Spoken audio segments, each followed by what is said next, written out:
Hi, I'm Brian Tracy, and welcome to the Phoenix Seminar on the Psychology of Achievement. Have you ever wondered why some people are more successful than others? Why some people earn more money, are happier, have better jobs, better relationships, better health, and seem to get far more out of life? Well, when I was 15 years old, this question began to preoccupy me. I've spent over 25 years. I've traveled in over 80 countries. I've worked at 30 different jobs, and I've spent, by my own estimate, about 30,000 hours in study to try to find the answer to why some people are more successful than others. And you know something? I have found that this is one of the most studied subjects in the world, that there's more information available on it today than has ever been available before, and that today we can say with complete confidence that success is as predictable as the sun rising in the east and setting in the west. Today you can be more successful faster than you ever dreamed possible if you will do two basic things. Number one, make a decision to exceed all your previous levels of accomplishment. Make a decision to be successful and to achieve your goals, whatever you construe them to be. And number two, learn how. This seminar has been assembled in order to teach you how. Since we put it together several years ago, over 150,000 men and women have been through this seminar in one form or another, and many of them have said it's like getting a brand new chance at life. One gentleman said to us it was like getting a blank check on the future. We're going to teach you in the next few hours some of the most important things that have ever been found, that have been discovered and rediscovered, that go back 4,000 years into history, science, religion, metaphysics, psychology, philosophy, and all esoteric fields of study have come to the conclusions that we are going to talk about in this seminar. If you will just use some of the things you learn in this seminar, it can dramatically change your results for the better. Now, in studying the subject of success, one of the things we have to do is put some preconceptions aside. One of the things that I began thinking was that in order to be successful, you had to be especially intelligent, or you had to have a great education, or you had to be terrific looking, or you had to have contacts, or you had to have luck. Do you know that these items have been examined thoroughly, and there's no correlation at all between success and intelligence, education, luck, contacts, and appearance? They are helpful in some cases, but there's no direct correlation. Success is based on other things. Now, before we go any further, let's talk about what we mean by success. When we look at the difference between animals and human beings, we find that animals have what is called a survival instinct. Animals work to get enough to eat, a place to sleep, to reproduce their species, and then they either hibernate and or die. Human beings have what you might call a success instinct. A success instinct means that human beings are driven internally to succeed. That it is as natural for you to be a success and to want to be a success as it is for you to breathe in and breathe out. That success, the drive to be and have and do and more, to fulfill your potential as a human being, is an absolutely essential part of your being. That we never are satisfied as long as we're alive. We always want to have more. We always want to be more. We always want to do more. The question, of course, is why is it that so few people achieve things in life? Let's talk about what the success instinct embraces. Now, I have looked at this for years and years, and in my estimation, success can be broken down and put under 7 categories. There are 7 ingredients of success, and if you have these 7, everything you could ever want in life can be put under one of these categories. So let's look at what we're talking about. Number 1, starting point of success, top of the hit parade throughout all of human history, is peace of mind. Peace of mind means that you feel content, at peace, relaxed inside. Peace of mind to a great degree means freedom. It means freedom especially from fear. Freedom from fear, freedom from stress, freedom from anxiety, freedom from want, freedom from lack, freedom from negative emotions, freedom from guilt, and so on. But peace of mind is the first and most important ingredient of success. Why? It's because if you get anything else in life and you don't get your peace of mind, you won't even enjoy it. Number 2 ingredient of success, health and energy. Health and energy. Health means that we have the health, we are freed from sickness, freedom from disease, freedom from pain, freedom from ailments, and so on, but also energy. We mean vitality. And today we know, as a result of exhaustive research in medicine and psychology, that there's a very close correlation between peace of mind and health and energy. Is that 80 to 90% of all the ailments that the human body suffers, including most of the reasons why we die before our time, have to do with disrupted peace of mind. Psychosomatic medicine is based on the discovery that psycho, the mind, makes soma, the body, sick. So therefore, as we strive for higher levels of peace of mind, we almost automatically have better levels of health and energy. Now, the third ingredient of success is loving relationships. Loving relationships means that we have the ability, the capacity to enter into long-term loving relationships with other men and women. It means that we have the ability to give of ourselves, to love, and to be loved. And the ability to enter into loving relationships is an essential part of being human. It is the one essential characteristic of our humanhood. And when we look at loving relationships, you'll find that almost all of the problems you have in life, about 80%, 85% of our problems in life, as they say, talk back. That 85% of all the success you'll ever enjoy in life is going to be determined by how well you get along with other people. The quality and quantity of our relationships is the true mark of how well you're doing as a human being. And as you know, that problems within your relationships, starting from early childhood all the way up through our adult lives, disrupt our health and energy, disrupt our peace of mind. If our loving relationships are stable, usually our health and energy is stable and we have great peace of mind. Now, how do you measure loving relationships? Well, one of the simplest measures that you can use is simply this. It is to ask yourself how much you laugh with another person. How much do you laugh? Because you'll find that the first thing that enters into a happy relationship is laughter, and the first thing that leaves when the relationship starts to go sour is the laughter. Laughter, because it is a completely spontaneous expression of life, is the true mark of a healthy personality and a healthy relationship, as you know from your own experience. Now, number 4 ingredient of success is financial freedom. Financial freedom means that you have enough money so that you don't worry about money. Now, some people have a tendency to say, well, success is just simply a matter of money and they're not interested in money. But the fact of the matter is that money is important. It takes money to buy clothes and books and to go to school and buy medical attention and to travel and to have all the good things in life. And every one of us, in order to be a success, has to reach the point where we know we have the capacity to earn enough money so that we don't worry about money. We have to reach the point where we can turn our minds to other things, higher things, to our relationships, to our health, to the improvement of our minds, to the expansion of our emotional and our spiritual life. But we all have to have the ability to earn more money. And the great majority of people, unfortunately, don't earn enough by their own estimation. In this course, you're going to learn how you can earn virtually all the money that you want in the course of your lifetime if you're willing to make the efforts and to pay the necessary price. Now, the 5th ingredient of success is worthy goals and ideals. Worthy goals and ideals. Sometimes when we talk about ideals, we mean values. And we know that values really lie at the core of the human being. What your values are determines almost everything that happens to you. Worthy goals and ideals are what give us a sense of meaning and purpose. Dr. Viktor Frankl, the founder of logotherapy, concluded after a lifetime of research that we as human beings need meaning and purpose. We need significance. You need to know that you're doing something that's important. You need to know when you get up in the morning why you're getting up. You need to believe in what you're doing. You need commitment. You need involvement. You need dedication. You need excitement in life. So therefore, worthy goals and ideals are critical. And worthy goals and ideals, of course, that are consistent with your values.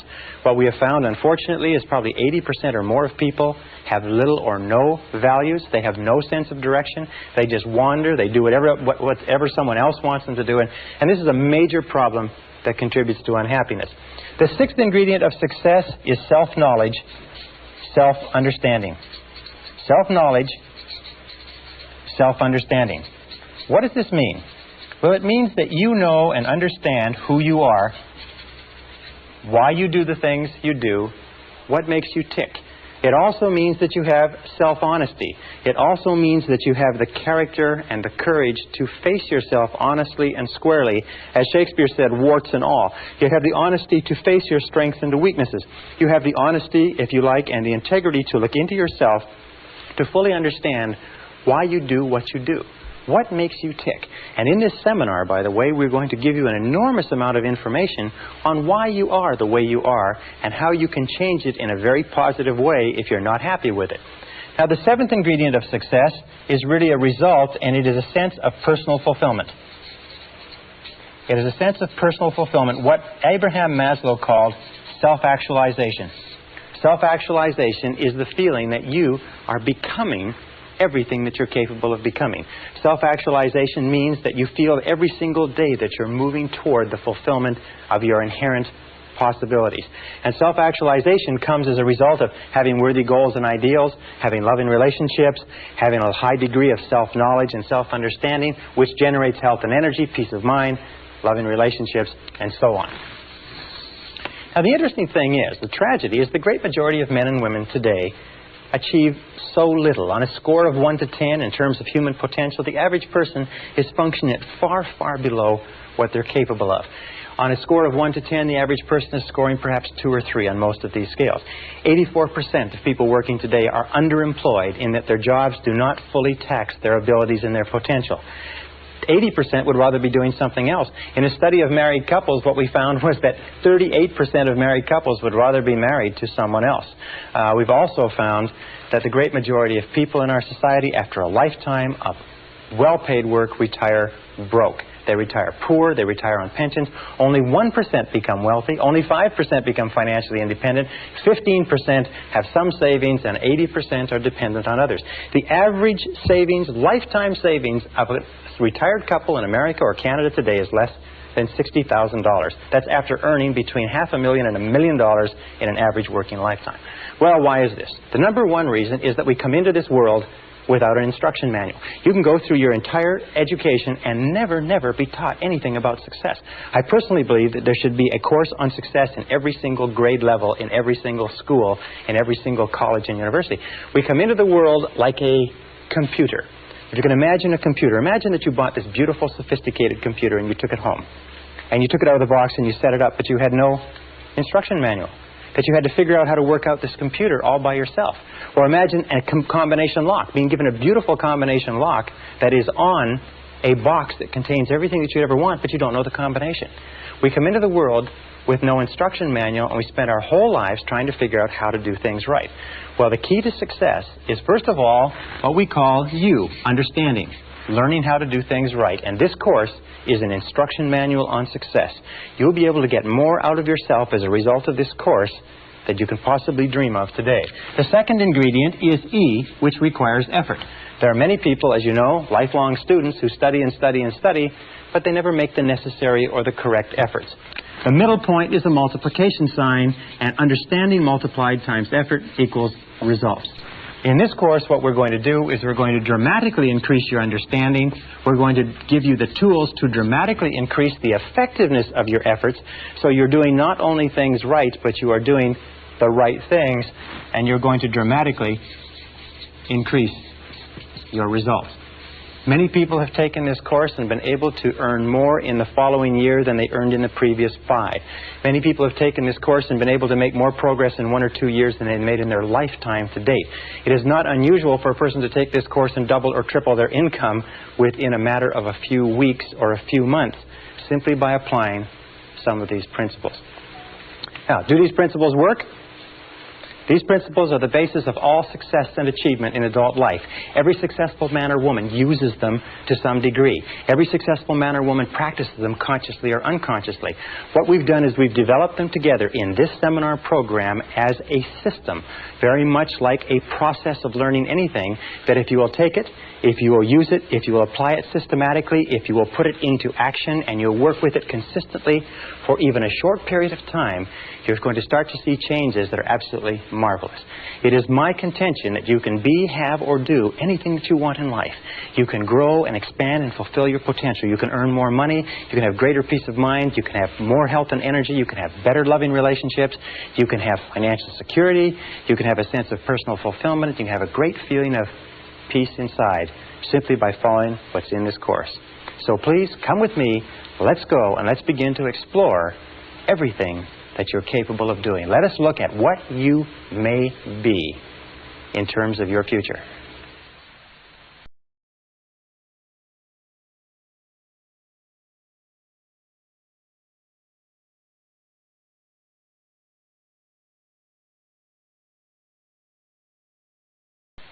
Session 2, 7 Mental Laws. The starting point of self-knowledge is to recognize this wonderful fact, is that you are extraordinary. You are unique. The odds against there being someone exactly like you are over 50 billion to 1. That every single part of your body, and anatomists and physiologists and doctors have demonstrated that your blood composition is different from any other person that has ever lived. Your fingerprints are different. Your lip prints are different. Even your ear prints are different. Even your toe prints are different from anybody that has ever lived. You are different from anyone else, and self-knowledge begins with accepting that you are a unique and special individual and that you have the capacity to do something wonderful with your life. Now, that being said, you are also the same as everybody else with respect to certain basic principles. Throughout the history of mankind, the most intelligent men and women who have ever lived have sought answers to the question of the human dilemma. What can people do in order to change the quality of their lives, their relationships, and their results? The great philosophers, the great metaphysicians, the great scholars have pondered over this sometimes for their entire lifetimes. In our century, I know men and women who spent 10, 20, 30, 40, even 50 years studying success and achievement to find out what general rules and principles we can draw upon to be more successful.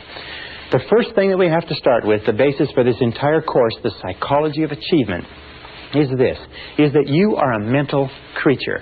The only thing that makes you truly unique is your mind. Everything else you have in common, as Eugene O'Neill, the playwright, said, with a horse or a pig. Your mind is what makes you unique. Your body simply carries your mind around. And just as electricity works on laws of electricity, and physics works on laws of physics, and nature works on laws of nature, there are certain mental laws that determine everything that happens to you. And these mental laws are as inexorable as the laws of gravity. They work 100% of the time.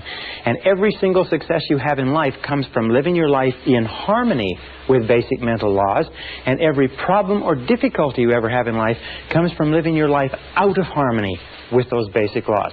Now, mental laws work 100% of the time, like gravity works 100% of the time. What it means is that if you step off a 10-story building in the city where you're living, or in London, England, or in Lima, Peru, you're going to go splat on the sidewalk, whether you know about gravity, whether you believe in gravity, whether you agree with gravity, or whether gravity is convenient for you, it's going to work on you nonetheless. The mental laws are exactly the same, and in this course I'm going to introduce you to about 20 mental laws, some of which are more important than others, but all of which it is critical for you to understand. Now let's start with the first of the mental laws. The first mental law, and by the way, these laws have been written about and studied for century after century, and many of them have been tested in our leading universities, research institutes, and think tanks in the last few years and found to be as true as they've ever been imagined to be. The first law is what we call the law of control. Now, the law of control is very simple. It's the basic law, and we'll come back to it over and over again. It says simply this. It says that you feel good about yourself, you feel positive about yourself, to the degree to which you feel you are in control of your own life.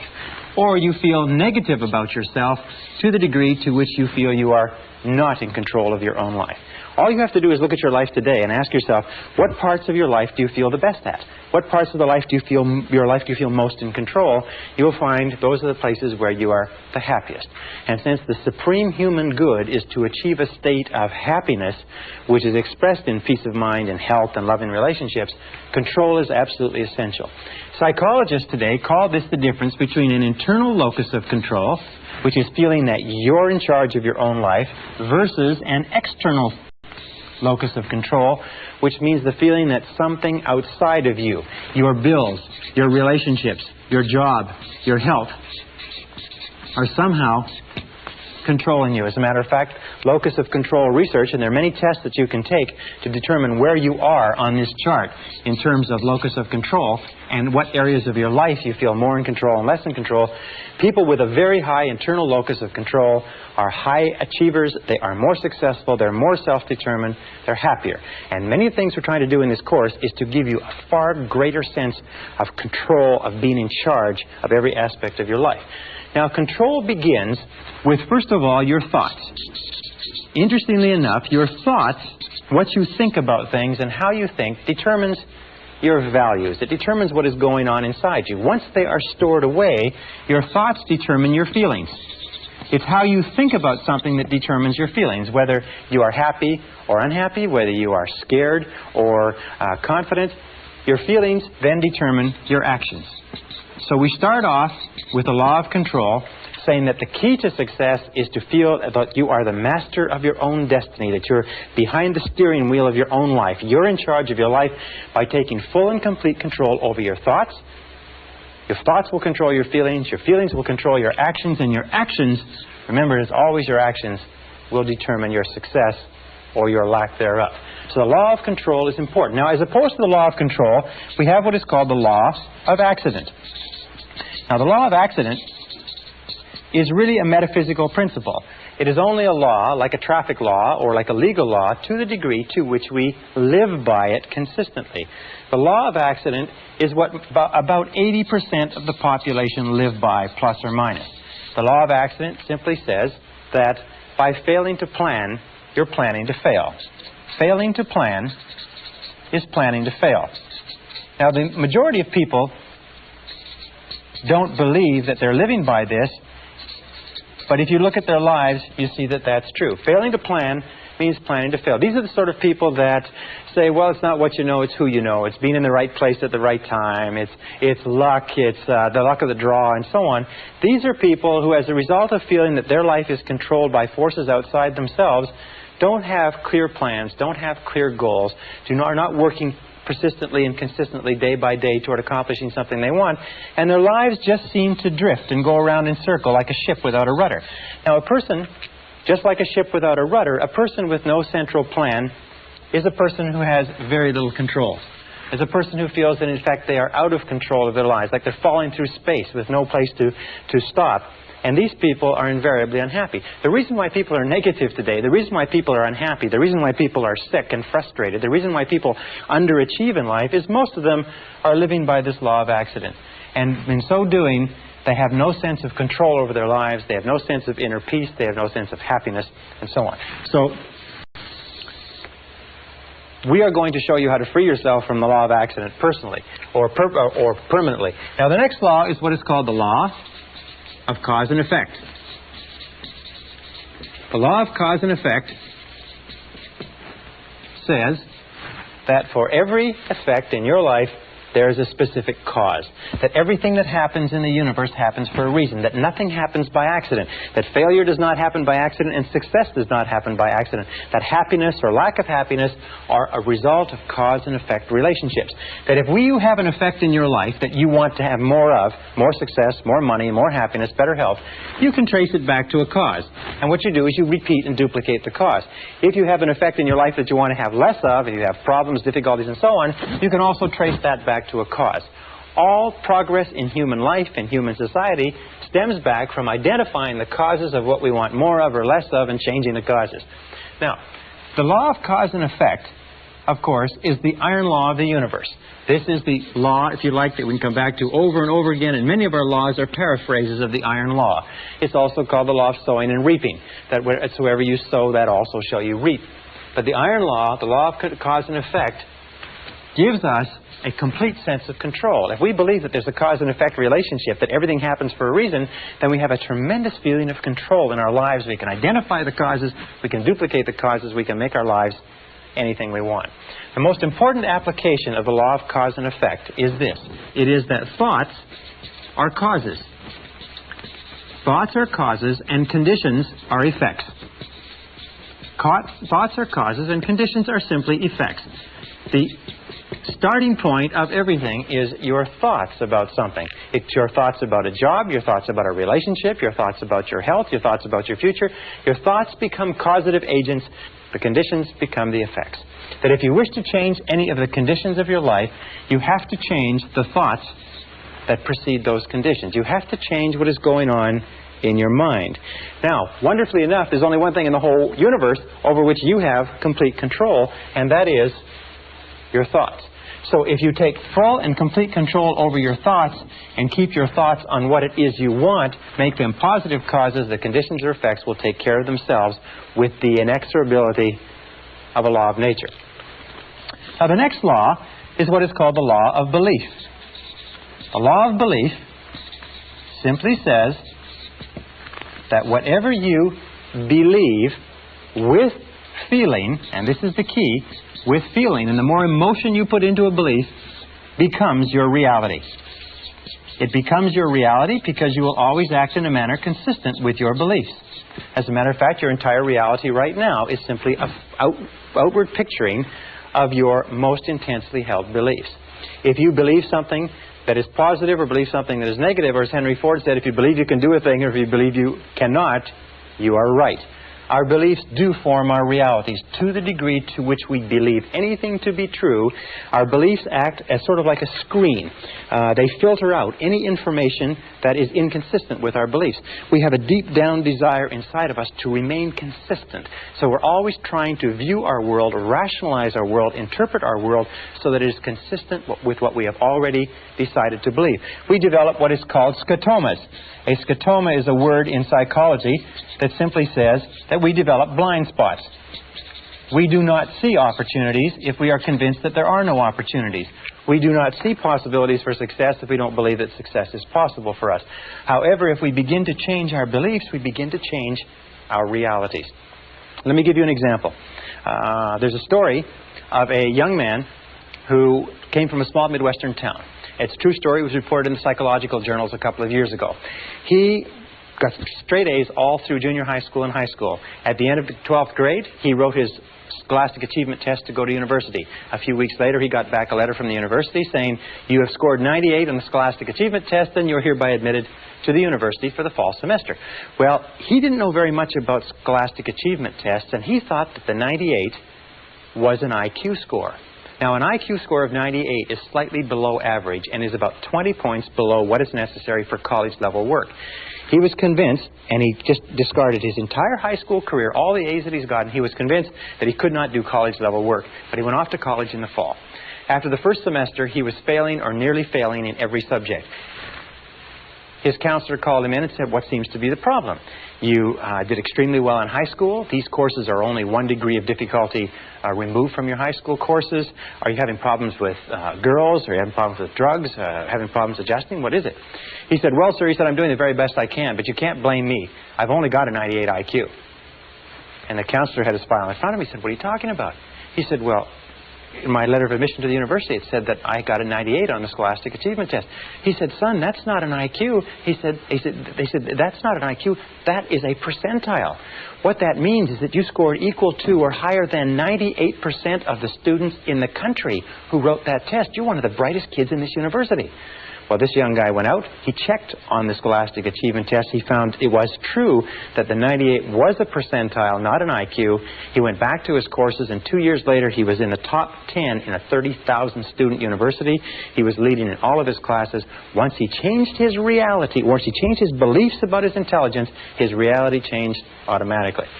Now, an important point with regard to this is that every one of us has self-limiting beliefs. Every one of us believes ourselves to be limited in some way. Every one of us believes ourselves to be limited in intelligence, creativity, money-making ability. I can't sell. I can't speak in front of audiences. We tend to think that we are not capable of being on time. We're not mechanically inclined, and so on and so forth. But exhaustive research demonstrates that talents are pretty evenly spread throughout the population. That most of the limitations we have do not exist in reality. They exist only in your own mind. And one of the starting points of great achievement is to start questioning those self-limiting beliefs and throw them off and act as if they did not exist. And when you act as if they didn't exist, lo and behold, they simply disappear. Okay, the next law is what is called the law of expectations. Now, the law of expectations is a law that has been talked about throughout all of human history. Just like in the law of belief, William James of Harvard said, "Belief creates the actual fact. As a man thinketh in his heart, or as he believeth, so is he." The law of expectations over and over says, what you expect, you get. You get not what you want, but what you expect. That your expectations, especially your expectations about outcomes, how you think things are going to turn out, become your own self-fulfilling prophecies.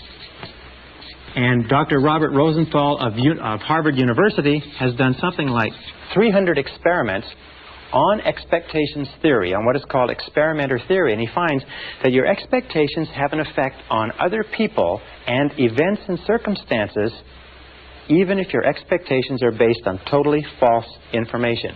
Whatever you expect with confidence. In other words, if you confidently expect good things to happen, surprise, surprise, good things happen to you. If you confidently expect negative things to happen, then negative things are going to happen to you.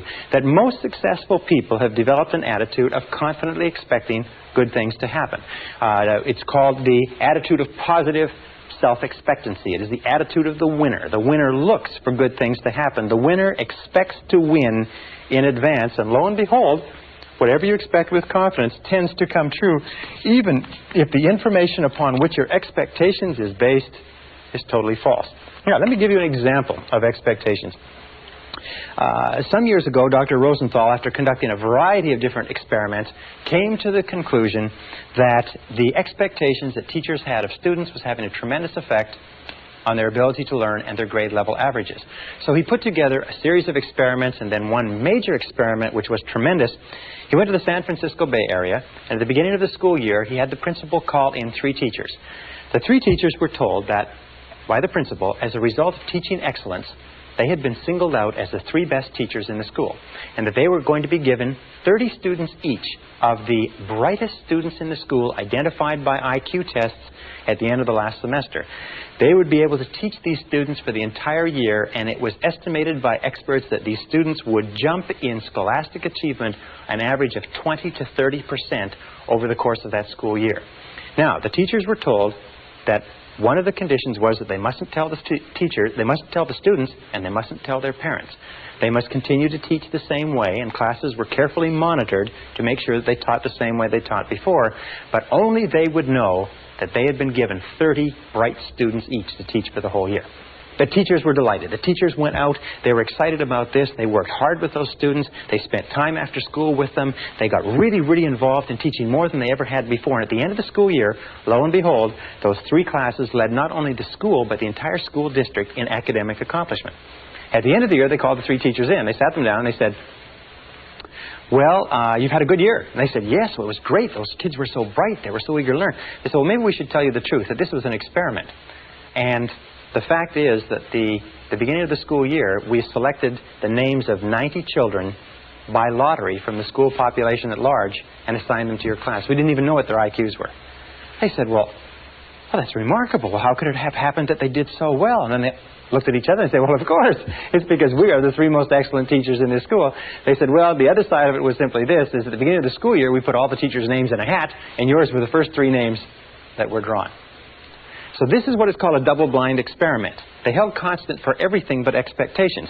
Now, the expectations on the teachers were explicit. We believe that you are excellent teachers. The expectations of the teachers on the students were implicit. They were never spoken. The teachers just treated those students as though they were really intelligent, and the students bloomed and blossomed. And in one of the classes, a student from beginning of the year to the end of the year jumped 25 IQ points. In a subsequent experiment, a student jumped as much as 27 IQ points, which is to prove that high expectations teachers bring out intelligence in students that is completely unheard of. Marva Collins, the famous teacher in the Chicago inner city, has found that if you treat students as though they're intelligent and talk to them and work with them as though they are really bright, they will absolutely astonish you in terms of academic accomplishment. All right, this brings us to the critical role of expectations in your life. First part of expectations in your life, number 1, and where expectations affect you. Expectations of your parents.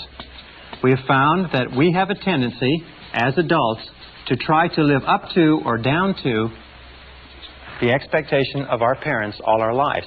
If our parents were strong and supportive and loving and kind and encouraging and really believed in us, all our lives we will strive unconsciously to live a life consistent with those expectations.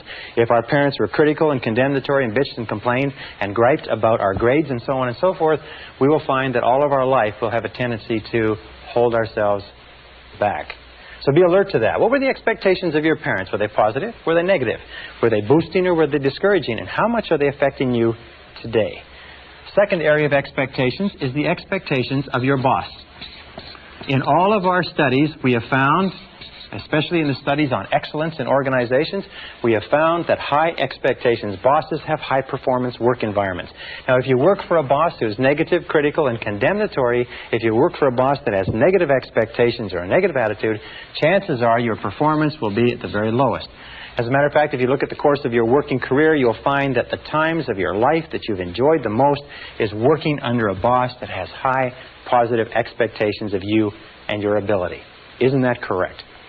The third area of expectations is the expectations you have of others, especially of your children, especially of your spouse or your mate, especially of your subordinates or the people who look up to you. You see, we are profoundly affected by the opinions of anybody we respect, by the attitudes toward us of anybody we respect. And if you have high positive expectations of the people around you, especially your children, they will rise to fulfill those expectations.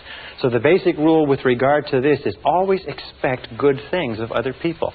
In word and deed, tell them continually, I believe in you. And number 4 area of expectations is the expectations you have of yourself. In the final analysis, these are the most powerful. If you have high positive expectations of yourself, you'll be astonished at what it will mean to your life. Always expect the best. Always expect the best. And here's a little exercise which I learned from one of my graduates, one of our live seminars. He found that by starting off every day with this simple little exercise and saying to himself, I believe something wonderful is going to happen to me today. I believe something wonderful is going to happen to me today. I believe something wonderful is going to happen to me today. That this little exercise changed his whole attitude. That he went through the whole day with the attitude of somebody with a confident self-expectancy. That everything that happened during the course of the day, he thought, maybe this is something wonderful that's going to happen to me. And you know that if you will do this, if you will say before you go to sleep, I believe something wonderful is going to happen to me tomorrow. And if you'll say when you get up in the morning, I believe something wonderful is going to happen to me today. And if all day long you say, I believe something wonderful is going to happen to me, you'll find that as you go to sleep the next night, and try this today, it's a very powerful exercise. It sounds a little bit corny, but it's a very powerful exercise. If you'll try it, you'll find that when you go to sleep, you will not be able to think of all the wonderful things that happen to you. You'll just be surprised that your parking spaces will open up and friends will call and you'll get checks in the mail. Just your life will be a series of really positive, happy experiences. So always expect the best. I believe something wonderful is going to happen to me today, and by the inexorability of a law of nature, it's going to happen to you. I can assure you it's happened to thousands and thousands and thousands of our graduates who will literally astonish you the effect of this corny little exercise. All right, the next law is what is called the law of attraction. Now, the law of attraction simply says that you are a living magnet. You are a living magnet. And that you inevitably attract into your life the people and circumstances that are in harmony with your dominant thoughts. In the universe, we know that all of energy is in a state of vibration. That everything is vibrating. Even this board is vibrating. Your skin is vibrating. Every substance is vibrating because of its molecular structure. And we also know this is a law of radiation. That everything is vibrating outward. The process of entropy. And we find that whatever you are thinking, your thoughts are also a form of energy that is vibrating and radiating out from you and that travels at the speed of light so that you can affect people and circumstances at great distances. Have you ever had an experience where you're thinking about somebody and the telephone rings and it's them? Have you ever had an experience where you phone somebody else and they say, we were just talking about you? It just leaps into your mind? Have you ever had an experience when you're in tune with your husband or wife and you think, you know, I'd like to go out to dinner at such and such a place tonight, and you call home and they will say, why don't we go out to dinner at such and such a place?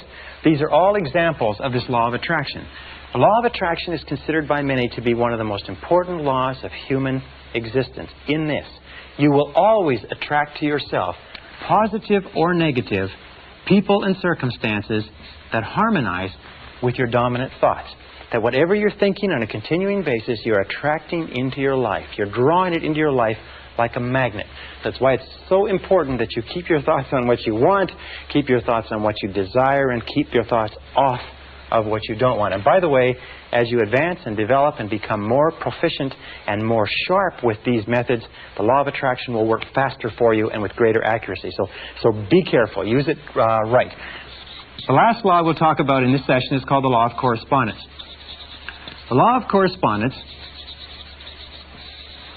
is a law that says, and it's quoted by Jesus, as within, so without. As within, so without. And what it simply means is this. It means that your outer world is a mirror. And that's probably the best word. Your outer world is a mirror, and it simply reflects back to you what is going on in your inner world. That your outer world is the result of your inner world. That what is going on within determines what is going on without. That if you want to change your outer world, you have to change your inner world. Now that means that you can look at your words, you can look at your level of health. What is going on in terms of your physical health is largely determined by what is going on in your mind. What is going on in your relationships is the most perfect example, because you find that when you are feeling good inside, your relationships go smoothly. When you're feeling negative or stressed inside, your relationships go poorly. Your relationships are the mirror image reflection of the quality of your own personality. You can tell how healthy your personality is by looking at the relationships around you. Your wealth is a very important thing. The level of financial wealth, the level of comfort that you have, is a direct relationship of what you have put into your mind in terms of thought and preparation for achieving wealth and affluence. If you wish to be more successful on the outside, you have to be more successful on the inside. And the more you go to work on the inside, which is the only part of your whole life that you can control, the more you go to work on the inside, the more rapidly your external world changes. The big mistake in life, and the reason why most people are unhappy, is why? It's because most people try to change the external world, which they cannot control, and they leave the internal world messy. It would be the same as trying to make an automobile run better by washing the outside of it, polishing the outside of it, and changing the tires. No, you've got to go to work on the inside workings. As you change your mind, as you change what is going on inside, you change what is going on outside. Now, many years ago, Earl Nightingale, a great success philosopher, woke up in the middle of the night with a quotation which changed his life and changed the lives of millions of others, which sort of tacks on to all of these laws that we're talking about. And it was simply this, is you become what you think about. You become what you think about. And since the only thing that you can control is your thinking, if you change what you are thinking about, you will begin to change your reality. If you change what you expect, you change what you believe, you change your dominant thoughts, you change your inner workings, you begin to attract into your life people, circumstances, events, opportunities, and everything consistent with your new thoughts. The reason people are unsuccessful is they think thoughts of unsuccess or failure. Another line, which is very, very important, says that all causation is mental. We live in a mental universe. All causation is mental. If you wish to change your universe, you have to change your mentality. And this brings us to the most important line of all, which is simply this. And let me write it over here. If you change your thinking,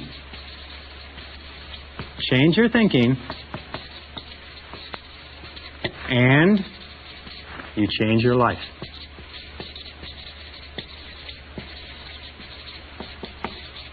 Change your thinking, and you change your life. Now, over the course of years, you have accumulated and gathered an enormous amount of information. You've accumulated and gathered an enormous number of experiences, some of them positive, some of them negative. Every single one of them is stored away. Every single one of them is having an effect on what is happening to you right now. In the New Testament, Jesus had a beautiful line, which I refer to and I think about all the time. He said, "By their fruits you shall know them." And what it simply meant was that you can tell what is going on inside the person, what the fundamental character and thought life of a person is, by looking at the fruits of their external life, by looking at their health, looking at their relationships, looking at their levels of success. If you change your thinking, you change your life. And as we proceed through this course, we're going to show you systematically how you can change your thinking and bring it into perfect correlation inside with a type of successful, happy, dynamic, vital, living, successful life that you desire on the outside.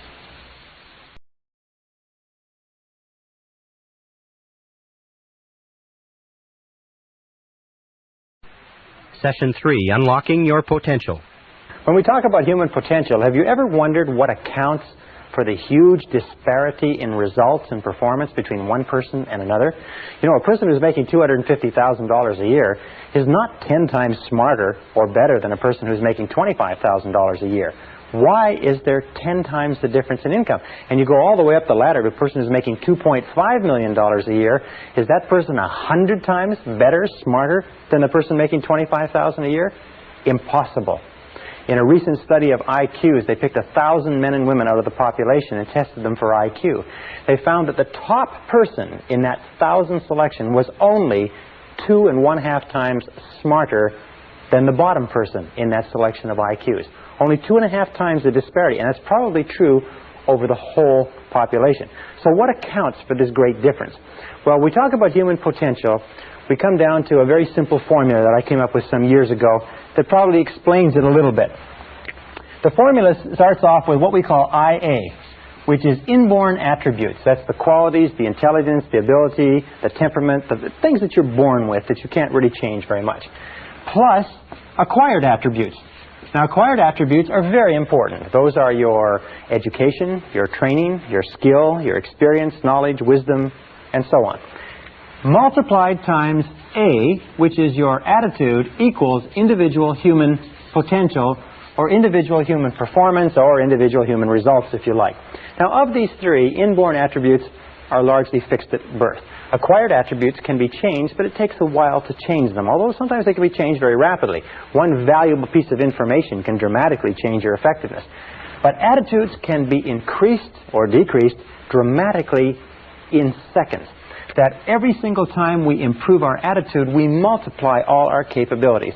So that attitude has been rightly called the most important language in the human, or the most important word in the human language. Everything that we do in life, according to a Harvard study amongst executive recruiters, will be 85% attitudinal. 85% of your success will be determined by your attitude. That means determined by how positive or how much of a positive mental attitude you have. People with positive mental attitudes tend to advance more rapidly, move to the top of valuable organizations, earn more money, get more life satisfaction, and so on. Now, a positive mental attitude doesn't mean that you dance around in the street and throw flowers. It just means that you take a generally constructive attitude or approach towards your work, your life, your problems, your relationships, and so on. That according to the Cox Report on American Business, according to Success Magazine, 85% or more of everything that you accomplish will be attitudinal. So our question is, where do attitudes come from? And we found that attitudes come from expectations. Very, very simple. We talked about that before. And a very powerful way to instantaneously improve your attitude is to say to yourself, I believe something wonderful is going to happen to me today. As we said before, our expectations about outcomes determines our attitude. In other words, if you expect things to turn out well, you're going to have a positive attitude. If you expect things to turn out negatively, you're going to have a negative attitude. And the wonderful thing is you can manufacture your own expectations. I mean, you can expect whatever you want. You can expect good things, you can expect negative things, and chances are you won't be disappointed. Where do our expectations come from? Our expectations come from our beliefs, if you like, and our values. These are the core or the central motivating factors in our personality, our beliefs and values. And this brings us to an understanding of human potential. It means that basically our attitude is the outward expression of what is going on internally, consistent with the mental laws that we talked about. And with regard to beliefs, each of us has a bundle of beliefs way down deep inside, which psychologists call the self-concept. Now, the self-concept, or the discovery of it, has been considered by many to be the most important single breakthrough in understanding human performance in the 20th century, and I personally agree. The self-concept is like, if you wanted to use a military analogy, is the command center. Or if you wanted to use a technological analogy, it is the central program of your basic computer. It is a bundle of beliefs, values, attitudes, feelings, ideas, and so on, which are stored away down inside, which are a result of virtually every experience you've ever had in your life. And some researchers say that the self-concept begins to form even before birth. But this self-concept, once it is in place, precedes, predicts, and determines your levels of effectiveness and performance in every area of your life. Your self-concept becomes the command center or the master program. The self-concept, or this bundle of beliefs, then determines what you will say, what you will do, how you will act, how you feel and react, and so on. What does it mean? It means that all improvements in your external life, all changes in your reality begin with a change in the self-concept. Let me give you an understanding of how it means. Here's a very simple graph. We talk about human potential. We say the average person uses 10% or less of their potential. According to the research, it's probably much less. Stanford Brain Institute in Santa Clara, California, estimates that it's probably closer to 2%. But we'll be generous and we'll say the average person is using 10%. It means that in the best of cases,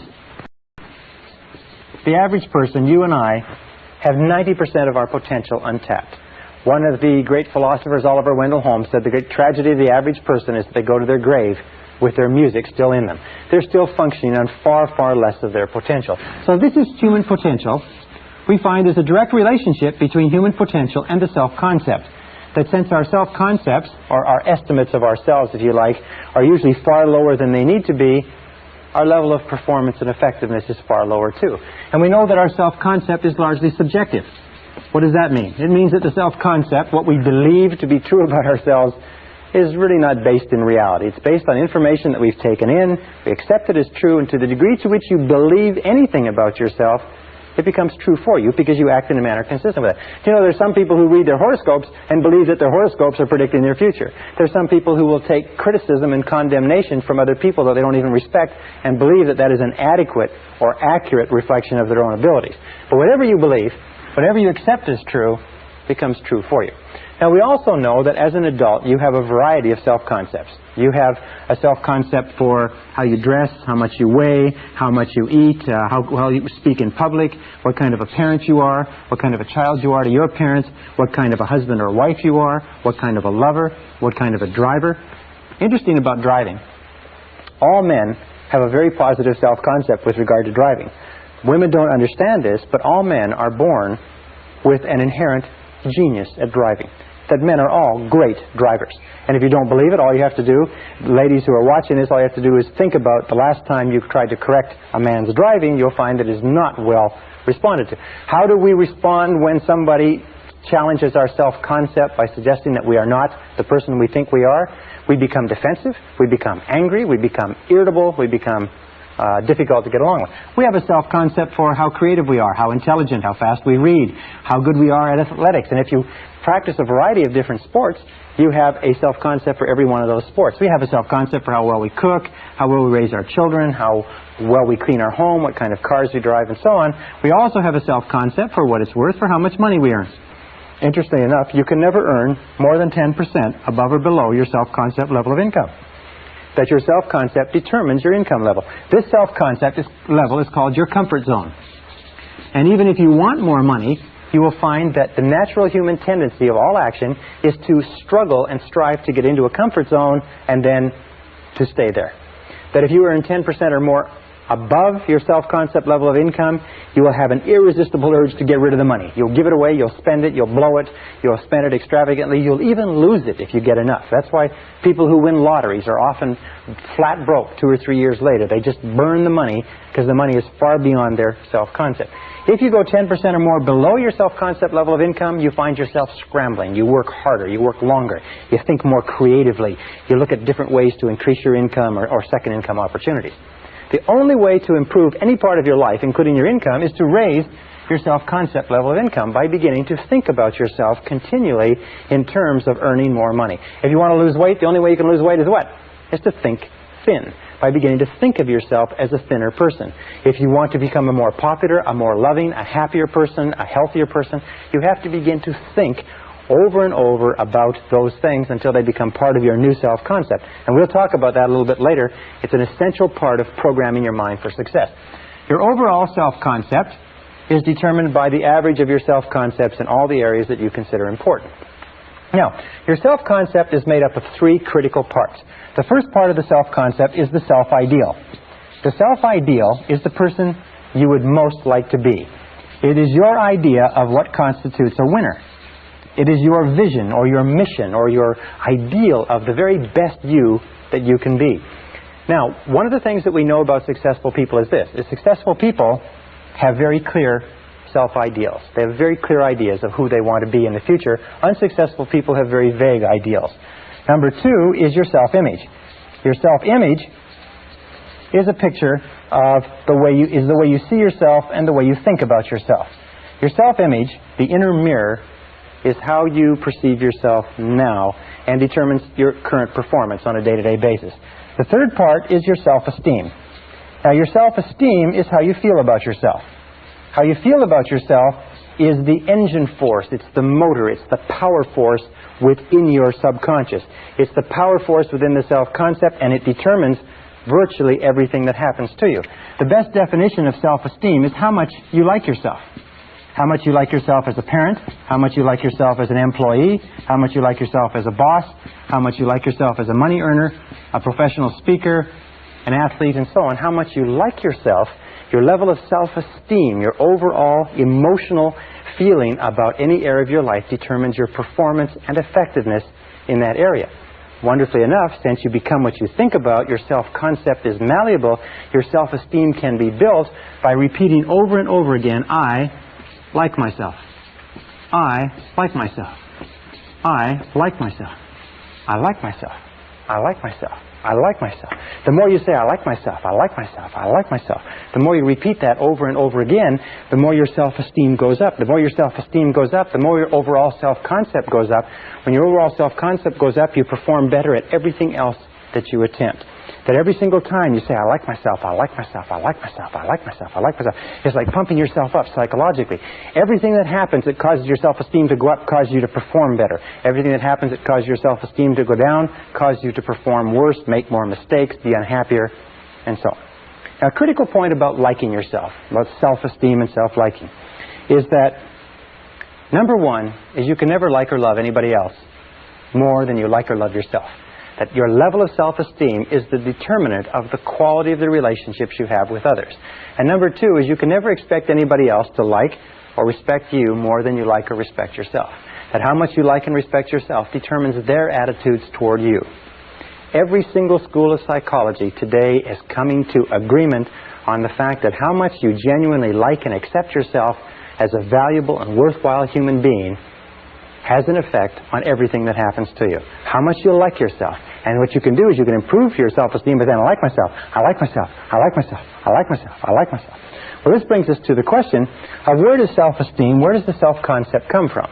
And we found that self-concept, if anything, self-concept is malleable in that you are not born with a self-concept.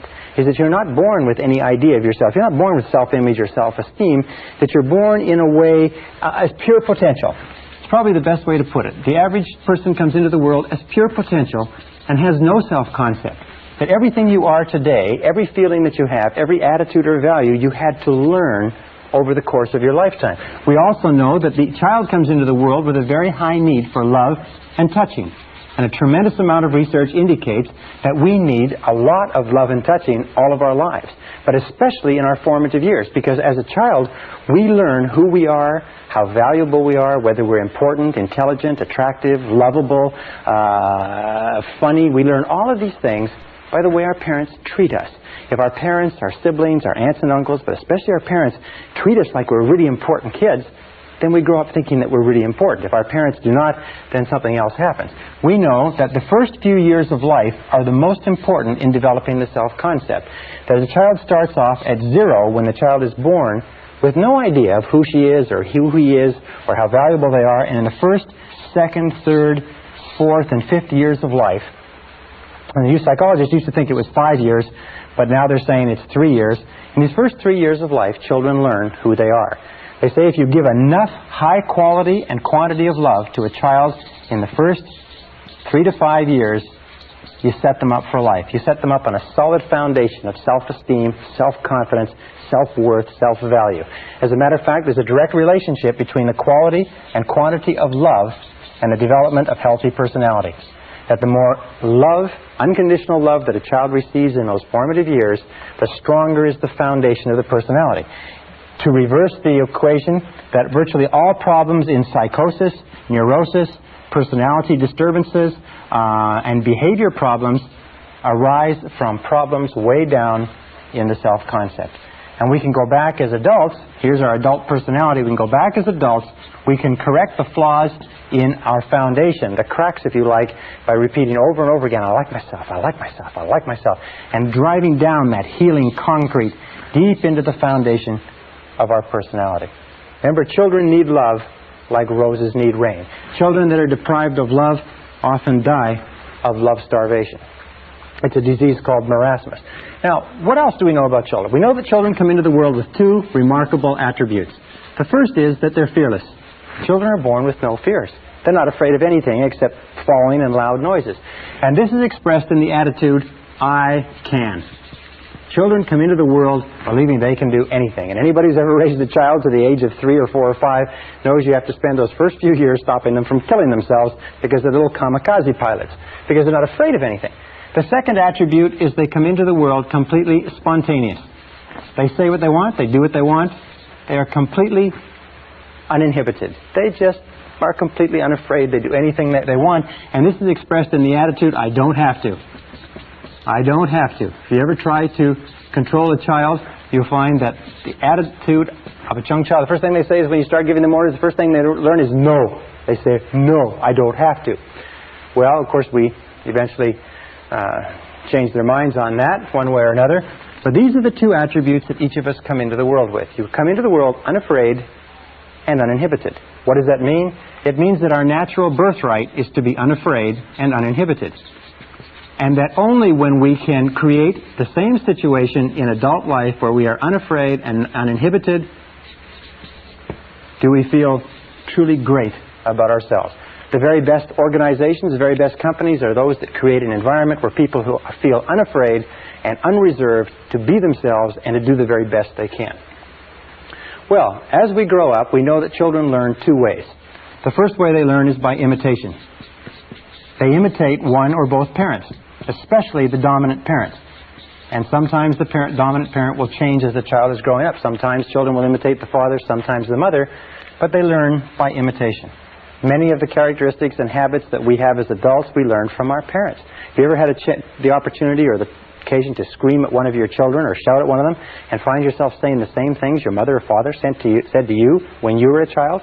Well, we imitate. Sometimes we imitate their walk. Sometimes we imitate their talk. Sometimes we imitate their values, their beliefs, and so on, even if those values and beliefs are of no value. Why? It's because our parents are like gods to us when we're children.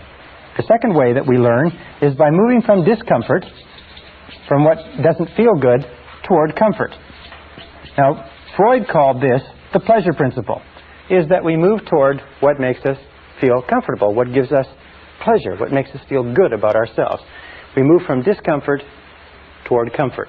That's how we learn to become toilet trained. We say it's no longer fun to walk around with pee and poop in our diapers. So we watch what our parents do. We watch what our older siblings do. And we see, those people aren't doing this. And that's how we learn to walk. That's how we learn everything. So we move from discomfort toward comfort. Throughout our lives, by the way, that's how we learn. We imitate by reading what other people have done, by studying books, at our work. We imitate when we go to school. And we do what gives us a positive payoff, what gives us positive reinforcement, what gives us pleasure. And we do less of those things that give us discomfort or pain. Now, very early in life, as a mistake or as the result of mistakes that parents make in upbringing, children begin to learn just negative habit patterns. And negative habit patterns have their root primarily in destructive criticism. Destructive criticism begins very early in life, sometimes in the first few months. And destructive criticism is used by parents to direct and control their children. Unfortunately, it has a very, very dangerous and damaging effect on children in that destructive criticism begins to undermine the integrity of the child's personality, and more of us, including myself and including most of you, have been undermined and hurt by destructive criticism probably more than all the wars in history. Now, as a result of destructive criticism, we begin to develop negative habit patterns. Negative habit patterns are conditioned responses to stimuli. Negative habit patterns develop very early in life. They're developed as a result of a repetition of fear and pain over and over again. They're developed as the result of destructive criticism, physical punishment, and so on. And very early in life, we begin to develop two major manifestations which follow us throughout our lives and, more than anything else, inhibit our potential as adults. The first is what is called the inhibitive negative habit pattern. The inhibitive negative habit pattern is learned when the child is told over and over again, don't. Get away from there. Stop. Leave that alone. And the child is punished. Whenever the child tries something new or gets into something or smells something or pours something over or breaks something accidentally, the parent blows up and gets angry and upset. You see, the child is driven by an insatiable curiosity to explore his or her world. And what happens is when they do explore it and they get into something, they tip something over, if the parent overreacts and spanks the child soon begins to think that every time I try something new, every time I try something different, every time I go beyond my boundaries, every time I move out of my comfort zone, every time I don't play it safe, I get spanked, I get punished, I get hurt, I get sent to my bedroom, and I feel terrible. And pretty soon the child develops the feeling of, I can't.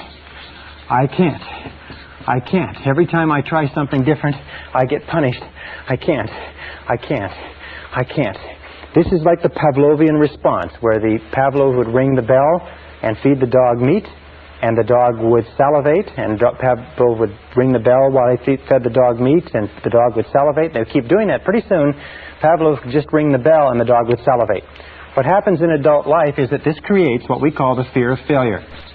The fear of failure is a conditioned response to a process of destructive criticism that occurs in the first 5 or 6 years of life. The fear of failure automatically triggers us. We feel anxious, tense, uneasy. We feel tension and stress in our solar plexus. We feel like withdrawing and getting away from the event. And the fear of failure is the major reason for failure in adult life. It's the major reason why we hold back from fulfilling our potential. As a matter of fact, all negative habit patterns are experienced in the physical body. That you can tell a negative habit pattern because you actually feel it in your physical body. The inhibitive negative habit pattern, the fear of failure, the I can't, is experienced first of all in the solar plexus. You ever have an occasion where you have to speak in front of a group, or you have to go into a performance review, or you have to make a cold call? First of all, the solar plexus tightens up. If the fear situation continues, you start to breathe harder, and your heart starts to beat faster, your respiratory rate. And sometimes you get a headache, like a migraine headache in the front of your head. Sometimes your throat will tighten up, and you won't be able to speak. You'll go completely dry. Sometimes you'll get so tense and so frightened that you'll have to run and go to the bathroom. These are all manifestations. There's no physical danger, but there's a psychological danger, a conditioned response. And whenever we feel these things, the natural tendency is to back away from the situation that's causing them, which is the reason why we don't achieve very much if we are held back. The second negative habit pattern is the compulsive. Now, the compulsive negative habit pattern is learned when children are told over and over again, you'd better or else. If you don't, you're in big trouble. Now you're going to get it. It's when children are made the recipients of what is called conditional love. Parents don't mean to do this, but what they do is they suggest to the child that you are not loved, therefore you're not safe, unless and until you do what we want. The child grows up feeling that I have to do what Mommy wants. I have to please Mommy. I have to please Daddy. I have to please other people. I have to please my siblings. Eventually I have to please my peers. I have to please my teachers. I have to please everybody. They grow up with this, I have to. I can't do what I want to do. I have to do what pleases other people. This compulsive negative habit pattern very early in life translates into the fear of rejection. The fear of rejection is experienced by men as adults as type A behavior. We'll talk about type A behavior later on in the course. Type A behavior is a compulsive, an obsessive-compulsive need to somehow please somebody with no standards of performance so that you can never accomplish it. The fear of rejection drives us. It makes us very, very sensitive to the opinions of other people. We do things that other people want. We don't do things that we want. We're always trying to please others. We have a preoccupation or a concern with the opinions and feelings and attitudes of others to the point where we deny our own needs. Now, the fear of rejection is felt down the back half of the body. You divide the body in half, it's felt right down the back half of the body. The first place you start to feel the fear of rejection is usually in the shoulders and in the neck. You start to feel stiff and sore and tense. Sometimes when you have a lot to do, you'll feel tremendous stress in the lower back. The muscles will start to pull in the lower back. Sometimes it'll manifest itself in phlebitis and varicose veins. Very often it can give you very bad headaches in the back of the head because the carotid arteries, which carry blood up into the head, the muscles around them constrict, and the amount of blood flow to the head slows down, and you feel this pounding headache in the back of your head. These two fears, the compulsive, or these two negative habit patterns, the compulsive and the inhibitive, which are the result of destructive criticism, the great destroyer of personalities, plague us all our lives. Now, the wonderful thing about these is because they are learned habits, we can unlearn them. We can overcome the fear of failure that holds us back. We can overcome the fear of rejection that causes us to do things that please other people rather than pleasing ourselves by working on our own self-esteem. Because there is an inverse relationship between self-esteem and the basic negative habit patterns. Is the more you like yourself, the less you fear failure. The more you like yourself, the less you fear rejection. The more you like yourself, the less you fear anything. And if you continue to repeat, I like myself, I like myself, I like myself, over and over again, if you continue to say this, eventually, over time, your self-esteem goes up higher and higher and higher, and your fears go down. As your self-esteem goes up, your fears go in the opposite direction. Now, how do you deal with destructive criticism if you have to give criticism to other people? Well, that's very simple. Many parents have asked us that. How do you control children? One of the keys to controlling children is to redirect them so that they're doing something constructive versus something that is destructive. Another thing to remember is that what you want to do is you want to give informational criticism or constructive criticism, which means that you tell children what they can do, or adults, what they can do to be better. Remember, the whole purpose of giving feedback of any kind is what? It's to improve performance. If you are a parent, or if you are a boss, or if you are a person in a relationship, if a person is doing something wrong or inappropriate, the whole purpose in giving them any kind of feedback at all is so that they'll do it better next time. However, there's a direct relationship between self-esteem and destructive criticism. Every time you criticize a person, their self-esteem goes down. Every time their self-esteem goes down, their ability to perform goes down too. Well, if you destructively criticize a person often enough, long enough, and hard enough, they reach the point where they won't try anything at all. They become what we call hypersensitive. And a hypersensitive adult is a person who cannot take criticism from anybody. A hypersensitive adult is a person who is very, very tense and anxious if you even suggest that they're not doing the right thing. If you have to deal with a hypersensitive adult, the key is to sit them down and remember 4 things. Number 1, always begin with praise. Number 2 is protect the person's self-esteem at all costs. Number 3 is discuss the performance, not the person. Talk about the behavior rather than the person. And number 4 is it number 4? Number 4 is to focus on the future versus the past. Focus on what is going to be done differently in the future rather than what has happened in the past. Why is that? A very simple reason is because a person cannot control the past. Not being able to control the past, any criticism over what they've done in the past causes them tremendous stress and frustration. So let me summarize. The key to success in life is a positive mental attitude.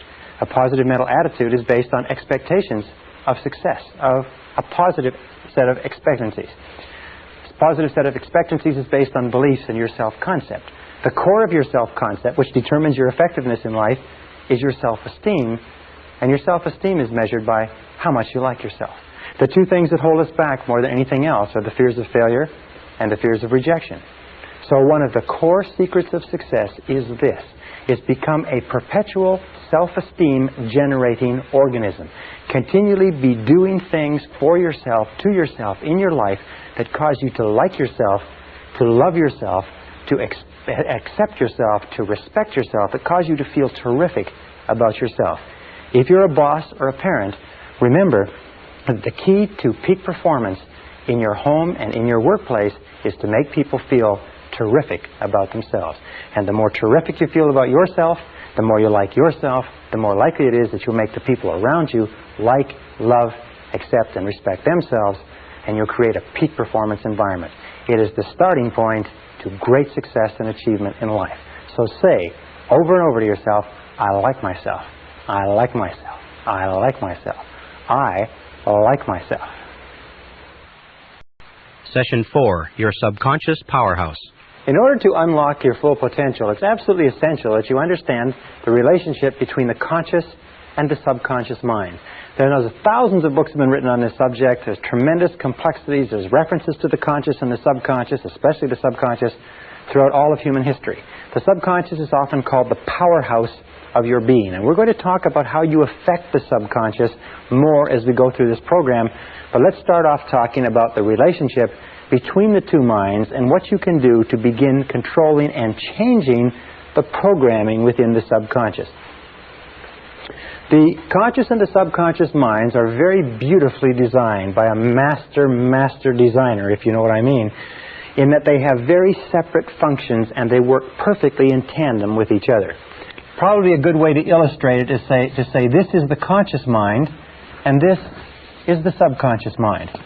Actually, the conscious mind does about 10% of your thinking. It's responsible for about 10% of your conscious awareness, and the subconscious mind is at least 90% or more.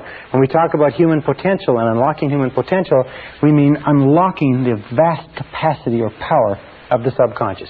So what does the conscious mind do? Well, the conscious mind has certain specific functions. First of all, the conscious mind is objective.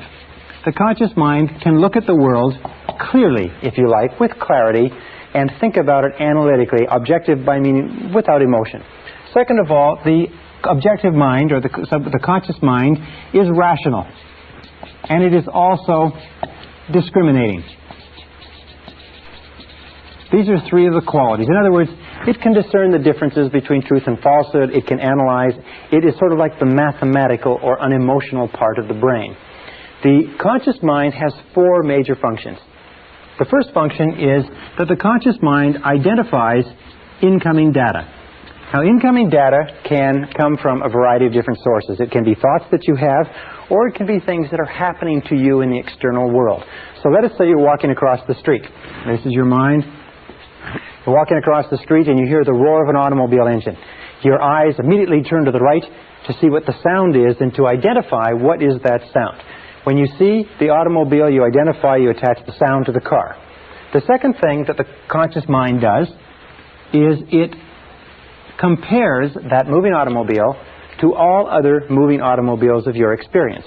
Now, if you live in a big city like New York, when you see a car and you compare that moving automobile with other cars, you've seen 100,000, maybe 1 million cars moving, and your reflexes are very, very sharp.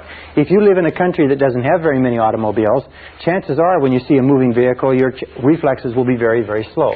The comparison is done by, if you like, making a quick inspection into the subconscious and checking every single previous experience that you've had with moving cars.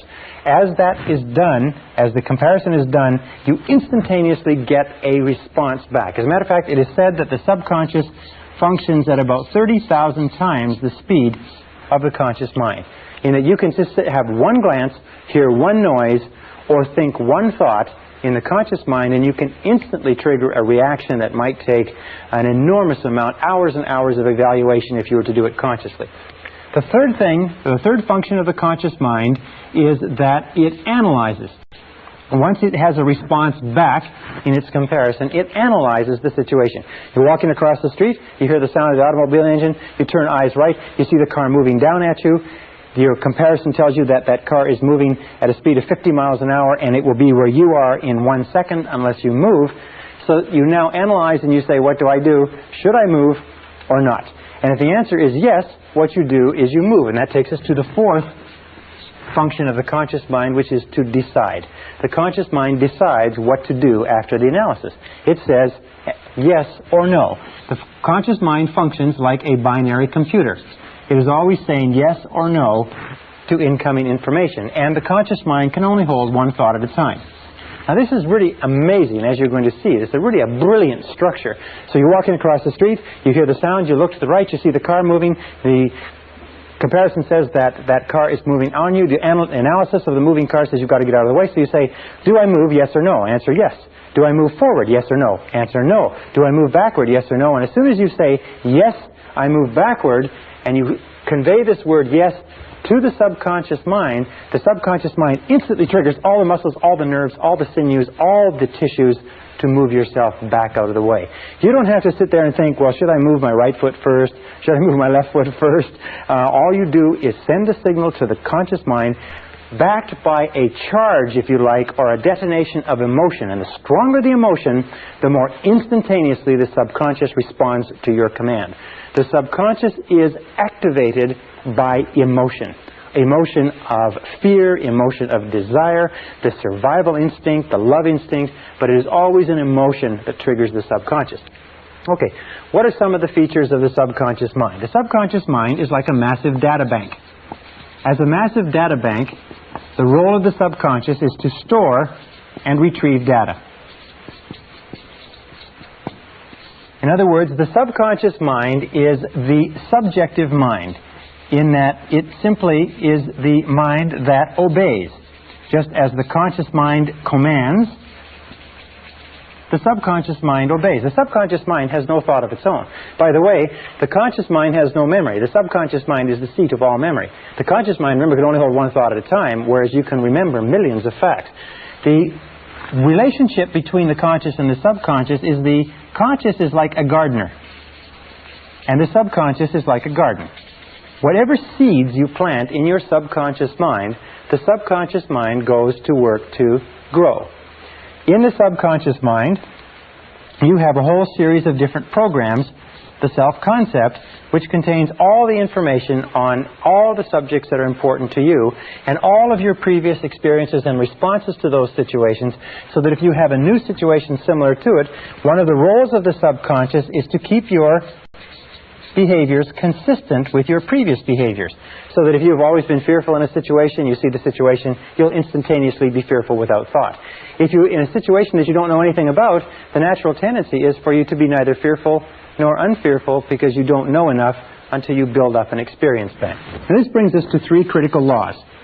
Three of the most important mental laws that we talked about. Remember, we talked about how your whole life is determined by mental laws.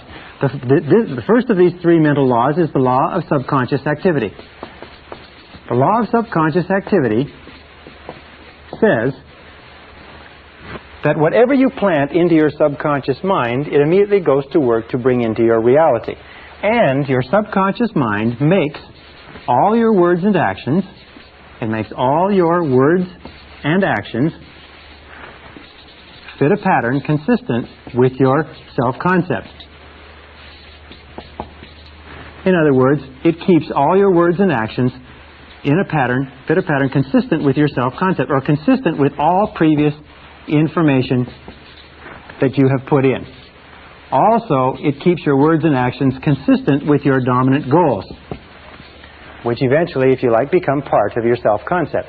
So that means that your body language, your attitude, your level of energy, your level of self-confidence, the way you get along with other people, your social skills, everything is consistent with your self-concept. The subconscious, simply without you thinking about it at all, keeps everything consistent with it. So when you feel really good, when your self-concept is positive, you have a bounce in your step. Your body language is confident, it's courageous, it's outgoing, and so on. And when you feel negative, your self-concept is negative, and you will act in the same manner. Which brings us to our second law. The second law is the law of concentration. Actually, this is the ninth law that we've talked about since we began.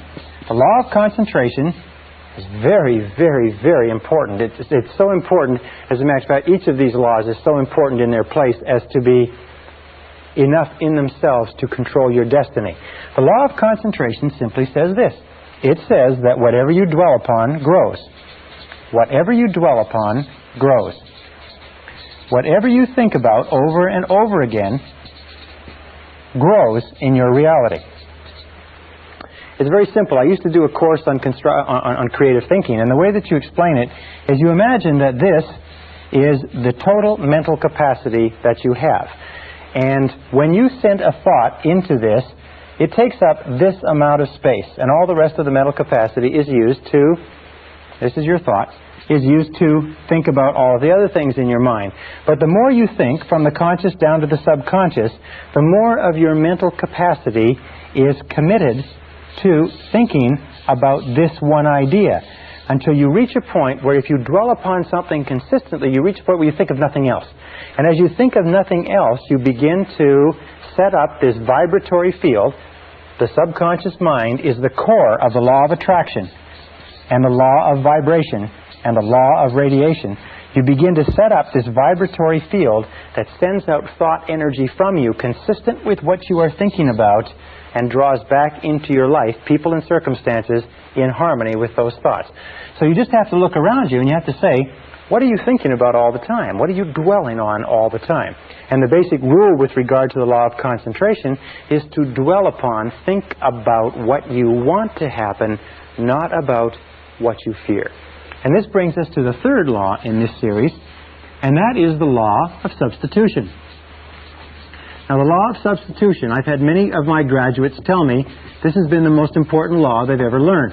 It's a very simple law, and it's based on a fact that the conscious mind can only hold one thought at a time, positive or negative.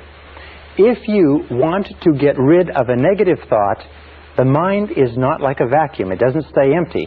If you want to get rid of a negative thought, you have to knock it out, if you like, with a positive thought. Is that you can replace one thought with another. You can replace one thought with another. And if you do that consistently, and if you replace any negative thought, any fear thought, any anxiety thought, any self-limiting thought, any negative expectations, anything that's holding you back, any fear of failure, lack, poverty, rejection, loss, or anything else, if you replace it with a desire thought, and this is the key, fear versus desire. If you keep your mind on what you want and keep it off of what you don't want, as you dwell on your desire, your fears diminish and get smaller. As you think about what you want, eventually, because of the law of substitution, you have less and less time, less and less emotion to think about what you don't want. Why is it that people are successful? It's simply this. In the Bible it says, to them that hath shall more be given, and from him who hath not, even that which he hath shall be taken away. What it means is simply this. The rich get richer, the poor get poorer. Why? It's because the rich think about wealth and affluence all the time. And what do the poor think about? The poor think about lack, loss, and limitation, risk, danger, fear, failure all the time. So if you want to unlock your potential, if you want to go straight to the stars, you have to use the law of substitution to keep your mind on what you want. Use the law of concentration to dwell continually on the results you desire. Be solution-centered rather than problem-centered. Be goal-centered rather than loss-centered. And the law of subconscious activity will begin to adjust your words, your actions, your feelings, your emotions, and everything to the point where you will draw into your life the people and circumstances that will harmonize with it. Now, what's the most powerful thing you can do? It's very simply this. Success begins with taking purposeful, systematic control of the content of your conscious mind. Purposeful, systematic control of the content of your conscious mind. Everything comes back to the law of control, as we talked about at the very beginning. Purposeful, systematic control is best taken by saying over and over again, I like myself. I like myself. I like myself. I like myself. When you repeat, I like myself, or better, I love myself over and over again, you drive this thought into the subconscious mind. More and more you think of yourself in positive terms. More and more you push out thoughts of inferiority, negativity, fear, failure, rejection, and so on. More and more you reprogram all previous data in your subconscious computer so that it is consistent with high self-esteem, personal effectiveness, and excellent personal performance. Is that the key to your success in life is to use the power of your subconscious mind to program it with thoughts, words, pictures, ideas, and feelings consistent with high performance, and keep your mind on what you desire and off of what you fear. Remember, the only thing in the world you can control is your thinking. The only thing in the world you can control are your conscious thoughts, and if you will do that, everything else will become possible for you.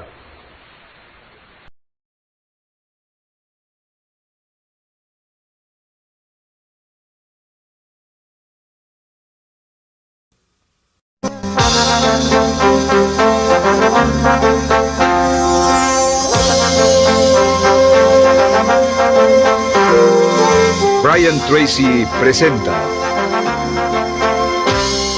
el curso Fénix sobre la psicología del conocimiento.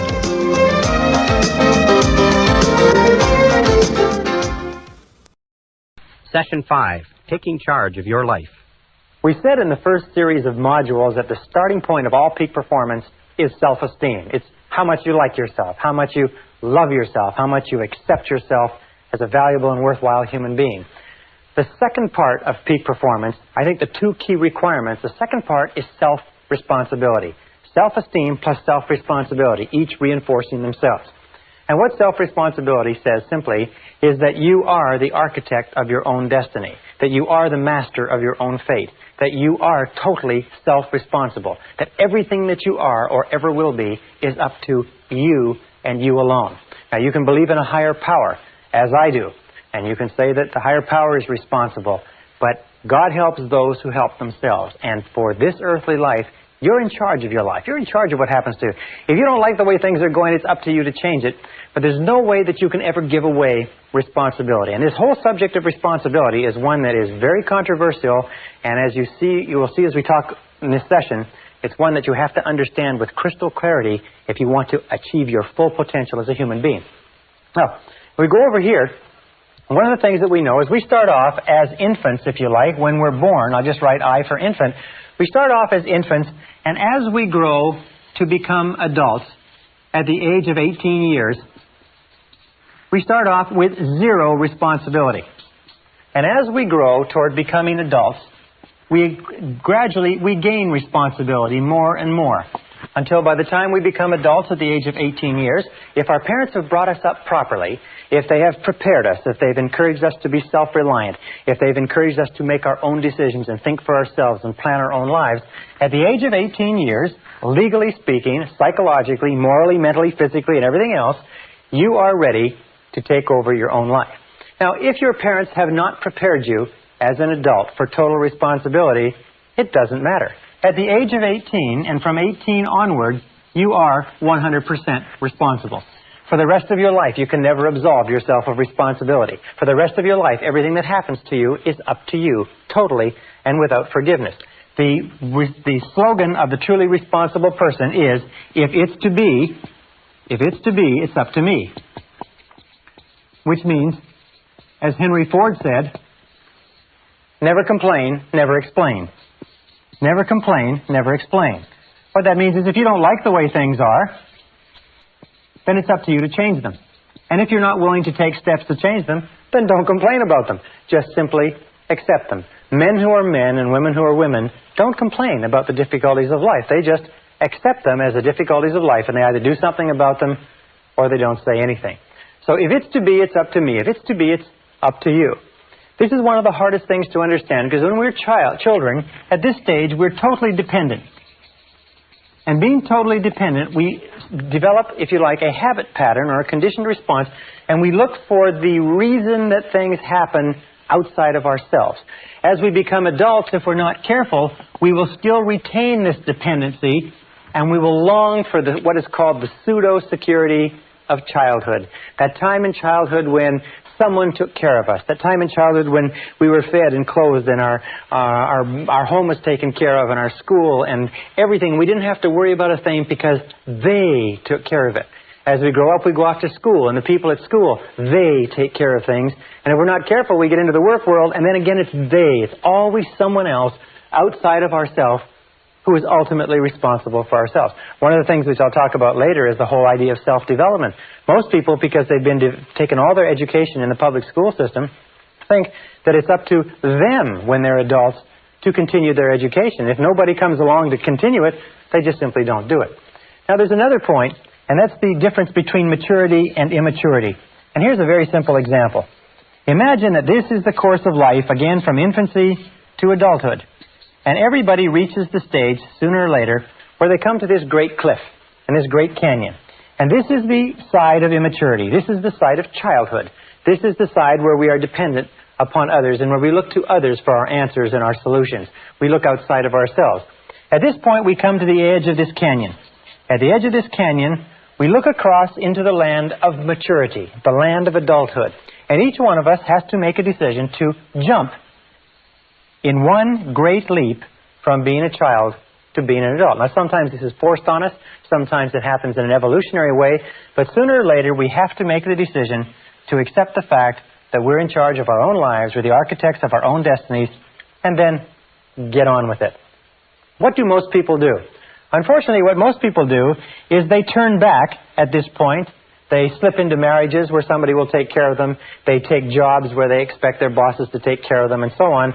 Or they just simply avoid responsibility by looking for the cause of everything that happens to them in other people and other circumstances. It's their bills, it's their health, it's the way their parents treated them and so on. They're not really responsible. On the other hand, sometimes they decide to take a little responsibility but not too much, which is the equivalent of trying to leap over a canyon in 2 jumps.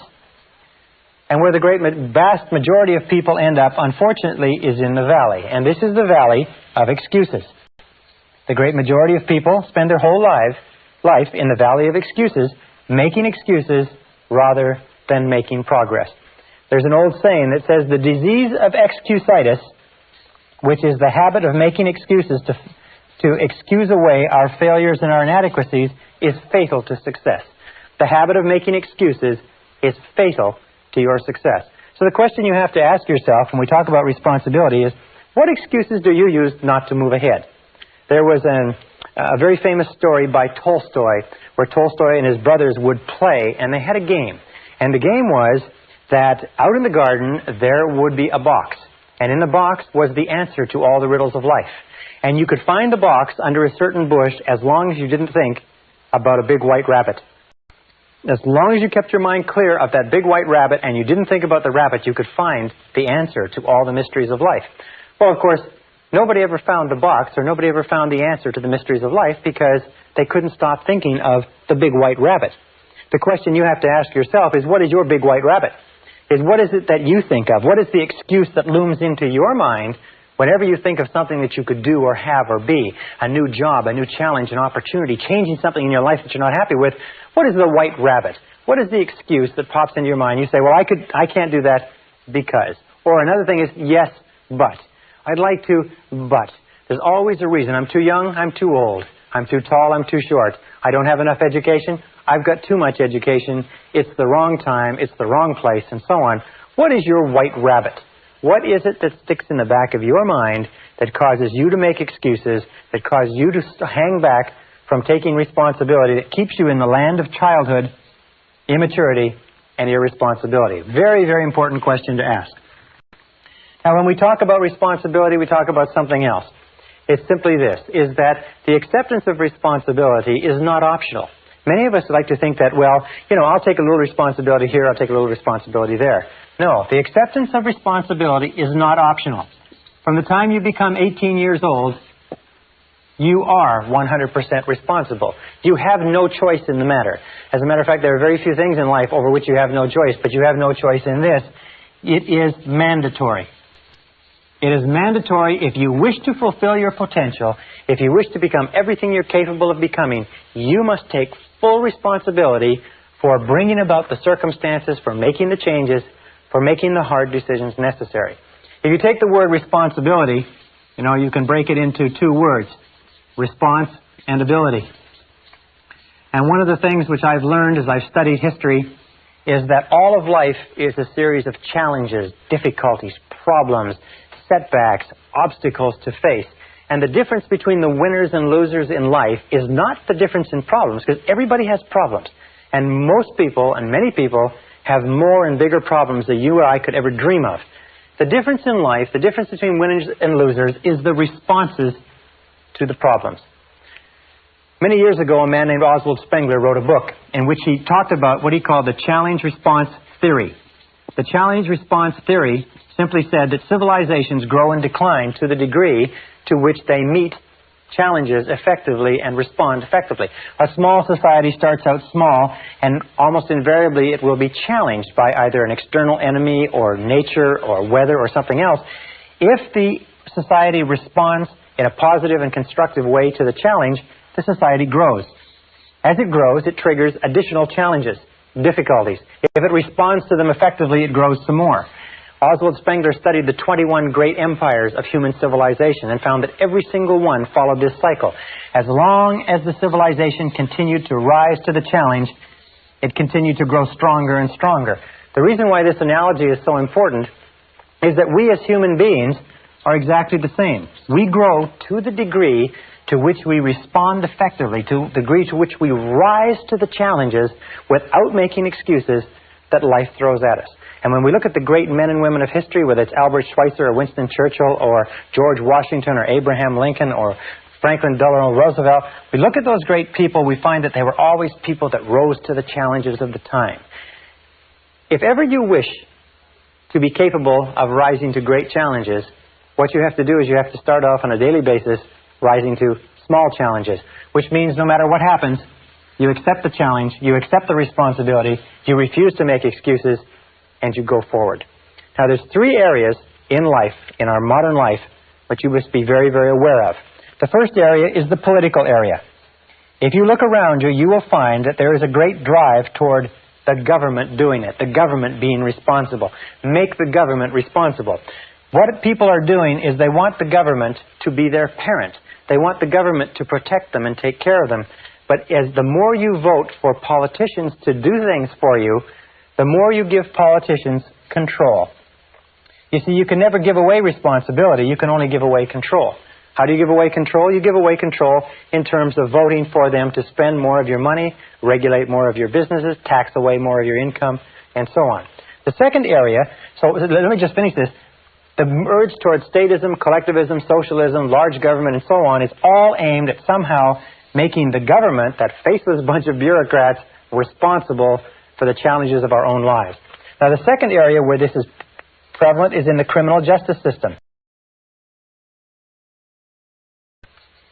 In the criminal justice system, you will find that the one characteristic of all criminals is that they refuse to accept responsibility for their crimes. It was always someone else or something else. It was always their childhood or the background or the other guys. That the way that people get out of the criminal justice system is they accept responsibility for the crimes they've committed. And they say, I did this. Nobody made me do it. I am responsible. And they stop going back to jail. The third area is in medicine. Today we know that almost all of our problems in medicine are psychological in origin, or we inflict things on ourselves. The average American or Canadian is about 10 to 20 pounds overweight. In medicine, we expect the doctor to be responsible. Just imagine how we would take, what kind of care you would take of yourself if you were on a desert island for life, with no doctors, no nurses, no hospitals, no medicine, no nothing, where you had nothing to fall back on. Very, very important point. So all around you in society, you're going to notice this clamor, this demand, I am not responsible. Make somebody else responsible. But this is the key. Remember, you are always free to choose. You are free to choose your responses. You are free to choose the quality of your emotional life. Do you know that you decide how you're going to feel by how you are going to respond? You decide when to get angry, when to be happy, when to be unhappy. You decide what your attitude is going to be when you get up in the morning. You decide the quality of your physical life. You're the one who decides what you eat, what you drink, what you don't eat and drink. You determine the quality of your financial life. You're the one who determines the quality and quantity of the work that you contribute.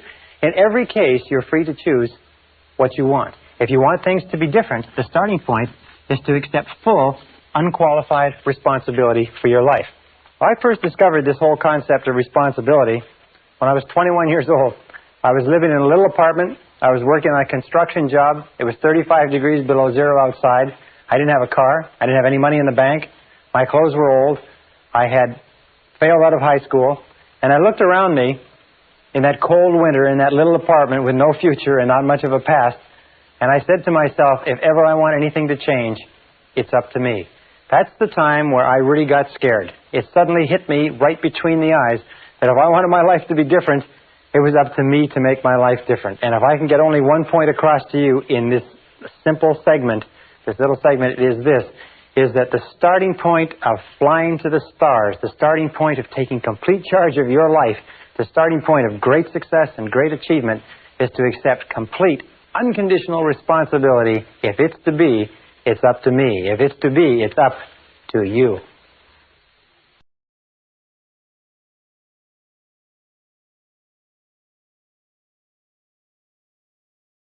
Session 6, Eliminating Negative Emotions. Continuing on the subject of responsibility versus irresponsibility, many years ago, back in 1972, I began a study in an area of metaphysics that dealt with the psychology of the evolution of human potential. And one of the things that leaped out of those pages at me, and I've never really recovered from it, was the discussion of the connecting link between irresponsibility and negative emotions. And the fact that negative emotions are the great blocking emotions or crippling emotions of your life and my life. If the whole purpose of life, if you like, is to achieve higher levels of peace of mind, happiness, contentment, satisfaction, and so on, we have to sit down and we have to look and say, what stops us, or what is blocking us, or what gets in the way of us really enjoying our lives? And you find invariably it's negative emotions of some kind. Now, I'm not talking about the negative emotions that are associated with someone dying or with a great loss. I'm talking about the negative emotions that we experience on a day-to-day basis that rob us of peace of mind, rob us of health and energy, affect our loving relationships, get in the way of our financial independence, rob us of a feeling of fulfillment, and so on. So we're going to talk in this session about eliminating negative emotions, and I want to bring us back to this whole discussion of responsibility. This is one of the most important things that I've ever found in my life. It's simply this, is that if we take a graph or chart, and come with me for a second and let's chart this, and we take from the highest to the lowest, and up here we have a totally responsible person. This is a person who is completely self-assured, completely self-responsible, makes no excuses at all. And down here at the other end we have an irresponsible person, a person who makes excuses for everything. Now, this is the positive end of the scale, this is the negative end of the scale. Every one of us, you and I, are somewhere on this scale moving up or down with every decision that we take. Now, we've found, and this is what got to me, and I said a little bit earlier, that there's a one-to-one relationship between how much you feel you are in control of your own life and how positive or how happy you are. Well, there's a one-to-one relationship between the amount of responsibility you accept and the amount of control you experience in your life. And there's a one-to-one relationship between the amount of responsibility and control you accept and the amount of freedom that you feel that you have. Freedom is the indispensable requirement for happiness. That true success, true happiness in life means being free to live your life your own way as you decide, without anybody else telling you what to do. Living your life as a bird, free as a bird, to do whatever you want. Well, there's a direct relationship between responsibility, control, and freedom, and there's a direct relationship between these three and positive emotions. Now, positive emotions are the great emotions. Positive emotions are those of happiness and love and joy and vitality and energy and exuberance and enthusiasm and excitement and so on. Now, down at the other end, however, we have an attitude of irresponsibility. And what does that lead to? This is what shocked me so much when I first learned it. It leads to a lack of control. Is that to the degree to which we are irresponsible, we lose control. Our inner selves disintegrate and fragment. It also leads to a lack of freedom, because we no longer see ourselves as free agents choosing the direction of our own lives. We see ourselves as pawns, as victims, if you like, of external forces. And a lack of control and freedom leads to negative emotions. When I first began to understand this, I thought, well, yeah, but what about my parents, and what about my childhood, and what about my condition? I didn't have a very good job, and what about my friends? I had crummy friends, and what about my health, and what about the weather, and what about the economy? When I began to realize this, I began to realize that you can put all that aside. If your highest aim, your highest goal is positive emotions of happiness, joy, freedom, enthusiasm, and so on, then you have to stop making excuses. Now, Carl Menninger, the great psychoanalyst, said a very interesting thing some years ago. He said that physical ailments are all different, caused by different bacteria, different viruses, and so on. He said, but mental illness is the same illness, simply spread along a spectrum from the least to the worst. And Thomas Szasz, the psychiatrist, said in his book, The Myth of Mental Illness, that there is no such thing as mental illness. There are merely varying degrees of irresponsibility. So when we say that an irresponsible person is not only negative, we say an irresponsible person is also mentally ill. A totally responsible person is mentally healthy. How does this affect you? Well, I know you want to advance as much as you can in life, or you wouldn't be going through the efforts of taking a program like this. There is a direct relationship between the amount of responsibility you accept for the results of your organization and the amount of power, influence, position, prestige, and status you will have in your work now and in the future. At the top of the graph of responsibility, we have people who accept total responsibility, and power and opportunity gravitates toward them. Down at the other end, we have no power or powerlessness, until you reach the extreme example of a person who's totally irresponsible, completely out of control, who has to be constrained in a straitjacket and locked up in a padded room for their own safety and for the safety of others. Completely powerless, completely without control or freedom. Now, every time we make a decision to be self-responsible, we move up on this graph. Every time we make a decision to make excuses, we move down in this graph. So let's take it a little bit further, and let's talk about the relationship between negative emotions and irresponsibility so that you understand it perfectly clearly. And a perfect example is this. Imagine here is a tree. All right? Here's a tree, and here is the bushes. This is what is called the negative emotion tree. In the negative emotion tree grows the predominant negative emotions: fear, doubt. Many people have considered that self-doubt is the most destructive of all negative emotion, holds you back more than you can imagine. Also, hate is a negative emotion. Then there's envy. There's resentment. And then, of course, there's resentment's sister, guilt. These are all the big negative emotions. These are the ones that have led the hit parade for years. There's about 54 different negative emotions, but these are the top one. And if you take these negative emotions and you boil them all down, and you can put in your own favorite, by the way. Everybody has their own favorite negative emotion. Jealousy could be yours. Self-pity is a good, strong one. It's doing well. But if you boil it down, you find that all negative emotions eventually boil down to anger. Either inwardly expressed, that is where you make yourself sick, or outwardly expressed, that is where you make other people sick. And this negative emotion tree, if we just take a look at its structure, we find the negative emotion tree has a root system. Now, the root system is where the nutrients come from that keep the negative emotion growing and keep the fruit of the negative emotion growing and blossoming. We look at the root system, we say, what are the nutrients? What keeps negative emotions going? What are the fertilizer? What is it that you heap on the fire, if you like, or put into the ground? And we find that there's two things essential to keep negative emotions alive. The first is justification. Justification.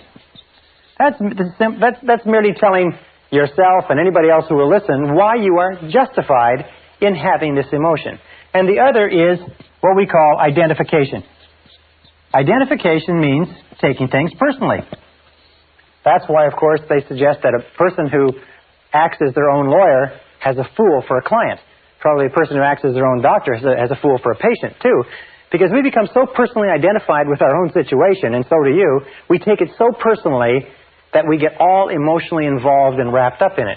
So we find that it's not possible for you to be negative about anything for very long unless you can justify or have a reason for it and explain it to other people, or unless you can identify and take it personally. For instance, if somebody comes in from the parking lot and says they just ran into a car in the parking lot, it doesn't bother you at all, because you don't identify with it. Now, if they said they just ran into a car in the parking lot and it's your car in the parking lot and the person's gone, now you can become extremely upset. Remember this, however, that we always choose these responses. I'll come back to this in a second.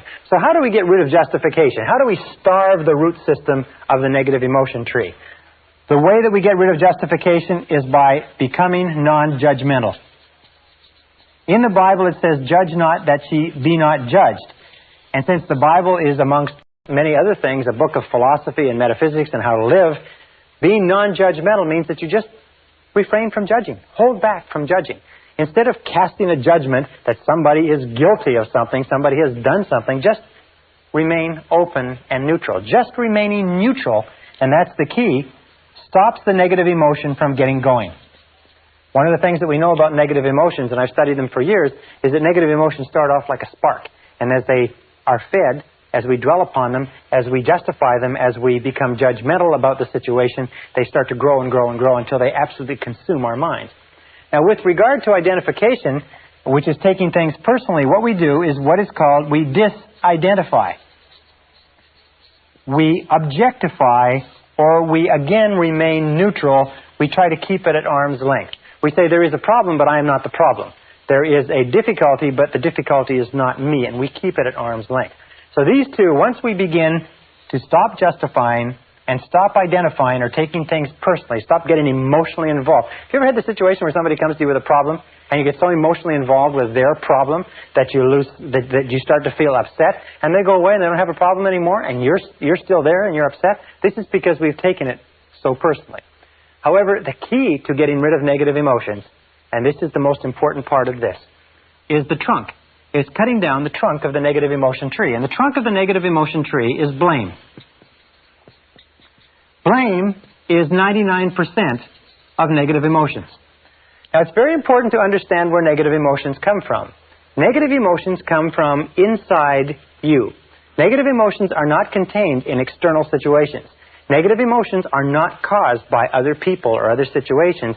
Negative emotions are caused by your response to other situations. Perfect example.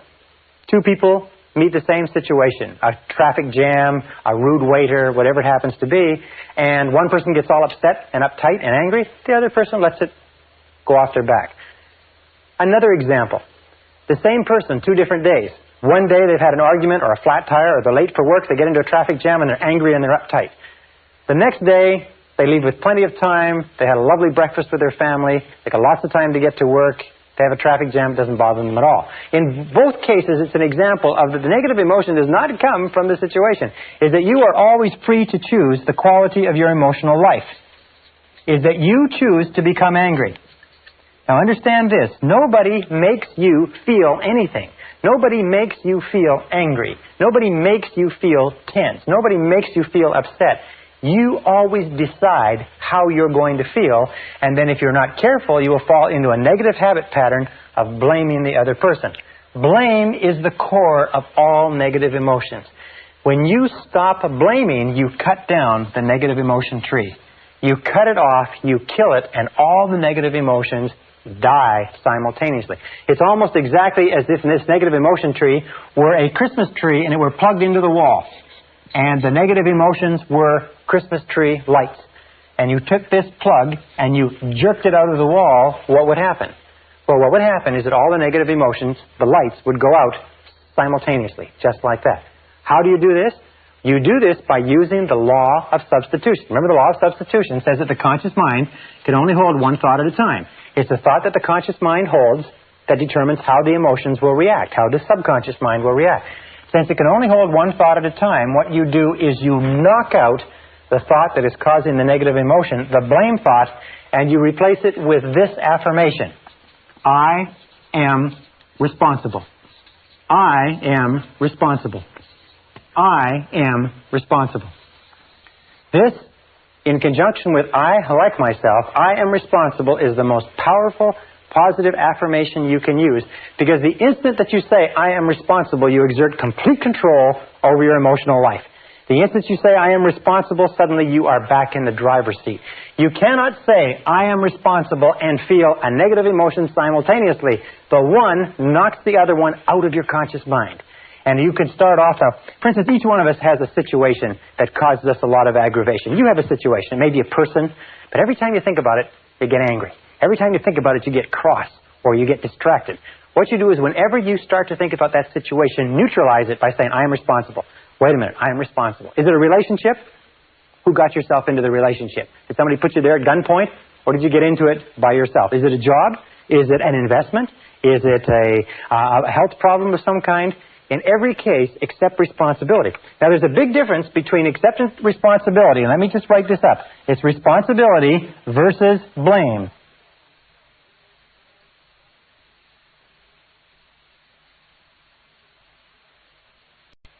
Responsibility versus blame. What is blame? Blame always looks backward toward the past. Blame looks toward the past, toward what cannot be done, toward what can't be changed. Responsibility always looks to the future. So people say, well, when you accept responsibility, isn't it the same as saying you're to blame? No. It's the same as saying that you are in charge of the quality of your thinking from this moment onward. So let us say that you come out to the parking lot and somebody's run into your car. Now, you have two choices. You can become angry and upset and run around and scream and shout, or you can act in a responsible manner. You can do everything possible to trace the culprit, and other than that, you can live with it maturely. So responsibility always looks to the future. Responsibility always asks this question when faced with a problem. What can we do? Not who did it, but what can we do from here? Where do we go from here? What can we do? This is the question of the responsible person. We don't cry over spilt milk. We just say, all right, what's the solution? And we get on with the game. The irresponsible person always says, who did it?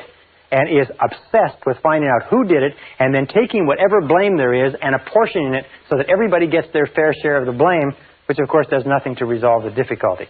So the key to cutting down the negative emotion tree is using the axe and eliminating blaming. The day that you begin to eliminate blaming from your life is the day that your life starts to take off.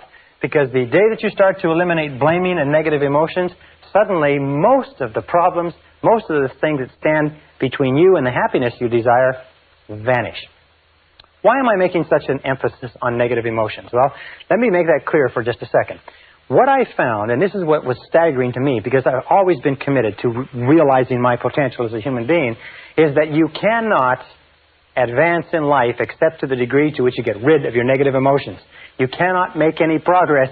You cannot go any further than where you are right this minute except to the degree to which you leave your negative emotions behind. Now, by the way, with regard to the negative emotion that you have that's associated with another person or situation, it's difficult to accept responsibility. It's difficult to say, I am responsible initially, because you've been blaming that person for so long. So sometimes you have to say it with gritted teeth. You have to say, wait a minute, I am responsible. I am responsible. But the more you repeat this, I am responsible, I am responsible, I am responsible, it comes easier and easier. Eventually it gets to the point where as soon as you think of that person or situation, you can neutralize the thought by the law of substitution by saying, wait a minute, I am responsible. I am responsible. There's a beautiful line that you can use also in dealing with difficult people that goes back to self-esteem, and it also has to do with eliminating negative emotions, is say something like this: no matter what you say or do, I'm still a valuable and worthwhile person. Or, no matter what happens, I am still a valuable and worthwhile person. Or, no matter how this situation turns out, I am still a valuable and worthwhile person. The natural course of life is this. Here's the road of life. And when we're children, we start off with no negative emotions. All negative emotions, by the way, have to be taught to a child. They have to be taught, and the child has to learn them from their parents. Have you ever seen a negative baby? There's no such thing as a negative baby. Babies just laugh, and they're happy, and they cry when they have needs, but babies are not negative. But as we grow up, we watch the people around us, and we begin to develop our own negative emotions, which we carry in a sack on our back. As we become teenagers, this sack grows big enough to the point where we can even go to slumber parties, or we can get together with our buddies, and we can talk about how terrible our childhood has been, how rotten our parents are, how rotten our siblings, teachers, and everything else are. Now, when we become adults, what is the mark of adulthood in our society? The mark of adulthood is that you have a great gunny sack full of negative emotions because you have suffered. And what happens is you spend most of your time when you're with other people letting down your guards and telling them about how much you've suffered. What you do is you use exchanges of negative emotions as the basis for your relationships. You say, look, I'll show you my negative emotions if you'll show me yours. Remember, like we used to do as kids? And what you do is you get together like a couple of traders in an Arab bazaar, and you display your negative emotions. You say, oh, look at this rotten childhood I had, and look at this terrible relationship, and look at how crummy my boss is, and how rotten this is, and so on. And you exchange them back and forth. Now, what happens when you talk about and think about your negative emotions? Remember the law of concentration? Whatever you dwell upon grows. Whatever you dwell upon grows and gains strength and stays alive. Negative emotions, by the way, and this is another thing that I learned in the study, is negative emotions are very fragile and ephemeral things. Is that if you don't keep them alive through constant talking, through constant cultivation, you know what happens? They die on you. Yes. You see, negative emotions just die. It's like a fire. If it falls where there's nothing, or a spark, if it falls where there's nothing to burn, it goes out. Negative emotions, unless you talk about them and keep them going, unless you dwell on them all the time, they die on you. You ever had an experience where you're really worried about something, you're really upset about something, and it's preoccupying all of your time, and then you get to work or you get home and you get so busy doing something else that for about 3 or 4 hours, you don't have time to think of anything else. And about 3 or 4 hours, you stop and say, geez, I haven't worried about that for a long time. I've got to get back to worrying about it, because what's happening is going out. It's like a fire that's going out. So you've got to get back to it. You've got to think about it and talk about it and worry about it and hassle it to get it back up to the point where it's preoccupying your whole mind. How many times does that happen? Well, what the mature adult does is the mature adult leaves their negative emotions by the side of the road and gets on with the rest of their life. They get on with the rest of their life. They leave them there instead of dragging them along. They leave them like a big pile of garbage at a garbage strike. They just leave it there. And when people say, how are things going? You say, wonderful. You say, how's life? You say, terrific. You say, how's your relationships? Couldn't be better. How is your health? How are you feeling? I feel great. In other words, don't talk about negative things, because when you talk about negative things, you actually increase them and you draw more of them into your life. Look at the people that you know who have problems. You notice the people that you know who have problems all the time, never seem to solve their problems, are people who talk about their problems all the time. To him that hath shall more be given. From him who hath not, even that which he has shall be taken away. Now, this is another critical point with regard to relationships. And I learned this again in my studies. It is that each of us has a certain amount of suffering that we've gone through, and people fall in love with their suffering. People love their suffering. As a matter of fact, they feel that they've paid for it, they've thought about it, they've lived with it for so long that most people are very reluctant to give up their suffering. You can't talk them out of it. You say, well, why don't you just forget it? Why don't you just put it behind you? Why don't you just get on with it? They say, well, I can't do that. Do you know how much I've suffered? Do you know how much emotional investment I've put into this relationship, this job, this career, and so on? I remember, I can tell you 1,000 people who've come up to me who are in bad relationships. And they say, well, I've been in this relationship or in this marriage now for several years, and I'm miserable, I'm unhappy, we don't like each other, it's going nowhere. I say, why don't you do something about it? But after all these years? And what I say to them is I say, look, the average life expectancy of the average American today is between 75 and 80 years, and it's going up. By the time we reach the end of the century, the average life expectancy will probably be 80, 85, 90 years old. Do you know what that means? That whatever age you are now, and you may be 20, 25, 30, 35, it doesn't really matter, you subtract that from 80, you get the number of years that you've got left to live in this current situation. You ask yourself, do you want to live in this situation for the next 30, 40, 50 years? And the answer, in all honesty, has to be no, because it's probably not going to get any better. People love their suffering. They hate to give up their suffering. So what we've devised is a very simple bit of advice. And this advice, I just recently discussed this with a consulting psychologist, and he said it's the simplest advice he's ever heard to give to people who need it. It's when somebody comes up to you and wants to talk to you about their problems. You say yes, and you be sympathetic and empathetic. It's very good to hear people and let them talk out their problems, except there are some people who do nothing but talk about their problems. Every time you see them, they talk about their problems. Very often, they talk about the same things they talked about last time. What you do is you say, yes, I hear what you say, and I'm very sympathetic. However, you're responsible for your own life. You are responsible. What are you going to do about it? You are responsible for your own life. What are you going to do about it? Now, what will happen is this, is that your good friends will say, yes, you're right, I am responsible. I have to make a change. I have to do something about it. And they'll go out and they'll do it. As a matter of fact, they'll come and they'll lay out all their problems to you, and all you say to them is this. You say, well, what do you think you should do about it?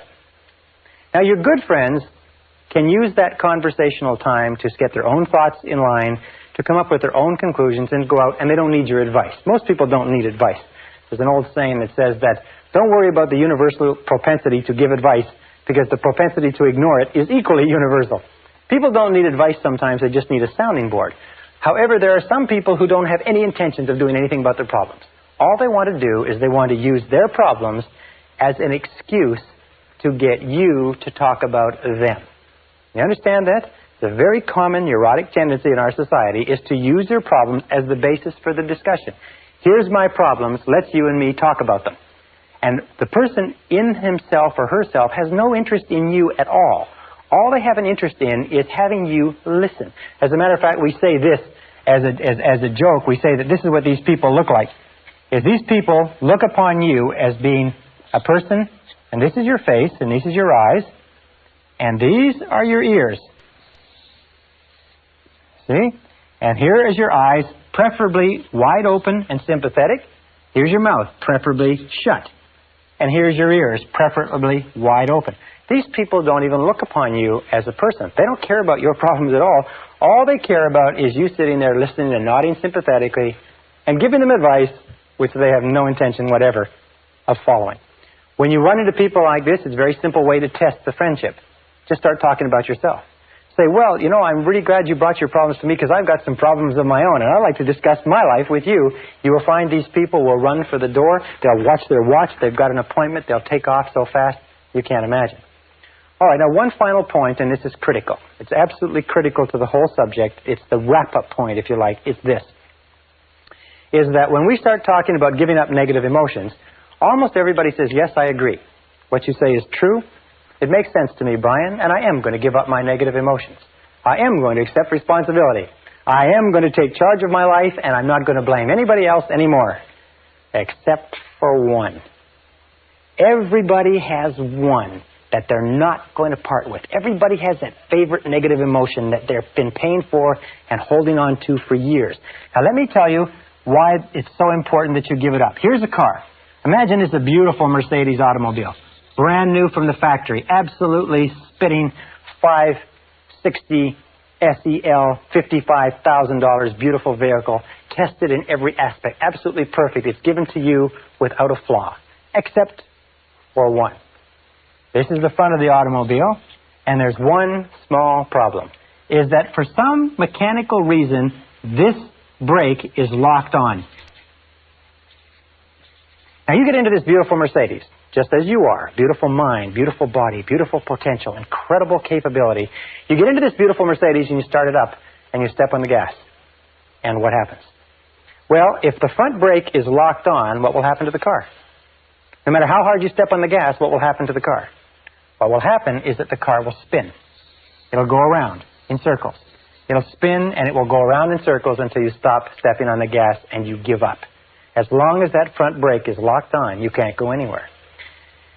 What I found was this, is that the existence of just one negative emotion that you will not let go of for whatever reason, and the reason is always an ego reason, the reason is always has to do with your own ego, will cause you to stay in the same place and spin your wheels and go in circles for the rest of your life.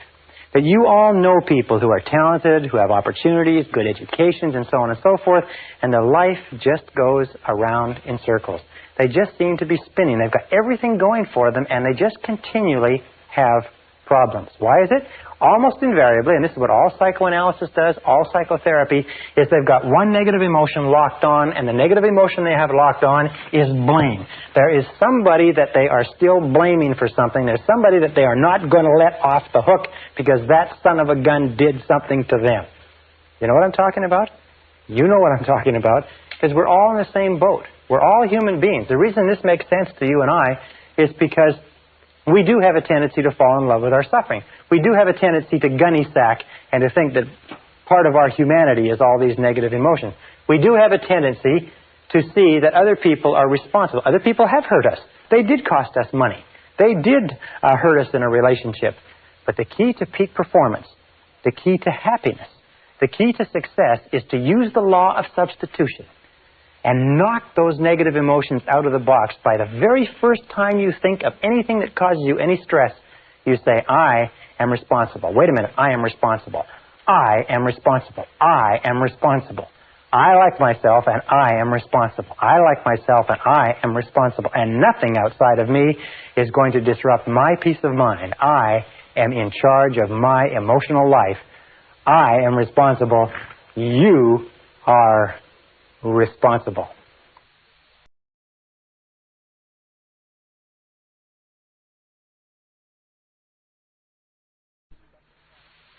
Session 7, Releasing Your Brakes.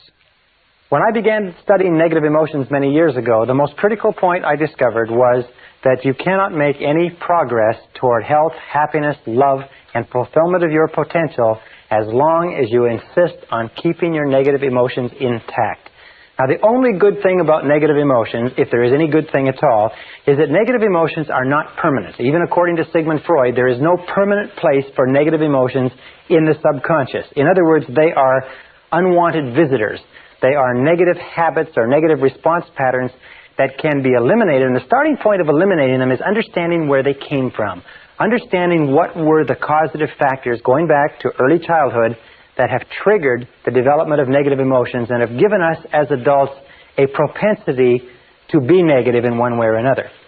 That takes us to early childhood conditioning. Remember we said before that the starting point of inhibitive and compulsive negative habit patterns was destructive criticism. Destructive criticism is the great destroyer.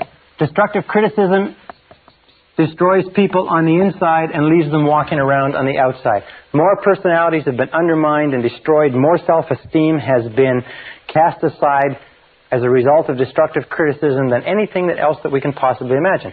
So destructive criticism is the great killer. Now, why is it so bad? Well, we know that children as infants, children as they're growing up, have a tremendous need for love and approval from their parents.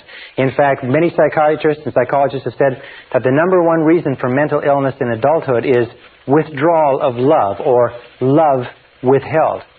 We know that any prestigious person, any person who is important to a child, has an inordinate impact on that child, and that children up to the age of 6 years have very little ability to discriminate between valid and invalid criticism. What this means is that anything that a parent or an older sibling or an older relative, anything that a prestigious person or important person says to a child is accepted as true. It's accepted as a valid representation of reality. If a mother says you're a bad boy, if daddy says you're lazy, if someone says that you're not dependable, if someone says you're stupid or you're clumsy or you're ugly, the child has no capacity whatever to discriminate between valid and invalid. The child accepts that as a true representation of reality. It bypasses the conscious mind, goes straight into the subconscious, and is stored. Many of us, as adults, are still living on the basis of negative information that was programmed into us when we were children. And then as adults, what do we say? We say, well, that's just the way I am. Or, I've always been that way. Or some people even say, well, it runs in the family. Your father was like that, children are like that. Or your mother was like that, and so on. But where did it come from? None of these things run in the family. For instance, when I was growing up, my parents had gone through the Depression. And the Depression had made an inordinate impact on them. So whenever we talked about buying anything, all the time I was growing up, my parents would become very, very tense, and they said, we can't afford it. We can't afford it. We can't afford it. We can't afford it. They had this lack mentality, this we can't afford it mentality all their lives. And I grew up, so even though I've never experienced the Depression, and you've never experienced the Depression in most cases, 10, 20, 30, 40 years later, we're still saying, I can't afford it. I can't afford it. I can't afford it.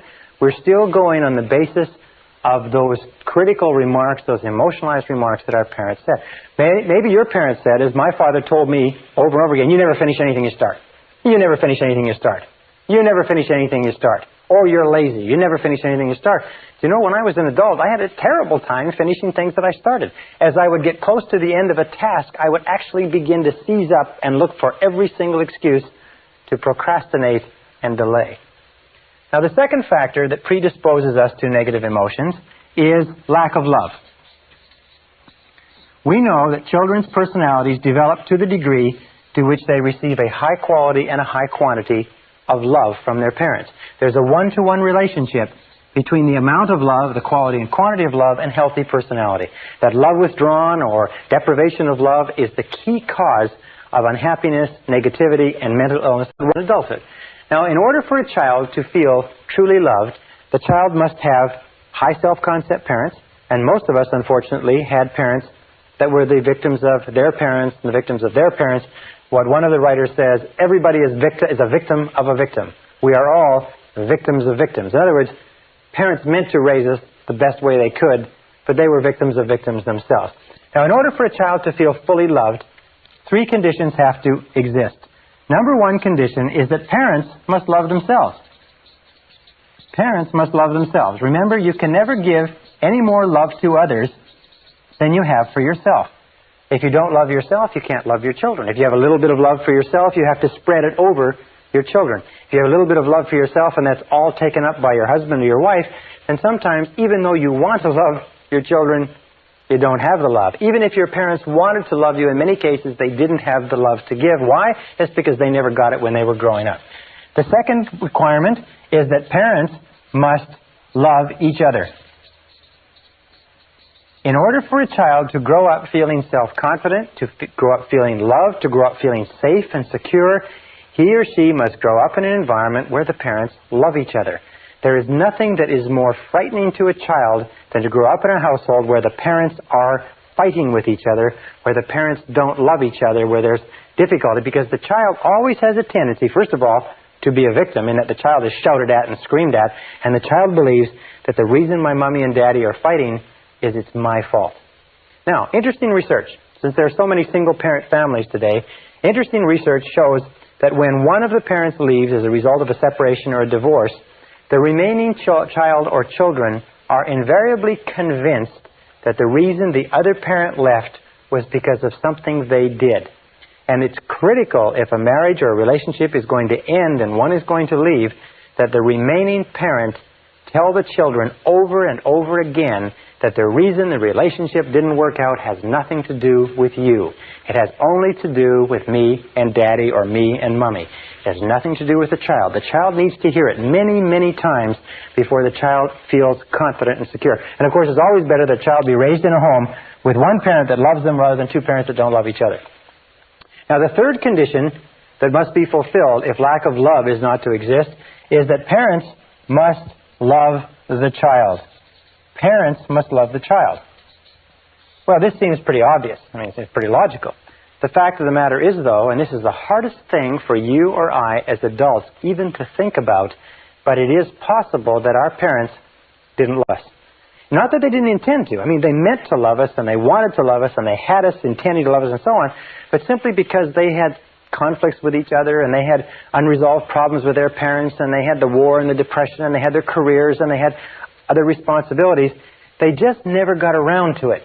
You see, that was the difficulty. They meant to, but they never got around to it. The only way that you can really love a child is by spending a high quantity and high quality of time with the child. High quantity, high quality with the child. 10 minutes a day doesn't do it. Children consider themselves valuable to the degree to which the most important people in their lives spend time with them. If the most important people in their lives, their parents, only spend little time with them, the children conclude that the reason for that is because they are defective. There is something essentially wrong with them, and that's why their parents don't spend time with them. The children don't think rationally, they think purely emotionally. They only think if the parent is here, he loves me or she loves me. If the parent doesn't spend time with me, he or she doesn't love me. So if any one of those three conditions or more existed when you were growing up, the parents didn't love themselves, the parents didn't love each other, or maybe the parents didn't love you because they never got around to it, although they meant to, then you will have grown up in conjunction with destructive criticism with what is called guilt. Now, what is guilt? Well, guilt is a feeling of not being worth very much. Where do we get this feeling? Well, when we're continually criticized by the important people in our lives, and simultaneously we are not given the amount of love that we need, we feel that we're not worth very much. We feel that we are worth less. And a feeling of guilt leads to a feeling of worthlessness. Worthlessness. And guilt, the feeling of worthlessness, is the underlying fundamental problem of the 20th century. It is the main source of mental illness. It is the main source of problems in relationships. It's the main source of psychosomatic illness. It is the main source of most of the problems that beset our society, is this deep down feeling of guilt and worthlessness, which is expressed or unexpressed in the thought or the attitude, I'm not good enough. I'm not good enough. I'm not good enough. You know, we talked about self-esteem and how important it was. Self-esteem means I like myself. I like myself. I like myself. I like myself. People who've been raised with destructive criticism and lack of life not only don't like themselves, they don't feel that they're good enough for anybody or anything, and in many cases, they are plagued by self-hatred. They hate themselves. Self-hatred or self-condemnation. And you will see this will come out in their conversation, and it will come out in their relationships with other people. People who hate themselves, even though they want to have good relationships with other people, are simply not capable of it. People who don't feel that they're good enough for anything will always bring it to the surface. It will always be a problem. Now, what are the main reasons for guilt? Actually, where does guilt come from? Guilt comes from three negative sources. Negative parents, negative influences, or negative religion. One of the three. Any one of the three uses guilt, and guilt is used or practiced, especially by parents and by some religious denominations, for two reasons. One is punishment. Guilt is used to punish us. When we're growing up, it's the easiest way to punish a person is to make them feel bad. So our parents make us feel bad by physically punishing us or by verbally abusing us. And punishment is a very good way to gain conformance. Punishment is a very good way to get people to do what you want.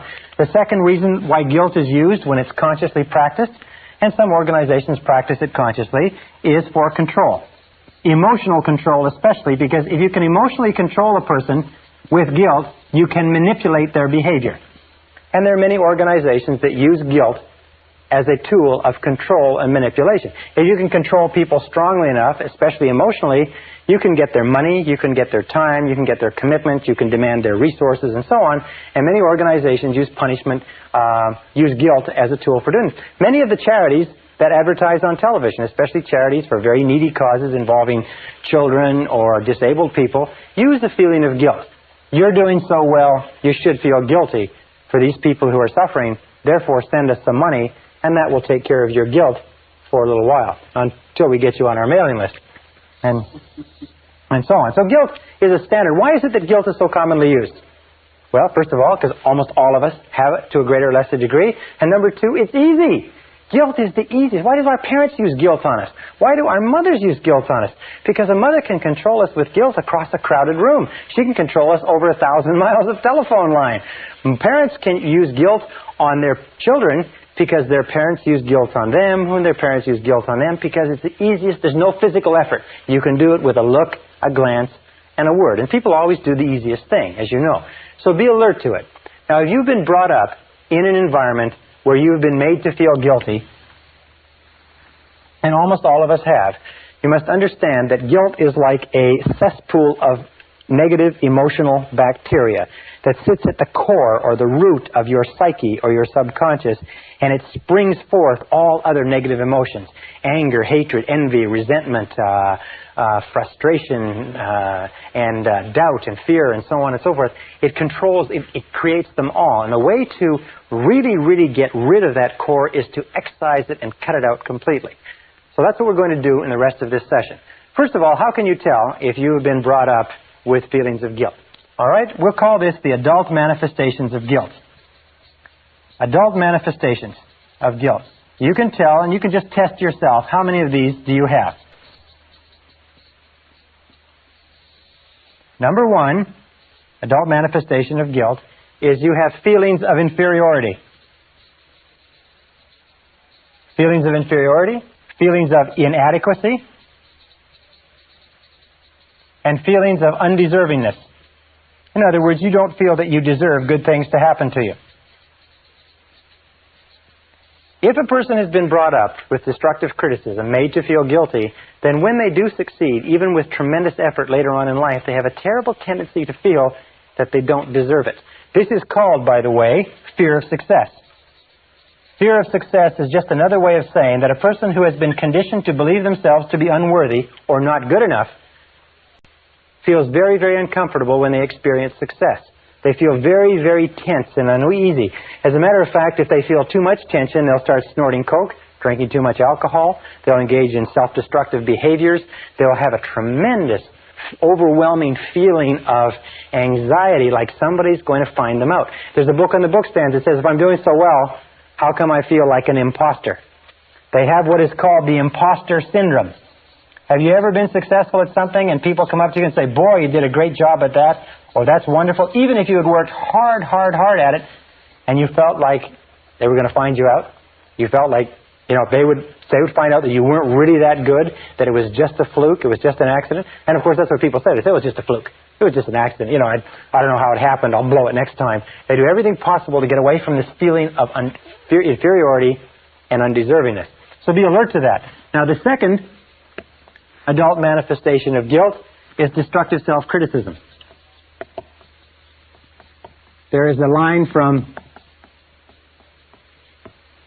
one of the poets that says, those to whom evil is done do evil in return. Children at a very early age, sometimes at the age of 2 or 3, begin to run themselves down, tear themselves down, even to hit themselves and physically punish themselves if they're criticized enough. They're always saying the equivalent of, I'm not good enough, or I'm not very good, and they punish themselves. So destructive self-criticism is a real symptom of an underlying feeling of guilt and inadequacy. Number 3 is easily manipulated by guilt. People can pull your guilt strings. Very simple. As a matter of fact, we find that there are two types of people in the world. There's guilt throwers and there's guilt catchers. And these people are invariably attracted to each other. And of course, the guilt thrower is the person who identified with a parent who threw the guilt. The guilt catcher is the person who identified with a parent who caught the guilt.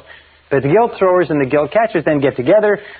They balance nicely. They settle down. They raise new generations of little guilt throwers and guilt catchers. But you can tell that you're easily manipulated by guilt because you've been conditioned to be responded to. Your boss can pull your guilt string. A person on a bus can pull your guilt string. The airline flight attendant can pull your guilt string. Be very, very alert to this. The third manifestation, or the fourth manifestation of guilt, is that you use it. You use guilt and blame generously. Why? Well, it's been worked on you, you work it on them. I mean, if exchange is a fair deal. You use guilt and blame generously. It becomes the basis of your relationships with other people. Is when something goes wrong, you pin the rap on them. Something goes wrong, you blame someone. Instantly there's a problem, you look around to see who's to blame. They did an interesting experiment in Candid Camera a few years ago where they took and they put a patch of ice on a sidewalk where it shouldn't be. It wasn't that cold, but they froze the ice. And then they watched how people would react as they walked along. And they'd be walking along, and they'd hit this patch of ice in it, and they'd grab their balance, and they'd turn around. The first thing they'd do is they'd look at the person closest to them, and they'd glare at them, as if they're furious. In other words, they looked at somebody to blame. Now, if there wasn't anybody within 10 or 15 feet, they would get their balance back again. They'd look around. There'd be nobody around them, and they'd kick the ground and stomp on the ground and walk away. See, our natural tendency whenever anything goes wrong is to look for someone or something to blame, especially if we've been brought up being blamed continuously. And the fifth manifestation is what is called victim language. Now, remember we talked about the law of concentration. It says whatever you dwell upon grows. It also says that if you use victim language, you keep the guilt alive. You reinforce it, you build it, you grow it, you fertilize it. Victim language is language like I can't, I can't, I can't. Whenever you say I can't, I can't, I can't, you're sending a message to the subconscious mind. The subconscious mind picks up that you are helpless, that you're not in control, that you're a victim. And so when you actually come to want to do something, the subconscious mind just feeds back your own command and says, you can't, you can't. The second thing is you say, I have to, I have to. Again, I have no control, I'm not in charge. But here's two other expressions of victim language that you've got to be careful of. And it's this one, I'll try. I'll try. Whatever it is, I'll try. What does the words I'll try mean? Well, let me tell you what they mean. They mean I'm going to fail, and I'm telling you in advance so that you can't come back on me.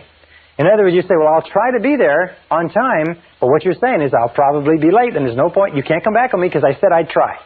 Whenever a person says I'll try, they are excusing failure in advance. If you went to the doctor and the doctor did an examination and checked you all over and looked at you and came back and said, well, geez, you're in terrible condition. We're going to have to do triple bypass surgery and get you over to the hospital right now. I'm surprised you even made it in. And you say, well, geez, doctor, I sure hope you'll do a good job. And he says, I'll try. And he says, I'll try. He said, wait a second. Maybe I got to get a second opinion. You go to a lawyer. You're charged with something. You go to a lawyer and you present your case to the lawyer and say, look, will you defend me? He says, I'll try. What is he saying? He's saying, look, I've looked at the case, and from what I see, there's not much hope, but I'll take it on anyway. I'll try. And they're the ones that try to get you to pay in advance, too. Another set of words that you mustn't use. By the way, with regard to I'll try, what you do is you say, I'll do it or I won't do it, not I'll try. If ever, in our business, we run a very, very active business. Whenever we call somebody up and we ask them, can we get this or that, and they say, well, I'll try to have it to you by Friday, or I'll try to get it done on time, we instantly know that they're telling us that they want off the hook, they're not going to do it.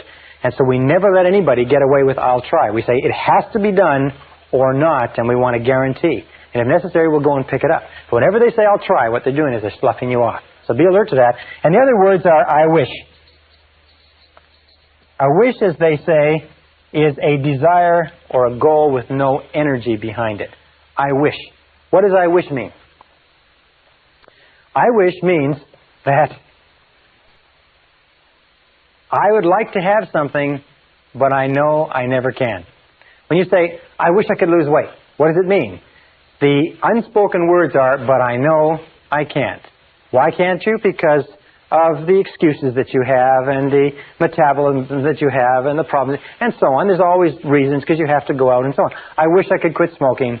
I wish I could get fit. I wish I wish, I wish. Whenever you use the words I wish, you signal to the subconscious that this is something that you do not believe it's possible for you to achieve or acquire.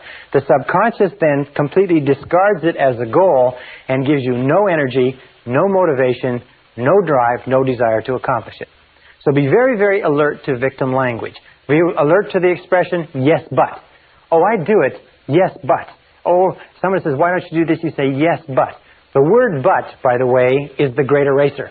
When a person says, you could certainly increase your income or increase your output or be a better person or happier or lose weight or whatever else it happened to be, and you say yes, but, what you're saying is you're erasing the whole statement that has gone before. You send a message to your subconscious that says, no possibility, make no effort, focus no energy, commit no capacity to the accomplishment of this goal. So people who've been brought up feeling guilty have 5 qualities or 5 adult manifestations. One is they feel inferior, they feel inadequate, they feel like they don't deserve good things to happen to them. You're very alert to that. Number 2 is they run themselves down continually. They use destructive self-criticism. Number 3 is they use guilt and blame on themselves and on others. Number 4 is they're easily manipulated by guilt. Number 5, they use victim language. So let's go and say, how do we get rid of guilt? Isn't it amazing how this board just clears? Isn't that amazing? It's absolutely vanishing. We have a sort of a magic wand thing that we wave when I go over and sit on that desk. Okay, how do we rid ourselves of guilt? Ridding yourself of guilt. Here's the process. It's got a few really critical steps. Number 1, top of the list, eliminate destructive self-criticism. Eliminate destructive self-criticism. In other words, never say anything destructively critical about yourself. Just don't say it. Here's the basic rule. Since your subconscious accepts whatever you say as true, as being a command, what you do is you don't say anything about yourself that you do not sincerely desire to be true. Don't say, I'm fat, I'm tired. Don't say, I can't, or I have to. Don't say anything unless you want it to be true. Remember, the words that come after the word I are the words that your subconscious records as commands, except for when you say, I wish or I'll try. So eliminate destructive self-criticism. Only speak in positive terms about yourself. I like myself. I like myself. I can do it. I will do it. I choose to do it. But not I can't or so on. Number 2 is refuse to be manipulated by guilt. Refuse to be manipulated by guilt. Because every time you allow somebody to manipulate you by guilt, you know what happens? You reinforce and make stronger the effect or the influence of guilt in your life. Now, when I grew up in a family that was greatly influenced by negative religion. As a matter of fact, my mother, God bless her, had a black belt in guilt, and she did a superb job on it. And it took me years to get over it. When I got married to Barbara, she'd also come from the same sort of family. So we have to come back, and we have a beautiful response. Whenever the other of us falls back into old patterns, we say, you're not trying to make me feel guilty, are you? You're not trying to make me feel guilty, are you? That's a beautiful way to do it. Just say, you're not trying to make me feel guilty, are you? And refuse to let people manipulate you using guilt. Number 3 is refuse to use guilt and blame. And announce that you're not going to use it. Refuse to use it on other people. And let your children and let your spouse say the same thing. You're not trying to make me feel guilty, are you? And just keep repeating it over and over again. And say, well, and sometimes they say, yes, I am. You say, well, it's not going to work. It's not going to work anymore. You see, guilt only works as long as you don't know that it's being used on you. Number 4 is what we call the law of forgiveness. This is the most important of all. It's really the core, it's the guts of this whole session. The law of forgiveness simply says that you are mentally healthy to the degree to which you can freely forgive and forget grievances against you. That your ability to forgive others is the key determinant of your happiness and success in life. Your ability to forgive others is the key way to eliminate guilt. Your willingness to forgive others and to let go past grievances is the single most important determinant of whether or not you are a fully integrated, fully functioning adult human being. Because the tendency to blame and to hold grudges is a childlike pathological tendency that is possessed by all people who are mentally ill.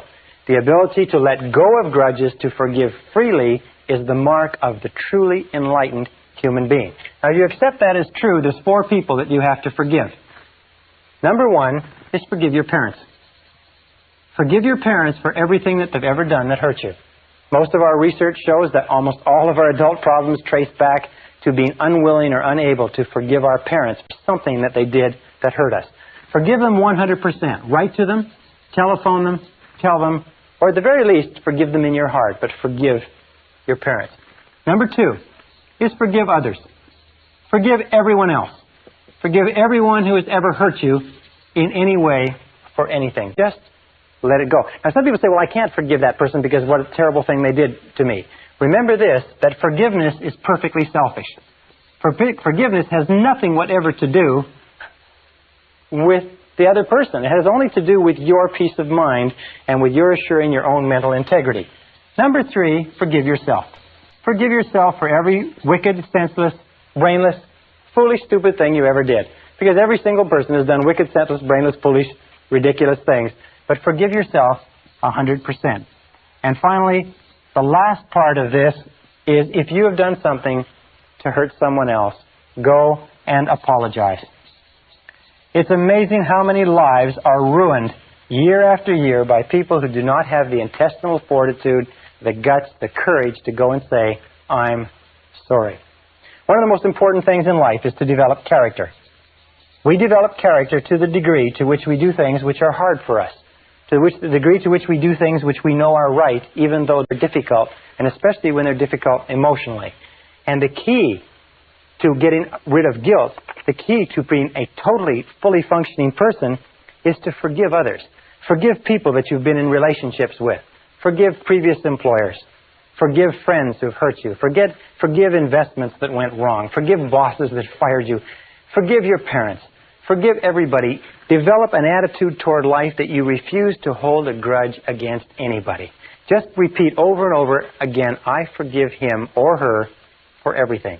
I forgive him or her for everything. I forgive them for everything. And let it go. The key to freeing yourself from negative emotions is to absolutely refuse to carry any negativity forward. Remember, it's a perfectly selfish act. You can be as selfish as you want.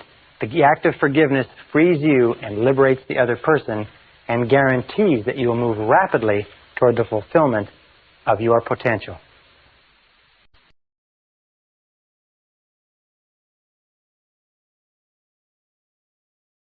Session 8, The Worry Buster. One of the great aims of life is to achieve your own peace of mind. And the reason why so few people have peace of mind is because they don't set it as an important enough goal. And if they do, they don't take the time to understand what stands between them and peace of mind. Now, we talked earlier about one of the major obstacles or major pairs of obstacles are negative habit patterns, the fear of failure, the fear of rejection. Those rob us of an enormous amount of peace of mind. We also talked about feelings of guilt, feelings of inadequacy, feelings of worthlessness, feelings of undeservingness, and so on. They also rob us of peace of mind. And I want to talk in this session about the last, if you like, key to this discussion on negative emotions, what we call negative imagination. Now, the word negative imagination comes from an extensive body of literature that was written at the beginning of the century, but they found that negative imagination is something that we create in ourselves that causes us an enormous amount of stress and distress, if you like. Negative imagination creates fear. And one of the best definitions of fear that I've seen lately is what is called fantasized experiences appearing real. Fantasized experiences appearing real. In other words, these are experiences which we create in our minds and our imaginations, and we dwell upon them, and the more we dwell upon them, the more real they become to us. It's like I have 3 little children, and if I let them watch a scary movie, even if they insist upon it, they begin to feel that there are scary creatures under their beds and in their cupboards and so on. Is these fantasized experiences become real, and at one time, with little Michael, we couldn't get him to sleep in his bedroom at all because he was convinced that there were monsters in there. What do we call negative imagination? Well, another word for it is worry. Worry is a sustained form of fear caused by indecision. Worry is a sustained form of fear caused by indecision. Now, what does that mean? It means that when we make decisions, we do away with worry. A study was done some years ago where many thousands of people were surveyed and asked what were they worrying about at the current time. And they accumulated it all up and they found this is what people worry about. 40% of the worries that people had were things that never happened. When they went back later, they found that the things they were worried about would never happen. They were going to be late, or they'd lose a job, or they wouldn't work out on a date or a relationship. The next figure, 30%, were things that were in the past, that had already happened and nothing could be done about. There were 12% of worries were worries about health. In most cases, needless worries. The thought that they had a pain or an illness or an ailment or something else that didn't turn out to be true. 10% of the things people worried about were petty worries. They were worried about whether or not they had enough change in the parking meter, whether or not someone would phone them. Really irrelevant worries. Only 8% of the worries were about anything substantial at all, and of those 8%, half, or 4%, were totally outside the control of the person. They were worried about whether Red China would invade northern Vietnam and things like that. I think things that the person could have nothing to do about anyway. So basically the research shows that as much as 96% of everything that we worry about or more is irrelevant. It never happens. It's not worth worrying about at all. But where does worry come from?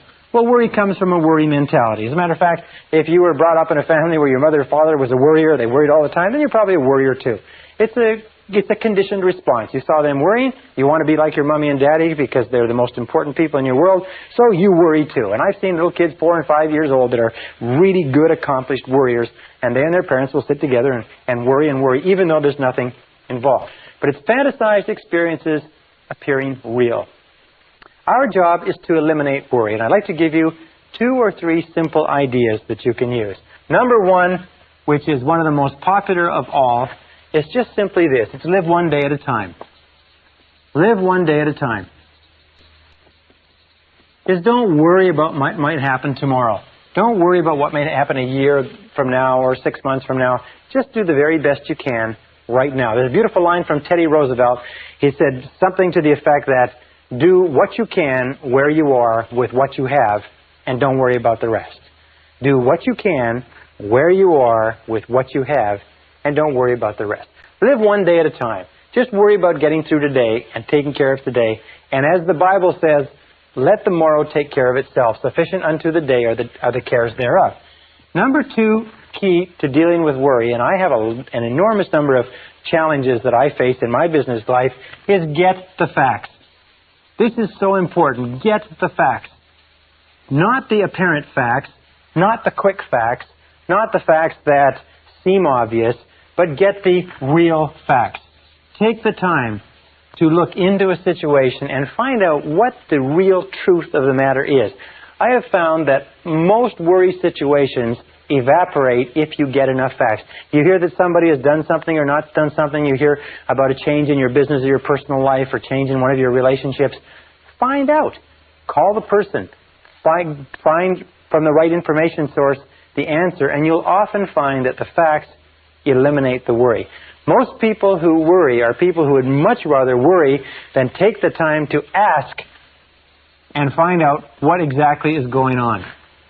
Ask people, do your research, do your reading, do your homework, get the facts. One of the most important requirements, by the way, for your success in business or any other thing, any other field of endeavor, is to get the facts that you need so that your answers are accurate and up to date.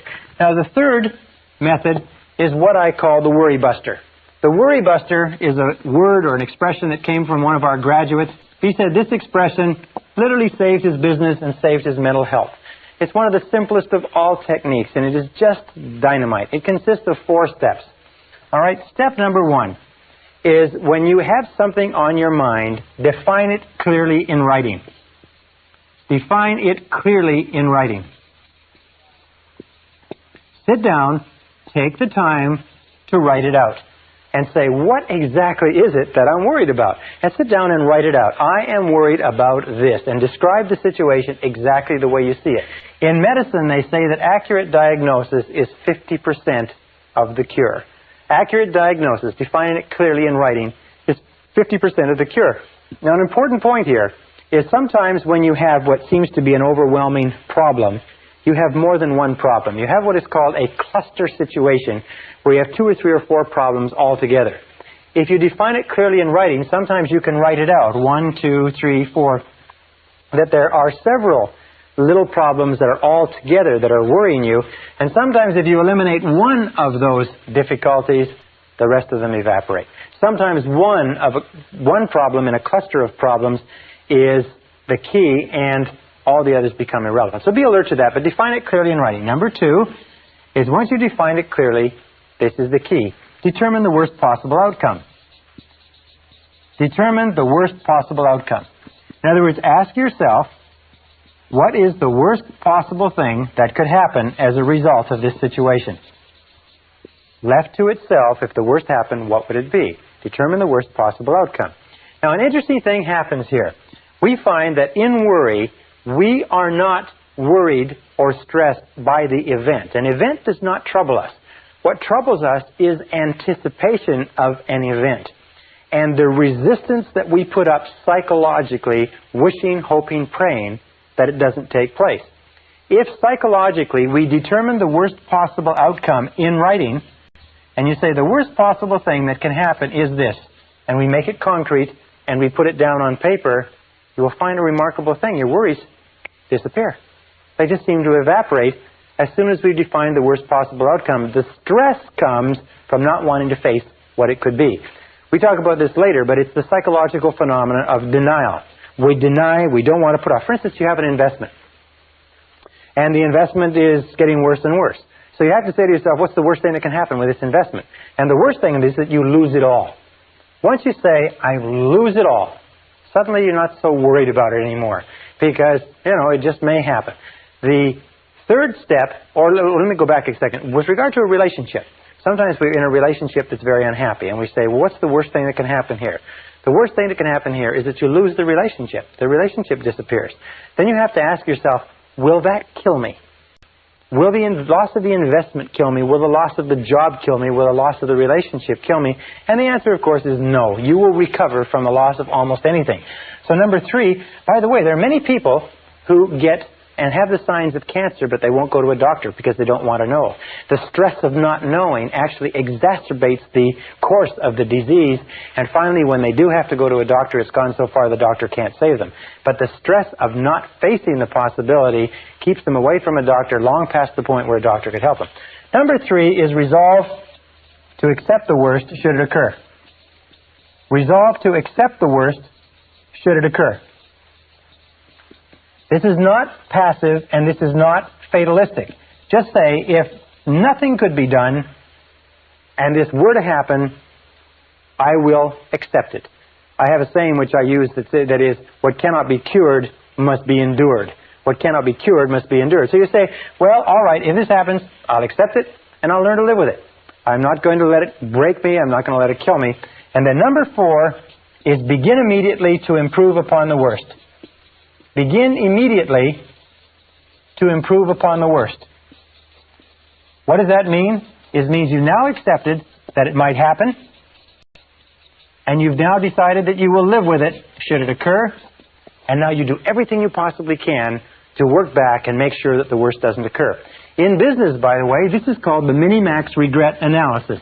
It's minimizing the maximum regret. In other words, it's saying, what is the worst thing that can happen, and how can I minimize that maximum regret? This minimax technique is a tremendous technique because it clears your mind considerably. And one of the best ways to use it is this. Really neat method. Take a piece of paper, draw a line down the center and a line across the top, and then work down the page. And right on this side, write WPO. Right on this page, your definition. In other words, this is a clear definition of what's bothering you. On the top of this page, you write WPO. Worst possible outcome. And then you write 1, and you say, I'm worried about this. And you write it out clearly, and then you write 1, you say the worst possible outcome is this. 2, I'm worried about this. 2, worst possible outcome is this, and so on. You'll find that every single time you do this, the problem just evaporates.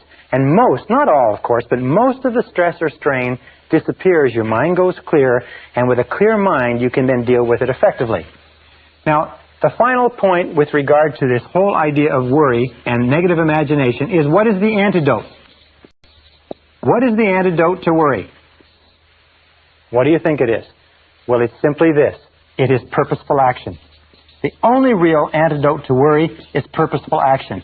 Everything that gets you to the point where you can take purposeful action, where you can move, and as Shakespeare says, take arms against the sea of troubles, and by so doing end them, anything that gets you to the point where you can take purposeful action will eliminate the worry. Why? Because of what we call the law of substitution. You cannot be working on a problem or a situation and thinking and acting purposefully to resolve it and still worry about it simultaneously. Worry almost always comes when you have too much time on your hands. Worry is a form of negative goal setting. Remember we talked about the law of concentration? It says whatever you dwell upon grows. Well, whenever you have a worry situation, what do you find yourself doing? What you find yourself doing is thinking about, talking about, dwelling upon, vividly imagining exactly what you don't want. By the law of expectation, it says whatever you expect will come into your life. That which I greatly feared has come upon me, is what it says in the book of Job. Or the law of attraction says you will attract into your life the people and circumstances in harmony with your dominant thoughts. The reason why we're taking a whole module to talk about worry is this, is that there are some people who don't worry about anything. This method, by the way, of determining the worst possible outcome, the worry buster, is also a tremendous method for decision making. When you go into any situation where you have to make a decision one way or another, the first question you should sit and ask, once you've analyzed it, is what's the worst thing that can happen? I remember the great J. Paul Getty, who at one time was one of the richest men in the world, said that this method of determining the worst possible downside was used by him as a decision-making method into every business deal he went to. What he would do is he would say, no, what's the worst thing that can happen? And then he would make sure that the worst didn't happen.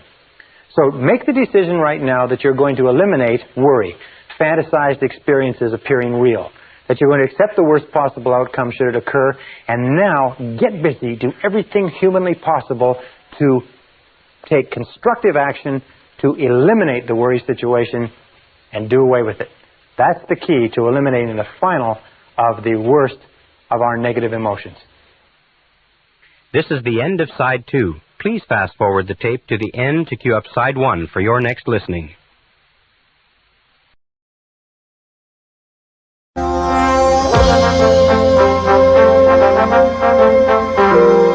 Brian Tracy presenta el programa Fénix. La psicología del logro.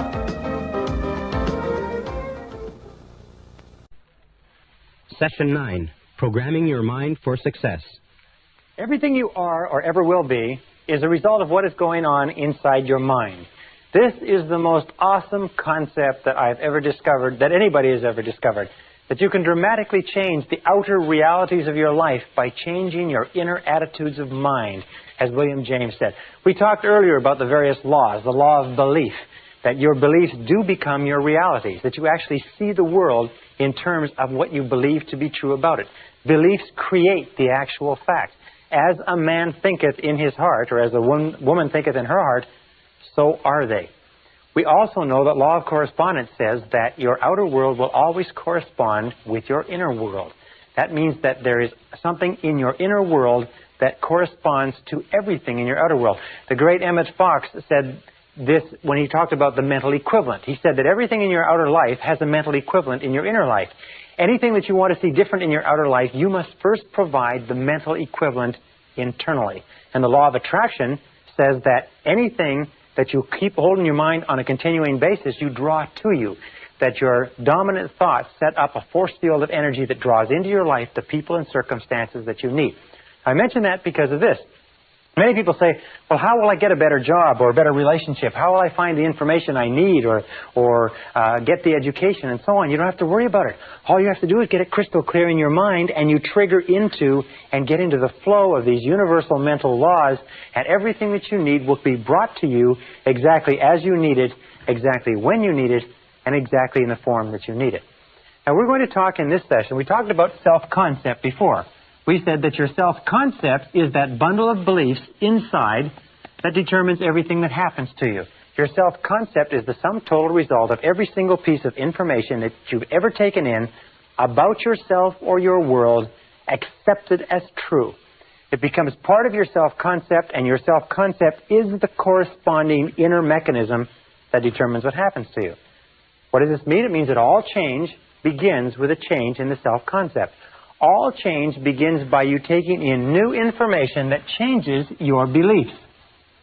Now, beliefs are the hardest of all things to change because we defend them so vigorously.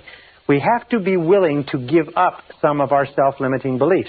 We have to be willing to look at our beliefs honestly. Remember, we talked about self-knowledge. You have to be willing to look at our beliefs honestly and say, do these beliefs serve me? Is this what I want to be? Is this what I want to do? Is this the best that I can have?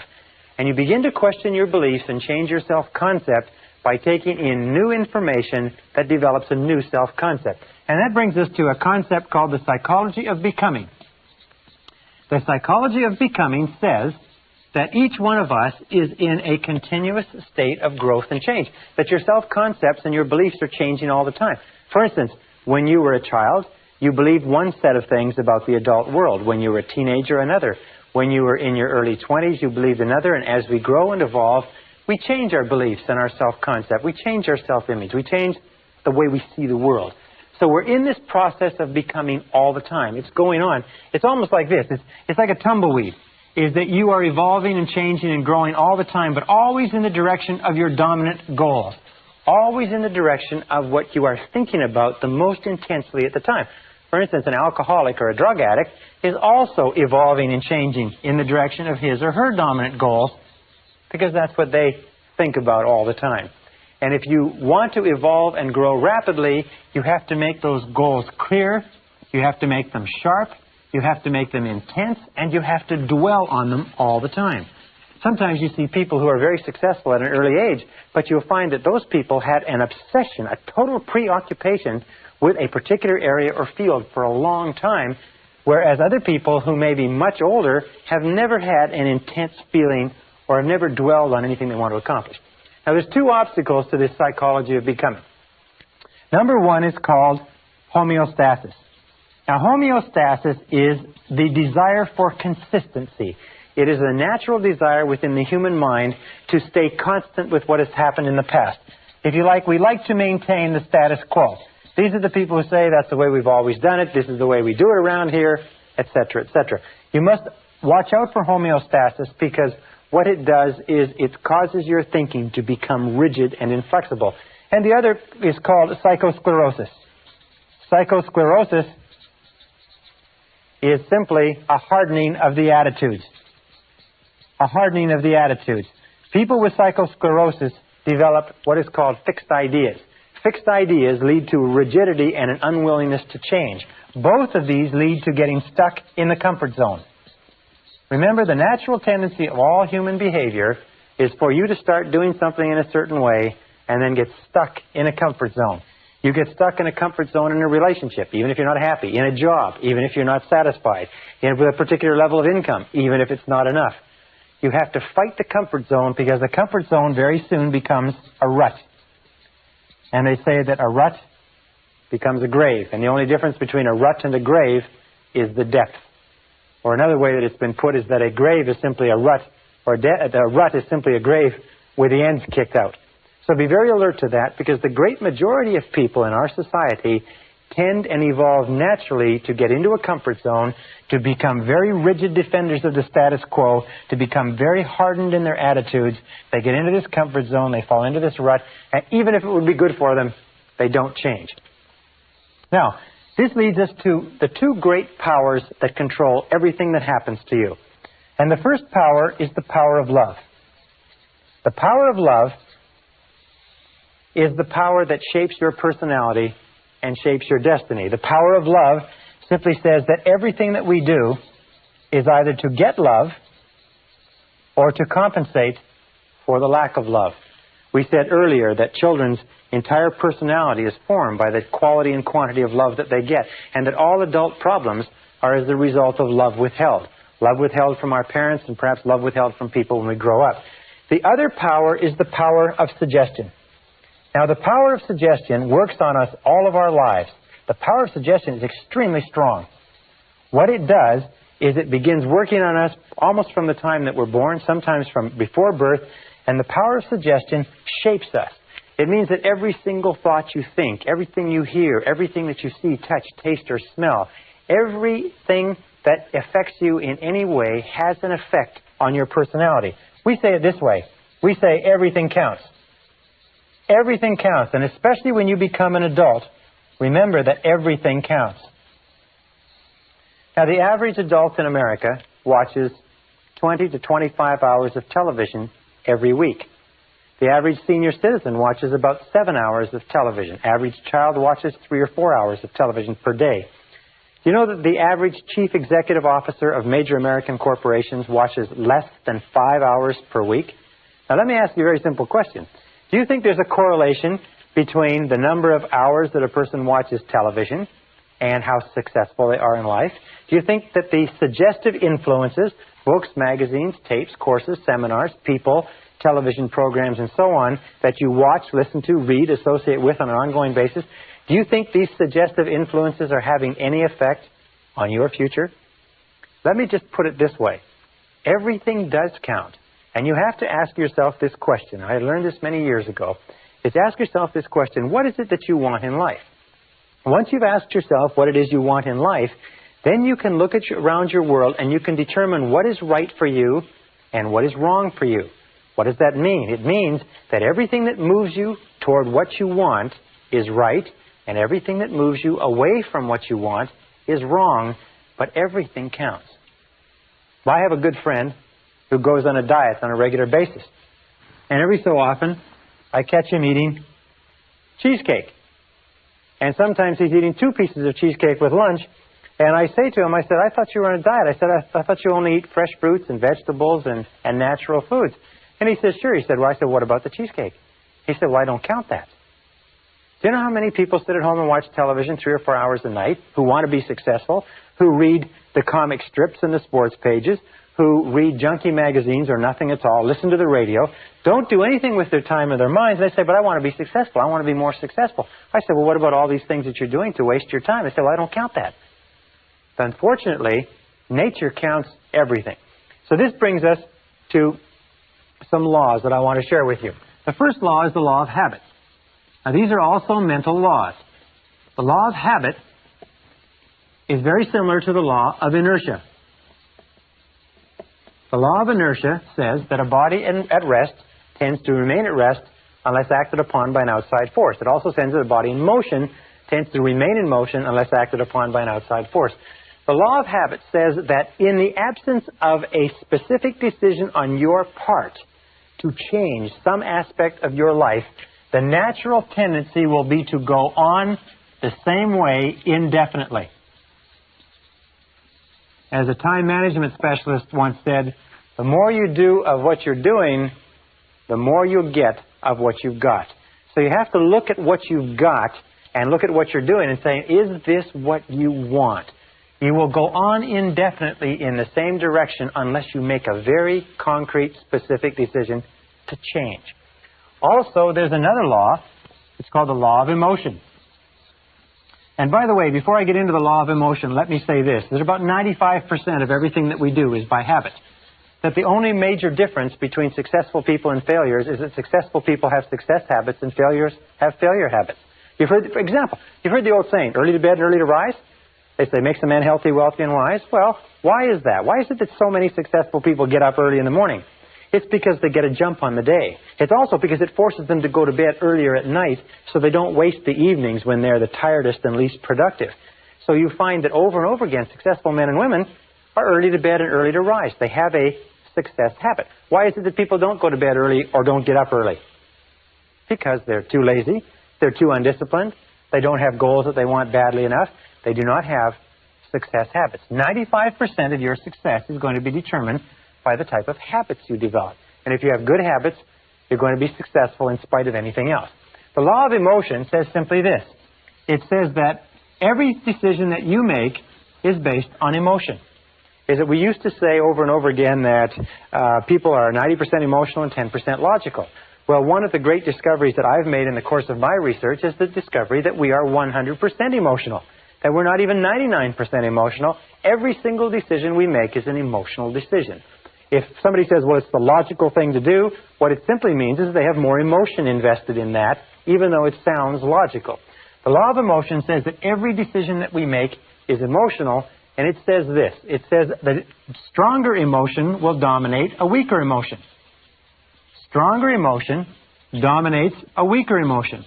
So whichever emotion is stronger will be the dominant emotion and will determine what you do. All action is determined by the emotion that is predominant at the time. And with whatever the stronger emotion, if it is fear, fear will determine what you do. If it is desire, desire will determine what you do. The two major emotions that wrestle within us all the time are fear versus desire. World Championship goes on over and over again. Your fears that hold you back, your desires that propel you forward. Now, how do you turn this equation so that your desires win? It's very simple. You use the law of concentration, and you think about what you want all the time. You dwell on what you want all the time. You keep your mind fixed on your desires. You become totally preoccupied with what you want, and as we said before, your fears have a tendency to dwindle. But whichever thing you think about, if you think about your fears or you think about your desires, whichever one you think about, by the law of emotion is going to determine your actions, and your actions will determine your outcomes. This brings us to another law, which is called the law of expression. And this law of expression is very interesting. This law of expression goes back many, many years, and it predates even a quote from Aristotle, which says, whatever is impressed is expressed. Whatever is impressed is expressed.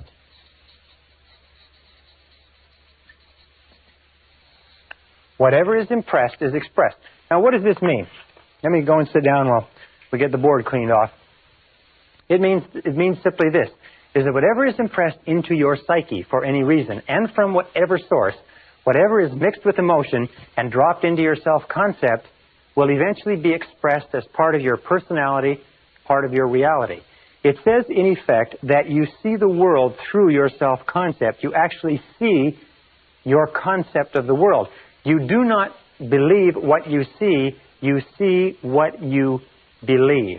Whatever has been impressed on your mind as a fact, or as a truth, or as a reality, will then be expressed in your reality, or expressed in your world, because that is what you will see. If you believe that a certain type of people are good, then you will see goodness in those people. If you believe that members of a particular political party are fools, then all members of that political party will appear foolish to you, even the wisest and most intelligent. If you believe that there is opportunity everywhere, you will see opportunity everywhere. If you believe that you're in complete control of your own destiny, then you will see indications of that. If you believe that you are a popular, courageous, confident, influential person, then you will act in a manner consistent with it, and you will see it all around you. I was reading a very interesting story not long ago about a young man who came from poor beginnings and had no self-confidence at all, but was convinced by a fortune teller that he was the reincarnation of Napoleon Bonaparte. Wonderful story, true story too. And he began to believe that he was the reincarnation of Napoleon Bonaparte. And he went to the library and he studied Napoleon. He read all about Napoleon, and he began to walk and talk and act like Napoleon. He began to think like Napoleon. He began to imagine great plans like Napoleon would have imagined. He began to act with courage and confidence in the face of uncertainty as Napoleon would have. Over time, he became absolutely convinced that indeed this person who was shy and retiring was truly the reincarnation of Napoleon. And as he did, his career improved. He was promoted. He was advanced. He changed the way he dressed. He spoke more confidently. And by the time he found out that he had been misled by the fortune teller, he was already an extremely successful businessman. Very interesting. Whatever is impressed and accepted becomes expressed. And this brings us to another critical mental law. And it is this. It is what is called the law of reversibility. When I first learned about this law, I was so excited I wanted to wrap it up and tie it up and not tell anybody. This is the first time in any form that I've ever explained this law to other people. The law of reversibility says simply this, is that if you achieve a certain level of success, a certain level of health, a certain quality of relationships, then that quality of relationships will create a subjective state. A subjective state means a feeling or an emotional state. In other words, if you win a prize, you will feel like a winner. If you fall in love, you'll feel like a lover. If you succeed in business, you'll feel like a success. The objective creates, in other words, the objective reality or the fact actually creates the subjective or the emotional state. That makes sense to you? In other words, something happens, you feel great, you get the feeling. However, the law of reversibility says this. If you can grasp this, this one fact alone can change your life because it has changed mine. Is that if you can create artificially the subjective state, the feeling will trigger the law of attraction and correspondence into motion and will draw into your life the people, circumstances, and opportunities necessary to create the objective that is constant with the subjective. And here is the method. It's so simple, it's astonishing. It is this, is whenever you think of something that you really desire, imagine that you have it already. Imagine that you have it already. It sounds like a game, like children would play. But it is so powerful that it is awe-inspiring, and all I suggest you do is try it for a little while. Just imagine, close your eyes, driving along, think about it if necessary, stand, relax, do whatever you want, but just imagine that you've already accomplished it and try to get the feeling.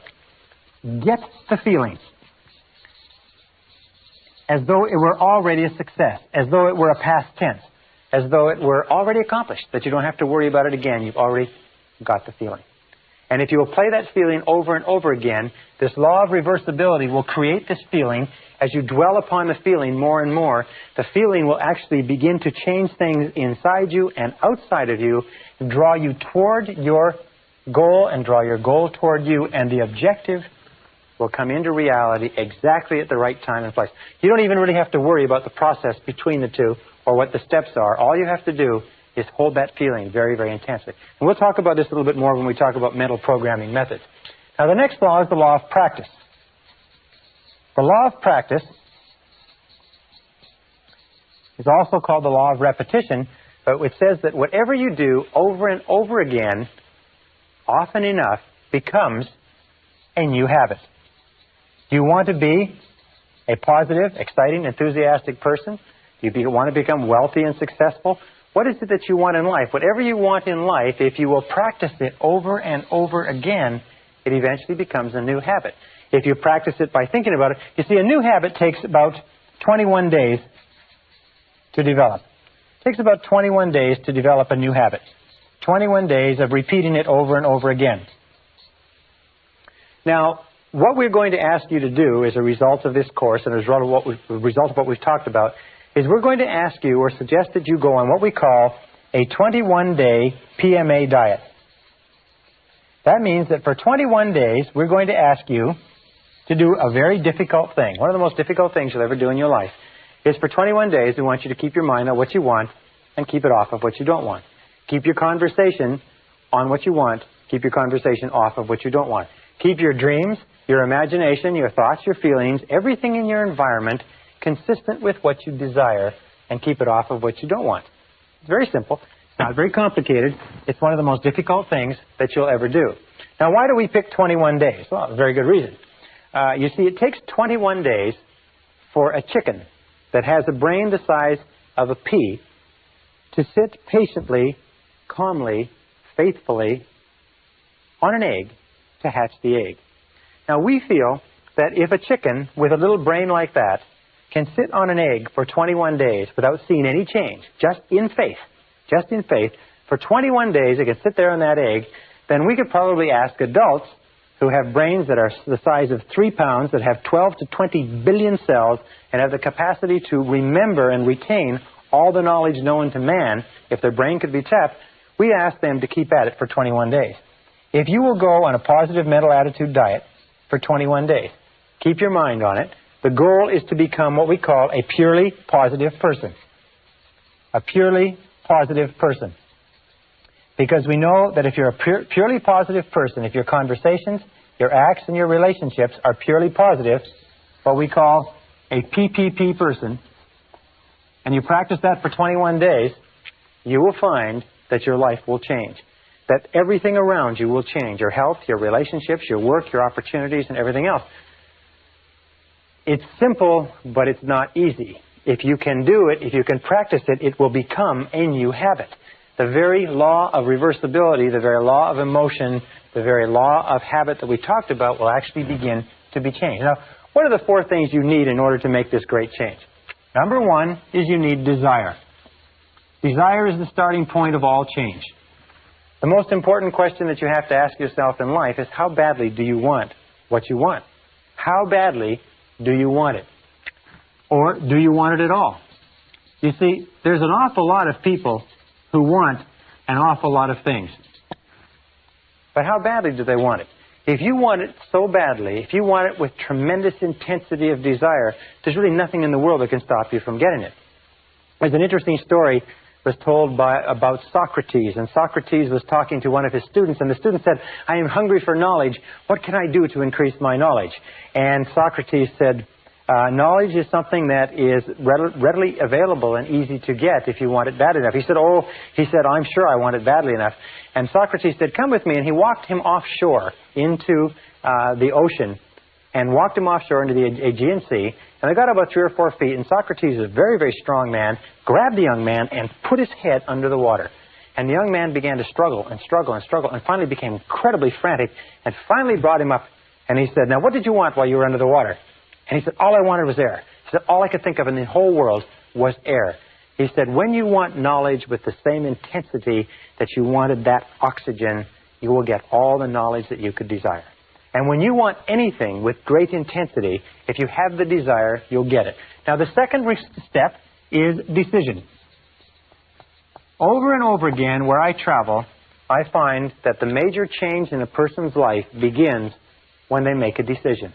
I also find that the great majority of people are incredibly indecisive. Is that they're very reluctant to make decisions to cut off their options. They are very, very reluctant to make a commitment of any kind. And in not making a commitment, they just drift. They unfortunately condemn themselves to living by the law of accident. So the next step is to make a decision, a very clear, unequivocal decision, is that this is what you want and you are willing to pay the price to get it. There's a very interesting little book called The Ultimate Secret by Michael Hernacki, and he said that the key to success, after he's studied many, many successful people, says the key to success is simply this, is be willing to do whatever is necessary. Be willing to do whatever is necessary. Be willing to do whatever is necessary. That means once you've made the decision, be willing to go the extra mile. Be willing to do whatever is necessary. And the interesting thing is that you won't ever have to do everything that's necessary, but you must be willing to do it. And it's that unequivocal decision, that do or die, that complete, total, 100% commitment that makes all the difference in your success. Most people are unwilling to make the commitment. And if they do make the commitment, they hold themselves back. They say, I want it, but I'm not willing to do this, or I won't do that, or I won't move, I won't go back to school, I can't sacrifice this, and so on. I've spoken to many parents, for instance, who have undergone great sacrifices so that the mother can stay home with the young children during their first 3 to 5 years. And people say, well, you're crazy, you need the money, you can't take trips, you don't have enough money to pay bills when you're not one or two people working. They say yes, but our decision is to give our children the finest grounding and the finest emotional basis possible. And we feel that the way to do it is for the mother to be home with the children. So they are willing to make the sacrifices. And of course, everybody has to make their decisions with regard to what sacrifices they want to make. The third is determination. Determination means to back your plan with, if you like, iron willpower. Again, every single study that I've looked at, and I've spent, in the course of my lifetime, I've spent almost 30,000 hours studying the subject of personal and corporate success, is that iron willpower is absolutely critical. Determination, the willingness to stick in when the going gets tough, the willingness to persist in the face of adversity. That kind of determination is absolutely critical to developing the new habit patterns of thought that will guarantee your success. And finally, discipline. This is my big favorite. It's usually the only place in this course where I mention this, but discipline is the master key to riches. Discipline is the master key to riches. Discipline, the willingness to do what you know you should do, when you should do it, whether you like it or not, is the critical key to your success. Why is it that people fail in life? It's no miracle. It's no mystery. The reason people fail in life is that they're not willing to do whatever is necessary. They're not willing to pay the price.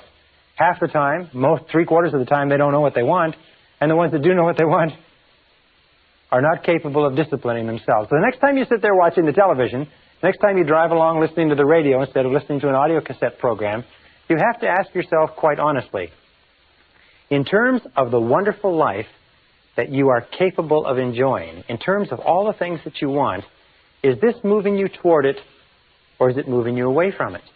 Because the truth of the matter is that everything that does not move you towards your goal moves you away from your goal.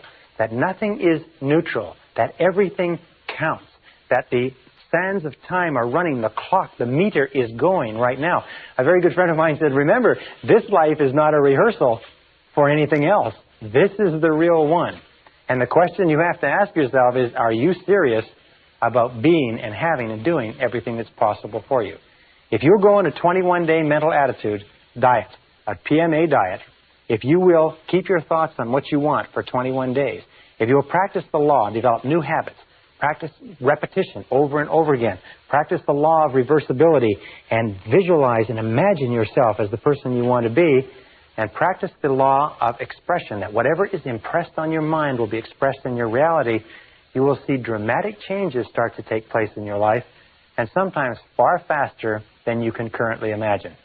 Believe me, I know I have tried and practiced everything that I recommend to you. Thousands of my graduates have done it, and the results they have accomplished have been stupendous. They will be stupendous for you, too, and we'll talk about more of that in the next module.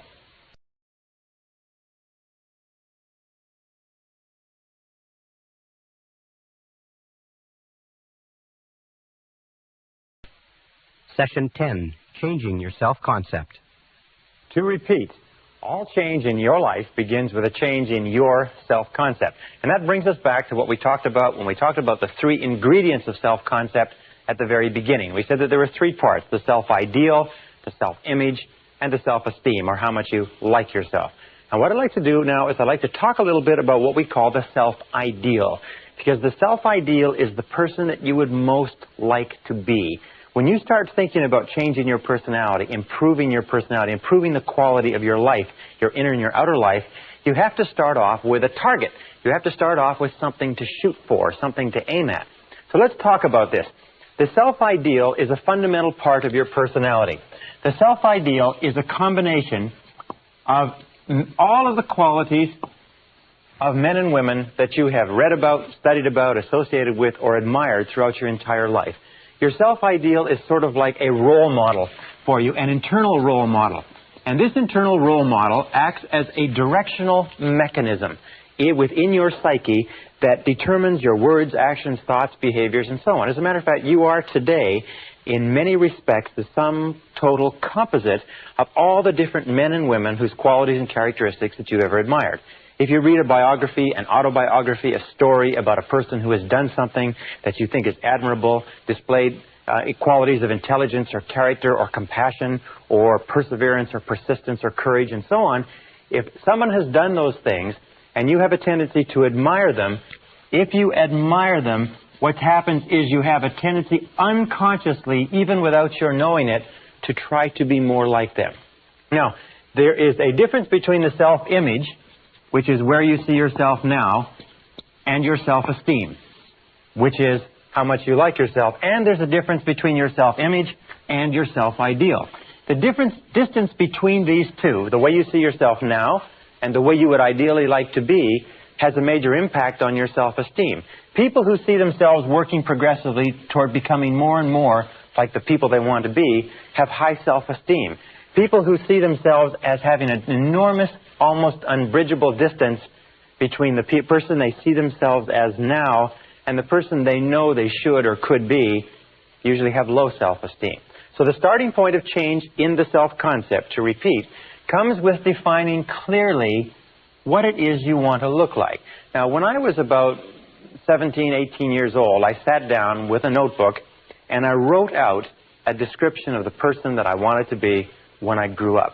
I wrote several pages. I described my personality and my height and my weight and how I would get along with people and so on.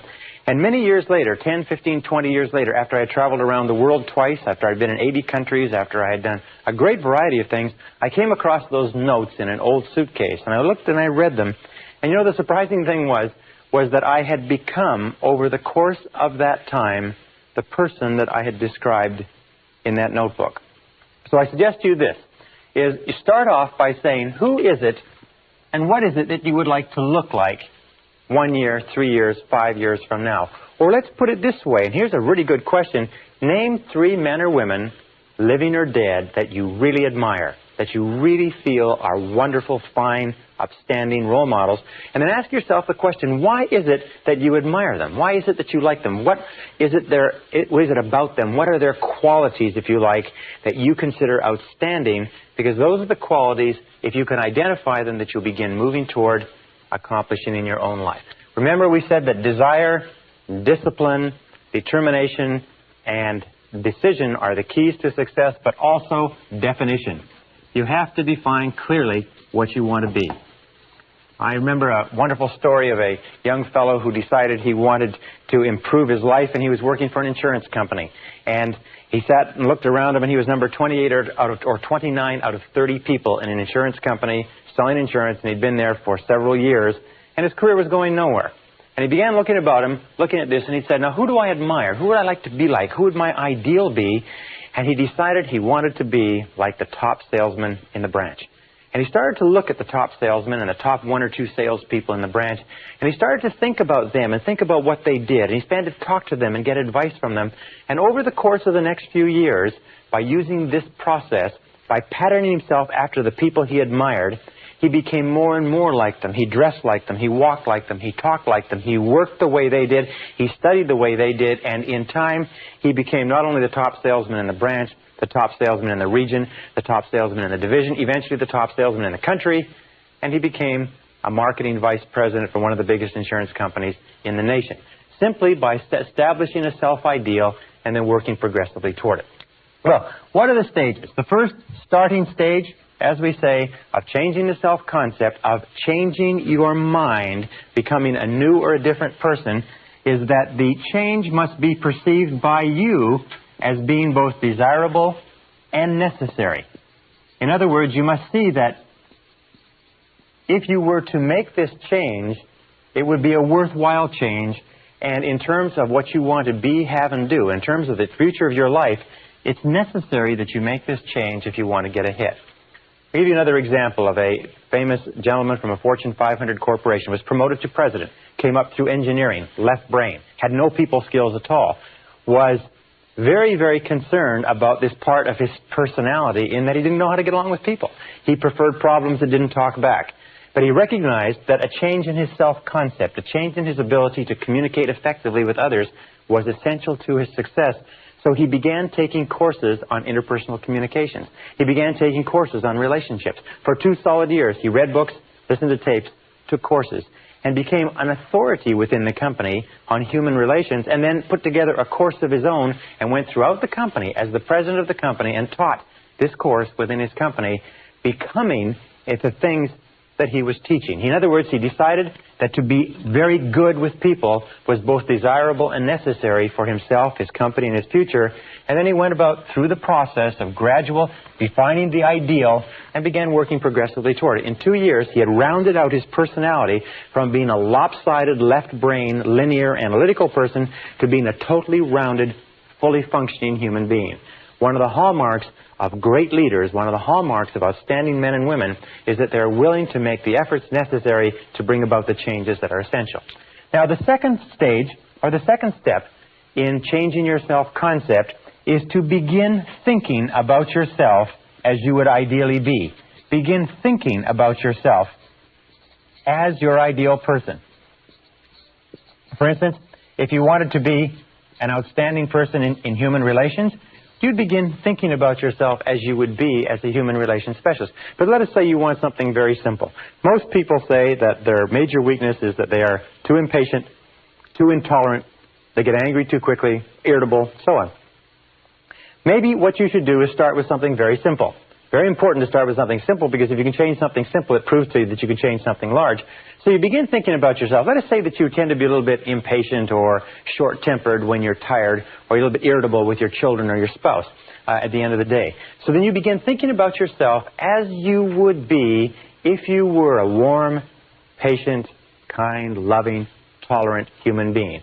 Begin thinking about yourself in the situations where you normally become cross and irritable, and begin thinking about yourself as being relaxed, positive, supportive, encouraging, unruffled. Begin thinking about yourself as the ideal. Think now, who do you know who has the type of personality? Now, it can be a television personality. It can be Bill Cosby, if you like. It can be somebody that you admire in sports. It can be somebody whose biographies or stories you've read. It doesn't really matter, but keep thinking about how would that person act in this situation. One thing that many people do, many Christians do, is whenever they get into a difficult or stressful situation, they say to themselves, I wonder how Jesus would act in this situation. I wonder how Jesus would act if they were dealing with a difficult person. Or I wonder how Jesus would act if he were put in the same position I'm in. And what it does is, irrespective of your belief, what it does is it gives you a role model to pattern yourself after. The great tragedy of many young people growing up in the inner cities today is that the role models that they have are not positive role models. The people who are the most successful sometimes in the ghettos in the inner cities are not admirable people who are working hard and building families and businesses. What they are is they're criminals who are engaging in criminal activities.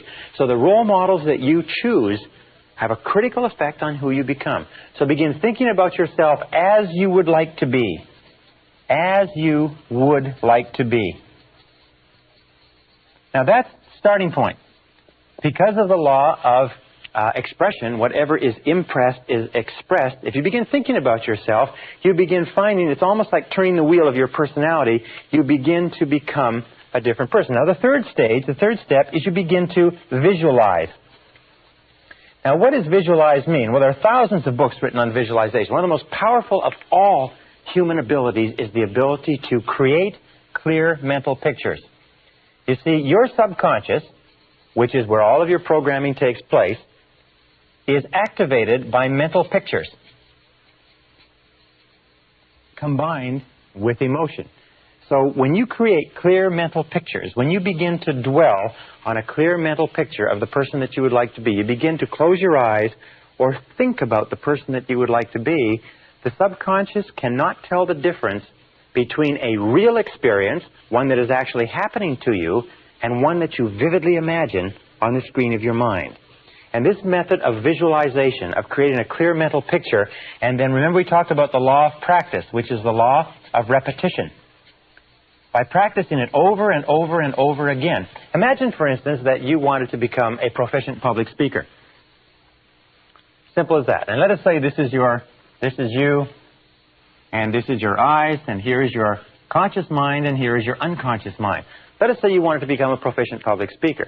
Well, if you went out and you gave a whole series of talks, and you got positive response, and people applauded and told you that it was a good talk, and you did this over and over again, no matter how terrified you are of public speaking right now, if you did it often enough, gradually you would store up enough memories to the point where you would feel no uneasiness at all about speaking publicly. Now, the reason I mention speaking publicly is that something like 54% of the American public would rather die than give a talk in public. They put the fear of public speaking ahead of the fear of death.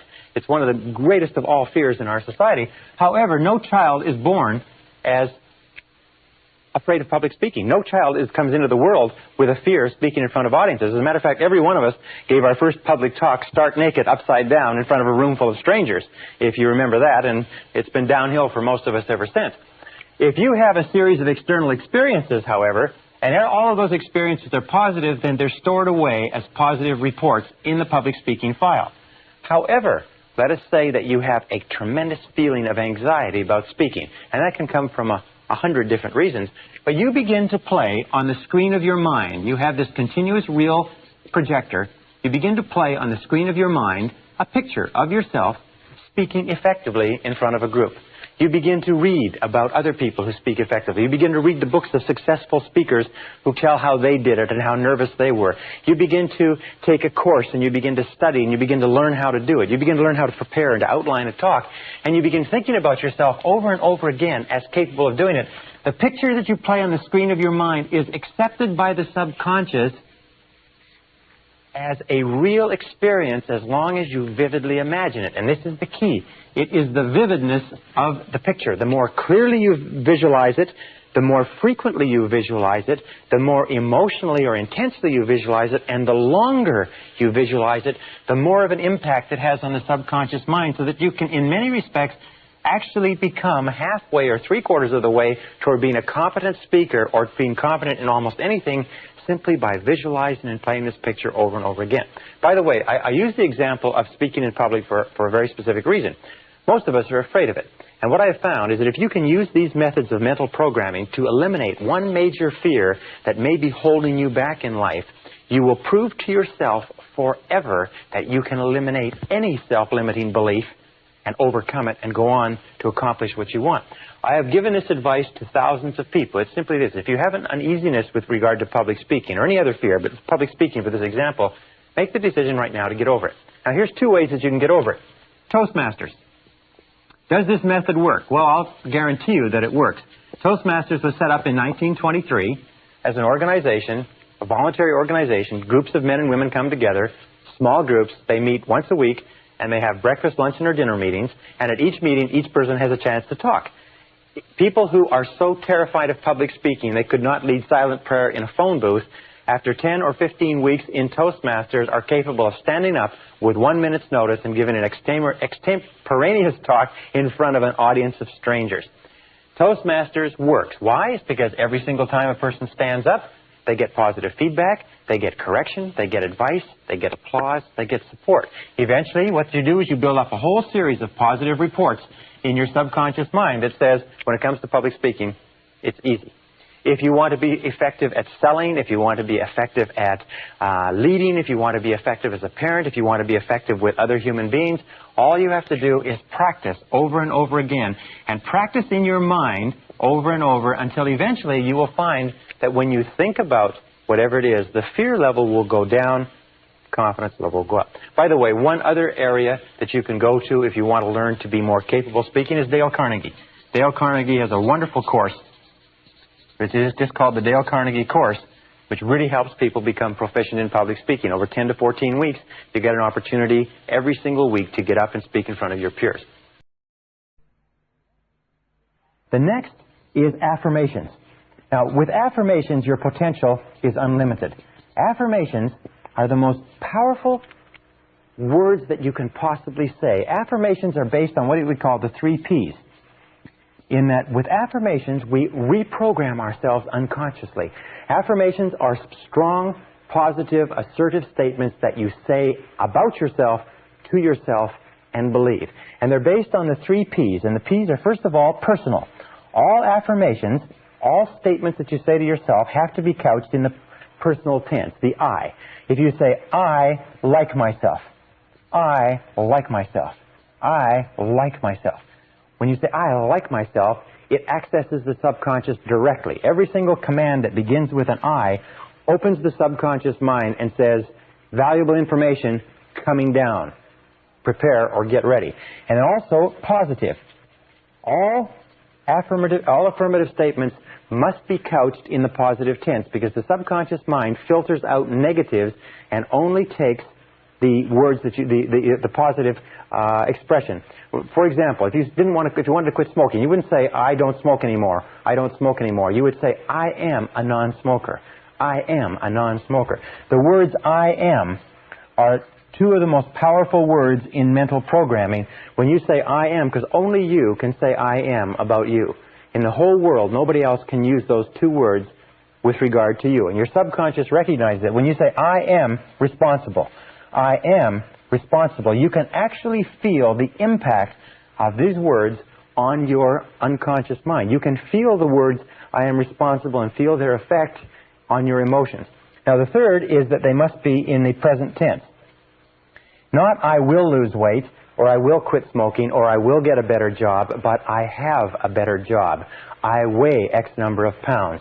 I earn X number of dollars. I earn X number of dollars. Whatever it happens to be, you always place it in the present tense, because the subconscious mind can only take language that is couched in the now. This is very, very important, that when we are reprogramming the subconscious mind, when you visualize, it's in the now. When you affirm, it's in the now. When you think about yourself as you would like to be, it is always in the now. The subconscious mind is, by the way, it's very literal. So when you create affirmations, and you can recreate affirmations for every goal that you can imagine. I earn X number of dollars. I weigh X number of pounds. I am a kind, loving human being. I am disciplined and industrious and fastidious. I am a good driver. I am punctual. I like myself. I am responsible. I feel great. I feel happy. I have health. I have energy. Interesting affirmation. If you repeat the affirmation over and over again, I have health. I have energy. I have health. I have energy. You can actually build up your body's resistance to things like colds and flus. We'll talk about this a little bit later, but very often we get sick because we decide to get sick, or we get sick because we let our minds and bodies coast, and we can actually drive a cold out of our systems by repeating the affirmation over and over again. I have health. I am healthy. I am strong. I feel great. I feel wonderful. So couch your affirmations and your visualizations. When you close your eyes, see yourself as though you had the characteristic or quality right now. Speak in terms of having the characteristic or quality right now. And as we said before with regard to emotion, imagine the feeling that would accompany the mental picture. Imagine the feeling that would accompany the words. When you say, I like myself, you don't say, I like myself. You say, I like myself. I like myself. I like myself.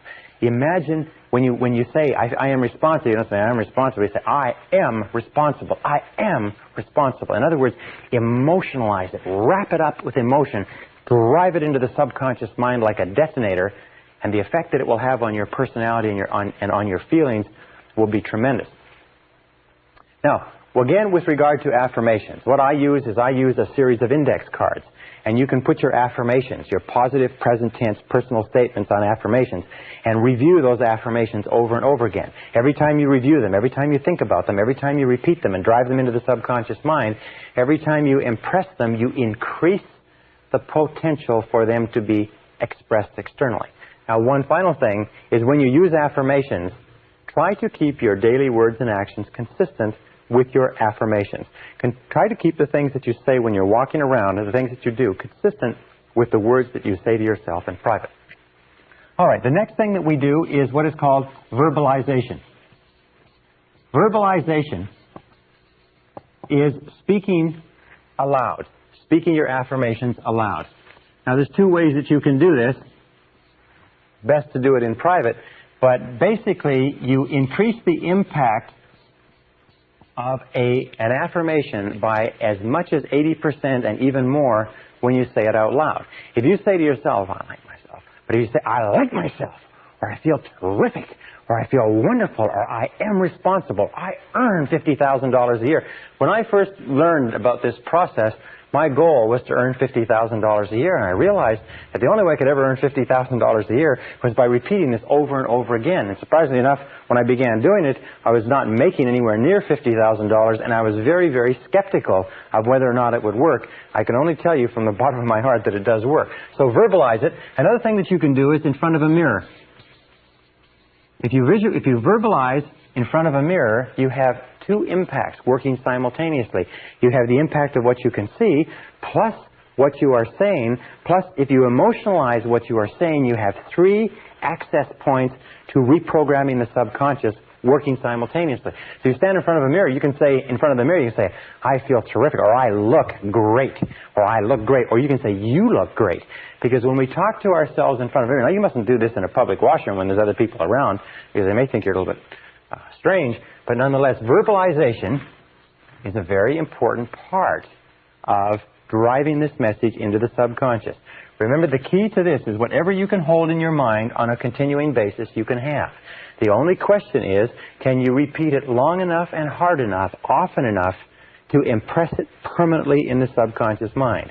Once you impress it permanently in the subconscious mind, it takes on a power of its own that will eventually bring it into your reality at exactly the right time and in exactly the right way for you.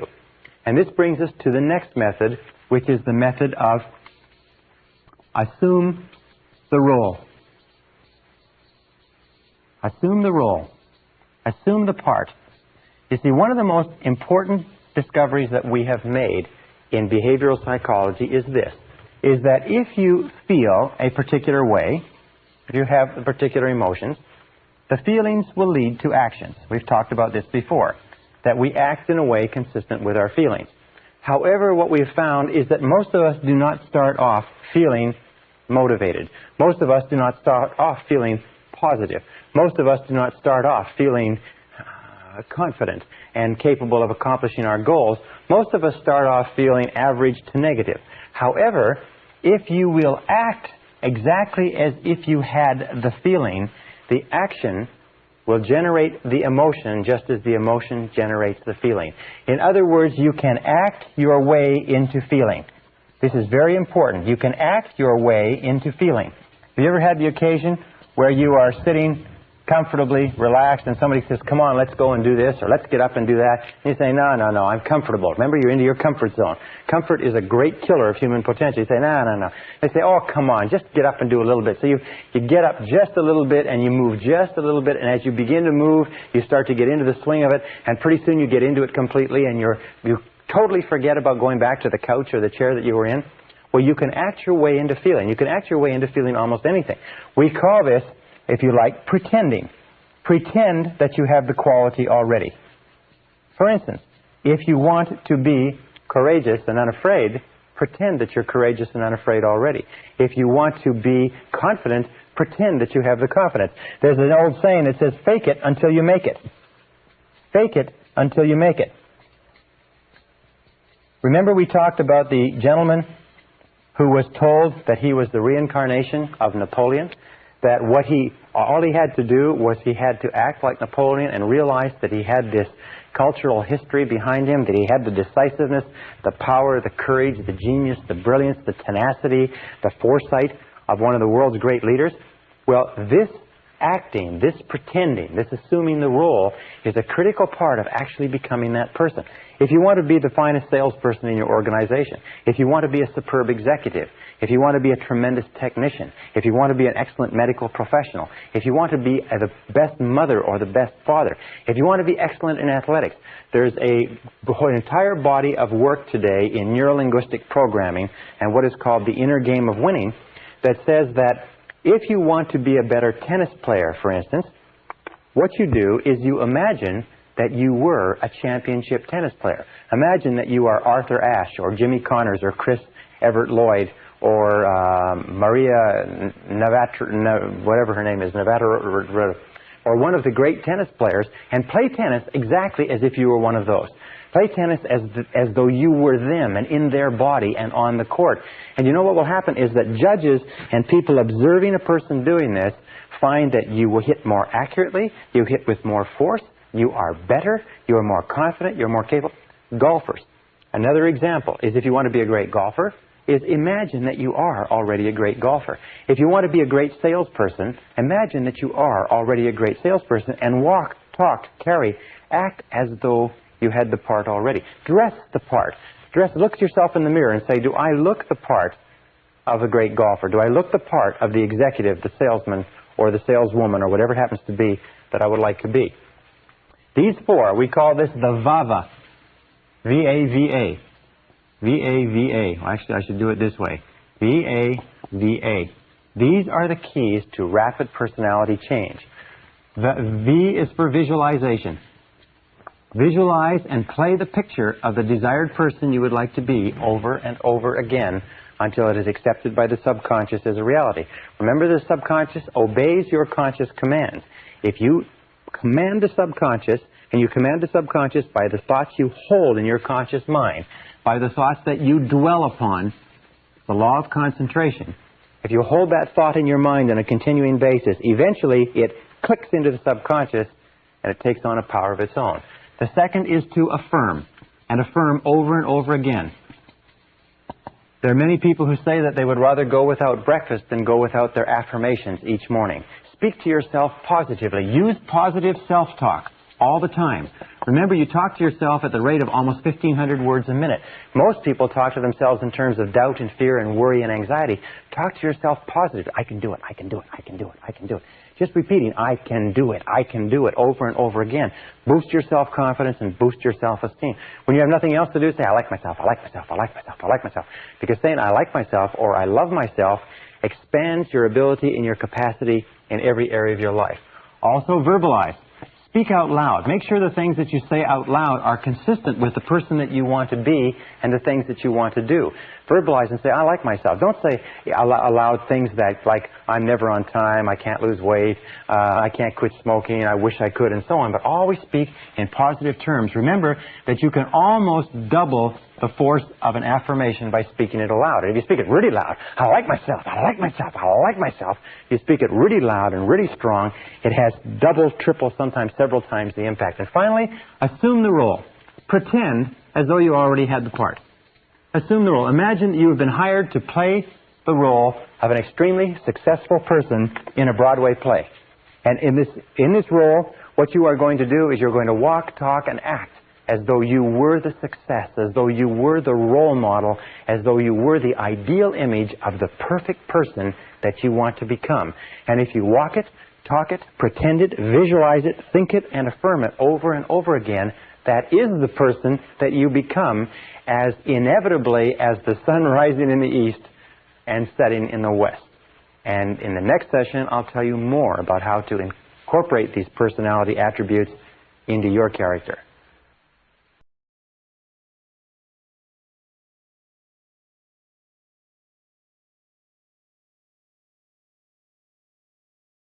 Session 11, The New Mental Diet.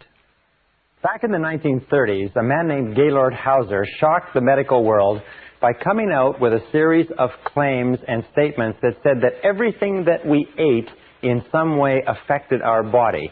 He said that everything that you eat is translated into something and has a positive or negative effect. And he wrote a book called The New Diet Does It.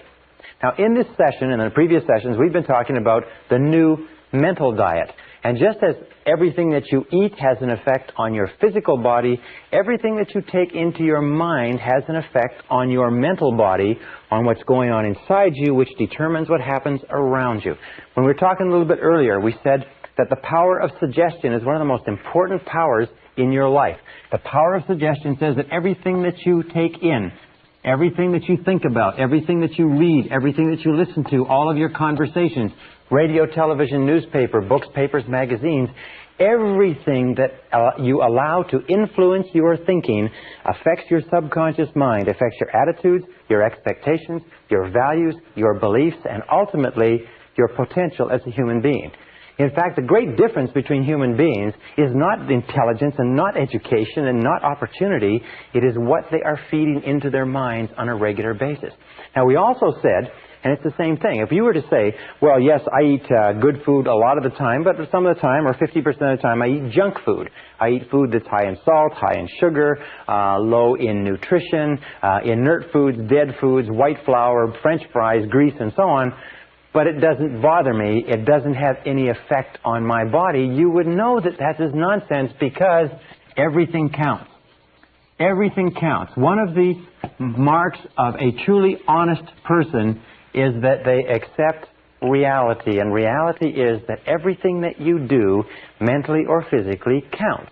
And it's either positive, it's either helping you, moving you toward what you want to be and have and do, or it's negative, it's moving you away, but nothing is neutral. Everything counts. So with regard to the power of suggestion, let's go on and talk about how we complete this process of reprogramming ourselves so that inside we are totally successful human beings, so that outside we will be totally positive, enthusiastic, successful human beings. Feed your mind the same way you would feed your body. Feed your mind carefully. If you were concerned about physical health and longevity, you would measure and calculate and look into the foods you eat. Look carefully into the mental foods that you eat too. Because these mental foods, by a process what we call the law of accumulation. Now, the law of accumulation is both a mental law as well as a physical law. And what it says is that every single thing that you do, positive or negative, accumulates. That every single great achievement in life is the result of thousands of ordinary achievements, struggles, fallbacks, failures, minor disappointments. Every single big accomplishment is preceded by thousands of tiny little accomplishments. Every overnight success is preceded by years and years and years of working off-Broadway. Every single great fortune. By the way, in studying self-made millionaires in America, do you know what we found? Is the average time that it takes to become a millionaire in America is over 20 years of hard work. In other words, we see a person who is wealthy, got a beautiful home, beautiful car, financially independent, but we don't realize that there are years and years and years of hard work, struggle, and sacrifice that preceded it. We see the person, we see the end result, and we say, isn't that person lucky? Well, the fact of the matter is that there's no luck. There's just this long process of accumulation, and everything counts. Every single honest effort that you make toward becoming a better person accumulates like a snowball and has an effect. Every single time you do something that takes you away, that wastes your time, wastes your mind, wastes your thought, and so on, that has an effect too, and that accumulates. Now, the great mistake that many people make is they go a little bit forward and a little bit backward. They do a few things that are good for their mind and a few things that are crummy for their mind, and a few things that are good and a few things that are crummy. And you know where they end up? Exactly where they started. The good offsets the bad. What you have to do is you have to put yourself on the side of the angels so that your predominant intakes of mental food are positive and constructive and moving you in the direction that you want to go in. So, we say feed your mind. Number one is read. Only reading is reading. Many people today don't like to read, but all leaders are readers. All leaders are readers. Read, and try to read an average of 1 hour per day. We know that if you read 1 hour per day, over the course of the day, in something that builds your mind, something positive and constructive that builds your mind, not newspapers, not wasted things that just preoccupy your mind, but something that builds you and develops you. 1 hour per day can change your life. Research shows that 1 hour per day, in 2 to 3 years, you will be an authority on your subject, on studying any subject, from time management to nuclear physics. 1 hour per day will make you an authority. 3 to 5 years will make you an expert, and 5 to 7 years will make you an international authority, make you one of the most knowledgeable people in that field in the world, in just 1 hour a day in any subject. And you can pick anything from medicine to molecular biology. So read an hour per day. Recent study shows that the average adult in North America reads less than 1 book a year. That 58% of adults in the United States and Canada never finish a non-fiction book after they leave high school. When they leave high school, you know what they say? Or they leave university, they say, thank heavens this is over, I'll never read another book as long as I live. And they can't understand why they stop growing. It is only reading that causes your mind to stretch and grow. Conversation is good. Listening is good. Courses and classes are good. Watching videotape instruction is good, of course. But only reading is reading, and there's no substitute. People say, well, I'm not a good reader. I didn't learn to read well in school. Good. Then set that as one of your goals, to become an excellent reader. In 1 year of remedial reading at an evening course, you can be reading 300, 400, 500 words a minute, and it will change your life.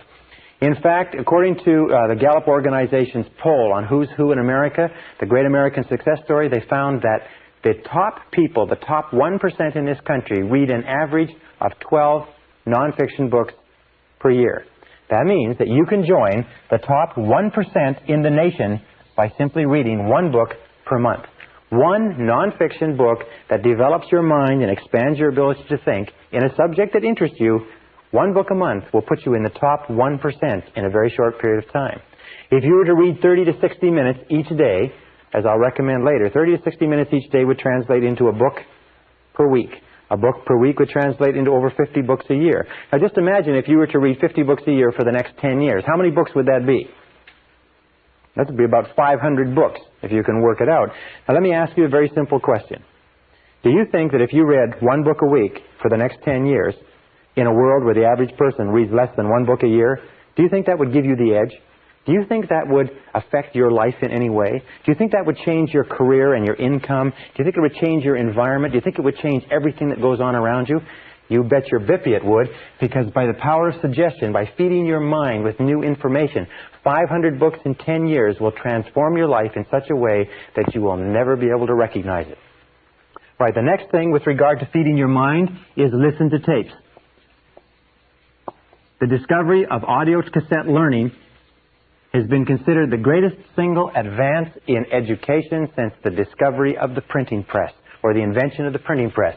Audio cassette learning brings the finest minds in the world with their finest thoughts thought out, scripted, edited, tightly compressed and put together into your hands for a few dollars a tape, and you can walk, travel, jog with some of the greatest minds alive for only a few dollars. Listen to tapes in your car. Do you know the average person who drives spends 500 to 1,000 hours a year in their car? 500 to 1,000 hours a year. The majority of those people sit there and listen to the radio. As we call radio, with all due respect to people in the radio industry, it's called chewing gum for the ears. Because it just goes on and on. 500 to 1,000 hours is the equivalent of 12 and a half to 25 40-hour weeks. Do you know what that means? It means that you are getting the benefit of, or could be getting the benefit of, as much as 12 and a half to 25 40-hour work weeks. Imagine if your company would send you away for 25 weeks to study every single year at no extra charge. Do you think that would affect your career and your earning capacity? That's the equivalent of 1 to 2 university semesters. Imagine if you were taking the equivalent of 1 or 2 university semesters of additional education every single year. Do you think that would affect your life? Yes, it would.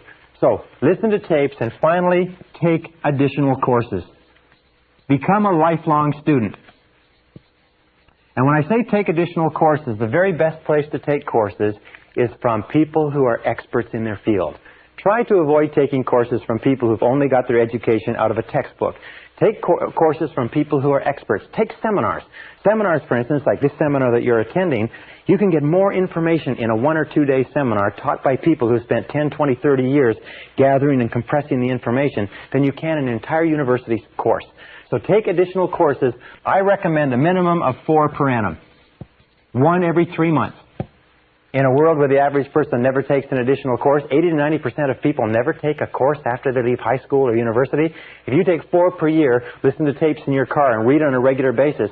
And by the way, where do you get the time for reading? Just don't read so much newspaper. Simple as that. Just cut back on the newspaper a little bit and expand the amount of self-development reading that you do. Where do you get time to listen to tapes? Just don't listen to so much radio. I'm not saying don't listen to the radio at all, but just don't listen to so much of it. Where do you get time to take additional courses? Instead of sitting around on the weekends, take a course. Instead of watching television in the evenings, go and take a course. But remember, the clock is running. If you want to get to the top of your field, if you want to be a leader, if you want to be a star in your field, knowledge is power. Knowledge today is more important than anything else. knowledge is the great power in our society, and the more knowledge you have, the more practical knowledge that can be put to purposes that can help other people and benefit yourself and the people around you, the more knowledge you have, the more power you will have, the more self-esteem you will have, the more status, the more position, the more security, everything. The most insecure person in our society is the person who has stopped learning and growing, and they know it. All right. By the way, one other thing. According to the Harvard studies, one of the keys to self-motivation is perpetual growth. As long as you're growing and learning and feeding your mind with new material, you will be continuously motivated exactly as if you were taking psychological vitamins.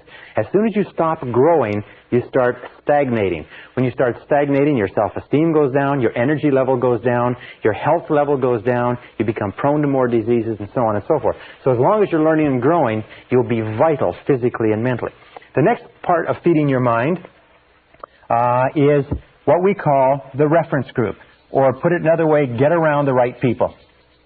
Get around the right people. Now, getting around the right people simply means this, is that when we talked about the power of suggestion, we said that about 85 to 95% of all of the influences in your life, all the reasons you do anything, is because of suggestive influences around you. Not only physical suggestions, the weather, the heat, the cold, and so on, but also the emotional suggestions, the impact of the people you associate with. And the more you associate with people, especially people in your family, people in your close social circle, people that you work with, the more you associate with these people, the more of an impact they have on your thinking and on your future. David McClelland found at Harvard University, after 25 years, he found that the choice of a reference group was one of the key determinants of success or failure in life. Now, a reference group are the people that you identify with. Remember we talked about identification? The people that you consider yourself to be one of. It's as simple as that. Who do you identify with? Well, let me give you an example. I was reading the story of a self-made millionaire not long ago, and he had started off as a young man when other kids were collecting baseball cards or football cards or hockey cards. He became fascinated with executives of Fortune 500 corporations. So he began reading his father's Business Week, Newsweek, Fortune magazine, Wall Street Journal, and he began keeping files on executives who were in the news. And he began to identify with those executives. He began to think about being in a Fortune 500 corporation, and he began to think about being an executive in a Fortune 500 corporation at a time when some people were thinking about being hockey stars or baseball stars.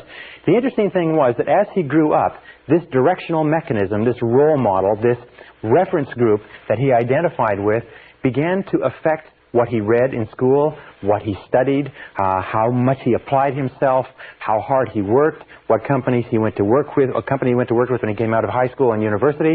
And by the time he was 25 years old, he was an executive of a Fortune 500 corporation, one of the youngest executives of a Fortune 500 corporation in business history, but it's because he started at the age of 12 identifying with those.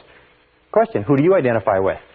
Now, whoever you identify with today, one of the things you have to ask yourself is, who would you like to be like? Who do you want to identify with?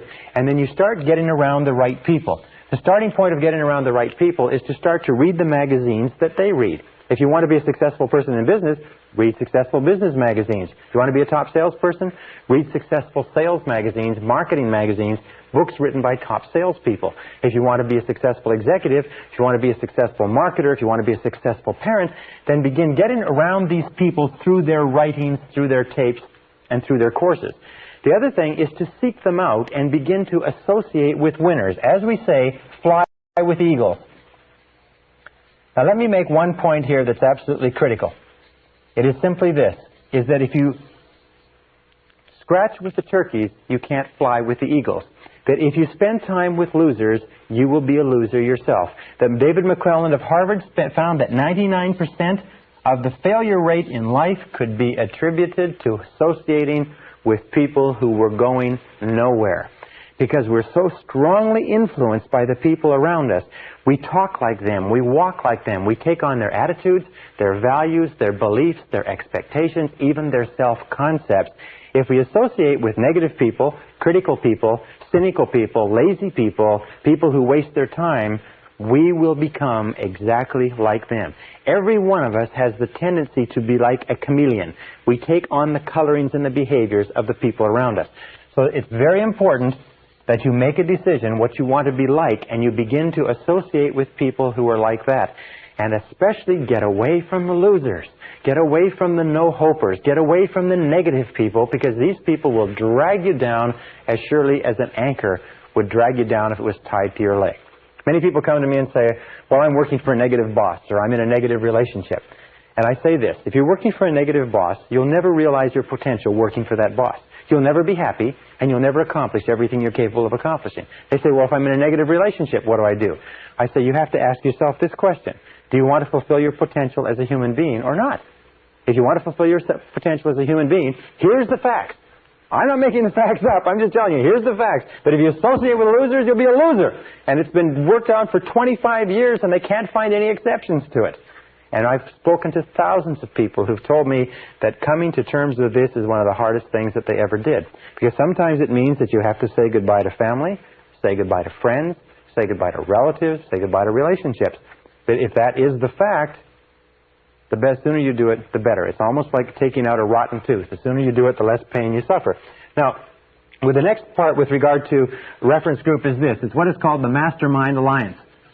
And that is to pick one or two or more people in your environment whom you admire, who are positive, who are going places, who are ambitious, and start to get together with them at least once per week for breakfast or lunch just to talk. Get around them. Something about the fertilization and the synergy of positive minds coming together, talking about your problems, talking about your challenges, talking about the future, talking about what's going on. Try to get together with a mastermind alliance once a week. We have found in the research that I've done, the research that Napoleon Hill has done, that associating with other positive people is one of the triggering influences to peak performance. It's one of the guarantors that you will become a great success. You can't do it by simply associating by yourself. All right, now another way to influence your mind, very, very important, is start each day right. Start each day right. Now this is based on the fact that there are 2 times of the day when you are most suggestive, when your subconscious mind is most open to new information. And that is nighttime before you go to sleep, just when you fall off to sleep, and morning. These are the 2 times when your conscious mind is most relaxed and your subconscious mind is most alert. So you must use these times as what we call key programming opportunities to put new information into your mind. And this is what I suggest you do, and it's very, very powerful. Before you go to sleep at night, feed your mind with a stream of messages consistent with what you want to be and have and do the next day. In other words, program yourself for the next day, the same way you'd program a computer. And what I do is I lie down and I close my eyes and I say, I wake up in the morning, present tense, and I feel terrific. I wake up in the morning and I feel terrific. I wake up in the morning, I feel wonderful. I feel full of energy. I believe tomorrow is going to be a great day. I wake up in the morning and I feel terrific. And then when you get up in the morning, the first thing that you say, the first thought that you program into your subconscious computer is, I feel terrific. I feel terrific. I feel terrific. I feel terrific. I feel terrific. What you do is you get up and you say it 1, 2, 3, 4, 5 times, and you repeat it over. I feel terrific. I feel terrific. You don't get up in the morning and say, geez, I'm tired. Geez, I'm tired. Geez, I'm tired. Oh, God, I'm tired. You get up in the morning and say, I feel terrific. Somebody says, how you feel? You say, I feel terrific. Even when you feel terrible, say, I feel terrific. You see, your subconscious mind can't tell the difference between a real fact and one that you vividly imagine. And if you repeat, I feel terrific, very loud, I feel terrific. Try it yourself. I feel terrific. I feel terrific. I feel terrific. What happens is the subconscious mind believes that maybe you do feel terrific, and it will actually give you a surge of energy that will wake you up and clear your mind even before you have coffee. Now, the second thing that you do in the morning, this is number 1. Second thing that you do to start your day off well is to read for 30 to 60 minutes. Get up early enough to read for 30 to 60 minutes in something that is motivational, something that is inspirational, something that is educational, something that uplifts your mind, what we call mental protein. Not newspapers, not magazine, not television, not radio. Get up in the morning, sit down, and read something really good for yourself. Read something that makes you feel really good about yourself and your day. I read spiritually oriented material every single morning. And this is called, by the way, the golden hour. If you will do this as a result of attending this seminar, if you will begin to read every morning for 30 to 60 minutes in something that uplifts your mind, This alone will be worth all the time you spend in the seminar. This habit of using the golden hour, the first hour in the morning when your mind is wide open to new information, using it constructively is one of the most powerful success techniques I've ever found in my entire life. I've had hundreds of people come back to me and say this has changed their life. Just getting up a little bit early so you can sit and read quietly. You will become so addicted to using that golden hour that you will not be able to do without it. Even if you have to get up tired, even if you have to get up long before you have to go to work, get up and milk that golden hour. Fill your mind full of rich mental protein, beautiful thoughts and ideas. Uplift your mind and you'll find that your whole day will go better. And the third step is review your goals every morning. Review your goals every morning.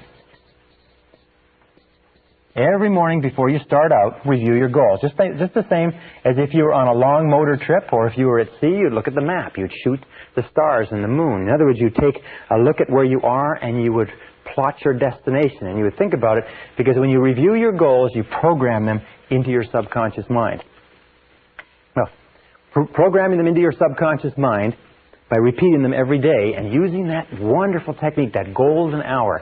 I learned this many years ago, and I've been absolutely astonished. Those 3 points: wake up in the morning and say, I feel terrific.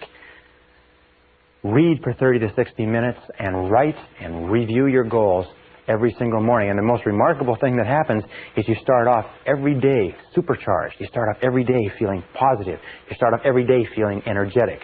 So let's just review for a second, and I'm going to wrap up with 2 really critical points. We talked about the power of suggestion. Remember that everything counts. Everything that you read, everything that you listen to, everything that you watch on television, every magazine that you pick up, every conversation that you have, positive or negative, is affecting your subconscious mind, which is programming your future. Remember, your external world is a reflection of your internal world. Your external world is a reflection of your internal world. If there is negativity, concern, anxiety, fear in your internal world, then it's going to be reflected in your external world. So be sure that what you're taking into your mental diet is just as pure as what you would take into a physical diet if you wanted to sustain high levels of physical health and energy. Absolutely important. Feed your mind with books. Feed your mind with tapes. Feed your mind with positive conversations. Feed your mind with courses. Go and attend them. Listen to experts. Feed your mind with positive people. If one of the recommendations that one of the business philosophers says is poor people should take rich people out to lunch. Why? Because taking a rich person out to lunch is an opportunity to learn from that rich person, to get information from that person that you could not buy at any price. Poor people should take rich people out to lunch. Get around the winners. Think about the winner that you want to be and look around you in your world and say, who is like the person that I want to be? Here's another very important point in terms of mental programming. It's simply this, is discard past labels. Discard past labels. Don't ever allow anybody to tag you with the way that you used to be. If you were late before, don't allow anybody to say, well, you're always late. You say no. You say, in the past, I was late, but now I am punctual. You can't control your eating. In the past, I overate, but now I eat sensibly and soundly. You're irritable and impatient. No, in the past I was, but now I am. These are the words. In the past, I was. Past tense. In the past, I was. Remember, the subconscious is listening, but now I am. But now I am blank, blank, blank, whatever it happens to be. In the past, I didn't work very effectively, but now I am an effective worker. In the past, I didn't manage my time well, but now I manage my time well. Now, if you make a mistake and you fall back, then what you do is you just simply cancel the mistake by saying, well, next time, I'll. You show up late for an appointment, you say, well, next time, I'll be on time, etc. Next time, I'll. Those are the words. You cancel every mistake. You refuse to carry past labels forward. Underlining all this, teach others. Teach what you know to people who are interested. Teach what you know to people who are interested. Because remember, you become what you teach. You will find that the more you teach other people and share this information with other people, the more you internalize it yourself. You become what you teach. Does this material work? I can tell you, yes, it does work. Since I began to teach this material, since I began to lecture on it and tape on it, since I began to speak to hundreds and thousands of people, I have internalized all the things that we talk about in this course. And everything that I talk about here when I first began teaching, I hoped it worked, I thought it worked, I sort of believed it worked, but now I know it works. Having taught it, I've internalized it. Having internalized it, I have seen examples of every single bit of this. Back everything that you do with confident expectations.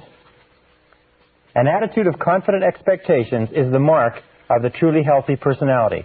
Remember we talked about the power of expectations? An attitude of confident expectations means that you confidently expect good things to happen. You have an attitude of positive self-expectancy. You become what W. Clement Stone calls an inverse paranoid. An inverse paranoid, as you know, a paranoid is a person who is convinced that the world is out to get him, that the whole world is conspiring to get him. An inverse paranoid is a person who is convinced that the world is conspiring to do him or her good. So become an inverse paranoid. Be absolutely convinced that the world has got a plot out there. It's plotting to do you good. It's plotting to somehow get good to you, whether you like it or not. That no matter what happens, look into it for the good. No matter what happens, this is the key to becoming an inverse paranoid. Look for the good. Expect the best and look for the good. Expect the best and look for the good. Ralph Waldo Emerson said that the measure of a healthy personality is your ability to look for the good in everything around you, your propensity to look for the good. You have to ask yourself, how much of the time do you look for the good? How much of the time do you expect the bad? The degree to which you look for the good is the degree to which you are healthy as a human being. And finally, remember this. The process of changing from where you are now, here's where you are, to here's your goal. This is where you want to go. The process of getting from here to here is progressive, but this is what happens. When you begin to visualize and affirm and imagine and write and plan your new self, that is, say you want to earn $50,000 a year, and you're currently earning $25,000 a year, and your goal is to earn $50,000 a year, what happens is this. You keep saying, you start to affirm and visualize over and over again, I earn $50,000 a year, I earn $50,000 a year, I earn $50,000 a year. Your subconscious mind disbelieves it. But as you say it over and over again, your subconscious mind still disbelieves it. But as you repeat it, I earn $50,000 a year, I earn $50,000 a year, I earn $50,000 a year, the disbelief shrinks, and your disbelief gets smaller and smaller. Eventually, you actually overcome your own skepticism, and finally you reach the position where you neither believe nor disbelieve. But as you keep repeating it and thinking about it and reading it and studying it and saying over and over again, I earn $50,000 a year, I earn $50,000 a year, I earn $50,000 a year, eventually you start to believe it just a little bit.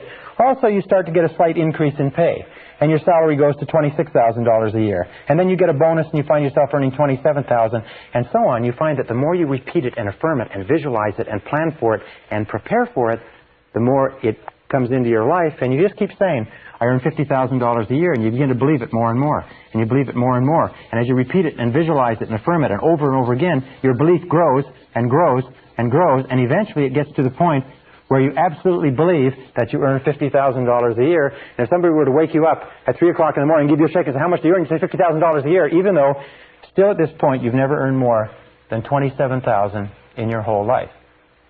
Now, this is the way all our beliefs change. We start off with where we are now. We look at where we want to be in the future, and we begin to feed our mind with new mental food consistent with where we want to be.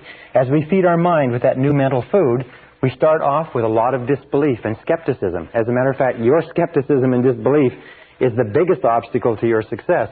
But as we repeat it over and over again, as we continue to work on ourselves and to work on the situation, we begin to believe more and more that it's possible. We begin to impress the possibility of it deeper and deeper into the subconscious. Now, in propaganda, this is called the big lie. The big lie theory was the discovery that if you repeated anything over and over again often enough, that even the most intelligent person would come to believe it. With regard to your life and to my life, this is called the big truth. The big truth is that you can be, have, and do anything that you want if you want it badly enough and are willing to make the efforts. That anything that you can hold in your mind on a continuing basis, you can be, have, or do. You will become what you think about. Your only job is to make a very, very clear decision about the person you want to be, the things that you want to have, the goals that you want to accomplish, and then make sure that you feed your mind continuously, day by day, week by week, hour by hour, with words, pictures, images, ideas, thoughts, and information consistent with your goals and your ideals. Keep your mind on what you want, keep it off of what you don't want, and everything is possible for you.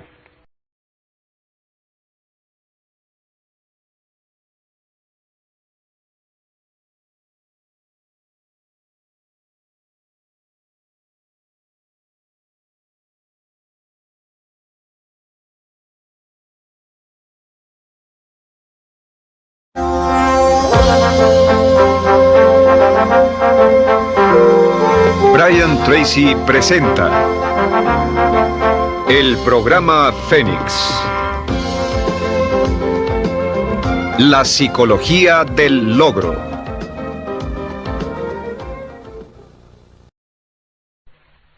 Session 12, Software for the Brain. What is the most precious resource in your life? Well, if you're like I am, your most precious resource is time. And according to all the recent studies that have been done lately, adults in America and Canada and other countries value time ahead of money in almost every instance. Now, as a result of what we've talked about in our previous sessions, with the fact that if you change your internal world, you change your external world, one of the things that begins to well up inside of you is impatience. If you believe that if you do change your internal programming, your external world will change to conform with it, then you're probably in a hurry to change that internal programming. And in this session, we're going to talk about how you can bring about rapid and permanent internal programming change. We call this session Software for the Brain. Now, I don't know a lot about computers, but I do know this. I do know that a computer has a certain amount of utility as a piece of hardware, but what makes a computer work are the programs that you run in it. And the more sophisticated and complex and productive the programs, the more valuable is the computer.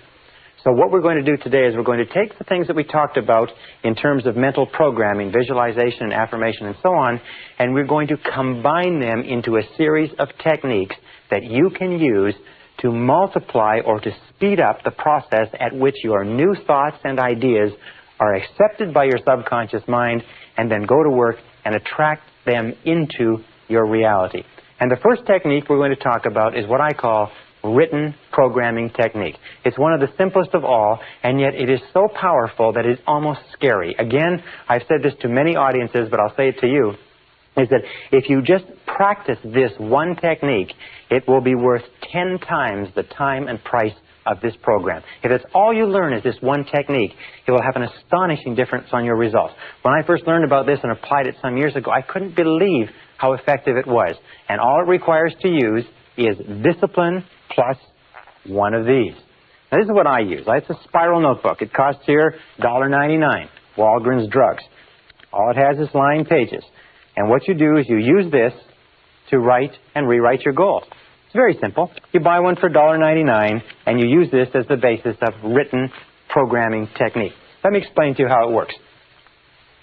Written programming technique is based on the fact that we learn or take in information three ways. We take in information auditorily.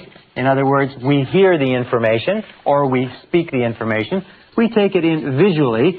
We see the information, and we take it in kinesthetically as we feel the information. Now, any one of these is a good way of learning, or if you like, bringing in information to the unconscious mind. However, the more of them you can combine simultaneously, along with some of the other mental principles and programming techniques that we've talked about, the more rapidly the information is accepted. Sometimes, if you combine information in the right way, it's accepted instantaneously as a permanent change in your unconscious programming.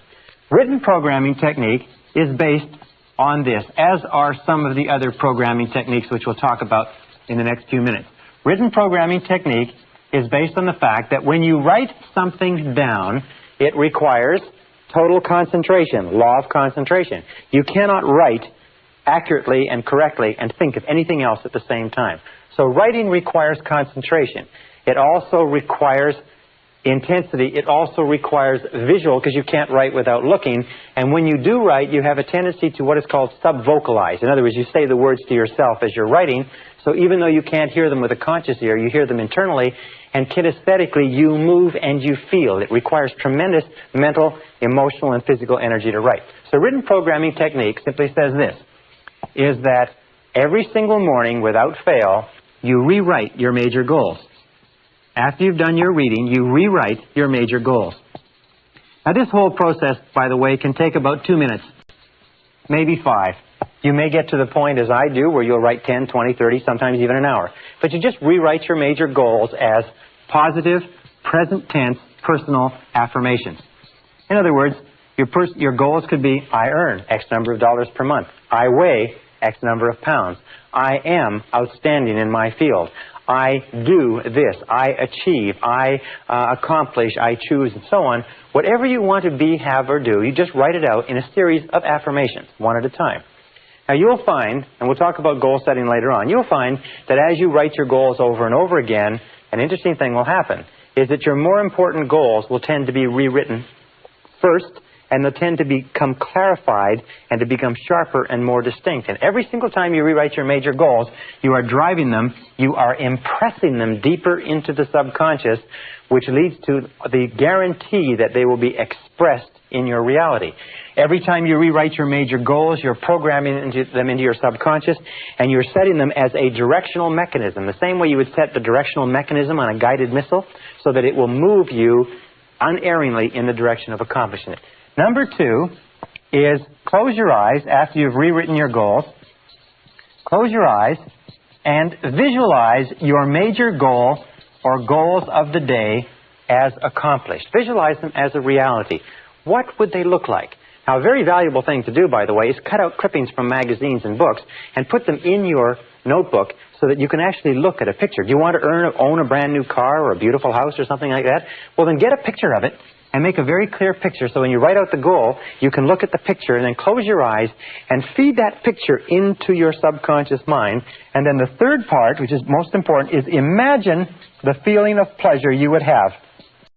Imagine the feeling of pleasure you would have if you already owned it. Just imagine that it is already a reality. The way that you imagine that it's a reality is imagine that you are on a path toward your goal, and your goal is on a path toward you, and that there is a predestined time when you are ready and it's ready, when everything is ready, that you and the goal will meet. And that you cannot speed up the time. You can't make it go faster and you can't make it go slower, but what you can do is continually repeat the picture and the feeling and the description over and over again, and at exactly the right time and place, it will meet. Someday you'll probably write me a letter and you'll tell me how remarkably this has worked in your life, because it's worked remarkably in my life and the life of many other people. Now, the second point, and before we go on with this, let me give you a key point. It's called the law of relaxation. The law of relaxation is one of the most important mental laws.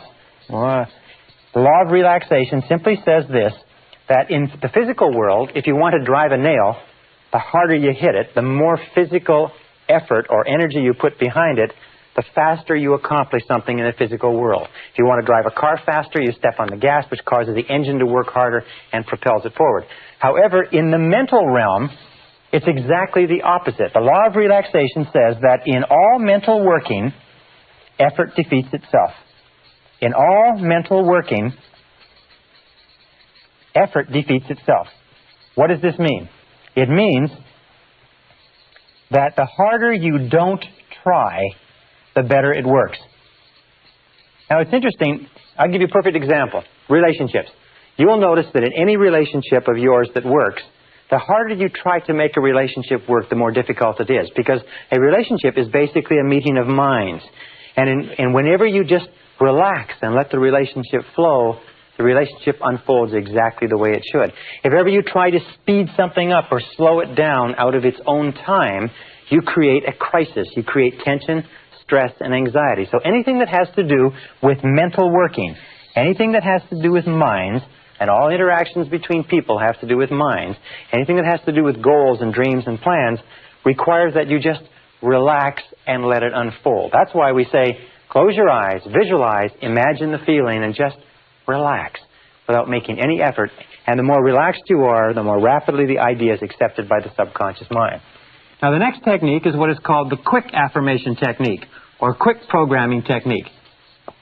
Quick programming technique is used specifically before any non-recurring event of importance. Before any non-recurring. That means an event that happens only once. For instance, if you're going to be in a sports event, or if you're going to go into an interview for a job or a raise, or if you're going to make a sales presentation. By the way, all top salespeople use this quick programming technique.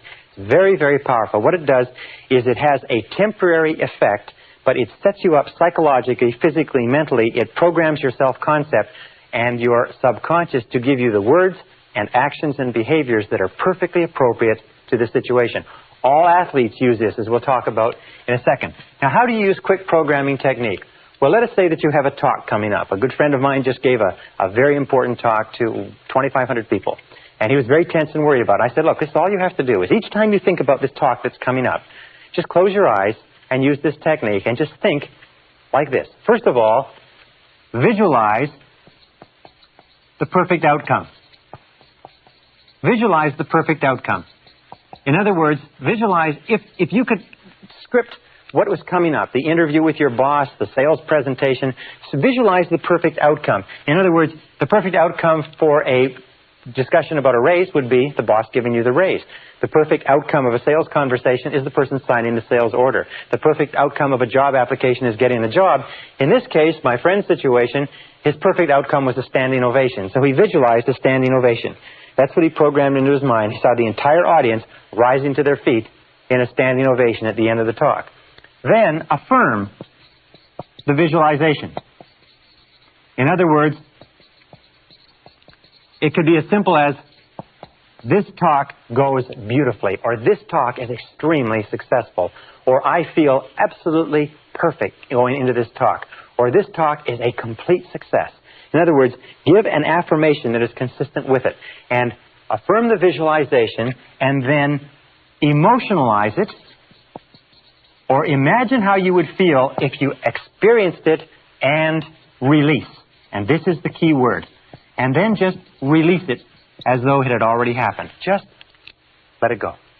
As though it had already happened, as though you were already past the event and the perfect outcome of the event has already occurred. As you release it and let it go, it drops like a computer card into the computer, and the subconscious computer goes to work on it. Powerful, powerful technique. And this technique is based on what is called mental rehearsal. Now, mental rehearsal is a technique that is used by all peak-performing men and women. It's used by all self-made millionaires, all outstanding salespeople, all top executives, all Olympic athletes, all world champions in any field use mental rehearsal. And mental rehearsal is the process of living the experience inside before you have it on the outside. That means before any event of importance, long, short-term, or short-term, what top performers do is they recall and relive excellence. They recall and relive excellence. In other words, they think of the last time that they engaged in a performance like this, and the satisfaction that they had, the pleasure that they had, the feeling of an excellent performance, and they take that feeling. It's almost like you have a screen here, and here's the screen. You take a split screen, and on this side of the screen, you recall the last time you did this in an excellent fashion. And on this side of the screen, you imagine the upcoming event. And then when you get this perfectly clearly in your mind, and you can see it with perfect clarity, that last triumph, that last success, the last sale that you closed, the last interview that went well, the last successful party or meeting or social engagement, then you transfer this into the new situation that's upcoming, and you transfer the feeling and the experience, and you overlay the two, so that as you anticipate the upcoming experience, you combine it with the feelings of success and pleasure and joy of the previous excellent experience. What that does is it programs the subconscious mind for you to go into that experience and engage in the same words, actions, and behaviors that got you the results of success and winning the last time. Now, what is the difference between winners and losers? Major difference between winners and losers. Can you imagine what it is? Winners versus losers. It's simply this. is that we all engage in mental rehearsal. You, me, everybody. The difference between winners and losers is this, is that prior to every event, upcoming event, losers think of the last time they went into an experience like this and it didn't work out. They think of their previous failures. They vividly imagine and think about how embarrassed, humiliated, unsuccessful, how badly they felt. And the losers relive and recall failure and poor performance. The winners insist upon reliving and recalling excellence and success. So you can tell if you're destined to be a winner or a loser simply by looking at what you think about in each upcoming event. And if you just make the decision right now to think about what you desire, ask yourself, am I thinking about what I want to happen, or am I thinking about what I'm afraid will happen? Remember, the natural tendency is to think about what you're afraid of, not what you desire.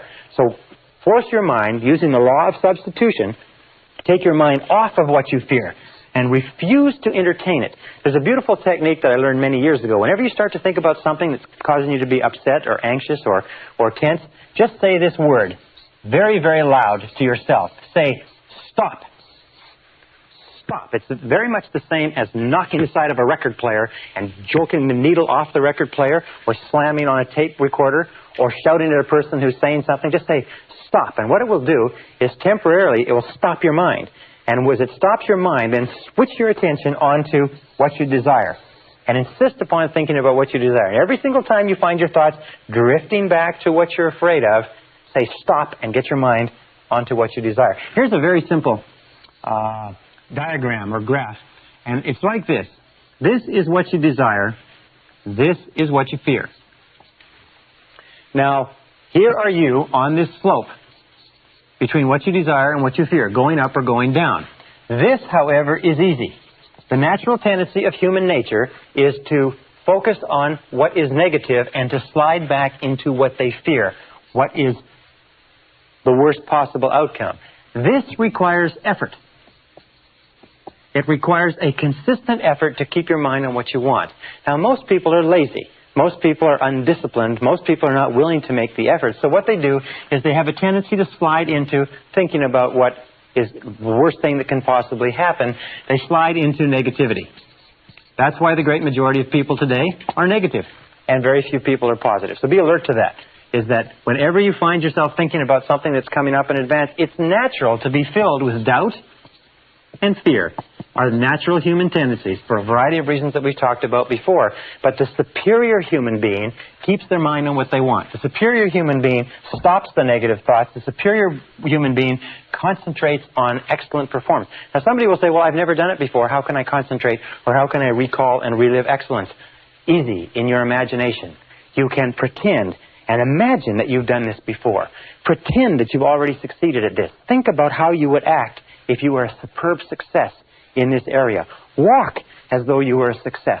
In neurolinguistic programming, they find that there is a physiological state or way of walking, talking, and acting that is consistent with every emotional state. And that if you walk and talk and act the same way you would if you felt confident, as we said earlier, you'll actually feel the feelings of confidence that go with the behavior. Very important. Now, here's another technique. It's called standard programming technique or standard affirmation technique. And this technique is done with cards, index cards. Or you can use just a series of goals on a piece of paper. Very powerful technique. What you do with this is that, and here's the steps to standard affirmation techniques. You set your goals. You can set 10 to 15 goals. Your subconscious mind can work on 10 to 15 goals at a time. Of course, you have to have your goals in priority, but you don't have to worry about that. About 10 to 15 goals. Number 2 is you take twice daily, morning and evening. Twice daily, morning and evening. You take some time off, where number 3, you can be with no interruptions. And then you write out your goals, again in the form of positive present tense personal affirmations. Okay? Goals as positive present tense personal affirmations on cards. Now, many people advise that you use index cards so that you can slide the cards back and forth like this. And just put one on top of the other and write your goal in very, very large, clear letters so that the subconscious mind can see the goal with crystal clarity. And then you sit down with the goals, and you read the goal to yourself. You read the goal or the affirmation to yourself. Read, repeat, and then close your eyes. So let us say the goal is I earn $50,000 a year. So we'll say on the card, I earn $50,000. I earn $50,000 a year. You read it, you repeat it, I earn $50,000 a year. Close your eyes and repeat it 3 to 5 times. Repeat the goal 3 to 5 times. And then step number 6 is visualize the outcome. In other words, if you earned $50,000 a year, what would be the outcome? Would it be a bigger car? Would it be a bigger house? Would it be a trip to Tahiti? Would it be a different wardrobe? Would it be a Rolex watch? In other words, visualize the outcome, not the process so much as what the result would be. Or another thing that you can do, by the way, is you can visualize the work. Let us say that you are going to earn $50,000 a year and you imagine you will earn it in your existing profession. Then visualize yourself doing the work in such an excellent fashion that it will actually generate the income. And then step number 7 is imagine the feeling. Imagine the feeling that would accompany the accomplishment of your goal. Imagine the feeling. Close your eyes, and as you sit there with your cards, looking at your cards, imagine the feeling of satisfaction as though the goal is already accomplished. Imagine the feeling of pleasure. Imagine the feeling of accomplishment. Let us say that what you're going to do is you're going to give yourself a trip to Tahiti. You're going to go to the South Seas. You're going to lay on the beach. You're going to swim in the beautiful surf. You're going to soak up the sun and get this beautiful tan. Then start thinking about that. Another thing that you can do, by the way, is get brochures on Tahiti. Get a poster of Tahiti. Get a poster of a cruise ship. Get pictures of the things that you're going to do and have and enjoy that you associate. Because the more emotions you can associate with the accomplishment of the goal, the more rapidly the subconscious accepts it as an instruction and the more rapidly you go to work on it. Now here's what I use, by the way. Here's what you can use. You can use cards like this, which are just index cards. These ones don't have any lines.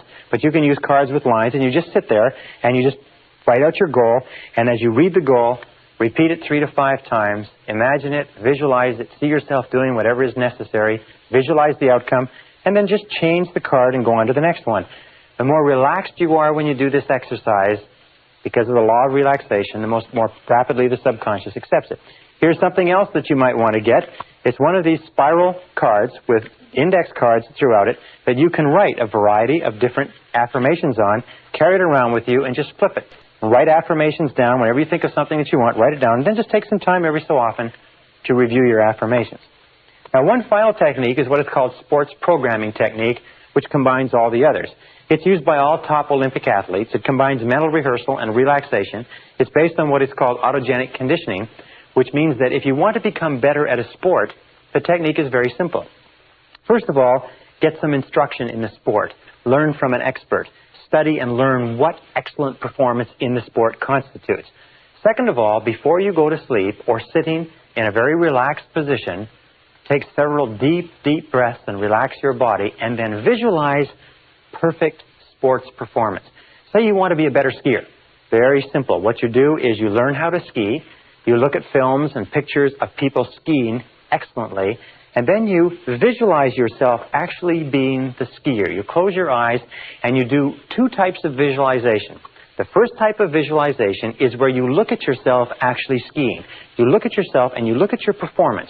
Look at yourself going down the slope. Look at yourself turning, putting in the poles, twisting, and so on.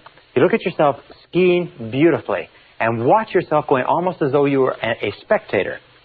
The second part of the visualization is you then shift your point of attention and you look at yourself from your own eyes and actually see yourself going down the slope. Sports affirmation technique is used by all the major football teams, the basketball teams, the major figure skaters, the top golfers. Virtually all Olympic athletes train in their minds over and over again. For instance, skaters will sit down, close their eyes, put on their music, and then they will go through their entire skating routine in their minds while their music is playing. What happens is, of course, that in your mind you never fall. So they program their minds over and over again. And this is based on a very simple fact, is that every time we visualize an action, we actually send measurable impulses of nerve energy to the legs, arms, muscles, and nerves that would control the muscles that we would use if we actually engaged in that action. If you want to be a better golfer, a better skier, a better tennis player, a better baseball player, swimmer, better public speaker, better anything, you can use sports affirmation technique to bring about rapid programming changes. The key is this: repetition, visualization, relaxation, and clarity of your goals over and over again until they are accepted by the subconscious mind as facts, until they begin to become true in your reality. And if you stick with it, it will work for you.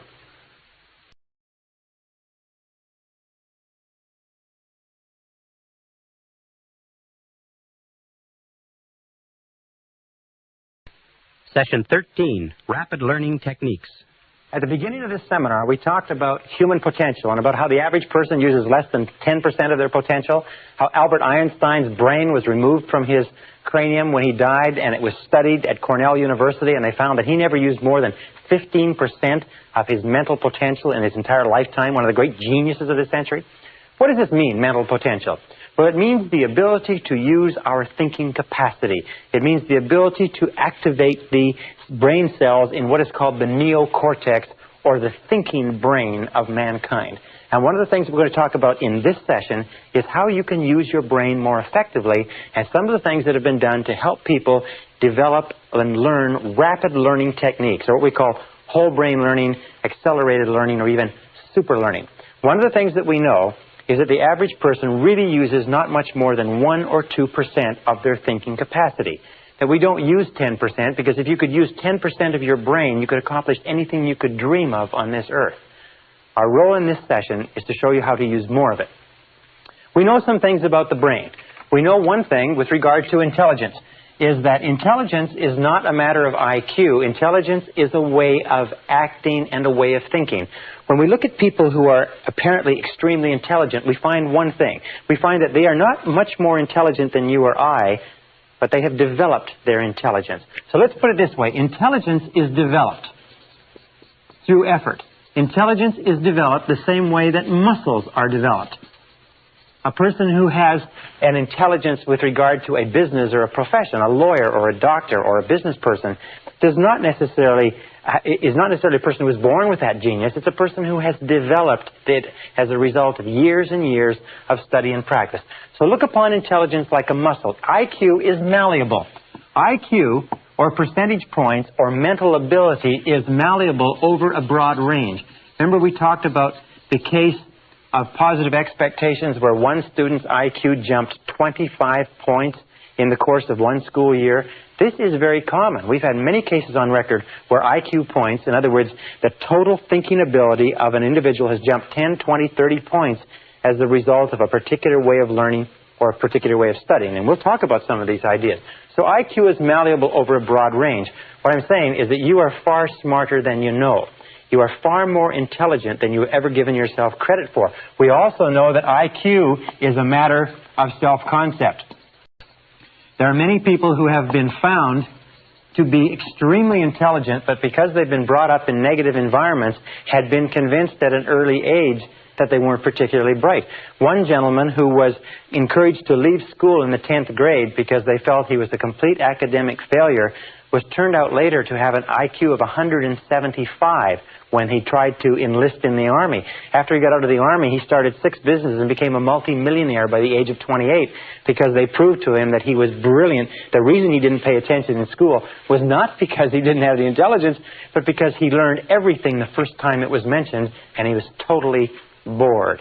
You find that many people are far smarter than they realize but as a result of previous experiences, their self-concept has them functioning at levels far below their intelligence, and that is true for you in almost every single case. Now, another important point is learning ability is malleable. Learning ability is malleable. What does that mean? Well, malleable means it can be shaped. It can be bent. It's like a metal that can be bent and pounded. Learning ability is malleable in that you can learn to learn. Wonderful thing is that human beings are learning creatures. You can learn to learn whatever you want. And the more you learn, the more we have found, the greater capacity you have to learn.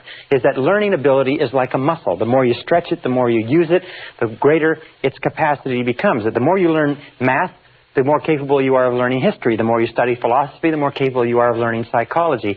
That your capacity to learn expands as you learn any subject. Now, there's another important point, too, with regard to learning, is that if you want to earn more, you have to learn more. If you want to earn more, you have to learn more. This is one of the most important, simple, trite little expressions that you'll ever hear, is that we live in a knowledge-based world, and your external world of earnings will be a direct reflection of the amount of useful knowledge that you take in.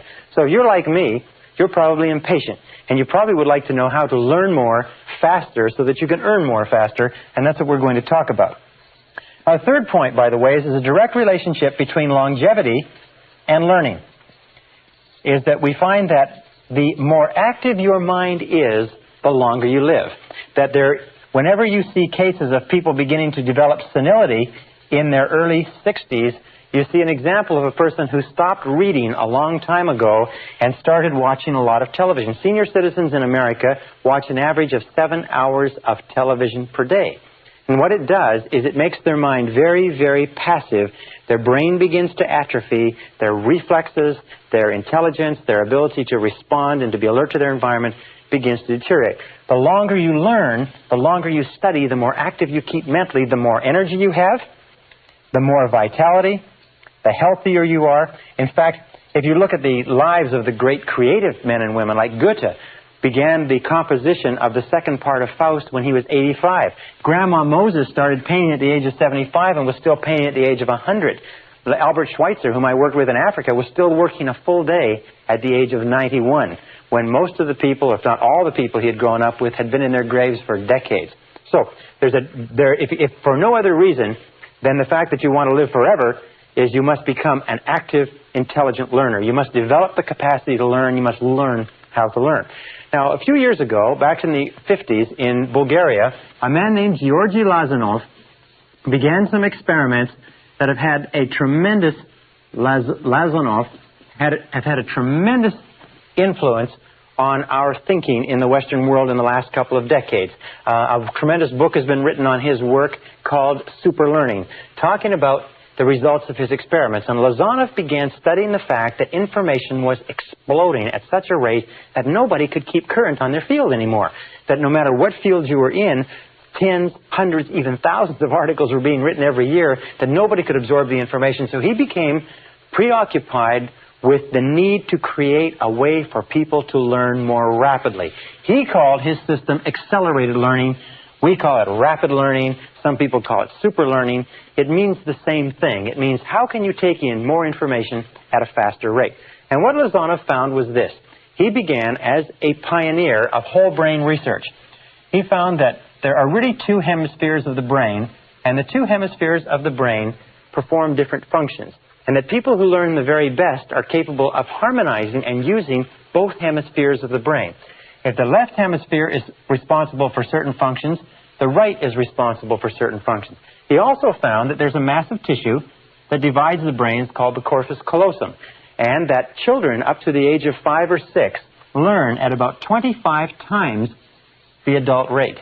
And his thoughts were, would it be possible to recreate the conditions that exist in early childhood that enable children to learn at a fantastic rate of speed in adult life? And so he found that in looking at the functions of the brains, he found that the left hemisphere and the right hemisphere were responsible for very different ways of thinking. Let me give you some examples. For instance, the left hemisphere is verbal. It thinks in terms of words.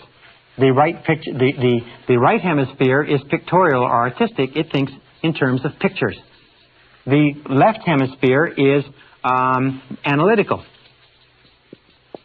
whereas the right hemisphere is holistic.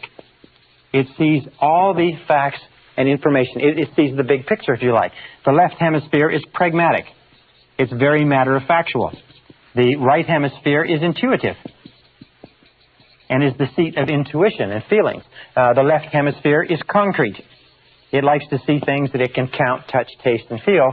The right hemisphere is abstract. is it's responsible for abstract concepts, scientific concepts, artistic or philosophic concepts. The left hemisphere is linear in that it sees things in an orderly row, and it is also sequential and likes to take things one thing at a time. The right hemisphere, on the other hand, is musical and artistic, if you like, and spontaneous, and is responsible for humor. The left hemisphere is responsible for language, the stringing together of words in a logical order to make sentences. It's also responsible for math. The right hemisphere is responsible for dance and for poetry. And these two hemispheres, in order to work properly, have to be harmonized. But they have very, very different functions. And as Lozanov did his research, he found another thing, is that when he studied the way that people learned, he found that people learned at different levels of brainwave activities and as a result of different things. For instance, he found that the brain functions at 4 different levels. And the first level is what is called the beta level. The beta level is 14 waves per second or above. The beta level is normal waking. This is where you and I are. Whenever our mind is very active, very intense, our brainwave activity, or what is called cycles, our brainwave activity is very frantic. This is where most of us spend most of our time. It's also the time where we learn the least efficiently. He said he found that below that beta was the alpha level. The alpha level was 8 to 13 waves or cycles per second. And this was a more, if you like, modulated wave level, and he found that we have a tendency to learn in this stage. This is the deep relaxation stage. This is the stage that we're in when we're sitting deeply relaxed, when we're daydreaming, if you like, or prior to going to sleep, we drop into this level. Just below the alpha level is what is called the theta level. The theta level is 5 to 7 waves per second. The theta level has, again, bigger waves, and this theta level is where we just are starting to drop into dreaming. It's called the hallucinatory or illusionary area, where we're starting to have dreams just before we fall asleep. Have you ever had the experience of being woken up just as you're falling asleep and being jerked out suddenly from this theta level? You weren't into delta, you weren't sound asleep, and you notice how jarring it is. But what Lozanov found was the alpha theta level. This level in here is where we do our best learning. And that when we are learning at this level, our ability to learn is dramatically increased. And just below theta is delta, and delta is 1/2 to 4 waves per second. And these are long waves, if you like. Now, of course, below half a wave per second, you are no longer working. As a matter of fact, the cessation of brainwave activity on an electroencephalogram is one of the clinical definitions of death. Now, what Lozanov tried to do was, he said, would it be possible to bring people down from beta, where they're awake, into this alpha theta level and somehow activate the right and the left brains so that they work simultaneously? And he came up with a method using music and relaxation. And he began his experiments back in 1965-66 in Bulgaria. One of the most interesting experiments, he started off with language. And the language he chose was the language of French. Now, if you were to take a French course at your local university as an adult, you would be expected in a 3-hour period, and 3 hours seems to be the ideal study period for a language, you would be expected in 3 hours to learn approximately 25 to 40 words. And you'd be expected to have a retention level up until the final exam, with due study and so on, of about 80%, and maybe less. As a matter of fact, what Lozanov found, he said that most of the ways that we learn in our society are so inefficient as to be deplorable, in that the average person who gets a university degree in our society after 4 years and $25,000 to $50,000 of expenses forgets 80 to 90% of everything they learned at the university before the summer after the final year is over. As a matter of fact, as much as 80% is lost in the first 30 days. It was been postulated by a couple of university professors. If you want to clear out most of the universities in the country, very simple way to do it, is call everybody back 48 hours after final exams to rewrite without notice. and you would find that the traditional way of learning, which is to cram the brain with as much information as possible and to rush into the exam room and regurgitate the information onto the exam and then go back and recover and do it over again, this way of learning is so inefficient that almost all the information we take in that way is lost completely. That's why if you took a language course in school and then you ever went to one of the countries where they spoke the language, you found that you probably couldn't remember more than 3 or 4 words, and even those you had wrong. Well, so Lazanov decided to use music and relaxation, and this is what he did. Under very closely controlled conditions, he brought in 60 students. These 60 students were drawn from a variety of occupations. None of them had any knowledge of French at all. They were very closely monitored and screened by people who were not favorable toward this experiment. So it was very rigorously controlled. In 1966, he brought in these 60 people, and he felt that he would have to greatly increase the average level of learning in order to get approval for the establishment of his Institute of Suggestology. The Institute of Suggestology and Suggestopedia was subsequently set up in Sofia, Bulgaria. What he did is he took these people, and we had 60 people, and his goal was to get them to 150 words per session, 100 to 150 words per session with higher levels of retention. What they did is they brought them in, they played gentle, relaxing music, they turned down the lights, and they read them the words on cards with the French on one side, the Bulgarian on the other. And as they read them the words, the students repeated the words in a deeply relaxed state, and they brought them up to a state of full awareness and reviewed the words and then tested them on it. They found from the very beginning 3 sessions. First of all, review in aware state. Second of all, listening to the words in deep relaxation. Third of all, review in an aware state again. They found that from the very first session, they were getting 98% retention.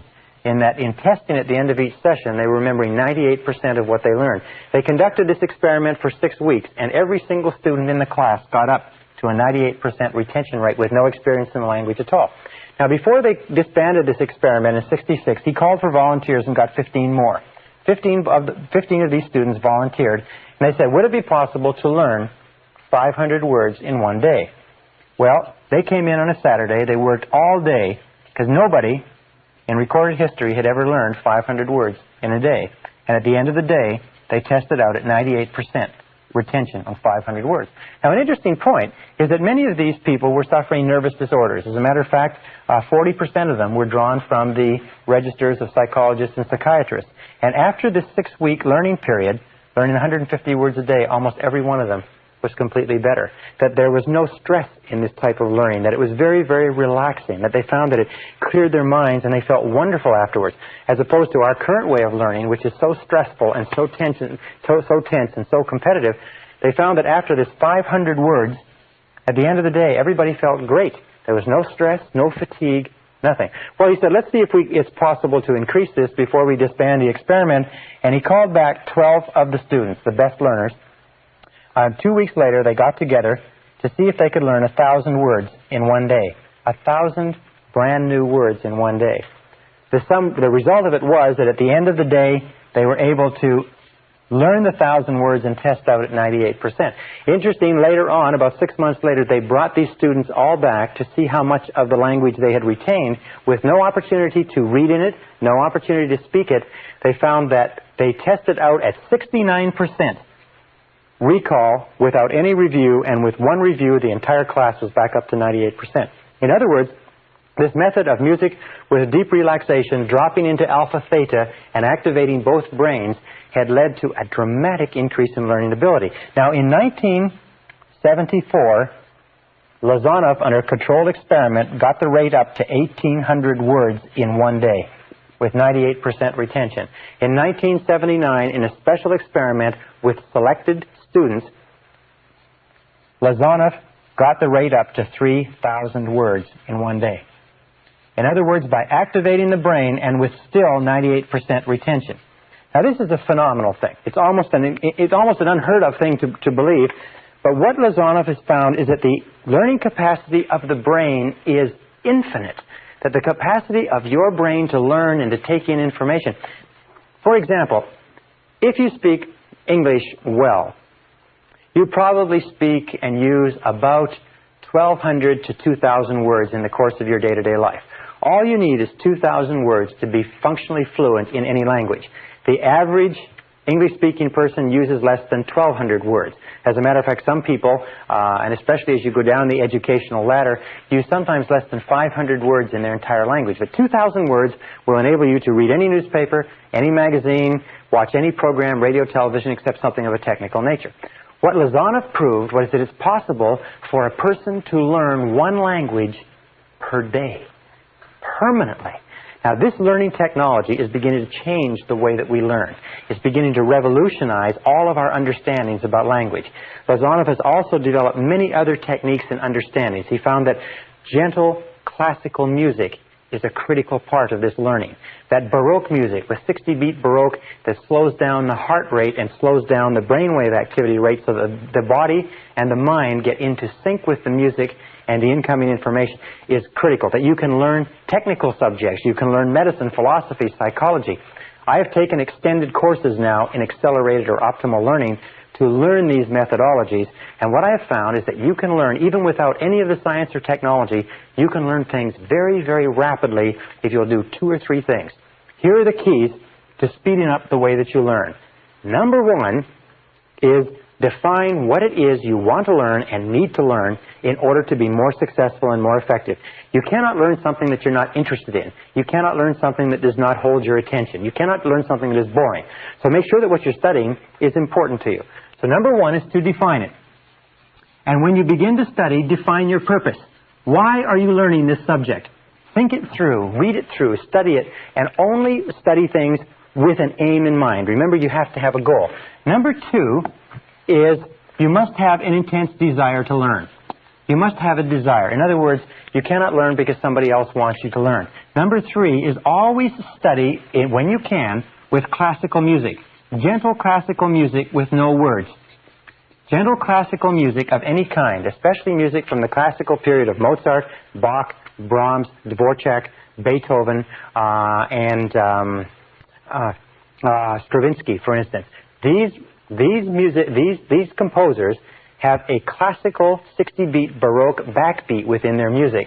And if you play with classical music, or even environmental sounds, like the sounds of waves or the oceans, white music as it's called, if you have that in the background, it relaxes the brain, it opens the left and the right hemisphere, and it allows information to come in through the left brain and be internalized into the right brain where it is stored in the seat of memory. So what you want to do is, through music, you want to relax the corpus callosum, relax the brain so that information can flow in through the left brain and into the right. A 4th key point is spaced repetition.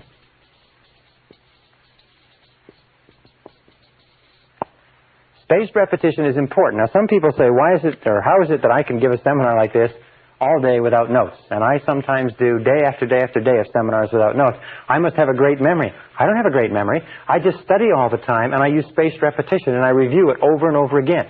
There's another thing, too, by the way, is that the more you learn, the more you learn. When you start to study, remember that it takes practice to learn how to learn. It takes practice, practice, practice. Is that the more you practice learning how to learn, the more likely it is that you'll learn. The first few days when you're studying a new subject, you'll find it takes tremendous effort. Now, here's another important point, and that is variety. Variety of stimulation is critical. The number of different ways that you stimulate your mind, different books, different magazines, plays, different exposures to different conversations, different subjects, and so on. If you bombard your mind continuously with stimuli that challenges your mind, you will find that you'll develop the capacity to learn and remember more. And number 7 is, remember this, it's called attention span, is the time when you learn the most is at the beginning of a period of study and at the end of a period of study. What does this tell you? It tells you that instead of studying or reading for a long period of time like this, say 2 or 3 hours, what you do is break it up and take several breaks so that you have a series of breaks. And you'll always remember what you learn at the beginning of the break, at the beginning of the period, at the end of the period, the beginning and end. So the more breaks that you can take, the more variety that you can put into your studying, the faster you'll learn. The key to remember this is that everything that you are or ever will become is going to be as a result of the information you take into your mind. The practical, usable information that you can take and use to bring about some kind of improvement in the world around you. If you want to earn more, you have to learn more. If you want to be happier, you have to learn more. If you want to realize your full potential as a human being, you have to learn more, which means read, study, and learn how to learn. And if you'll do that, you'll be amazed at how much of your mental potential you can release.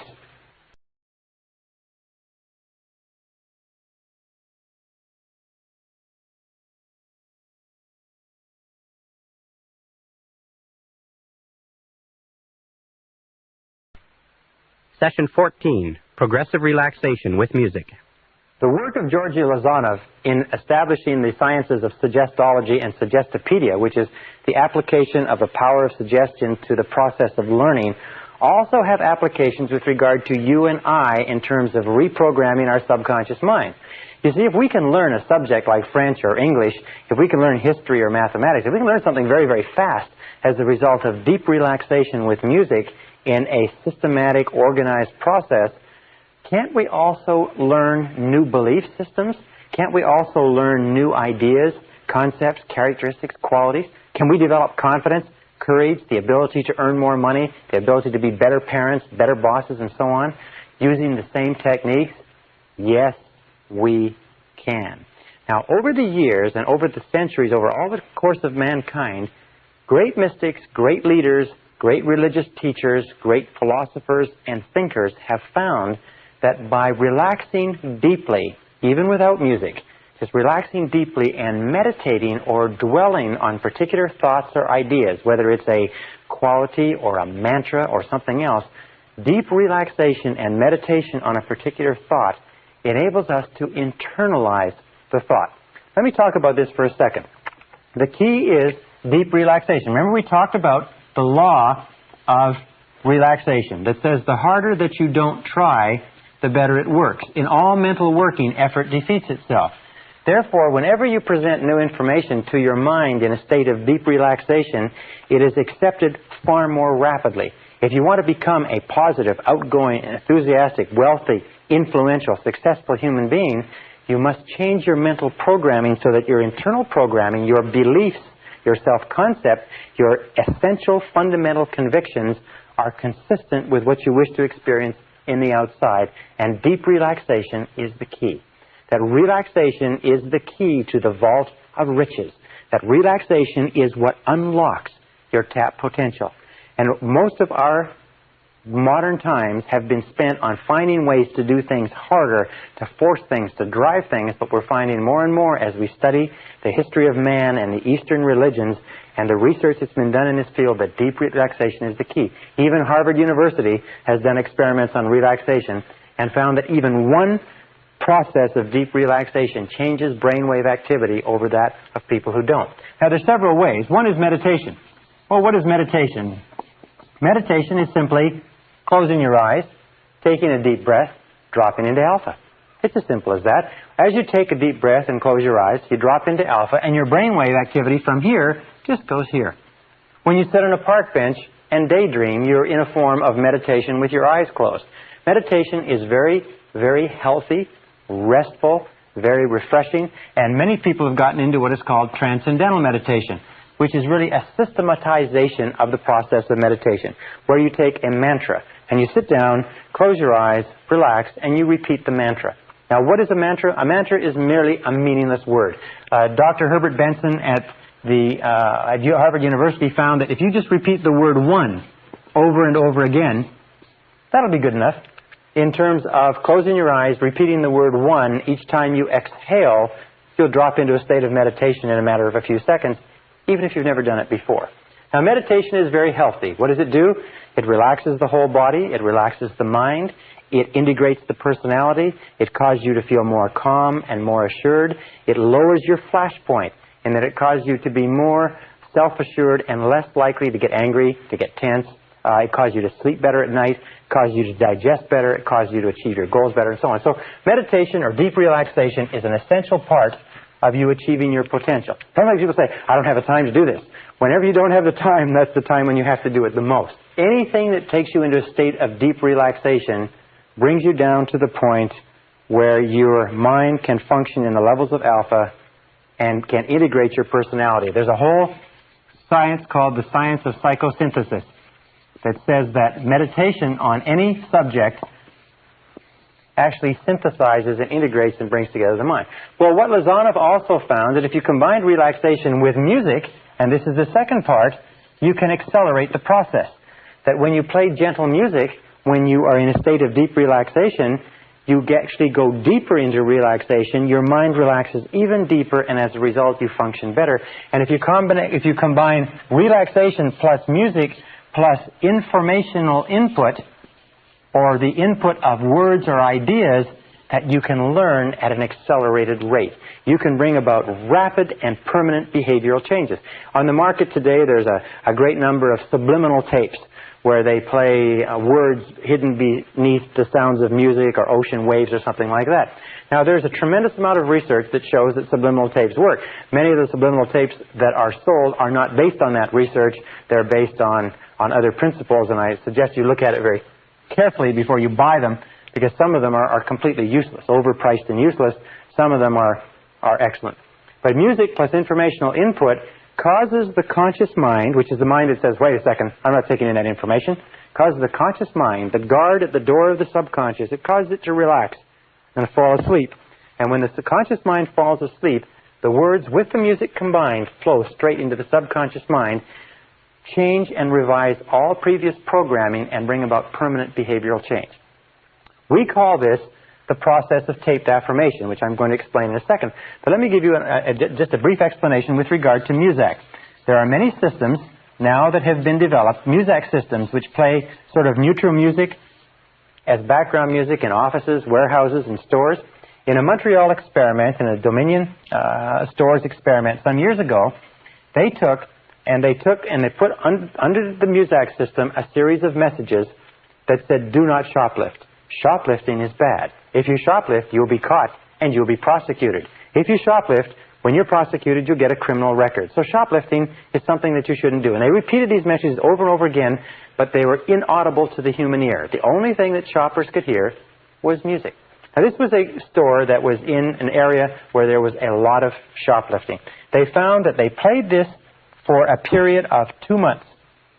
For 2 months, they played this message under the Muzak system, and in 2 months, the level of shoplifting dropped 50% in that store.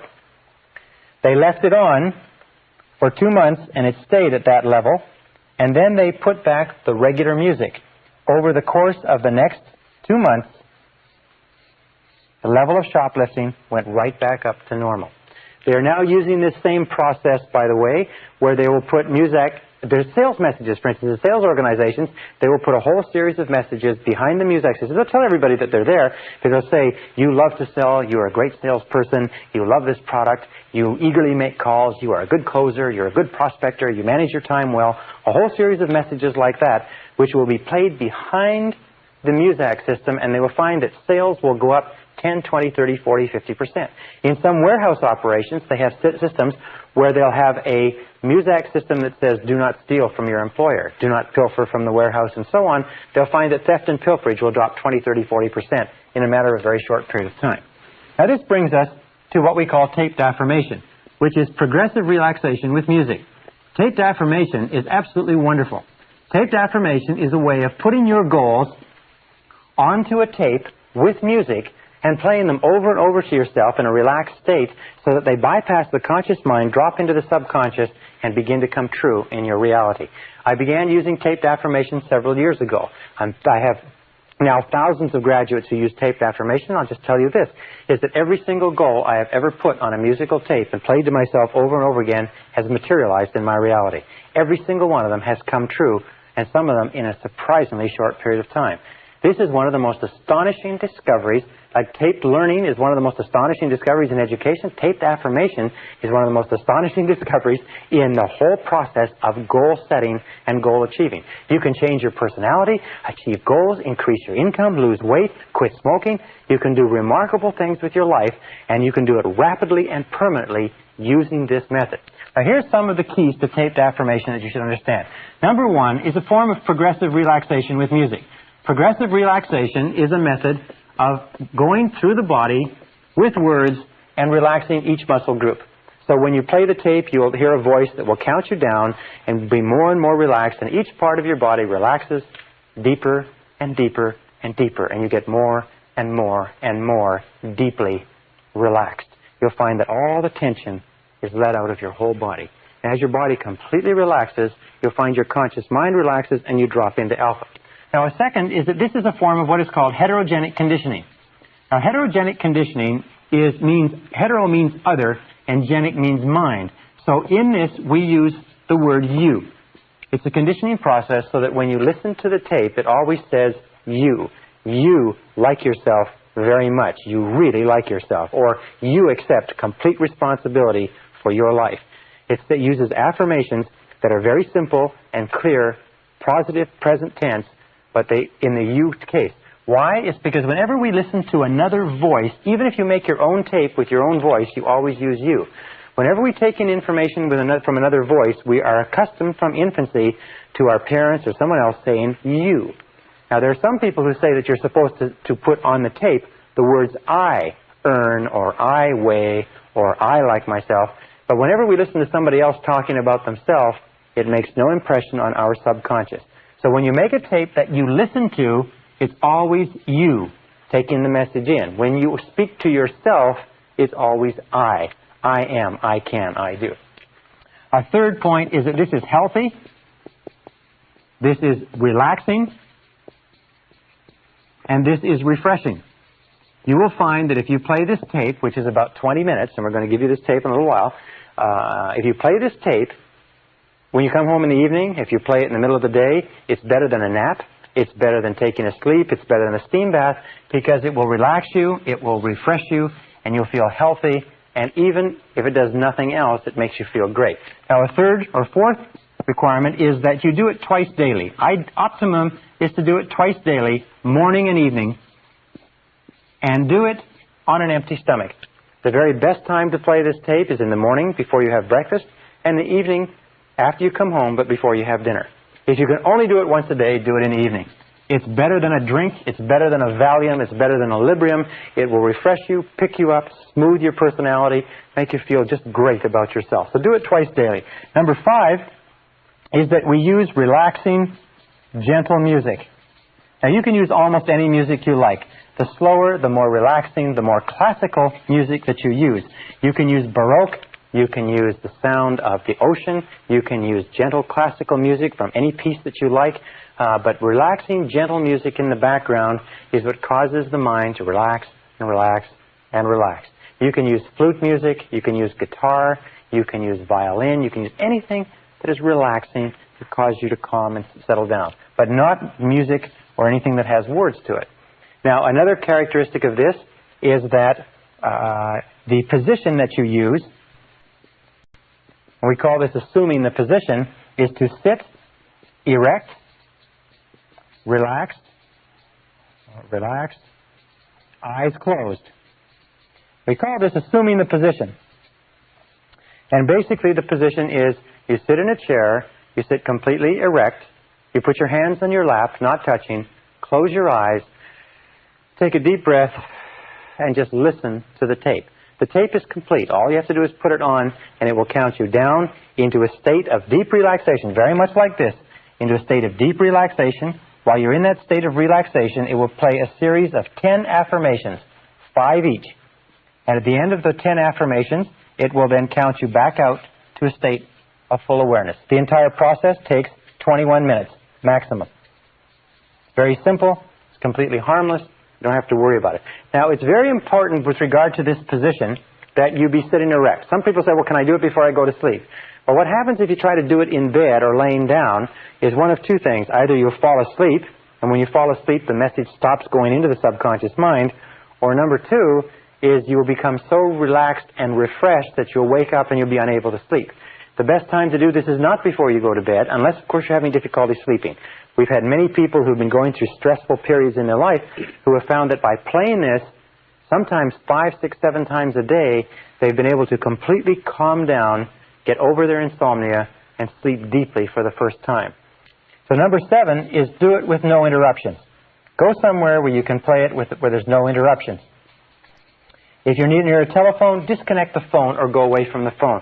There's nothing worse than playing this tape and having a telephone go off in the middle or having somebody walk in on you. Sometimes people say, well, can I play it in my car? I say, yes, you can play it in your car as long as you drive your car with your eyes closed. People say, well, can I do it when I'm jogging? Yes, if you jog with your eyes closed. Because if your eyes are open, this is critical, if your eyes are open, your eyes are bombarded with so much stimulation that you do not drop into alpha. So it's important to remember that. Remember, no interruptions. Do it twice a day. Do it on an empty stomach. Don't do it after drinking anything. Don't do it after eating anything. And don't do it after smoking anything stronger than a cigarette. Now, what will happen as a result of this? This process takes just 2 things. It takes discipline, which is what most people lack, which is why most people fail, and it takes repetition. It's very simple. Repetition. What will happen? Well, the first time that you use this, you will notice a deep relaxation. As a matter of fact, many people have said they've relaxed more deeply with this tape than with any other process they've ever tried. And these are people who've tried meditation and tried a lot of other things. Second of all, you will find that in a very short period of time, about 2 or 3 days, you will find yourself feeling far calmer. You feel far more relaxed. You feel sort of good about yourself. And you find that your flashpoint, your levels of tension have dropped. Within a week, the people around you will know the difference. They'll say, you're doing something different. Within a month, people who only know you marginally will notice that there is a difference in your personality. A good friend of mine, who's a psychologist, pointed out to me that the way that he first noticed the effect of this tape was that he used to get very, very tense in traffic. He'd be driving along in traffic and somebody would cut him off, or he'd be stuck in traffic. He'd get very, very angry. And what he would do is, he found when he played the tape, is that he didn't get tense anymore. He would just relax and found that he might get angry, but he would be only angry for a few seconds, then he'd be calm again. So it's very, very healthy. By the way, you cannot play this tape and be a stressful type of person. Now, how many goals can you work on? Well, you make your own tape, and you can work on 10 to 15 goals on your tape. When you write out the goals, what you do is you repeat at the beginning of each goal, which is a positive present tense affirmation, you repeat, yes, I agree, or yes, that's true. What this does is it reinforces the affirmation and drives it deeper into the subconscious. For instance, you're listening to the tape, you close your eyes, the tape says, you like yourself unconditionally, you really like yourself, and you say, yes, that's true. Yes, I agree. So when you say that to your mind, you're acknowledging to your subconscious that this is a true statement. Remember, in affirmations, the most powerful effect on your subconscious is what you say to yourself and believe. If a person were to say to you, you sure look good today, and you say, yes, I do. Notice how much better you would feel about that than if you say, no, I don't. I look a little bit ragged. So always agree and accept it. Repeat it. The number 11 important point on this is to do it over and over again until it becomes a habit. Put your own affirmations. Take your own affirmations with regard to your goals. For instance, if you want to lose weight, put your ideal weight on there. If you want to increase your income, put your ideal income on there. If you want to change your temperament, put your temperament. If you want to be a better time manager, put better time management. If you want to be more creative, then put creativity on there. Do you want to have more energy? Then put energy on there. Do you want to sleep at night? Then put sleep at night on there. Anything that you desire in life, you can accomplish using this method and using the instructions that we've given you. If you want to make your own tape, it's very simple. Pick a piece of relaxing music, play it on your record player, put a cassette on a separate cassette recorder, and with the music in the background, read the script onto the cassette program, and then read your own affirmations and repeat each of them 5 times. If you'll do that and then read the whole script, then you have your own tape, and as you achieve your goals, what you can do is make a new tape and make a 2 tape. The tape that we supply you with this program is good enough to last you for a long time because it's been developed over years of experimenting with other people, and we find that the 10 goals on this tape are the 10 most important. If you use this method of taped affirmation in a very short period of time, you'll notice changes in your life, changes in your results, changes in your health, changes in your temperament, changes in your personality. And I will repeat what I said before. I have never set a goal on taped affirmation that I have not accomplished exactly at the right time, exactly in the right way, and it will work for you as it has worked for me. Good luck.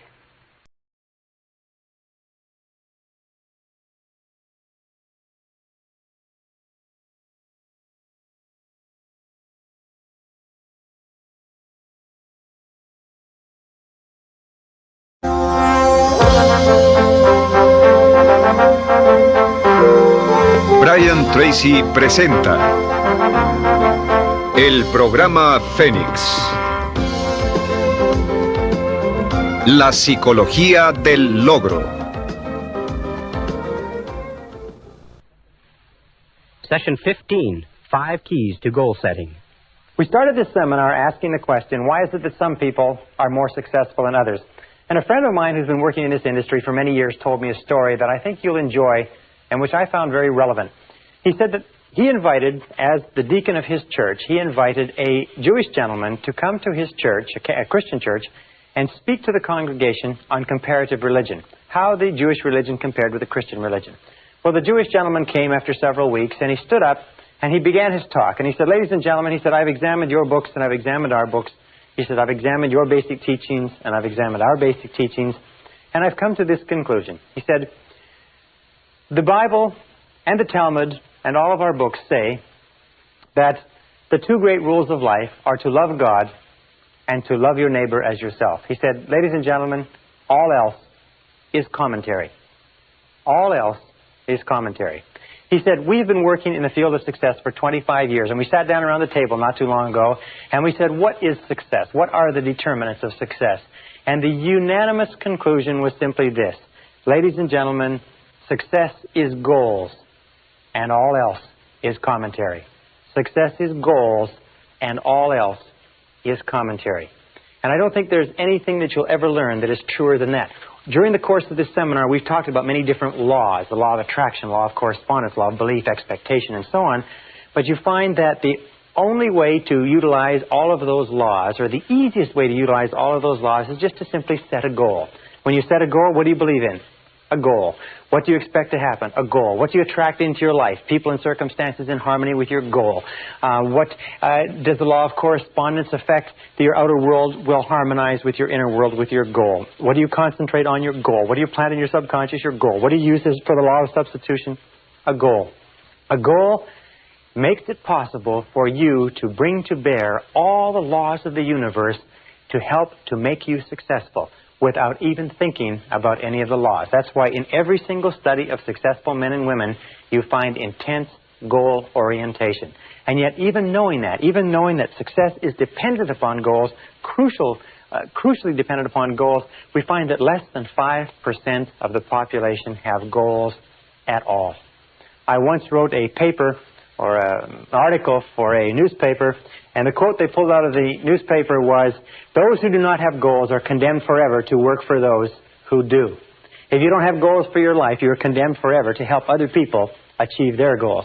In fact, in 1953, one of the famous studies, in 1953 at Yale University, they did a survey amongst the graduating class of seniors, and they asked them, amongst other questions, do you have goals and have you made plans for their accomplishment? They found that only 3% of the graduating seniors of one of the most favored classes that ever graduated from an Ivy League college in America had goals. Well, they went back in 1973, 20 years later, and they asked them, amongst other things, how much money are you worth today versus how much you were worth in 1953? And they found that the 3% who had set goals at the beginning of their careers were worth more in financial terms than the entire other 97% put together. Now, this is a phenomenal accomplishment, but it is not unusual. As a matter of fact, every statistic that I've looked at in studying goal setting, and I have been a fanatic on the subject of goal setting for years, shows that only 3%, 1 in 30, has clear, specific, written goals with action plans for their accomplishment. Now, let me say this, is that the ability to set goals and the ability to make action plans for their accomplishment is the master skill of success. It is the master skill. It is the most important single skill that you can ever learn. And through the course of what we're going to talk about now, if you can learn to set and accomplish one major goal, it can be the most important thing that you ever discover. More important than math, more important than science, more important than computer technology, more important than sales skills is the ability to set goals. Because once you have set goals, you trigger into force what is called the cybernetic goal-seeking mechanism of the brain. The cybernetic goal-seeking mechanism is this mechanism that once you've programmed the brain or impressed the brain into your subconscious, you tend to move automatically and unerringly toward the goal, and the goal tends to move toward you. It's almost as if you've set into motion a whole series of cosmic forces that cause you to move unerringly even though you do not know where the goal is. And we'll talk about that and why that works a little bit later. It is to say that within you is a mechanism that will lead you unerringly toward what you want to accomplish as long as you know what it is. The great H.L. Hunt, the oil billionaire, was asked his secrets of success on a television program some years ago, and he said there's only two things you need to know to be successful. He said, number one, he said, decide exactly what you want. He said, number two, determine the price you're going to have to pay, and then resolve to pay that price. But the problem is that most people don't know what they want. In our civilization, in our society, you can have anything that you want in life, but 95% of the population has either a vague idea of what they want or no idea at all. And by the time this session is over, I'm sure that will be changed a little bit for you. Setting goals is the master skill of success. I think that goal setting should be taught in kindergarten and first grade and second grade, right up to every single year of school. There should be some module and some process of teaching young people to set goals. It would guarantee greater success, faster and easier in life than any other single skill that a person can develop. No matter how old you are, no matter where you are today, the sooner you learn to develop the master skill of success by practice and repetition over and over again until you become completely focused as a goal-achieving human being, the sooner you learn it, the faster you will accomplish great things in your life. Now, an interesting point. Each of us has what we call a failure mechanism in life. The failure mechanism goes off automatically. The vast majority of people fail to live up to their potential. They fail to become everything they're capable of becoming, over 80%. And the failure mechanism is what we call the comfort zone. It's the tendency to fall into a comfort zone, to do what is easy, not to avoid making the efforts necessary to succeed.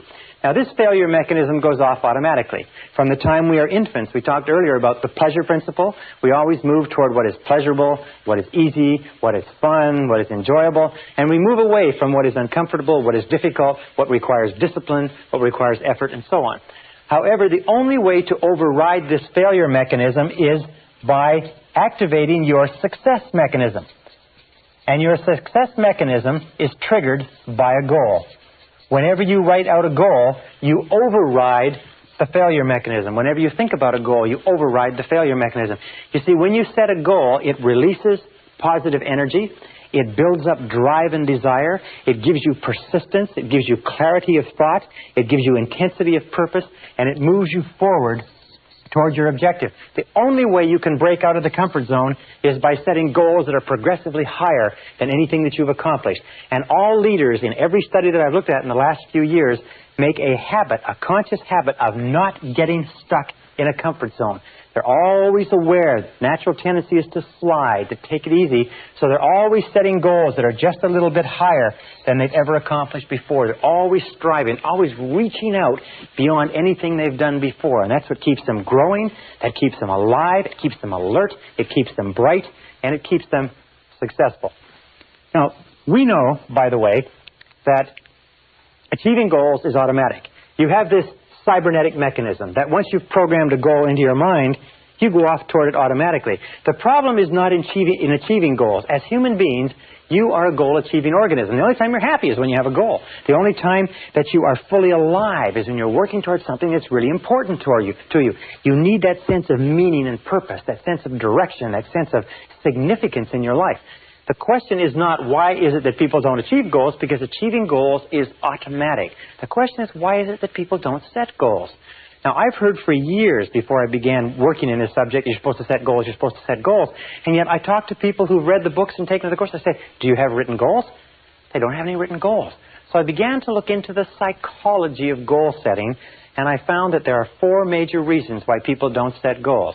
Even though they know they should, they know they're important, they've been told over and over again, 4 major reasons. And until you understand these 4 reasons and how they work on you unconsciously, we can't go on to the next step. So let's talk about them. Why don't people set goals? Number 1 reason why people don't set goals is they don't realize the importance of goals. They don't realize the importance of goals. Now, what does this mean? Well, it means that you and I are the products of our upbringing. You and I are the products of our parental influences, our brothers, our sisters, our friends, our family, and so on. If you grew up in a home where your parents did not emphasize goals, did not talk about goals, did not encourage you to set goals at an early age, do you know what happens? Is that you can grow up and you can become an adult and you can not even be aware that there's such a thing as goals out there. In the studies on who gets ahead in America, they found an interesting thing. They found that the conversation around the family dinner table is a major determinant of the character of the children who grow and come out of that home. That if the conversation around the dinner table is achievement-oriented, success-oriented, goal-oriented, then young people will grow up believing and working toward goals as naturally as they eat with a knife and fork or wash their hands after dinner. So, people don't realize the importance of goal setting. Please understand that goal setting is critical. It is the vital skill of success. And the kindest thing that a person could ever do for their children is to help them set worthwhile and realistic goals from an early age and then give them all the encouragement possible to accomplish those goals. Second reason why people don't set goals, see if this applies to you, is they don't know how. Surprisingly enough, and when I started studying this subject, I found that everybody said to set goals. Very important to set goals. Got to set goals, got to have goals, got to put a timeline on goals. But the fact is that there were no really good goal-setting methodologies. And in this course, I'm going to teach you a goal-setting methodology that is absolute dynamite, considered one of the best goal-setting methodologies that anybody's ever seen. But if you don't know how to set goals, I can tell you how to set goals, to tell you to set goals all day, and it wouldn't do you any good. You can go through 12 to 15 years of school in our society and never get 1 hour on goal setting. Imagine 12 to 15 years. I have taken a postgraduate degree in business from a major university, and never once did they spend 1 hour talking about how to set and achieve goals. Never once did they discuss the master skill of success. Well, after this course, you're going to know how to set goals. So that won't be a problem. Now, the third reason why people don't set goals, and this is in order of increasing importance, is fear of rejection. The fear of rejection, as we talked about before. One of the most profound and powerful fears in our life is the fear of being criticized or ridiculed by other people. And every one of us, as children, when we were young, we said, I want to do this, I want to be a fireman, I want to go here, I want to go there. And we had somebody saying, that's stupid, or you can't accomplish that, or don't be silly, or you're too small, and so on. And what we learned at a very early age is that if we talked about a goal or something that we wanted that was bigger than we were, the most important people in our lives would ridicule us and would criticize us and make us feel bad and small. So unconsciously we made a decision, if you want to get along, you've got to go along, so we don't talk about our goals. That way nobody criticizes us. Now, as adults, we fall into the trap, an unconscious habit, we fall into the trap of not setting goals at all. And not talking about goals and not thinking about goals, then nobody can criticize you. And I will tell you this, that 80-90% of the people around you, if you decide you're going to do anything from finding a new parking spot to finding a new job or a new marriage, they will tell you that it can't be done. They'll tell you all the reasons, and they'll line them up, and they'll try to discourage you from doing anything different than you're doing. So here's the key. Keep your goals confidential. Keep goals confidential. Don't discuss your goals with anybody, except that the great majority of people are threatened by anybody who has a goal. They're worried. It makes them feel inferior and inadequate because they don't have goals of their own. So only discuss your goals with people who also have goals of their own. Discuss them with the people close to you whose help you need to accomplish them, but just don't discuss your goals with people at random, and don't give them a chance to shoot the goals down. Now, the fourth reason why people don't set goals. This is the top of the list. This is the worst of all. It's our old friend, our old enemy, if you like, fear of failure. The fear of failure is the number one reason why people fail in adult life. The fear of failure, the fear that I can't. I might lose my money. I might lose my time. I might lose my investment. I can't. It causes us to become tense and stressed. It causes our heart to pound and our stomach to churn. This fear of failure is the number one reason why people underachieve and fail in life. It's because the fear of failure holds them back from ever trying. The reason why people fear failure is they don't understand failure. They don't understand this critical point. If you can understand this point, it can turn your whole attitude around. It's simply this, is that it's impossible to succeed without failing. That failure is an indispensable part of success. Failure is essential to success. That if you avoid failing, you cannot succeed. That every single great success in human history has been a failure up until the moment of their success. That the key to success is to fail and fail in a forward direction, is to continue to learn from everything that goes wrong. To every setback, every obstacle, every disappointment, step back and say, what can I learn from this situation? Use the law of substitution and derive a valuable lesson from every single failure. Remember we talked about the becoming an inverse paranoid, confident expectations? Every time something goes wrong, look into it and say, now I wonder why this is happening to help me. And you'll find that in every single setback or disadvantage, as Napoleon Hill said in his book, there's a valuable lesson, an opportunity, or a benefit that you can find if you look for it. That successful people, leaders, are people who never use the word failure. They never think of the word failure. Thomas J. Watson, the founder of IBM, was once asked by a young man, he said, Mr. Watson, what can I do to be more successful? And Watson said without hesitating, he said, double your failure rate. Double your failure rate. Why? It's because, let me put this down. It's because if you look at the life stories of successful men and women, if you look at the life story of a person like Thomas Edison, one of the greatest failures in history. Thomas Edison, in the course of his lifetime, patented 1,052 devices at the U.S. Patent Office. Over 1,000 of those devices were actually turned into commercial products that made enormous amounts of money. Watson, or Edison, was also the greatest failure in the history of invention. He failed 17,000 times to come up with a plant that from which natural latex could be drawn. He failed thousands of times in other experiments. He failed over 11,000 times in his attempt to come up with a filament for the electric light bulb. After he had failed 5,000 times, and it was in the newspaper, it was called Edison's Folly, this attempt to somehow light the world with an incandescent light bulb. Everybody knew the world, people were supposed to light their way through the world with a kerosene lantern. A reporter came to him, young reporter, said, Mr. Edison, why do you persist in spending all of this time and money after you failed 5,000 times? And Edison said, young man, he said, you don't understand how the world works. He said, I haven't failed at all. He said, I've just successfully discovered 5,000 ways that will not work. He said, that puts me just 5,000 ways closer to the way that will work. It was over 11,000 experiments before he found the tungsten or the carbon impregnated filament that lit the first electric light bulb and changed the world. Colonel Sanders went to over 1,000 restaurants. A 66-year-old man went to over 1,000 restaurants to try to sell his recipe initially before he found one restaurant that would pay him a 5-cent a chicken royalty. But he kept on. Would you keep on after 100, 200, 500, 1,000 people had told you no? Sanders did, and became one of the richest and most well-known and most respected men in America. So you have to understand that success and failure go hand in hand, that wherever there is a possibility for success, there's also the possibility for failure.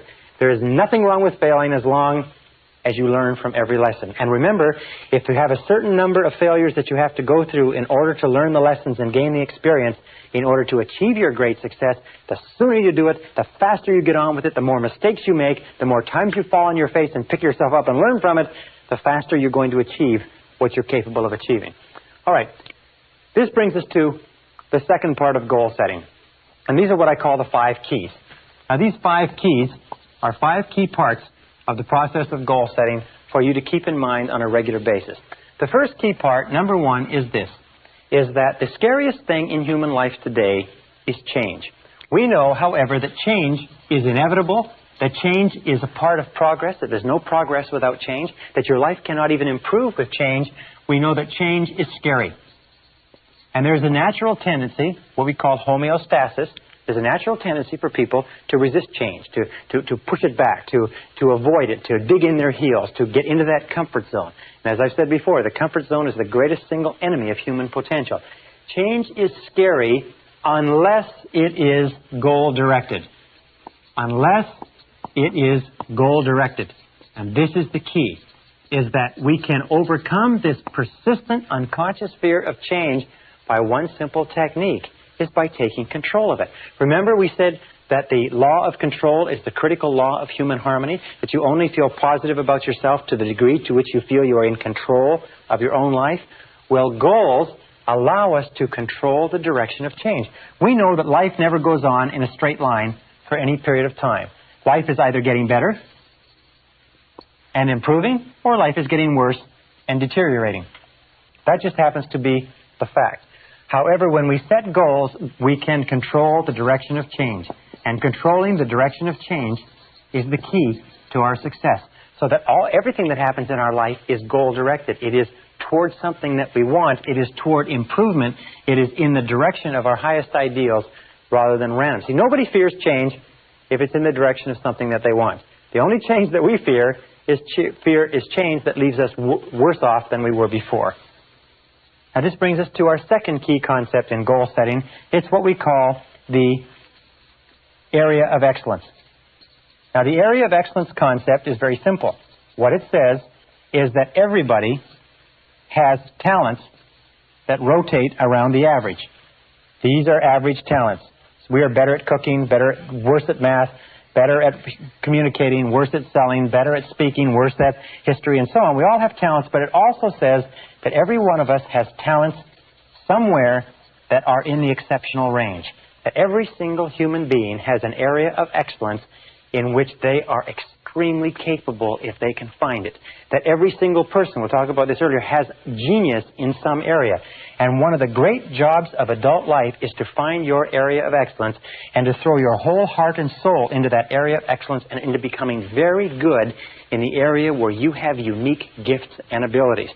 For instance, 3 keys to your area of excellence. 3 critical keys. Number 1 is attention.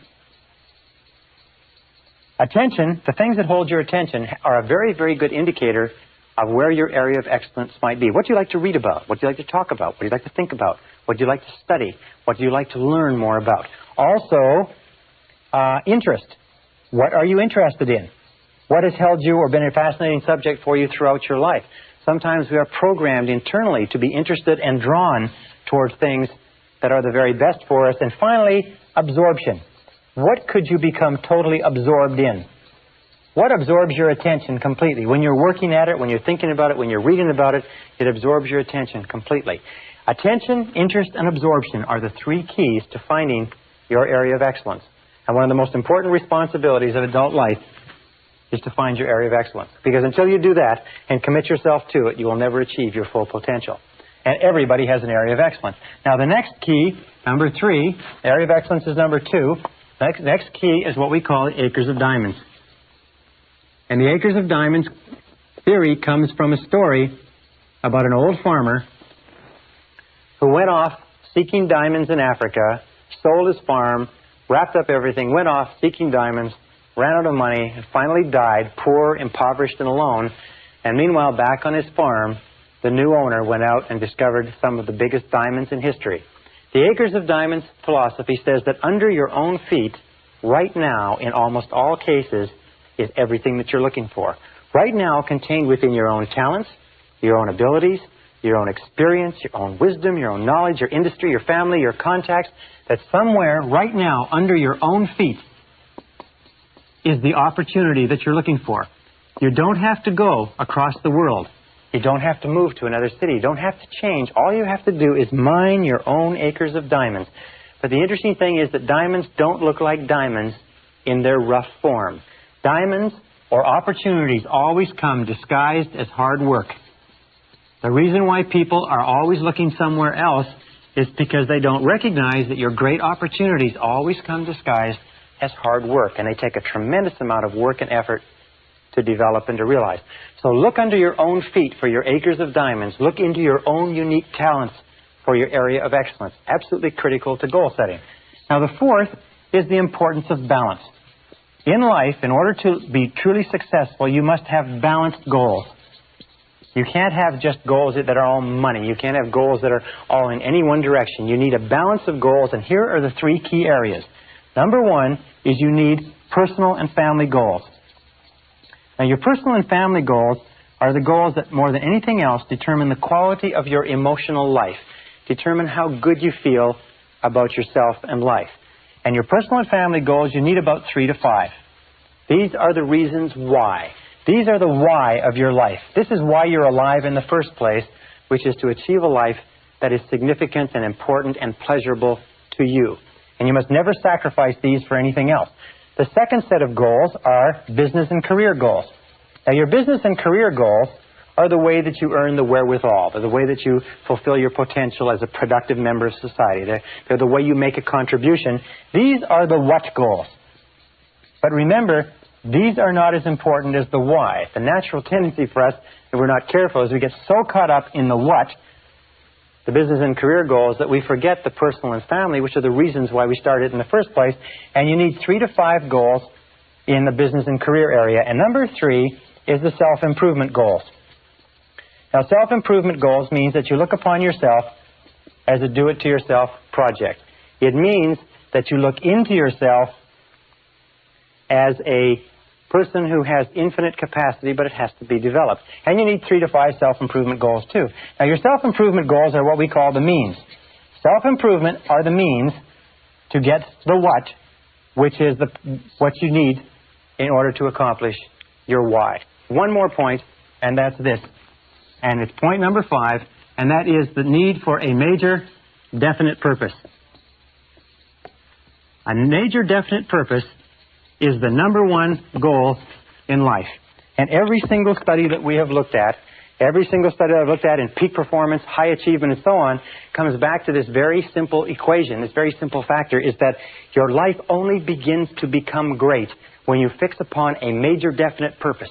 One goal, one mission, one goal that is bigger than any other single goal in your life. Now, it doesn't mean you can't have several goals. You can have 10 to 15 goals going. You can have 200 to 300 if you want. But you have to have one. If somebody were to wake you up in the middle of the night and give you a shake and say, what is your major definite purpose? You should be able to open your eyes and be able to tell them just like that. Your major definite purpose must be measurable. In other words, you can't have a major definite purpose to be happy. I had one woman come up to me and she said her major definite purpose was world peace. And I said, well, your major definite purpose, in order for it to have any meaning for you, in order for it to give purpose and direction to your life, has to be under your own control. It has to be measurable. It has to be specific. It has to be tangible. It has to be something that you can do or have or be. It has to be something that when you've accomplished it, you can look at it and say, here it is, it's achieved. It can't be something nebulous, because setting a big, broad, unbounded goal is a way that we trick ourselves into setting no goals at all. Now, with regard to your major definite purpose and your other goals, 2 points. You can have tangible and intangible goals. In other words, you can have qualitative goals that have to do with the quality of your life, and you can have quantitative goals or tangible goals that have to do with your income, weight loss, bigger car, bigger house, and so on. And you need a balance of those. And finally, you need short-term and long-term goals. Now, your short-term goals, ideally, are about 90 days for maximum motivation. Your long-term goals should be about 2 to 3 years for maximum motivation. And your major definite purpose or your major goals should be 2 to 3 year goals, maybe shorter, maybe longer, broken down into 90-day periods. That having been said, I'm going to give you a brief goal-setting exercise. I'm going to ask you 7 quick questions. I'm going to give you between 30 and 60 seconds to answer these questions. And what I want you to do is write as quickly as you possibly can the very first things that come to your mind. Now, the first question is this. Are you ready? Get out a pencil of paper, pencil, clean sheet of paper, goal-setting exercise. Here it is. Question number 1 is, what are your 5 basic values in life? What 5 things do you value most in life? Number 1 question. You have 60 seconds to answer this question. It's counting right now. What things do you value most in life? Your home, your car, your family, your income, your job, your career, your spiritual development, your health, your wealth, your stereo set, your new hubcaps, your intelligence, your intellectual growth. What 5 things do you value most in life? 30 seconds. Write the first 5 things that come to mind. And once you've written the answer to this question, your 5 basic values, organize them in order of priority. What is the first one? What would be number 1 if you had to throw away the other 4? What would be number 2 if you had to throw away the other 3? What would be number 3, and so on? Organize them in order of priority, number 1 through number 5. All right? 5 seconds. 4, 3, 2, 1. Question number 2 is write your 3 most important goals in life right now. You have 30 seconds. What's your 3 most important goals in life right now? Counting. 25 seconds left. Write the first 3 goals that pop into your mind. If you can't think of anything else, write money, money, money. But write the first 3 goals that pop into mind, quickly. Okay, 10 seconds. This is an easy question. 5, 4, 3, 2, 1. Question number 3. You have 1 minute. What would you do, how would you spend your time if you found today that you only had 6 months to live? How would you spend the last 6 months of your life if you only had 6 months to live? Write everything that you do in the last 6 months. Time is counting now. Write it as though everything you put on this list you can do in that last 6 months, but if you don't write it down, you can't do it. How would you spend your time? Who would you spend your time with? Where would you go? What would you do? What would you want to finish up? What would you want to start? Who would you want to see? What phone calls would you make? What bills would you run up on your charge cards? Okay. In other words, what would you do if you had 6 months to live?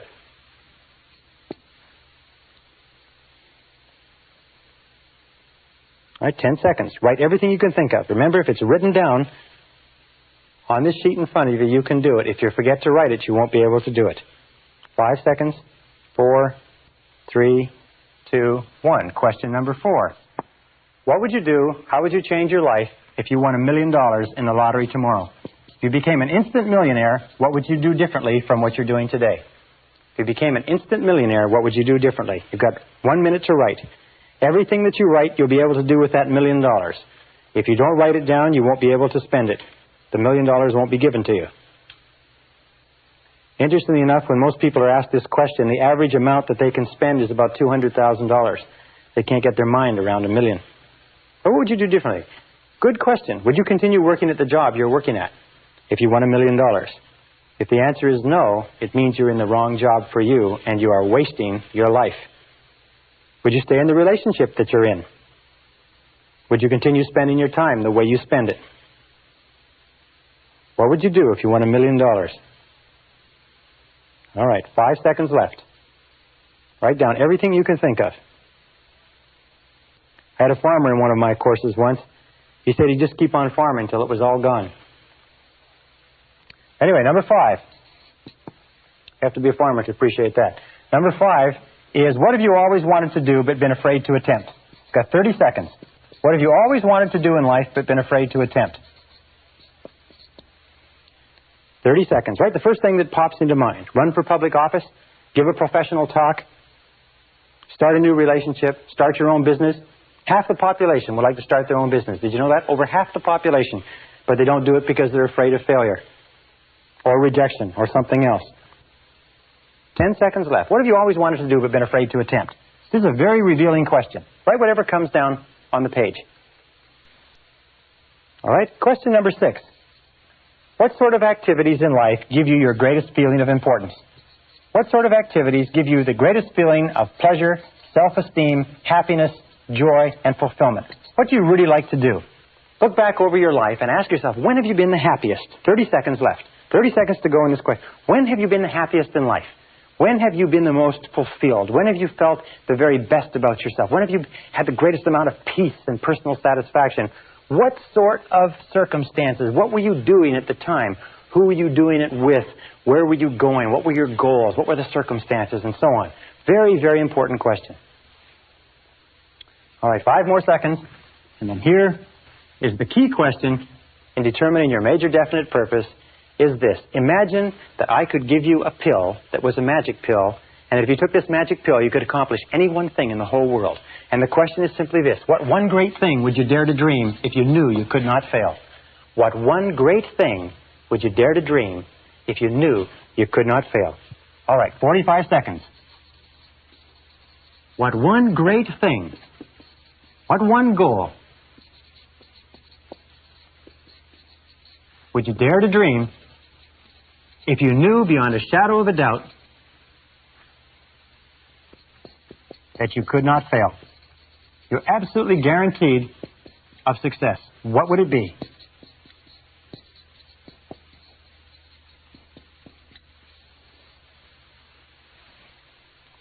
Five seconds.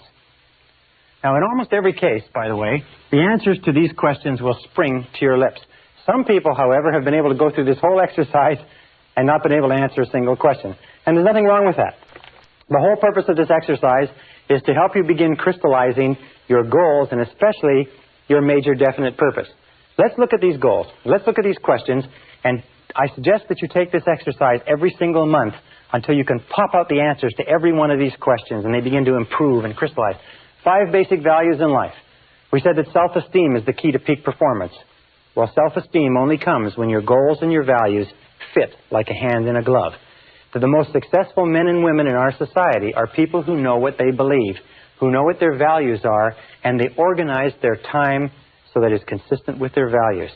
And you'll find that most stress, most unhappiness, most irritability, most health problems, most burnout comes from living a life that is inconsistent with your basic values. So always be asking yourself, what are my values? What do I believe in? And make sure that your outer life is consistent with your inner life. It's the key to peak performance, the key to self-esteem, the key to happiness. Number 2, what are your 3 most important goals in life? Whenever you're given only 30 seconds to answer that question, the 3 goals that the subconscious pops to your mind will almost invariably be the 3 most important concerns or goals that you have right now. This is a very revealing question, and you can give it to yourself and give it to other people. What would you do if you had 6 months to live? If you only have 6 months to live, it refers you back to your basic values. It tells you what you really value in life. And an important question is this, is that how much of your current life is consistent with what you would do if you only had 6 months to live? Would you spend more time with your family? If you would, are you spending more time with your family now? Remember, you never know when you only have 6 months to live. What would you do if you became an instant millionaire? Perfect question. That simply asks you, what would you do if you had all the time and money in the world? What would you do if you had no fear of failure and no fear of rejection? What would you do if you were free to choose? If you had complete freedom to choose, the fact is that anything that you could write down as an answer to question number 4, you can accomplish. You don't need $1 million. All you need to do is set it as a goal and make a plan and start working toward it. You may not get it as fast as if you were a millionaire, but you'll get it nonetheless. Asking the question simply frees your mind. Question number 5, what are you afraid to attempt? That may tell you what the self-limiting belief or block is that's holding you back from achieving your full potential. Question number 6, what gives you your greatest feeling of importance? This is simply asks you what gives you a feeling of self-esteem, and this will lead you unerringly to your area of excellence, because you will always and only become excellence doing what gives you a tremendous feeling of importance. And question number 7, what one great thing would you dare to dream if you knew you could not fail? Let me just say this as we close, that whatever you wrote as an answer to that question, whatever you wrote as an answer to the question, what one great thing would you dare to dream if you knew you could not fail, you can be, have, or do. The only question is, how badly do you want it, and are you willing to pay the price? Because if you are, and you're willing to pay the price and work toward it, you can accomplish everything on that list, and sometimes far faster than you can possibly imagine. The question is, how badly do you want it?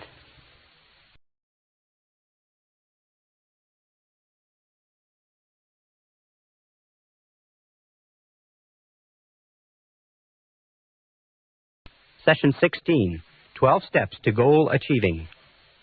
One of the wisest men I ever met gave me a success secret some years ago that made a real impression on me, and it was simply this. He said one of the most important things he found in 50 years of research was the need to use proven success methods. He said, your life is too short to try to reinvent the wheel or to learn it all by yourself. So the smartest thing that you can do is what is called creative imitation, which is to go out and find what other people have done that works and do what they do until you get it to the point where you really know it well and then improve upon it. What I want to tell you about in this session is a proven success method. It's a 12-step method for goal setting and goal achieving, which I've taught to over 100,000 people. I've had many men and women come back to me and say they've accomplished more in a month with this program than they have in a year without it. I've had people who've accomplished more than 2 or 3 years than they'd accomplished in 10 or 20 years using this very simple methodology. It is a proven success method. I urge you to try it. I urge you to use it, incorporate it into your life, use it as an automatic process, and whenever you start thinking about your direction, your meaning, your purpose, where you want to go, sit down and work it through these 12 steps until it becomes automatic. Remember, the ability to set goals and to make plans for their accomplishment is the master skill of success, which can only be learned through practice and repetition over and over and over again. Now let's go to the board and let's talk about these 12 steps. Step number 1, starting point of all success. And by the way, let me step back just for 1 second. We talked a little bit earlier about the importance of the major definite purpose. Your major definite purpose. The major goal, the number 1 goal in your life. And many people come to me and write to me and phone me and they say, how do I pick my major definite purpose? And the only solution I can give you is go through the 7-step goal setting exercise, which we did in the previous session. And also, if you can't come up with it then, make it your major definite purpose to find your major definite purpose. Dwell upon your major definite purpose. Ask yourself, what could it be? What should it be? What will it be? What ought it to be? And keep running this over and over in your mind. Seek information, look, discover, and you will find that with the inexorability of a law of nature, that your major definite purpose will come to you, and it'll be so clear, so obvious, so right, and it will happen in exactly the right time. We'll discuss that when we talk about the superconscious mind a little bit later. But for now, if you don't have a major definite purpose, make finding your major definite purpose your major definite purpose. And when you do find it, run it through this exercise the same way you would run something through a computer to get an answer out the bottom. Step number 1 in goal setting is desire. And the more intense the desire, the more burning the desire, the more you want something, the more likely it is that you will accomplish it. As a matter of fact, it's been said over and over again that burning desire is the starting point of all great accomplishment. Why is that so important? Well, burning desire is the desire that drives you ahead over all the difficulties, disappointments, temporary failures, obstacles, because if your goal is worthy of you, you're going to fall on your face over and over and over again. You're going to make mistakes. It's going to cost you money. It's going to cost you time. It's going to cost you anxiety. As a matter of fact, if you're not laying in bed at night staring at the ceiling with your heart pounding at least 3 nights a week, you're probably not trying hard enough. So, burning desire is the starting point of all great goal attainment. Now, burning desire is always personal. Always personal, which means that when it comes to setting goals, whatever the goal is, it has to be your goal. You cannot want a goal for someone else, and someone else cannot want a goal for you. When we talk about desire, make it personal. Somebody says, I want to get a raise at my job. That's my goal. That's setting a desire for your boss. I had a young man say to me, I want to marry this particular girl. That's setting a goal for the girl. Only you can set goals for yourself. But be very certain that the goals that you do set are yours. That the goals that you do set are ones that turn you on, not goals that somebody else wants for you, or goals that you think you should do, or you ought to do, or they'd be good for you to do. Think through yourself and be perfectly honest. Be perfectly honest. Ask yourself, what is it that you want? Now, interestingly enough, it takes tremendous courage to be perfectly honest and perfectly selfish in goal setting. But if you are not perfectly honest at this stage and asking yourself what you really want, what is it deep in your heart you really want to be, have, or do, if you're not honest at this stage, the whole rest of the process falls apart. If you are honest at this stage, it's like a rocket launch. You can go there, from there you can go anywhere. Step number 2 is belief. Remember we said before that your external world will always be a representation of your internal world, and that your internal world is made up of your beliefs, your convictions, if you like. Another word is faith. It's what you believe or what you have faith in deep down inside. There's a great talk by Reverend Ike where he talks about fascination, and he says that what you are fascinated by becomes your reality because you are drawn toward it and it is drawn toward you. What you believe in, what you have faith in, what interests you, what draws you, what fascinates you is critical. And another word is conviction. You have to believe that it is possible for you to accomplish the goal. You have to believe that it is possible for you to achieve it. For that reason, it's very important that you make your goal believable. Many people, when they learn these new ideas about goal setting, they make a mistake. They think, wow, I'm going to go out and I'm going to make $1 million in a year. And the fact of the matter is that $1 million, if you're making whatever you're making now, to jump to $1 million in most cases is so big that your conscious mind rejects it as being illogical, not acceptable, impossible. And if your conscious mind rejects it, it never gets to the subconscious mind. Remember, your subconscious mind can only accept as a command something that you totally believe in the conscious mind. So make it believable and make it achievable. It's better to set a smaller goal at first and accomplish that, and then a larger goal and accomplish that, and then a larger goal and accomplish that. For instance, 2 examples. If you want to lose weight, don't say I'm going to lose 20 pounds or 30 pounds. Lose 5 pounds. You see, 5 pounds you can believe. You can get your mind around 5 pounds. If you want to increase your income by 50%. Question mark plus. Increase your income by 50%. If you're earning $10,000 a year, say, my goal is to earn $15,000 a year. I earn $15,000 per year. You can get your mind around 50%. That's less than 4% a month compounded. You can get your mind around 5 pounds. And as you begin to move your income up or begin to move your weight down, then adjust the goal and make it 5 more pounds. Make it 50% more and so on. But keep your goals believable. According to the work at Harvard University, your goals should have a 50-50 probability of success. 50-50 probability. And each goal should be aimed at what is called your next step. Your next logical step on the road to accomplishment. So if you want to run a marathon and you've never run before, the first thing is to run a mile.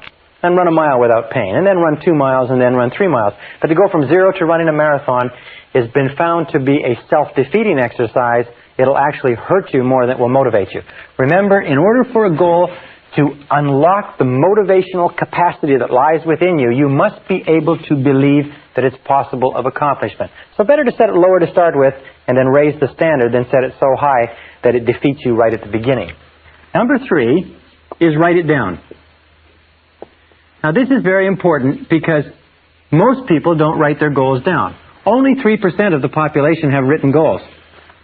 Only 5% have goals at all. Only 3% have written goals, and I venture to say that probably you don't have any written goals either. And if you do have written goals, you probably don't have them written out in any detail. Write the goal down. Remember the reasons why people don't set goals. One of the reasons why they don't write the goals down is that when you write a goal down, you make it concrete. Suddenly, your subconscious wakes up and says, ha, you mean business. When you don't write it down, you are avoiding making a commitment. Unconsciously, the reason why people don't write their goals down is because of the fear of failure. The reason they don't write their goals down is they don't want to make a commitment to it. You see, if you never write it down, then nobody can ever tell you didn't accomplish it. If you don't write it down, well, then you're not really locked into anything. You keep your options open, if you like, and you go on to fail and underachieve in life. All the successful people have written goals. And if you want to be successful, you really have no choice. So write the goals down, make it concrete, make a commitment. A 100% commitment to accomplishing your goal will do more to drive you towards your goal than you can possibly imagine. Now, when you write it down, make it clear. Don't make it fuzzy. Don't say, I want to be happy or I want to be rich. Make it clear. Make it specific. If you want to earn a certain amount of money, make it a specific amount of money. Make it after-tax dollars. If you want to start a business, make it a profitable business. If you want to get into a relationship, make it a happy relationship. But make it clear, specific, and use vivid words or vivid language. Because the more vivid the language is, the more rapidly the subconscious accepts it. Emotional words like warm, exciting, powerful, loving, happy, dynamic. These are the kind of words that drive the goal into the subconscious mind. It's absolutely essential that it be a written goal. This is, by the way, where the winners part from the losers, because the losers always have a reason not to write out their goals. Number 4 is ask yourself this critical question. Why do you want it? Why do you want it? This is one of the most important of all questions because it will answer 3 things. First of all, it will make sure that it's your goal and not somebody else's. Second of all, it will intensify your desire because the more reasons that you have, these are what is called your reasons why. Your reasons why, in most cases, are more important than the goal itself. The goals can change. The reasons why stay the same. Do you want it because it will make you happier, healthier, more popular? Do you want it because it will fulfill your deepest needs? It will give you a sense of meaning and purpose in life? Why do you want it? You see, the more reasons you have to want something, and if you make a list of them, list the reasons. The more reasons you have, the more desire you'll have, because reasons are the fuel in the furnace of achievement. Reasons are the fuel in the furnace of achievement. The more reasons you have for accomplishing something, the more likely it is you'll accomplish it. For instance, if you say, well, I'd like to earn $50,000 a year, or $30,000 or $100,000, doesn't matter. The person says, why? And if you just say, well, just so that I can earn that kind of money, it has almost no motivating power. But if you say, so I could get a car, so I could take care of my family, so I could take my wife or my husband on a trip, so I could buy things for my children, so I could change my wardrobe, get a different house, buy a different car. The more things that you list under there, the more likely it is that you're going to accomplish it. Because when you list your reasons, you intensify your belief, your faith, and your conviction that it's possible. Number 5 step in goal setting is to analyze your position. Analyze your starting point. Now this is important because in analyzing your starting point, you know what your next step is. When we say analyzing our starting point, what do we mean? Well, let me give you a couple of examples. In analyzing your starting point, you have to ask yourself, what are your strengths? What are your basic strengths and what are your basic weaknesses? What is it that you need to learn? What is it that you need to improve? You see, before you accomplish any big goals, major efforts are necessary. Before you bring about any major change in your life, you're going to have to bring about major changes in you. Before you accomplish anything extraordinary, you're going to have to do a lot of ordinary things. So you have to ask this question. If you want to lose weight, what's the first thing you do? Is you weigh yourself. If you want to increase your income, the first thing you do is you figure out how much did you make last year? How much are you making right now? And then if you want to increase your income and you're in the business of sales, then you say, how many calls am I making on a daily basis? How many closes am I making? What is my average sales volume? What is my average sale? How many of those do I have to have? How much do I have to increase it, and so on? If you want to build a bigger business, you analyze your starting point and you say, where am I in the marketplace? How am I fixed with regard to capital resources? How am I fixed with regard to manpower? How am I fixed with regard to market opportunities and credit? And you sit down and you do a very, very clear analysis, exactly the way a military commander would do a strategic analysis of his or her position before launching a major battle campaign. One of the big mistakes that people make in goal setting is they launch without taking the time to think through what their launching pad is. And when they find themselves driven back, if you like, or falling on their face, they don't have a foundation underneath it. So those are the 6 starting points. Determine what it is that you desire. The 5 starting points. Determine what it is that you desire. Believe that you can accomplish it. Write it down. Determine the reasons why. Analyze your starting point. And number 6, set a deadline. Set a deadline. You see, a goal without a deadline is not really a goal at all. A goal without a deadline is an exercise in self-delusion. So be very alert to that. Set a deadline on your total goal and then set mini deadlines. Not many, but mini. So, if you have a 1-year goal, then set 12 one-month goals. Write 2 6-month goals, 4 3-month goals, 12 one-month goals, and then 4 one-week goals. Set mini deadlines and establish a reward schedule. This is one of the most important findings in psychology is establish a reward schedule. Is that if you will give yourself a small reward, and we find that many of the most successful men and women that we've studied have little games with themselves. If it's nothing more than every 3 phone calls they give themselves a jelly bean, or every 2 appointments that they get they give themselves a cup of coffee or a walk outside. It really doesn't matter what it is, but establish a reward schedule so that every time you achieve a mini deadline or a mini goal on the path to your bigger goal, you give yourself a reward. And you'll find that people who have not been able to motivate themselves for years, if they have little rewards, one after the other, it's not enough to have a big reward at the end of the road. As human beings, we're almost like kids. We have to have a whole lot of little rewards on the way, a whole lot of little jelly beans on the way to the birthday cake or the birthday party.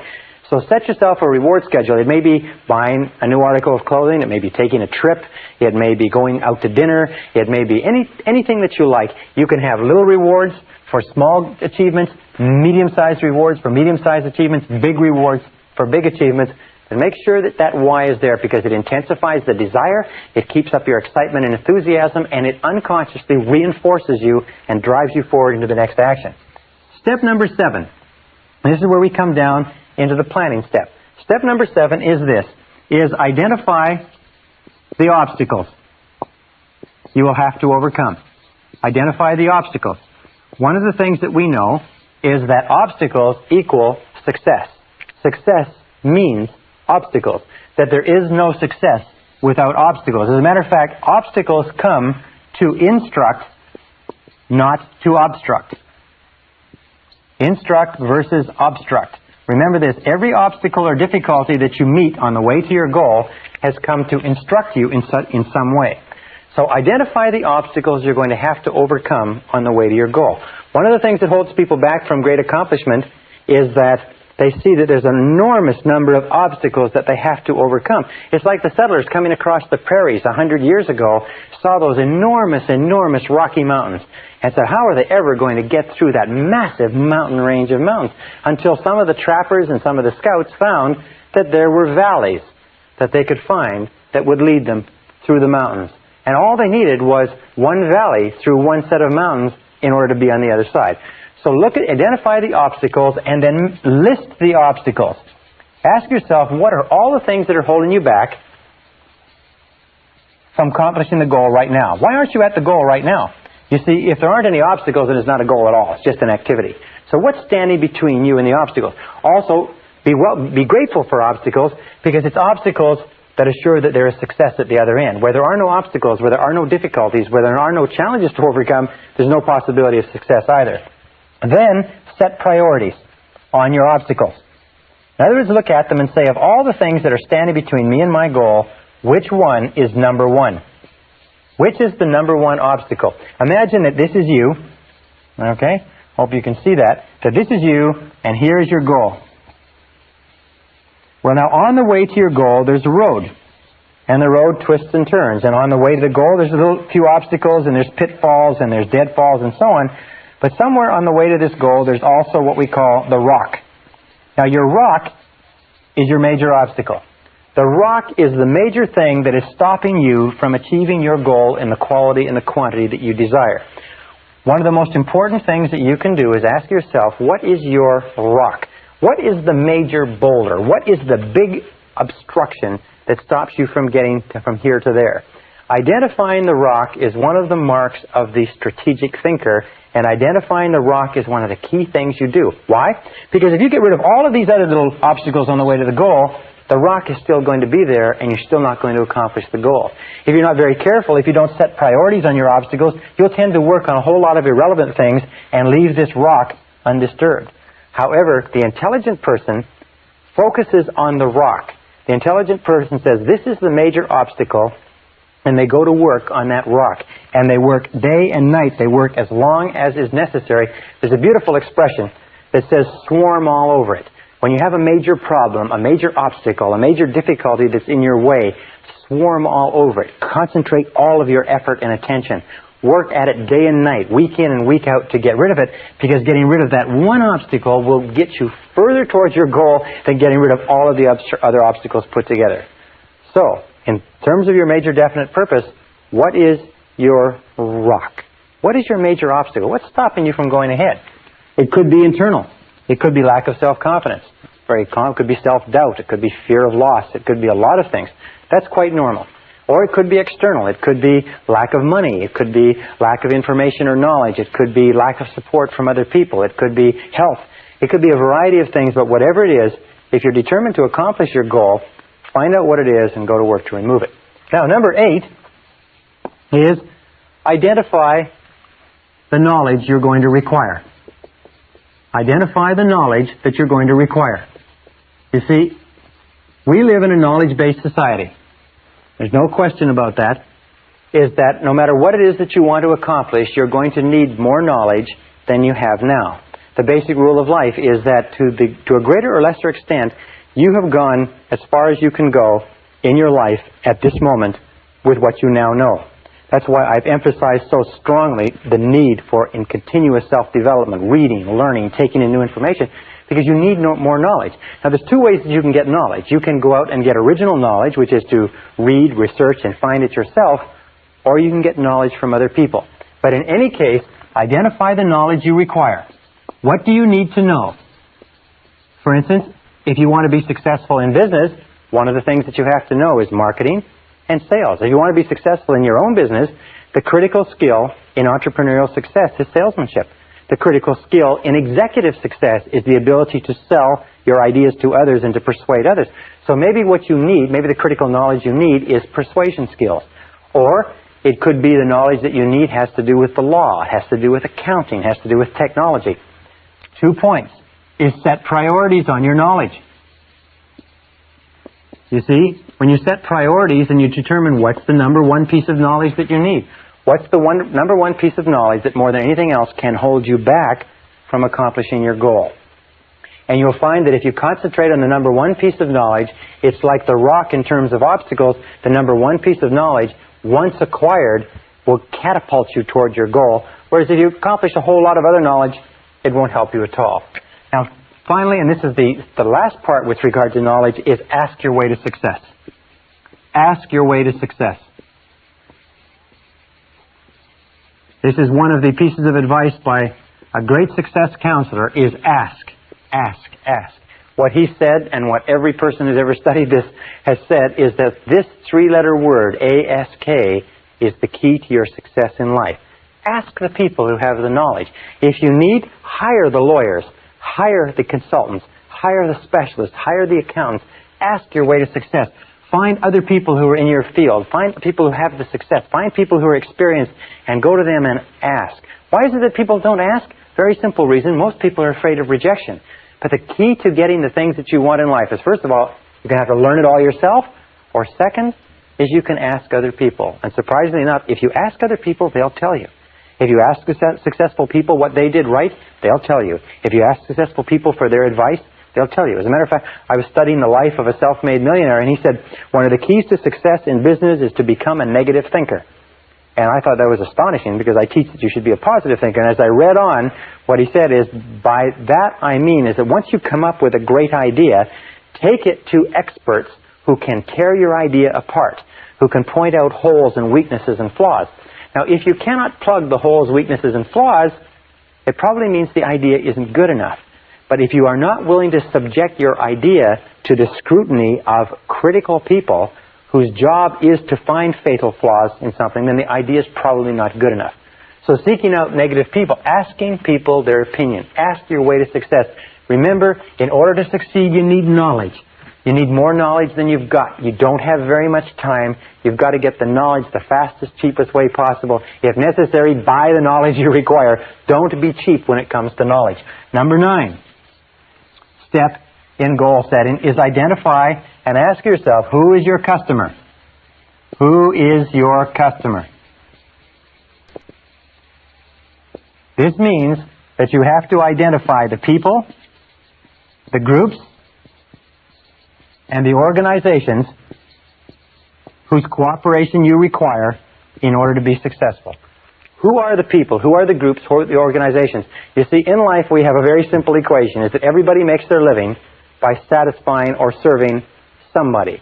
That you and me have a customer, and that we move ahead in life to the degree to which we satisfy our customer. So we are all in the business of customer satisfaction. Now, if you work for a company, your customer may be your boss. If you're a salesperson, your customer may be your boss on the inside and the person who buys your product or service on the outside. If you're a nurse, your customer is the head nurse. Whoever you are, there is somebody in your environment. If you have a business person and you have to expand, one of your customers is your banker. Another one of your customers is your staff, your employees. Another customer may be your family. But there are always people that you have to work with in order to accomplish your goals. Now, why should people work with you in order to help you accomplish your goals? There's only one way, and that is what we call the law of compensation. The law of compensation, which comes from Ralph Waldo Emerson's wonderful essay called Compensation, simply says that for every force in life, there's an equal and opposite force. We call it the law of sowing and reaping. But it says this. It says that you are always compensated in equal measure for what you do. In fact, it always says that you are compensated in more than equal measure. So if you sow good, you reap more good than you sowed. If you sow bad, you reap more bad than you sowed. The law of compensation says that as long as you are doing good things for other people will do good things for you. So you ask this question, and this is everybody's favorite radio station. It's called WIIFM. What's in it for me? WIIFM. What's in it for me? If you want to be successful in life, the most successful people are what are called go-givers, as opposed to go-getters. Go-givers are people who are always asking, what can I do to please my customers? What can I do to give value? What can I do to earn their cooperation and their help to accomplish my goals? They're always trying to put themselves on the side of this law of compensation, knowing that if they put in, they'll get out. All the best companies in America or Canada, anywhere in the world, are built on the law of compensation, built on the law of sowing good seed and reaping good harvests. All unsuccessful laws, or all unsuccessful individuals and companies, are built on the premise of taking as much as you can get, putting in back, or as little as you can put in. Now, a second law, which ties in with this, is what is called the law of service. The law of service says that you will always be rewarded in life in exact proportion to the value of your service to other people, to your customer, whoever your customer or customers are. The law of service says that your returns will always equal your service. That if you want to increase the value of your returns, you have to increase the value of your service. But it also says this wonderful thing, is that the great satisfactions in life, the great joys that you will enjoy in life will always come from serving other people. It'll always come from doing a good job, from contributing something of value to others. And the more work you do on yourself to increase the value of your contribution, the happier you will be and the bigger your rewards will be. It also triggers the third law, which is the law of return. The law of return says that whatever you put in terms of service, you will get back in terms of return. And it brings us to one more law, again from Napoleon Hill, called the law of overcompensation. The law of overcompensation, to me and to many people, is the key to success in life. And it simply says this. It says, always do more than you're paid for. Always put in more than you take out. Always go the extra mile. Always do more than you're paid for. You can never be paid more than you're getting now until you do more than you're being paid now. And you put yourself on the side of the angels when you put in more and more than you're being paid for. Number 10 is make a plan. Make a plan and make the plan over and over. All successful men and women are successful planners. And how do you make a plan? Simple. A plan is a list of activities. In other words, you just identify from everything that we've talked about, what are the activities that you have to engage in to achieve your goal. And then you organize the list, just like a ladder. You organize the list in terms of priorities and in terms of time. What do you have to do first? What do you have to do second? What's more important? What's less important? And then you take action and get going on your plan and continually revise the plan. Number 11 is visualization. Visualization is worth all of the other 10. Visualization is create a clear mental picture of the goal that you desire. Create a clear mental picture and then imagine or image the results. Get a clear mental picture and see your goal as already realized. See it as a reality and play that picture over and over again on the screen of your mind. Play that picture on the screen of your mind until you can see it with perfect clarity. Design it, draw it out, do whatever is necessary in order to create that mental picture, and then think about that mental picture. Think about your goal as a reality over and over again. Repeat it until you impress it deeper and deeper and deeper into your subconscious. Number 12 is back your plan with determination and persistence. Back your plan with determination and persistence. In the final analysis, the key to your success is your ability to hang in longer than anybody else. In all the studies that we've looked at of winners, of peak performance, we find that the quality of persistence is to the character of a man or woman as carbon is to steel. That persistence is only necessary when the going gets rough. That persistence only comes to the fore when everything falls apart around you and you feel like quitting. That persistence has no value at all when things are going well. Persistence only has value when you are willing to press on in the face of obstacles, difficulties, disappointments, falling on your face, losing your money, and so on. In the studies of self-made millionaires, we find that the average self-made millionaire in America has been broke or nearly broke 3.2 times. But irrespective of anything that they faced, male or female, they kept on struggling. And that's one of the reasons why they became successful. We also know this, by the way, that in order for you to achieve great success, you have no choice but to be willing to face temporary setbacks, temporary defeats, temporary obstacles. Winston Churchill, in one of the great stories of human history, was asked, in speaking to a boys' school, if he could summarize the lessons of his life in a few words. And he stood up and he said, I could summarize the major lesson of my life in 7 words, he said. And he stood there leaning on his cane and he said, they are these words, young man. He said, never give up. Never, never give up. And I think that more than anything else, from every study I've read, that's critical. If you resolve in advance that once you have set off to achieve your goal, that you will never give up, that you will never quit, that nothing can stop you, that every single difficulty will just be a spur to drive you on, that you will become an inverse paranoid and you'll look into every problem and you look for the good in the problem, you look for the lesson that you can learn, you look for the way you can turn the situation to your advantage. If you keep on doing that, if you keep optimistic, if you keep this attitude of confident expectation going, you will be successful. And finally, with regard to persistence, the iron quality that determines all your success, let me just say this, is that your persistence is your measure of your belief in yourself. Your persistence is your measure of your belief in yourself. And every time you persist in the face of adversity, your belief in yourself increases until it reaches the point where you become unstoppable on the road and on the pathway to your goals.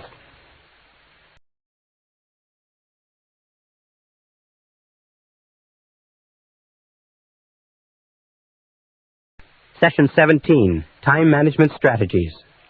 At the beginning of the seminar, we talked about mental laws and we talked about the law of control. We said that you feel positive about yourself to the degree to which you feel you are in control of your life, and you feel negative about yourself to the degree to which you feel you are not in control, or the degree to which you feel you are controlled by external events. Now, there is no place where this is more important as part of the discussion than in the subject of time management. Charles Hobbs, the time management specialist, has come up with a great definition of time management. He says, time management is the control of the sequence of events. That most of your stress in life comes from a feeling that you are out of control of the sequence of events. Now, all successful people practice good time management skills. All unsuccessful people do not. Period. That each one of us has 24 hours a day. You have 24 hours a day, and I have 24 hours a day. Yet the top 20% of every graduating class, the top 20% of every industry, the top 20% of every social grouping accomplish and achieve 80% of the rewards. Not because they have more talent, not because they have more skill, not because they have more ability or intelligence or education or opportunity or anything else. It's because they use their time better. We've talked throughout this course about keys to success. We said over and over again that one of the most important keys to success is self-discipline. Self-discipline. And we know that none of us have enough self-discipline. But self-discipline has a specific application. It means self-mastery. It means many things. It means keeping your mind on what you want and off of what you don't want. But it also means self-control. It means self-control in terms of time, in terms of controlling the sequence of events. If you cannot master your time, then the seeds of greatness are not in you. If you cannot master your time, then it's not likely that you'll ever accomplish what you are capable of accomplishing in life. In this session, I want to give you 7 keys to time management. Now, I do entire 1- and 2-day time management programs. I can speak for hours on time management without referring to a note. I have studied countless books. I've listened to all the tapes. I've been to the courses. I'm going to give you 7 keys. If you will follow these 7 keys until they become automatic, you can double your time efficiency in almost no time at all. So without further ado, let's go on. But remember, time management is essential. We all have the same time. The only question is, what do we do with the time? And in that and out of that comes the stuff of life. Starting point of time management, number 1, which I've been repeating over and over again, is clear, specific goals. Clear, specific goals. Do you know how many people waste their time because they do not have clear, specific goals? They don't know what they're doing. At least 80% of all time wastage or more is because people aren't sure of what they're supposed to be doing. They're not sure of what they want to do, and if they work for a company, they're not sure what the company wants them to do. As a matter of fact, the first thing I do when I go into a company is I say, what you have to do is you have to clearly define the expectations of each person in each position. And you know, in most cases, they are not sure how to do that. Clear, specific goals. If you work for a company, if you work for a boss, the first thing that you should do is go to your boss and ask your boss exactly what he expects you to do. What are the most important things that you have been hired to accomplish? Clear, specific goals defined in terms of outputs, in terms of results. What results do you want? In fact, when you set your goals, you should always ask yourself, what outcomes do you desire? Rather than goals, ask yourself, what outcomes? Now, what do I mean by outcomes? Well, here's a perfect example. A person says, I want to be successful in my job. What does that mean?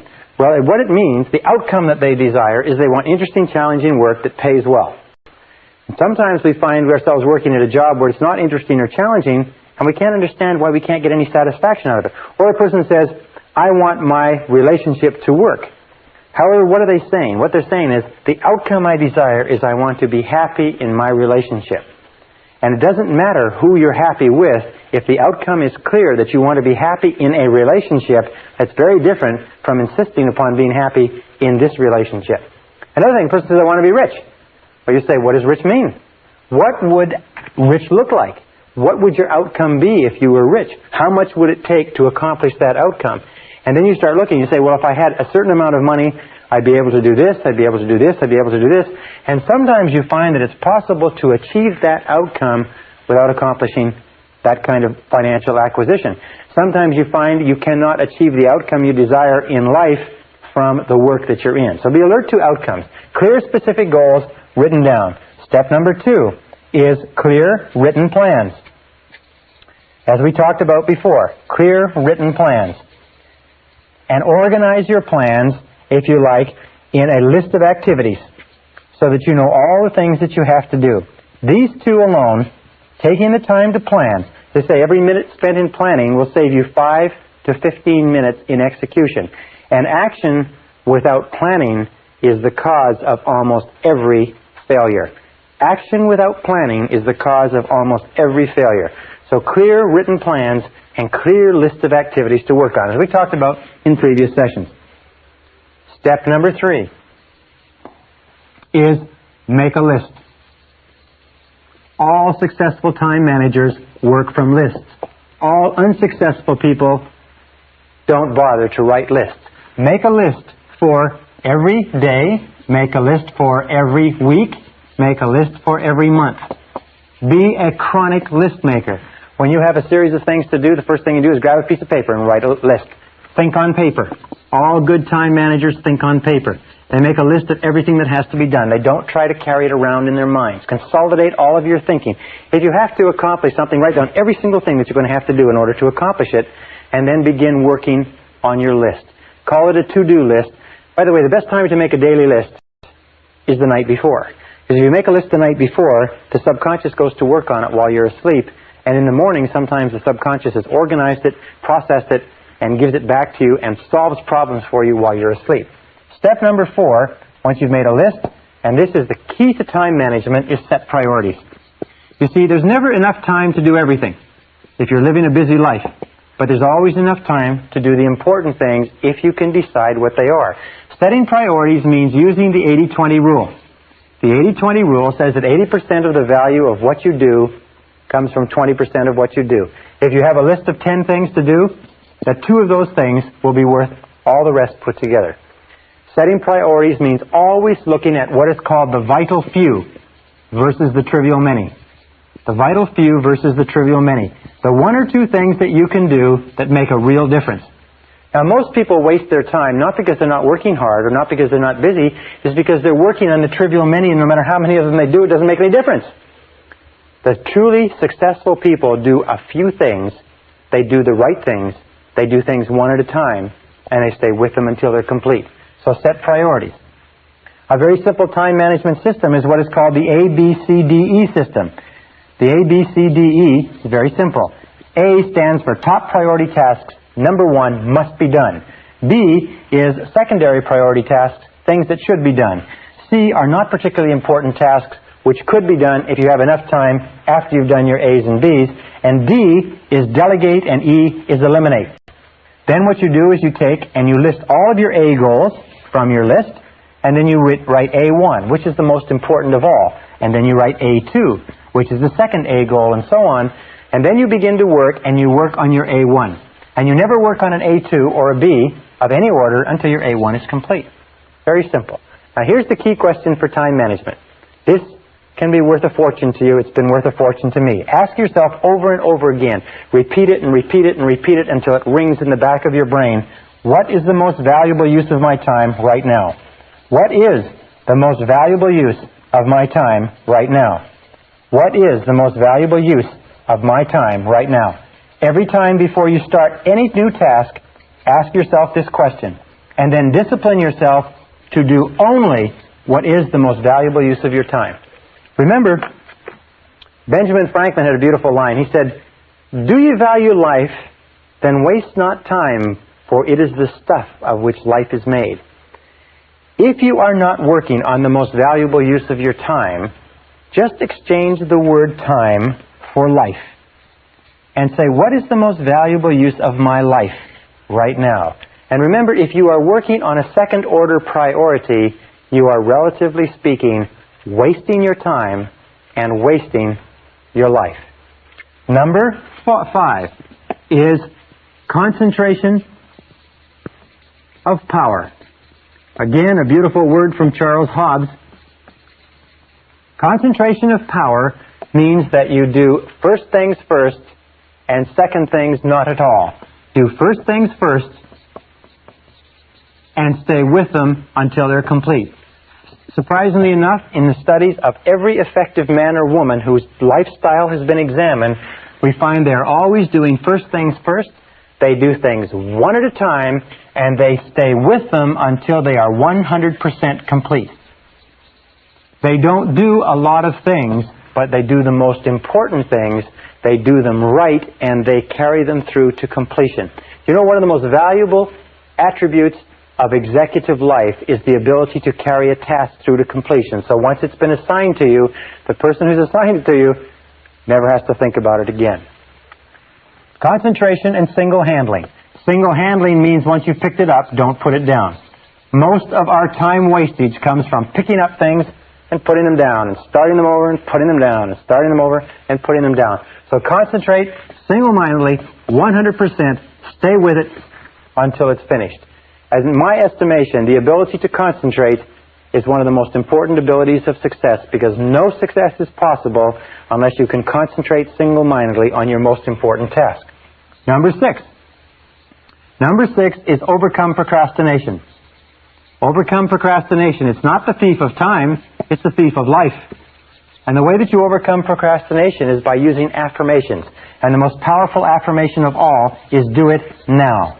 Do it now. W. Clement Stone built a billion-dollar fortune by rehearsing and then getting everybody in his company to say 50 times every morning, do it now, do it now, do it now, do it now, do it now. Drive that, impress that into your mind. When I first learned this simple technique, I used to find myself procrastinating just like we all do.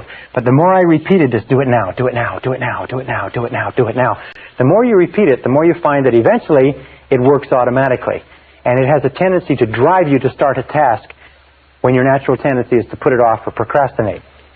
The most important quality that you can develop with regard to this is what is called a sense of urgency. A sense of urgency means that you get on with it and you do the job fast. We said earlier that time is your most precious resource.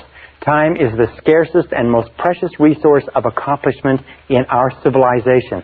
And that people who have a sense of urgency are always the most valued people in our society. Develop what is called fast tempo.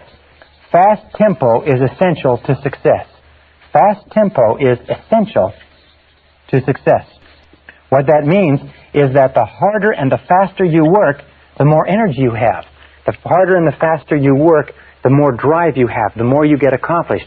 The more you get accomplished, by the way, the more tasks you conclude, the more energy and self-esteem you have, because every time you finish a task, you get a jolt of positive energy. Every time you procrastinate on a task, it tires you out and makes you depressed. So whenever you find yourself procrastinating, say to yourself, I have to develop a sense of urgency. I have to develop a sense of urgency. Do it now. Do it now. Do it now. And then work fast. Work fast. Work quick. You will find that if you will just pick up your tempo, you can get to a tempo that will enable you to go through more in 2 hours than the average person goes through in an entire day.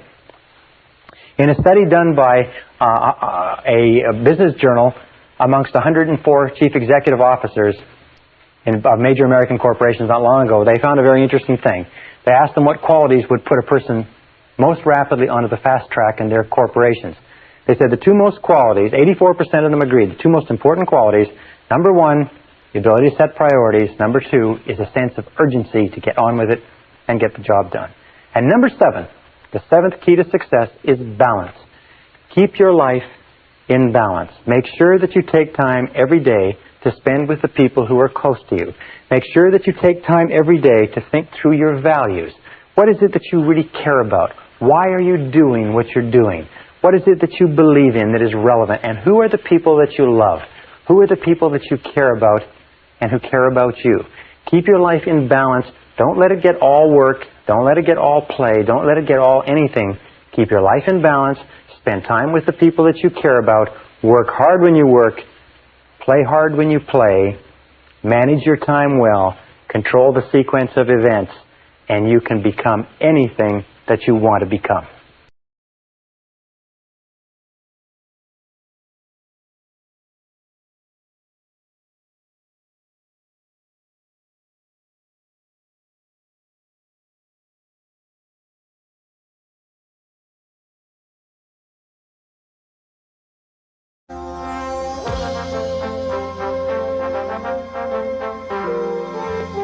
Tracy presenta el programa Fénix.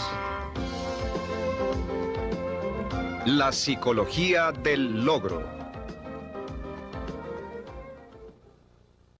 And in the next module, I'm going to tell you why and how this works.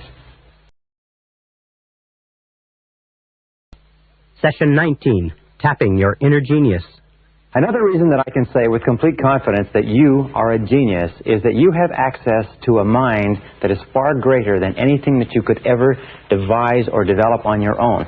Throughout all of human history, going back 4,000 years to the ancient Egyptian writings, there has been discussion of mankind having access to a greater mind. And this mind has been called things like the universal subconscious mind, or the collective unconscious, or the superconscious. Napoleon Hill calls it infinite intelligence. Ralph Waldo Emerson says we lie in the lap of an immense intelligence like a cork floating in the ocean, and that we have access to this intelligence at any time to bring us the answers we need and to solve the problems that face us. Carl Jung called it the supraconscious mind, the mind that is above other minds, and we call it, for the purposes of this talk, we call it the superconscious. You have a superconscious mind which you use in a random and haphazard way all the time. As a matter of fact, your superconscious mind is the source of all inspiration, it's the source of motivation, it's the source of enthusiasm, it's the source of excitement, it's the source of hunches, it's the source of insights, it's the source of flashes of intuition, it's the source of creativity and innovation, it's the source of all brand new ideas or thoughts or information that come into the world. For instance, Mozart was able to hear in a single second, he was able to hear an entire concerto, an entire symphony would come into his mind complete in one instant, and all he would do is sit and transcribe it and write it out of his mind onto paper. They said that he used to write his music note perfect the first time. Beethoven came up with one of his great concerts or his great symphonies in a single instant, although it took him 6 weeks to write it down. The entire concert was perfect, complete in his mind in a second.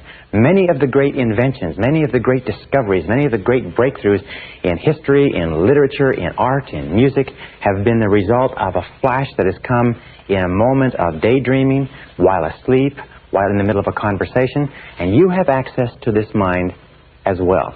Now let me tell you some of the characteristics of the superconscious mind. As I said, imagine you have your intelligence, which is your IQ, your knowledge, your experience, your wisdom, and so on. But in addition to that, you are a genius because you have access to this incredible mind that has every idea and every bit of intelligence ever known or available to the universe is available to you at virtually every instant of time. The discovery of the superconscious and your understanding of the superconscious can and will change your life. The superconscious mind or superconscious capacity makes your capacities unlimited. You are no longer restricted to what you know, what you can access, what you can do physically and mentally. You have an external source that you can draw on, like an energy source, to bring you answers to your questions and to move you towards your goal. Now, one of the characteristics of the superconscious mind, for instance, that when it computes on a problem or a difficulty that you have, it has access to all data stored in your subconscious mind. It has access to all data stored in the subconscious. That means everything that you've ever learned in your life, every bit of information you've ever read, every experience you've had, every conversation, every movie, television, radio, magazine, it's all stored in your subconscious mind permanently. As they say, we have permanent memory, but we have lousy recall. Every experience you've ever had in your life has been permanently stored. However, when the superconscious mind calculates or computes, it has access to everything you've ever learned. However, it can discriminate between valid and invalid data. In other words, when the superconscious mind computes on a problem that you are working with, it will give you an answer that is based only on valid information. There are many things that you have in your mind which you can think to be true, but they're not true at all. You may have read them, you may have heard them, you may have surmised them or concluded that a certain thing was true, but the superconscious, in bringing you an answer, knows the difference between what is true and what is not true. Sometimes you'll come up with an idea or a solution that will seem to be inconsistent with what you thought was the truth or what you thought was reality, but when you pursue it a little bit, you'll find that what you thought was true was not true, and your answer is correct. Now, a second characteristic of the superconscious mind is it has access to data outside your experience. It has access to data outside your experience. That means that you can get answers outside your own experience. You don't have to know everything or have everything in your mind. That it has access to data, it can bring you ideas, information, and insights. For instance, with regard to this, we reckon in calculating that every single person has, on the way to and from work, about 4 ideas per year is the estimate done by one researcher. 4 ideas per year, any one of which could make you a millionaire. You'd be driving along. How many times have you had the experience where you're driving along or you're going about your day-to-day business and you see the need for a product or a service, and you say, now why doesn't somebody do that? Or why doesn't somebody make that or sell that? And you say, well, Must be a good reason, and you forget all about it. Then a year or two later, somebody comes out with that same product or service and makes $1 million, and you say, I thought of that. I thought of that a couple of years ago. The difference was that the person who came up with the idea may have come up with it at the same time you did. Maybe you tapped into this energy source simultaneously, but that person had confidence or faith in their ideas, and you did not. There's a funny line from Groucho Marx, and Groucho Marx once said, I would never join a club that would have a person like me for a member. Very often we turn down our own ideas because they're our ideas. We say, that's my idea, it can't be any good. Listen to the ideas that come to you on a day-to-day basis, because very often, if one of your goals is to achieve financial independence, this mind will send you the ideas that you need to achieve financial independence. Here's the third characteristic of the superconscious mind, is it functions on a non-conscious basis 24 hours a day. It functions 24 hours per day when you are going about your normal business. That means that once you have programmed a goal or a problem or a difficulty or any question at all into the superconscious by thinking about it, dwelling upon it, getting it clearly defined in your mind, you can put it aside and go on with the rest of your work. And what will happen is that it will compute and compute and work, and then it will bring you exactly the answer you need. We'll come to that in a second. The superconscious mind automatically and continuously solves every problem on the way to your goal. Automatically and continuously solves every problem. All right, put a line here. Solves every problem.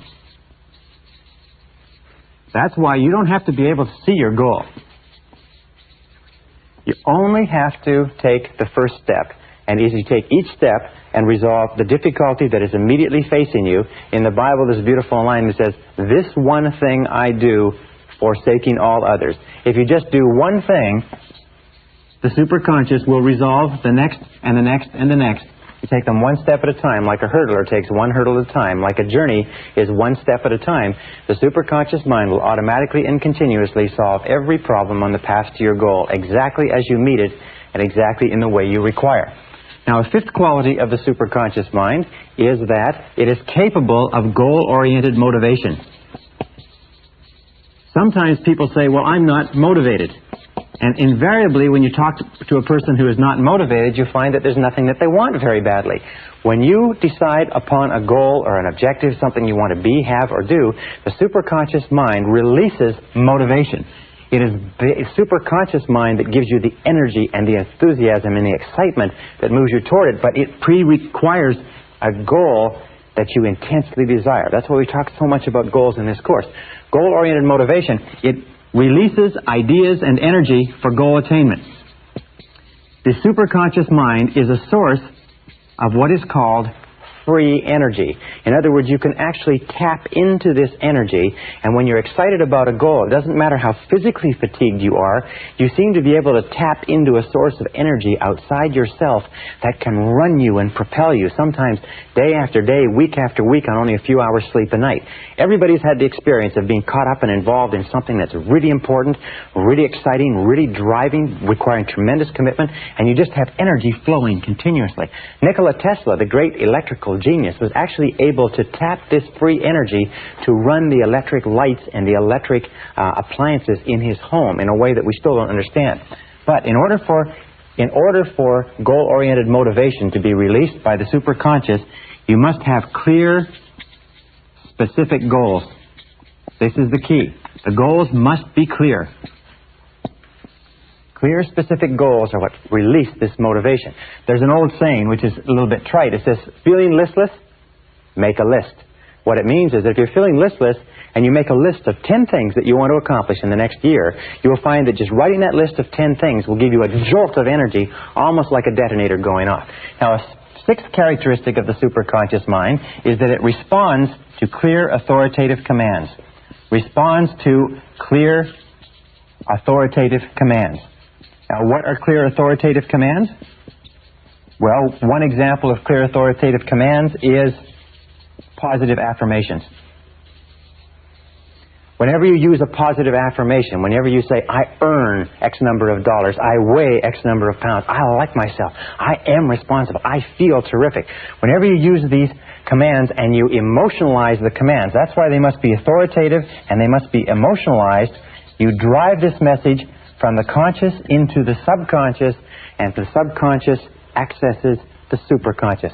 So emotionalize your words. Use clear authoritative commands, and every time you use a clear authoritative command, it drives the idea deeper, it activates your superconscious abilities. It also responds to decisiveness. It's very interesting. There's an expression which I like to share with you, and it's simply this. It is, get serious. I have met men and women all over the country over the last few years, and I noticed there's an interesting thing that successful people say. When I ask them, how did you come to become so successful? I mean, what was the turning point? Where did it change? You know, the words they use over and over again are these. They say, well, I finally decided to get serious. I finally decided to get serious. You see, we talked earlier about desire and decision. That there's a lot of people have desires. A lot of people want things, and they want to be things, and they want things to change for them, and they want things to be better. But they never make the decision to do something. They are going to make the decision, and they hope to make the decision, and they plan to make the decision, but they just haven't quite gotten around to it yet. And an important part of this is commitment. If I can put this down here, is that nothing great in life happens until you make a commitment. And a commitment means you decide to do one thing to the exclusion of almost everything else. You get serious. You make a total commitment, and when you make that total commitment, when you become decisive, when you start using clear, positive words, I will do it, I do it, I can, I shall, I choose, I want, I earn, I am. When you start using commands like this, you trigger the superconscious mind, and sometimes more can happen for you in a matter of a few weeks than it's happened for you in a few years. And many of you know exactly what I'm talking about. Number 7. The superconscious mind, in a way, is like a muscle. It grows in capability as it is used and believed in. It grows in capability as it is used and believed in. That means that you can actually get it to the point, as I have in my own life, as many of my graduates have, you can get it to the point where you're plugged into the superconscious mind continuously, and you just go with the flow of life. That all the things that you require, the answers that you need, the solutions, the people, the circumstances, will be drawn into your life in exactly the order, exactly the sequence that you require. And the people that you don't need, the circumstances that are old, the circumstances that have nothing to do with where you're going, they fall off as exactly as they're no longer needed. And the more you use it, the more you believe in it, the more you trust to it, the more rapidly and dependably and predictably it works. Now let me tell you this. In all my studying of the biographies and autobiographies of great men and women, I found one thing, is that you only begin to become great as a human being to the degree to which you tap into and go with the flow of this superconscious energy. Other than that, life is always a struggle. But once you get into the flow of this energy, life seems to be on the downhill side. You seem to be going with the current. An 8th characteristic is that the superconscious mind functions best or operates best with an attitude of confident expectations. Operates best with an attitude of confident expectations. You see, confident expectations is an attitude of positive emotion. Remember we talked about before becoming an inverse paranoid, always looking for the good, always expecting the best, always believing, trusting, being absolutely convinced that something good is going to come out of everything that happens to you. This attitude of confident expectation seems to be what puts the foot on the accelerator of the superconscious mind and brings things into your life and people and what you need into your life faster and faster and faster. Another characteristic of the superconscious mind, number 9, is that it operates best under 2 conditions. Operates best under 2 conditions. Condition number 1 is when you are concentrating 100% of your time and attention on the problem. 100% concentration on the problem. And the other time when it works best is when you are concentrating 0%, when your mind is busy elsewhere.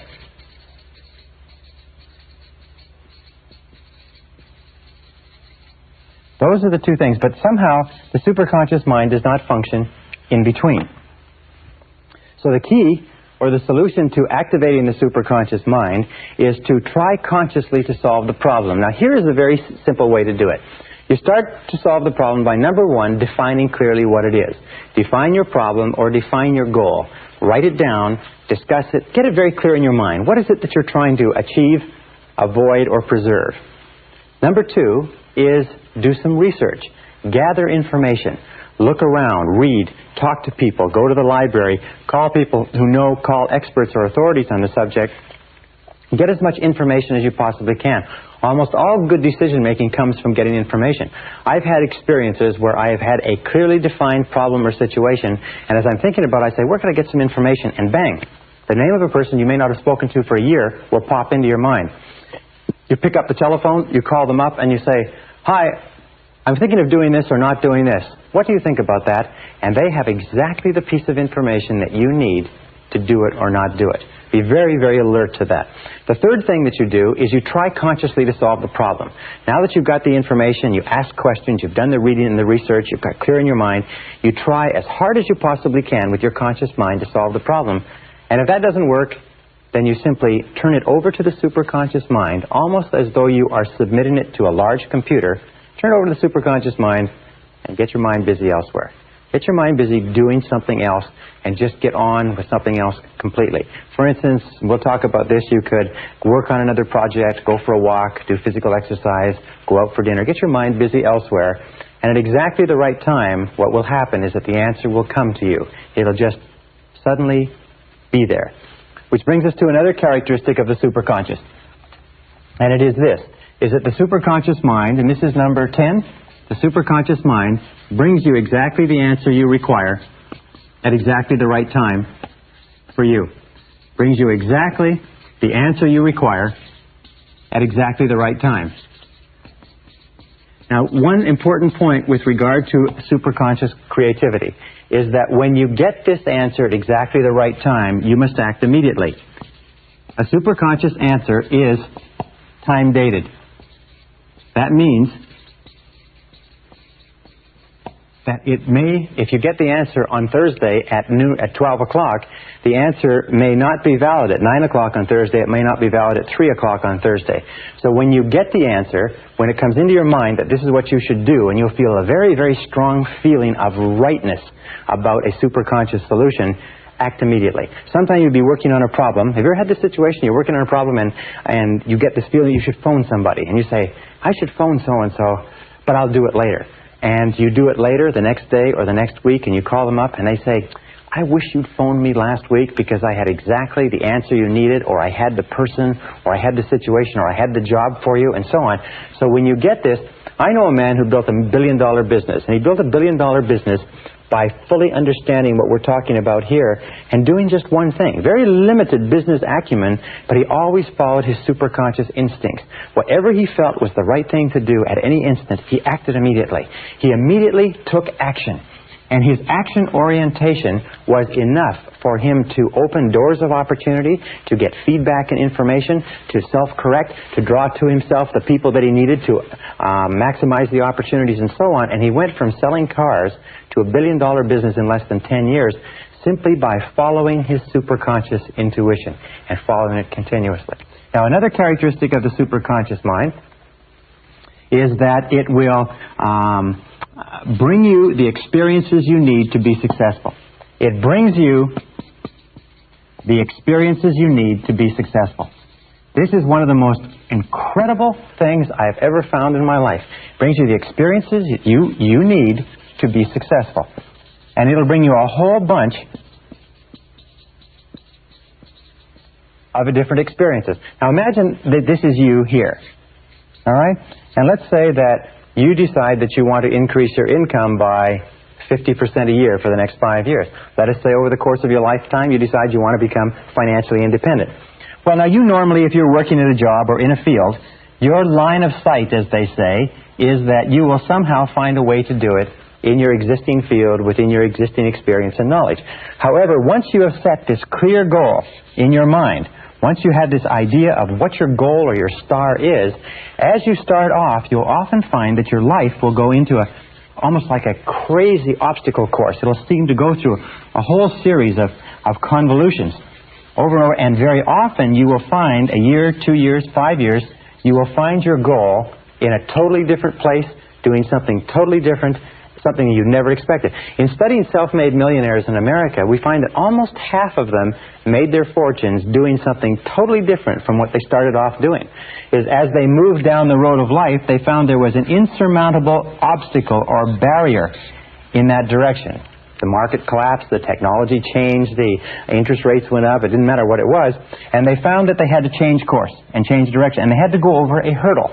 Now imagine that you're running a race and you have to go over a hurdle, and each one of these hurdles, big hurdles and small hurdles, when you look back on it, and look back on anything that you've ever accomplished that's required a tremendous amount of time and effort, and as you look back, you will see that a whole series of different things happened to you that looked like setbacks at the time, but in retrospect you say, wasn't it good that that happened? Because if that hadn't happened, then this wouldn't have happened, and this wouldn't happen, that wouldn't have happened, and so on. And you'll find that your whole life is a series of remarkable coincidences that initially looked like difficulties or setbacks, but in retrospect they contained within them valuable lessons that you needed to learn in order to achieve the goals that you've achieved. Perfect example. In relationships, when we start going out with members of the opposite sex when we're growing up, we have a lot of relationships that don't work out. Trial and error, we experiment, we learn what it's like to get along with other people and not to get along. And we think at the time that the relationships are not working out that this is a terrible situation. It's very emotionally stressful. But then when we finally find the relationship that's right for us, we look back and we say, boy, wasn't it good that we had all those difficult problems, because if we hadn't, we'd have never reached the point where I am now, which is being in the relationship that you wanted. I think the way they say it is you have to kiss a lot of horny toads before you meet the handsome prince or princess. So each time we go over one of these lessons, we learn a valuable, each time we go over one of these hurdles, we learn a valuable lesson. Now let me tell you this too, is that very often your greatest success comes just before, or just after, your greatest failure. In Napoleon Hill's study of over 500 successful men and women, he found that almost every one of them had faced their greatest failure, the point where they felt they should have quit, there was no point in going on, everybody else told them it was ridiculous. At that point, they persisted a little bit further, and wham, they made their greatest success. You notice Thomas Edison, one of the greatest inventors of the century, was broke or nearly broke many times. And Henry Ford went bankrupt almost 3 times in the course of building his fortune. Many of the most successful men and women have fallen on their faces over and over and over again until they have finally arrived where they wanted to arrive. Now what does this mean? It means that you have to adopt the attitude that every single time you run into a roadblock, every single time you fall down, single time you lose some money, you lose some emotion, you lose some time as a result of a temporary setback, you have to believe that this has been sent to you as a valuable experience that is moving you toward accomplishing your good. And here is a very simple technique that you can use. And I call it the movie technique. All right? Now imagine that you go to the movie. And you get there and it's very, very late. All right? And you get in, and they let you get in even though it's toward the end of the picture, and the new picture is going to be starting in a little while. And you go in, and you watch the last 10 minutes. So we call this the last 10-minute technique. All right? You watch the last 10 minutes.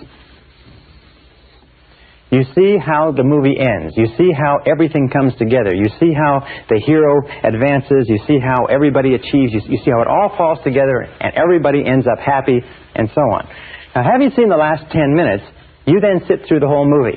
However, now you sit through the whole movie and you see the danger, the drama, the tragedy, the unhappiness, you see the misunderstandings and so on. However, you see, as you watch the movie, you know how it ends.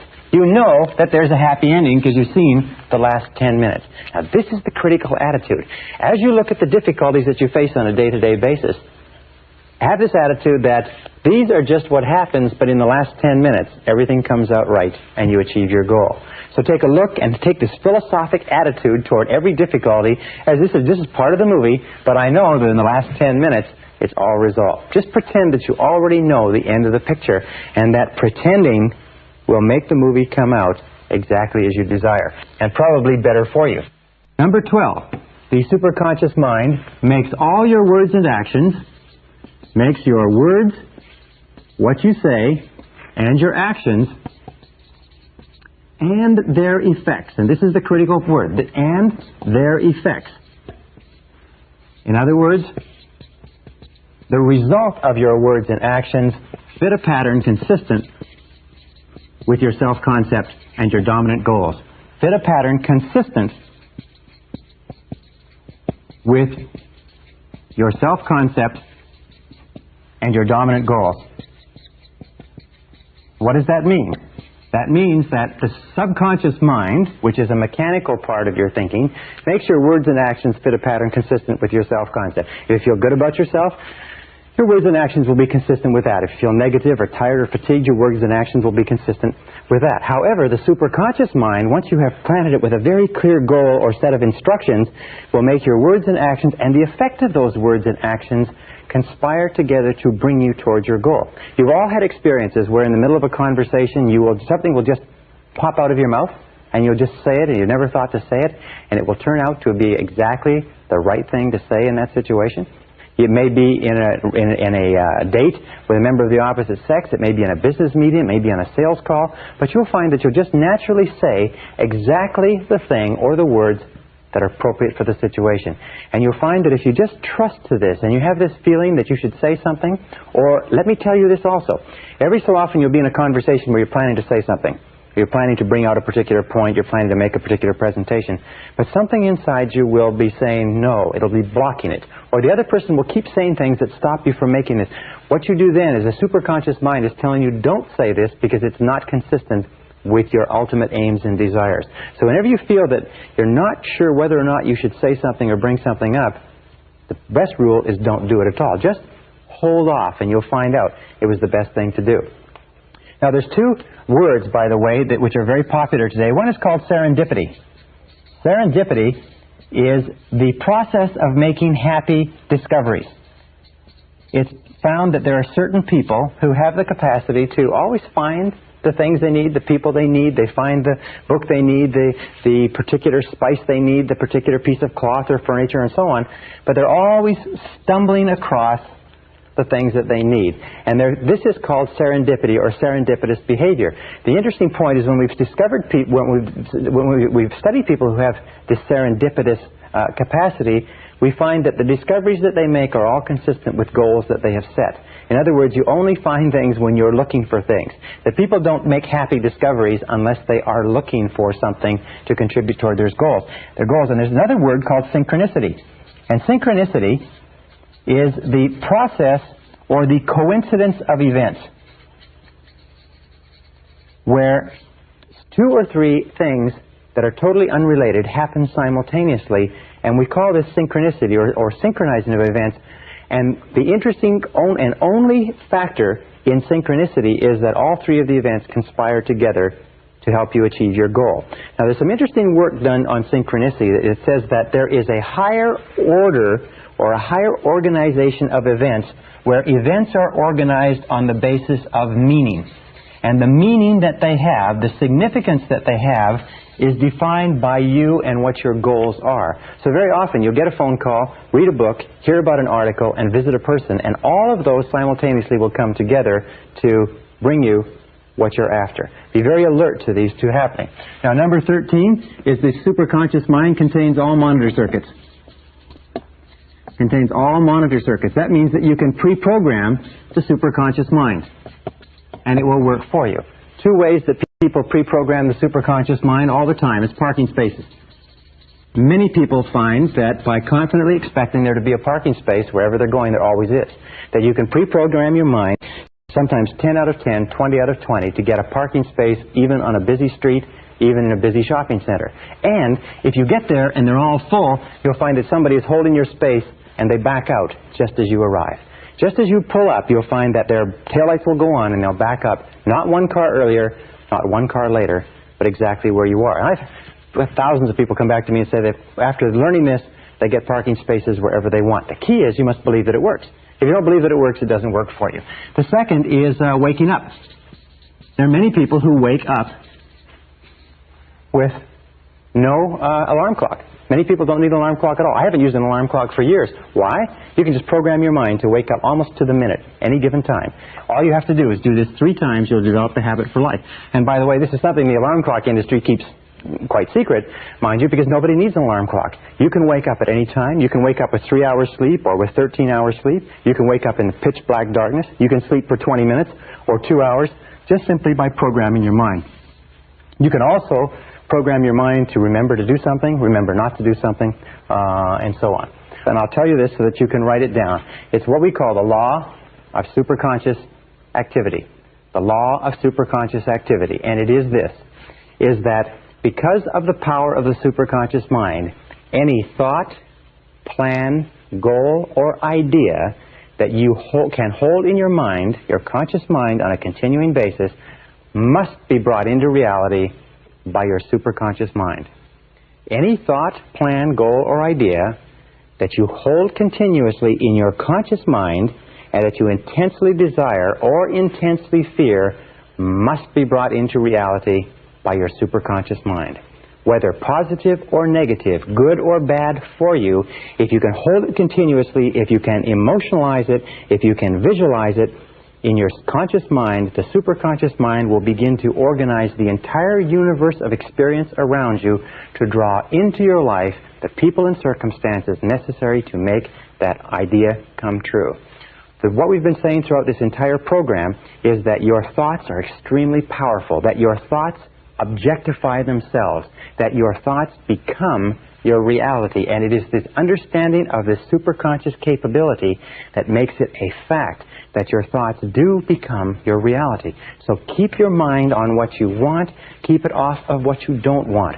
Think continuously, think non-stop, think all the time only about what it is that you want, and keep your mind completely off of the things that you don't want. The reason why so many people are unsuccessful and unhappy today is because they think continuously about the things that they don't want. The reason that a very few people, the elite, are successful, happy, prosperous, growing, and so on, is because they keep their mind on what they desire. In the Bible it says the rich get richer and the poor get poor. Or it says, in the Bible it says, from him who hath, even that which he hath shall be taken away, but to him who hath, even more shall be given. The rich get richer and the poor get poor. What do the rich think about? What do the rich dwell upon? What do the rich concentrate on? What do the rich attract to themselves? What is the law of correspondence with regard to the rich? It is the rich are always thinking of production, affluence, money, wealth, and so on. What do the poor think about all the time? Yes, the poor think about poverty, lack, loss, limitation, ill health, how little money they have, and whatever you think about on a continuing basis, you draw into your life and you make into your reality because of this superconscious capability. No matter how big your goals are, no matter how far away they are, if you can hold them in your mind on a continuing basis, you can make them your reality. Well, how do you activate the superconscious mind? Here is the most powerful of all. We call this the master method of activation. It is called solitude. You activate the superconscious mind with solitude. Now, how do you use solitude? We call this go into the silence. Go and sit down quietly by yourself for 30 to 60 minutes. 30 to 60 minutes. Most people in our society have never sat quietly for 30 to 60 minutes in their entire lives. Yet I will tell you this method works 100% of the time. That any problem that you have, any difficulty, any challenge, any goal that you want to accomplish, if you'll go into the silence and sit quietly and then listen to the still small voice within. Listen to the still small voice within. The still small voice within. This is the key. You will find that at a certain point, probably at about 25 to 30 minutes, your mind will go completely clear. And then a flow of ideas will start to flow into your mind. You'll feel energy welling up inside you. And at a precise moment, as you sit there in complete silence, no cigarettes, no coffee, no music, nothing, just complete silence, at a particular moment, your mind will go clear and wham, exactly the answer you need will come at exactly the right time. And if you will get up and go and carry out that answer, it will turn out to be exactly perfect. There's a lot of things that you can do to stimulate the superconscious mind aside from solitude. Visualization, affirmation, daydreaming, relaxing, classical music, natural environments, meditation, taped affirmation, all activate the superconscious mind. Now there's three sources of a superconscious solution. Three critical sources. Number one is intuition. It'll come from inside. You'll get a very, very strong feeling that this is the answer. Number two is chance encounters. You will meet people, or you will meet books, information, material, ideas that will give you the critical answers that you require. And number three is unexpected events. Unexpected events. Things will happen that are totally unexpected, either within your life or in your external environment. And if you look into them very closely, you find that very often they contain exactly the answer, exactly the insight that you're looking for. So be very alert to intuition. Be very alert to chance encounters. Be very alert to unexpected events. Now, how do you tell a superconscious solution? This is how you tell it. Number one is that when the answer comes, it will be 100% complete. It will answer every aspect of the problem. It will be, that's it. That's the answer. It'll be so clear, and it will be simple. This is a wonderful thing. It'll be very, very simple. Number two, it'll be a blinding flash of the obvious. You will say to yourself, why didn't I think of that? Why didn't I think of that? That's so obvious. It's so logical. A blinding flash of the obvious. Now, one other key is the emotional component. Is that when you get a superconscious solution, that means exactly the right answer for you, it is always accompanied by a burst of joy and energy. Your self-esteem goes up, you feel positive, you feel happy, you have what is called a feeling of elation. You feel great that you say, wow, this is perfect, this is the answer. You get so excited sometimes you have to run and go to the bathroom, but you want to call and tell somebody, you want to do something. A superconscious solution always comes with the energy necessary to implement it. For instance, if you get a superconscious solution, just as you're going to sleep or in the middle of the night, you will wake up with your heart pounding and your mind racing and your blood streaming, and you won't be able to get back to sleep again. So let me conclude by saying this. Again, the law of superconscious activity, the most important single law that determines your destiny and everything that you do and everything that you'll ever accomplish, is that any thought, any plan, any goal, any idea that you can hold continuously in your mind must be brought into reality by the superconscious. This is the reason for the greatness of every man and woman who ever lived, every great leader, writer, author, poet, or business person, and you can tap into this at will simply by defining with crystal clarity exactly what it is you want, and then thinking only about what you want, keeping your mind only on what you desire, and keep it off of everything else until it comes into your reality.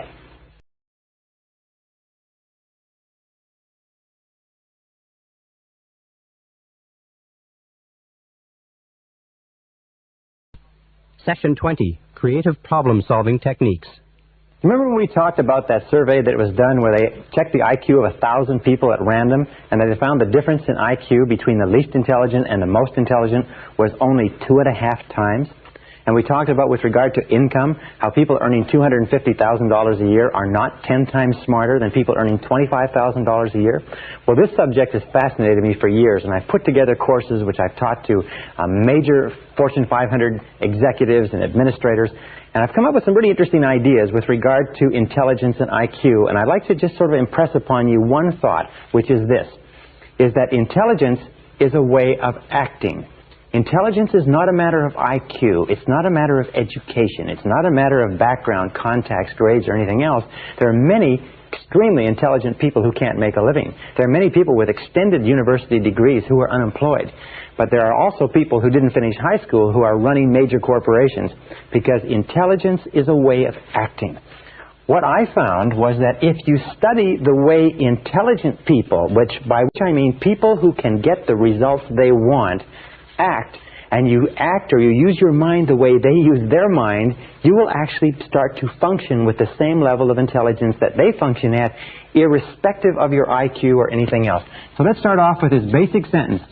Intelligence is a way of acting. In other words, if you act intelligently, then you are intelligent. If you do not act intelligently, then you are not intelligent, irrespective of how smart you are or how well educated you are. With regard to this, one of the studies that I conducted a couple of years ago was looking at some research on geniuses.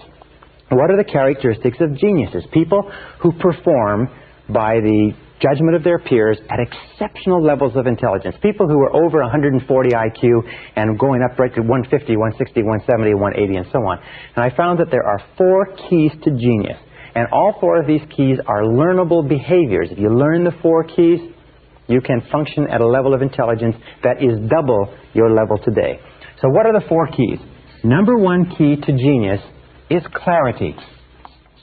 Clarity is absolutely essential. As a matter of fact, I find over and over again the reason people fail in life is because they don't know what they want. They're unclear about where they're going. Their goals are vague. Their values are vague. Their alternatives and their options are kind of fuzzy, whereas all successful people have tremendous clarity. Imagine that you have a camera, and every single time you bring your camera into focus so that the subject is perfectly clear, you're on the beam. That means every single time somebody asks you or you think about your goals should be particularly clear. That's what we've talked about. Write them down, clearly describe them, make them time-bounded, make them measurable, make them specific. Use vivid language to accomplish them. Because the more clear your goals are, the sharper your mind is in accomplishing or achieving those goals. Another thing that you have to be clear about is what are your problems. Remember I said identifying the obstacles that stand between you and your goals and finding out what are the big obstacles, what are the small obstacles, and being crystal clear. In medicine, what do you do in medicine? In medicine, you just simply go through a process of diagnosis until you find specifically the problem that's causing the ailment. And the more clear you are about the problem, the easier the solution is. The people who are unhappy and unsuccessful today are not people who are not intelligent or not capable, but they're very fuzzy about their goals and they're equally fuzzy about their problems. And finally, more important than anything else is your outcomes. This requires more thought than either of the other 2. What is the outcome you desire? Where do you want to be at the end of this process? In other words, what will it look like? What will it feel like? Not the process of getting there, but what is the outcome that you're after? And the focus on outcomes is often a superior focus than that of focusing on goals. Because believe it or not, sometimes your goals may be wrong. Sometimes the problems may not be the right problems, but if you know what the outcome is, if you know what you want it to look like, if you know that you want a 3,500 square foot home that's modern, has all the amenities, and has a study for yourself and a family room for the children and a double garage and so on, if that's the outcome you desire, then the neighborhood that you live in, the terms upon which you get the house, rental, lease, purchase, and so on, those can take care of themselves as long as you're clear about the outcome. So the second key to functioning as a genius is concentration.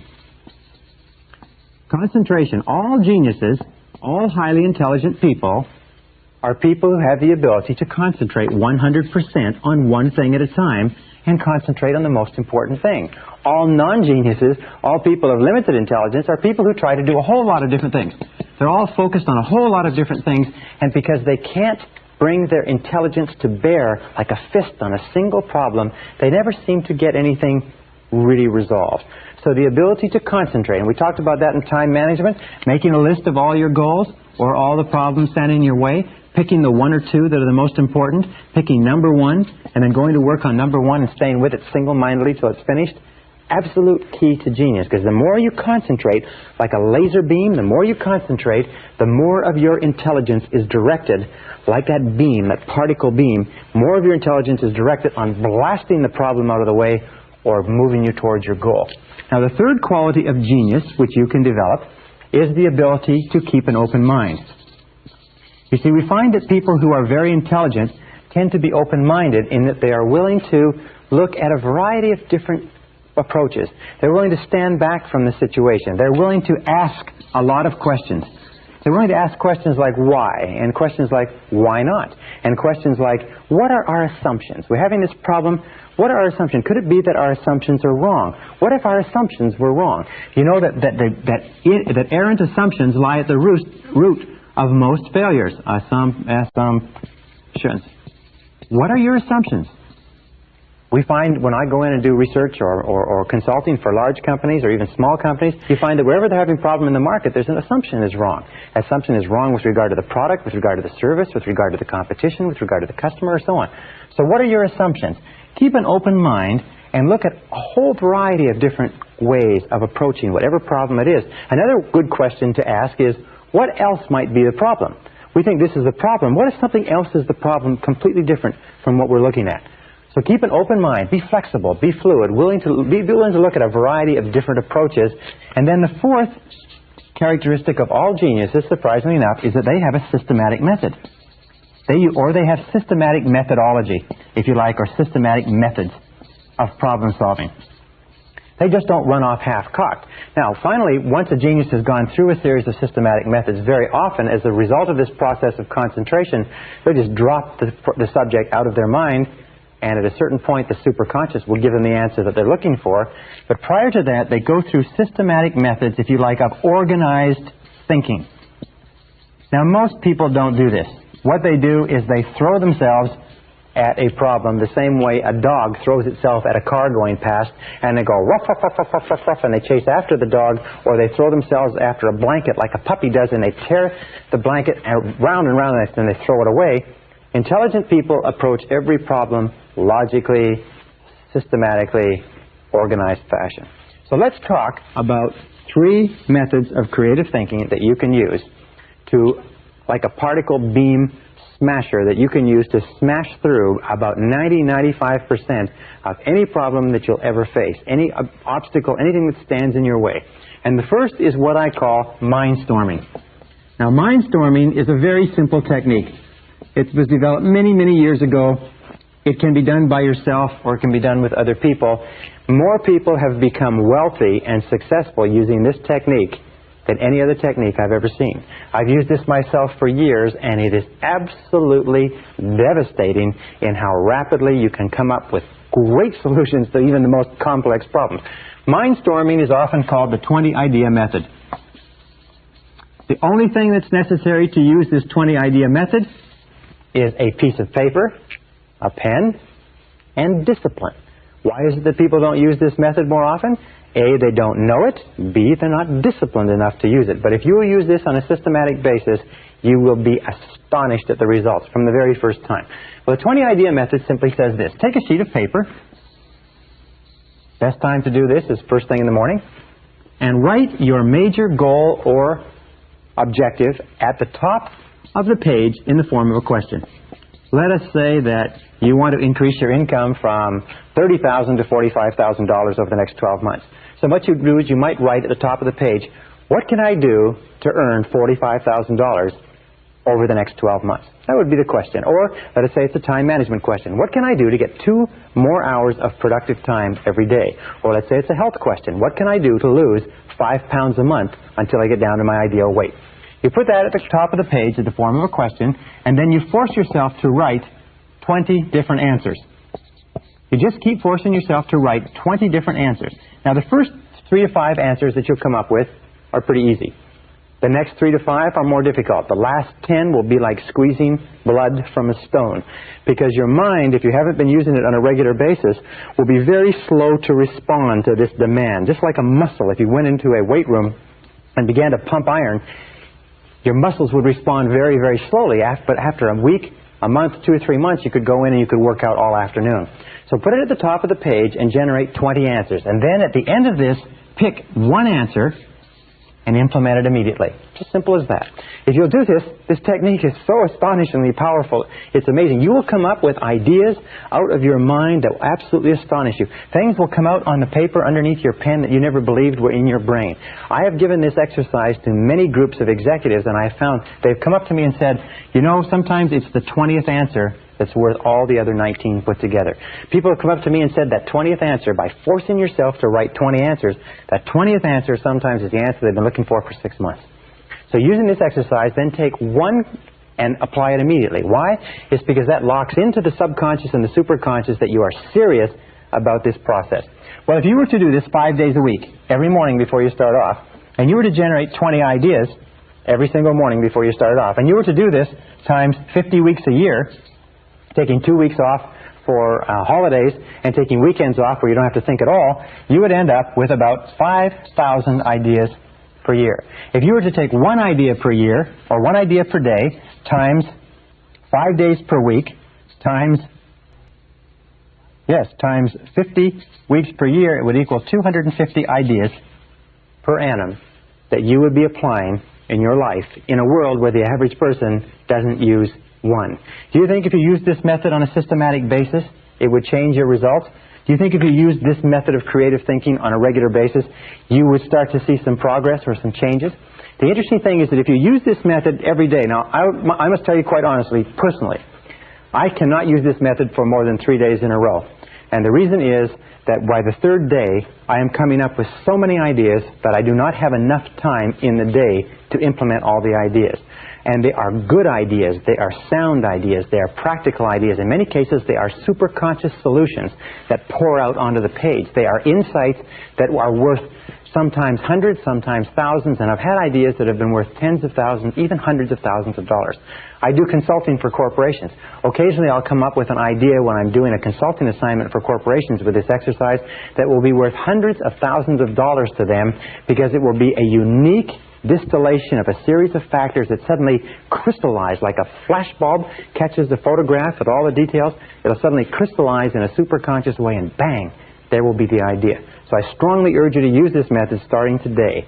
Take any goal, any problem, any difficulty, write it as the form of a question and try it once. And you will be astonished at how effectively it works. As a matter of fact, I've had many people come back, hundreds of people come back from my seminars and say that idea changed their whole career, changed their whole business, changed their whole family life, changed many, many aspects of their life. All right, now the second method that I want to teach you is a method that you can use by yourself, but you can also use it with groups. You can also use it as a sort of a form of group problem solving, and it's a systematic method, part of which was developed at Harvard University, and part of which was developed by a series of other creative thinkers and in think tanks, and which I've combined into one method. This method is absolutely amazing. It's like firing a cannon at tissue paper. I have never seen a problem that cannot be dealt with this simple method.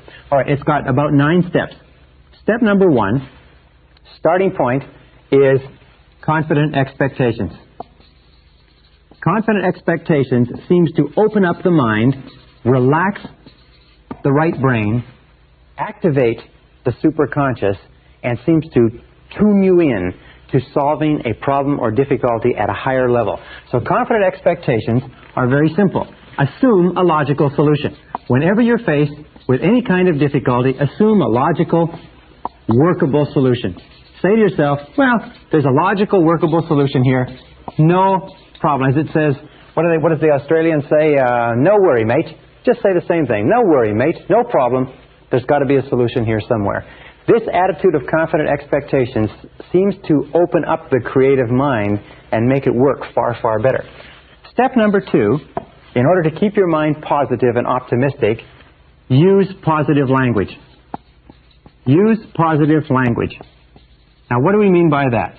Well, there are certain words in the English language or any language that can raise or lower blood temperature, that cause us to be anxious or fearful or happy or elated. So word usage is important. Using the proper words is important. For instance, the word problem. The word problem is a negative word. It has negative connotations. It causes us to become stressful and anxious and tense. It causes our minds to actually shut down. Instead, use the word situation. Situation, wonderfully enough, is a neutral word. It's neither positive nor negative. A problem is something you struggle with. A situation is something you deal with. Right? Problem equals struggle, setback, cost, difficulty, disappointment. But a situation is just something you deal with. And when you suddenly start describing things as situations, well, we have an interesting situation here. The car has been stolen. Well, this is an interesting situation. Our house is burned down. Well, this is an interesting situation that triggers your mind into dealing with it rather than being overcome by it. Now, a better word, of course, is challenge. And many companies and many individuals now only use the word challenge because it's positive. A challenge is something that you rise to. A challenge is something positive that you rise to. So instead of calling it a problem, call it a challenge. Hey, we have an interesting challenge here, or we're facing some interesting challenges this year. Or it looks like we're going to have challenges that we didn't expect this year, or we've come up with a really big challenge. But a challenge, described as a challenge, is something that brings out the best in you, your mind starts to race to think how you can deal with it. And best of all is the word opportunity. The word opportunity is a very positive word. The word opportunity is something that you take advantage of. Now, the interesting thing is that in all of our research, we find that within every setback or difficulty, within every problem, within every situation or challenge, there is a hidden opportunity. There is something that you can learn. There's something that you can gain. There's an advantage. There's a benefit. There is something, and we know because of the law of substitution that if we are looking for the opportunity in any situation, we cannot at the same time think about what would cause us to become stressed and anxious. You cannot think of it as a problem and as an opportunity at the same time. The one thought, the positive thought, knocks out the negative thought. So when we look at successful people, we find that successful people are those who keep their minds on what they want, and they look for the opportunity, they look for the challenge, they look for the positive part of any setback or difficulty. Remember, we talked about the superconscious mind, is that setbacks and difficulties very often come to us to tell us to change course or direction, to get onto the right track, to get to where we're going. So instead of becoming frustrated or upset, let's look upon it as a great possibility and look into it for the advantage or benefit. Now, the third step in dealing with any situation or challenge is to define it clearly. Define it clearly. Now, I use this method, by the way, all the time. I just simply take any goal or difficulty that I have, and I run it through this whole thing. And I run it down, and I just go through the analysis, and I always come out at the end with a solution. Define it clearly. Think on paper. Do it in writing. Think on paper. All successful people think on paper. Unsuccessful people don't think on paper. Why don't unsuccessful people think on paper? Because they're too lazy to think on paper. Think on paper. Write it down. Say, what is it that I'm worried about? What is the difficulty? What is the situation? And define it clearly. Remember we said before, a hallmark of genius is clarity. A hallmark of failure is fuzziness. Number 4 is ask yourself, what are all the possible causes? What are all the possible causes? The natural tendency in our impatient society is for us to, if we get to the point of defining the difficulty or the challenge, is to leap to a conclusion and say, let's do this. Instead, what a doctor does, for instance, is a doctor steps back and says, all right, you have this pain, you have this difficulty, you have this ailment that's being manifested in these symptoms. Now, let's look at what all the possible causes may be. What do you eat? What do you drink? What is your lifestyle like? What sort of stresses exist in your life, and so on. Sometimes you'll find that 50% of all of your difficulties can be resolved by defining them clearly. Another 25% of your difficulties can be resolved by determining the causes. Sometimes if you can determine what the causes are, then you say, well, if that's the cause, then you eliminate the cause, the situation is resolved. The 5th step, if you have not resolved it at step 3 or step 4, the next step is you say, what are all the possible solutions? What are all the possible solutions? Now, not just the logical solutions, but go beyond that. If you come up with a solution very quickly that seems like the logical solution, then ask yourself, what if that didn't work? Then what else would we do? The Roger Von Oak says, always look for what is called the second right answer. Once you have one right answer, and you say, well, this looks like the answer to this difficulty, ask yourself, what is the second right answer? Very, very good exercise, because if the first solution doesn't work, you've already got a second solution already developed. So you ask, what are all the possible solutions? What is the solution? What's the opposite of the solution? What if we just did nothing? What if we did it twice as hard? What if we tried something else completely? What if we used lateral thinking? Instead of trying to dig this hole deeper, we went and dug another hole. What if we got out of this market completely? What if we got out of this job or this relationship completely? Rather than trying to solve the job or the relationship, what if we went somewhere else and started over? What would be the second right answer?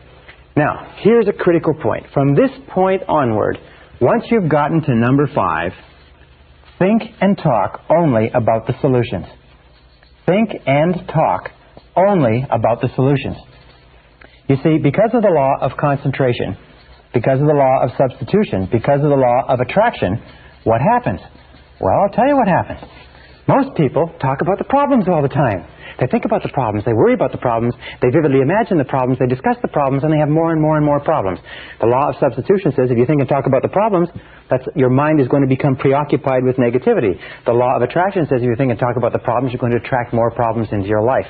The law of correspondence says that the more you think and talk about problems, the more they preoccupy your mind, the more your external world is going to be characterized by problems. The difference between winners and losers, heroes and non-heroes, successes and failures is this, is that successful people, winners, are solution-oriented. They are solution-oriented. They think about the solutions. They talk about the solutions. They're always asking this question. Here is the big question. What do we do from here? What can we do from here? In other words, they are always future-oriented, always oriented toward the future. Losers are always oriented toward the past. Losers always want to know who did it, who's to blame, who's responsible, how do we cut our losses. The winner always looks forward and says, where do we go from here? What do we do from here? What's the solution from here? How can we improve this situation? How can we adjust, adapt, modify, and so on? Once you get here, the next step is pretty simple. Number 6 is make a decision. Make a decision. Now, any decision is better than no decision. 80% of all difficulties should be resolved, and the decision should be made at this step, at exactly the time that they come up. In other words, whenever you have a difficulty, now is the time to make 80% of your decisions. Indecision, by the way, indecisiveness is a major reason for failure. Indecisive people don't succeed in life. Being decisive is more important than being correct, because the more decisions that you make, the more feedback you get, the smarter you become, the more accurate your decisions become. The fewer decisions you make, the less feedback you get, the less learning takes place, the poorer as decision maker you become. So make a decision. Remember, 80% should be made right now, and the others can be made simply by saying, all right, I can't make the decision now, I need more information. I'll set a deadline, Thursday at noon, I'll make the decision no matter what information I have. Number 7, by the way, this is a great tension reliever. Great tension relievers make decisions. Indecisiveness is a major source of stress. Number 7 is assign responsibility. Assign responsibility. In other words, ask yourself this question. This is the big question. Who is going to do it? Who is going to do it?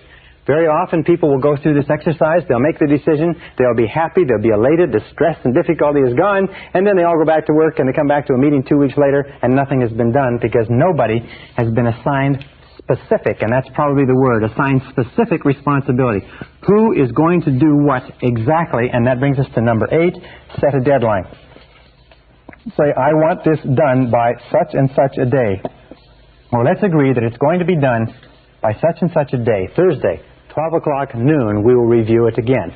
And of course, once you've set a deadline, number 9 is take action. Launch. You know, an interesting time management study I read recently says that 20% of the work, the first 20% usually accounts for 80% of the value of the job. If you can launch it, they say well begun is half done. And number 10 is inspect what you expect. Inspect what you expect.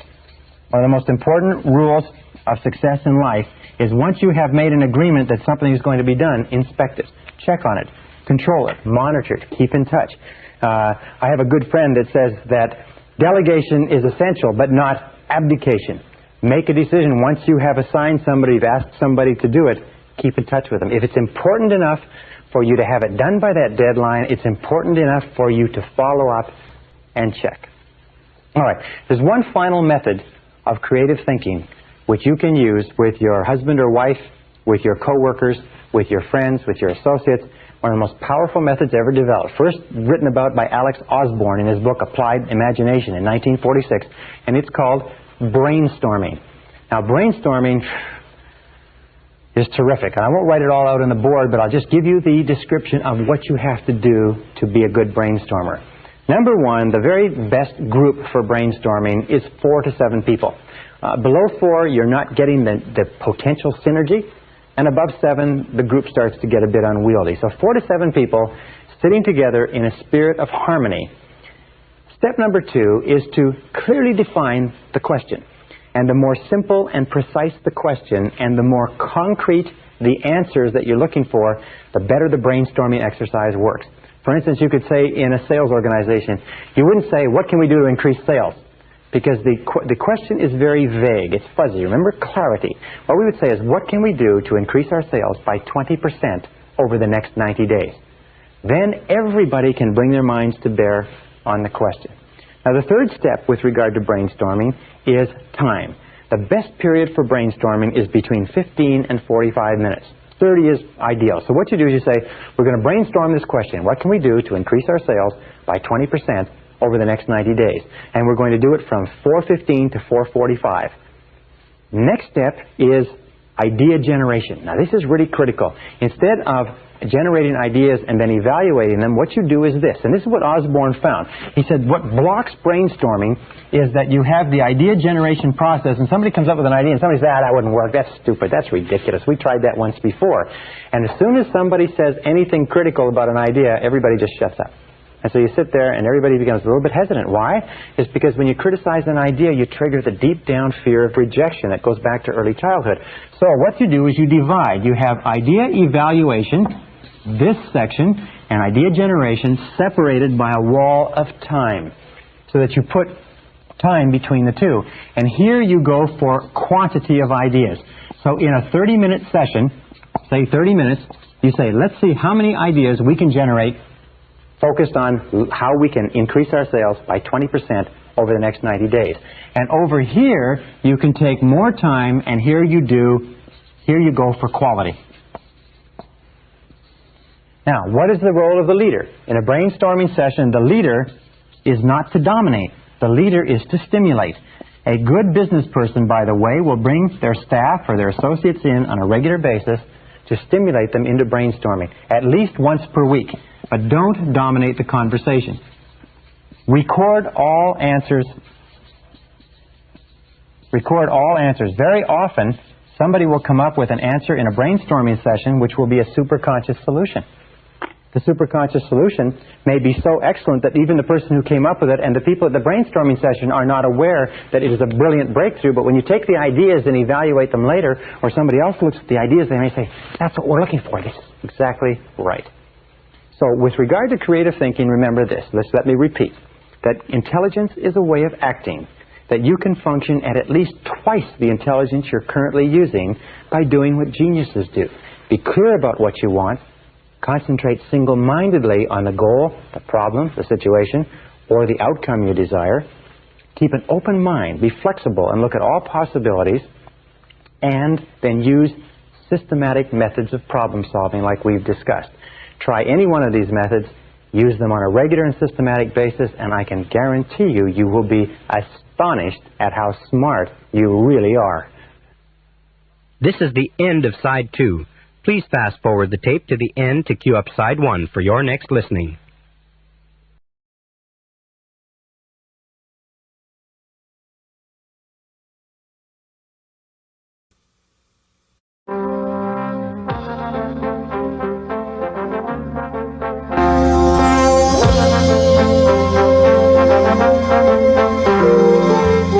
Brian Tracy presenta el Seminario Fénix sobre la psicología del conocimiento.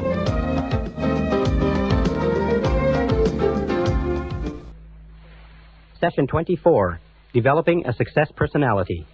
The great steel magnate, Andrew Carnegie, who accumulated a fortune of over $500 million at the beginning of this century, starting as a penniless immigrant, once said that I will pay more for the ability to get along with others than for any other single skill. And today, in our society, your ability to get along with other people, your social intelligence, is the most valuable, most precious single asset that you have. Not only in terms of your career, not only in terms of your marriage and your relationships, but in terms of your own mental well-being. In this session, we're going to talk about developing a success personality. We're going to talk about developing the quintessence of mental health, which is a positive personality, a positive mental attitude, the kind of person that everybody likes to be around, the kind of person who is welcome everywhere. We said very early in this seminar that 85% of everything that you ever accomplish in life will be as a direct result of how well you get along with other people. that today even the biggest companies in America are hiring on the basis of personality and attitude rather than on the basis of grades, proficiency, skills, and experience. Why? It's because if the person has the right personality skills, they can learn anything else they need in order to be successful. But if the person has all the skills in the world and a lousy personality, there's no way that they can take the responsibility of changing it. So 85% of our happiness in life, according to the research, comes from happy involvement with other people. Also, 85% of all of our problems in life come from unhappy involvement with other people. The other 15%, in case you're interested, comes from achievement. So it is possible for us to get a certain amount of satisfaction in life from achievement, from success, from making money, building businesses and careers and so on, but most of our happiness is going to come from our relationships. So in this session, we're going to show you how you can dramatically improve the quality of your relationships doing some very, very simple things. We know with regard to your relationships that there is a direct relationship between how well you get along with other people and the health of your personality. In fact, everybody wants to have a more healthy personality. So let's look at how you measure healthy personality. What are some of the simple measures? Well, we've talked about several of them in the course of this seminar. Number one measure of healthy personality, of course, is how much you like yourself. How much you like yourself is the core of your personality. People who like themselves a lot have very healthy personalities. Number two measure of healthy personality is how much responsibility you accept. People who accept a lot of responsibility for themselves, who look upon themselves as being the key agents in their lives, people who refuse to blame other people, have very healthy personalities. Another example of healthy personality is how easily you forgive. One of the things that we know is there's a direct relationship, one-to-one relationship, between how freely you forgive and forget when somebody hurts you and how healthy your personality is. Number four measure of healthy personality is what is called positive expectations. The degree to which you look for the good in everything and everybody around you. People who have a propensity to look for the good are truly healthy people. And the fourth measure, or the fifth measure of healthy personality is what we're talking about today, is how well you get along with others. How well you get along with others. As a matter of fact, you really cannot have a healthy personality in isolation of your relationships with other human beings. Wonderfully enough, there is a law of reciprocity in this, is that the more you like yourself, the more you like others. The more responsibility you accept, the better you get along with them. The more you freely forgive and forget and refuse to hold grudges, the more it improves the quality of your relationships. The more you look for the good in people and situations, the better you get along with yourself and them.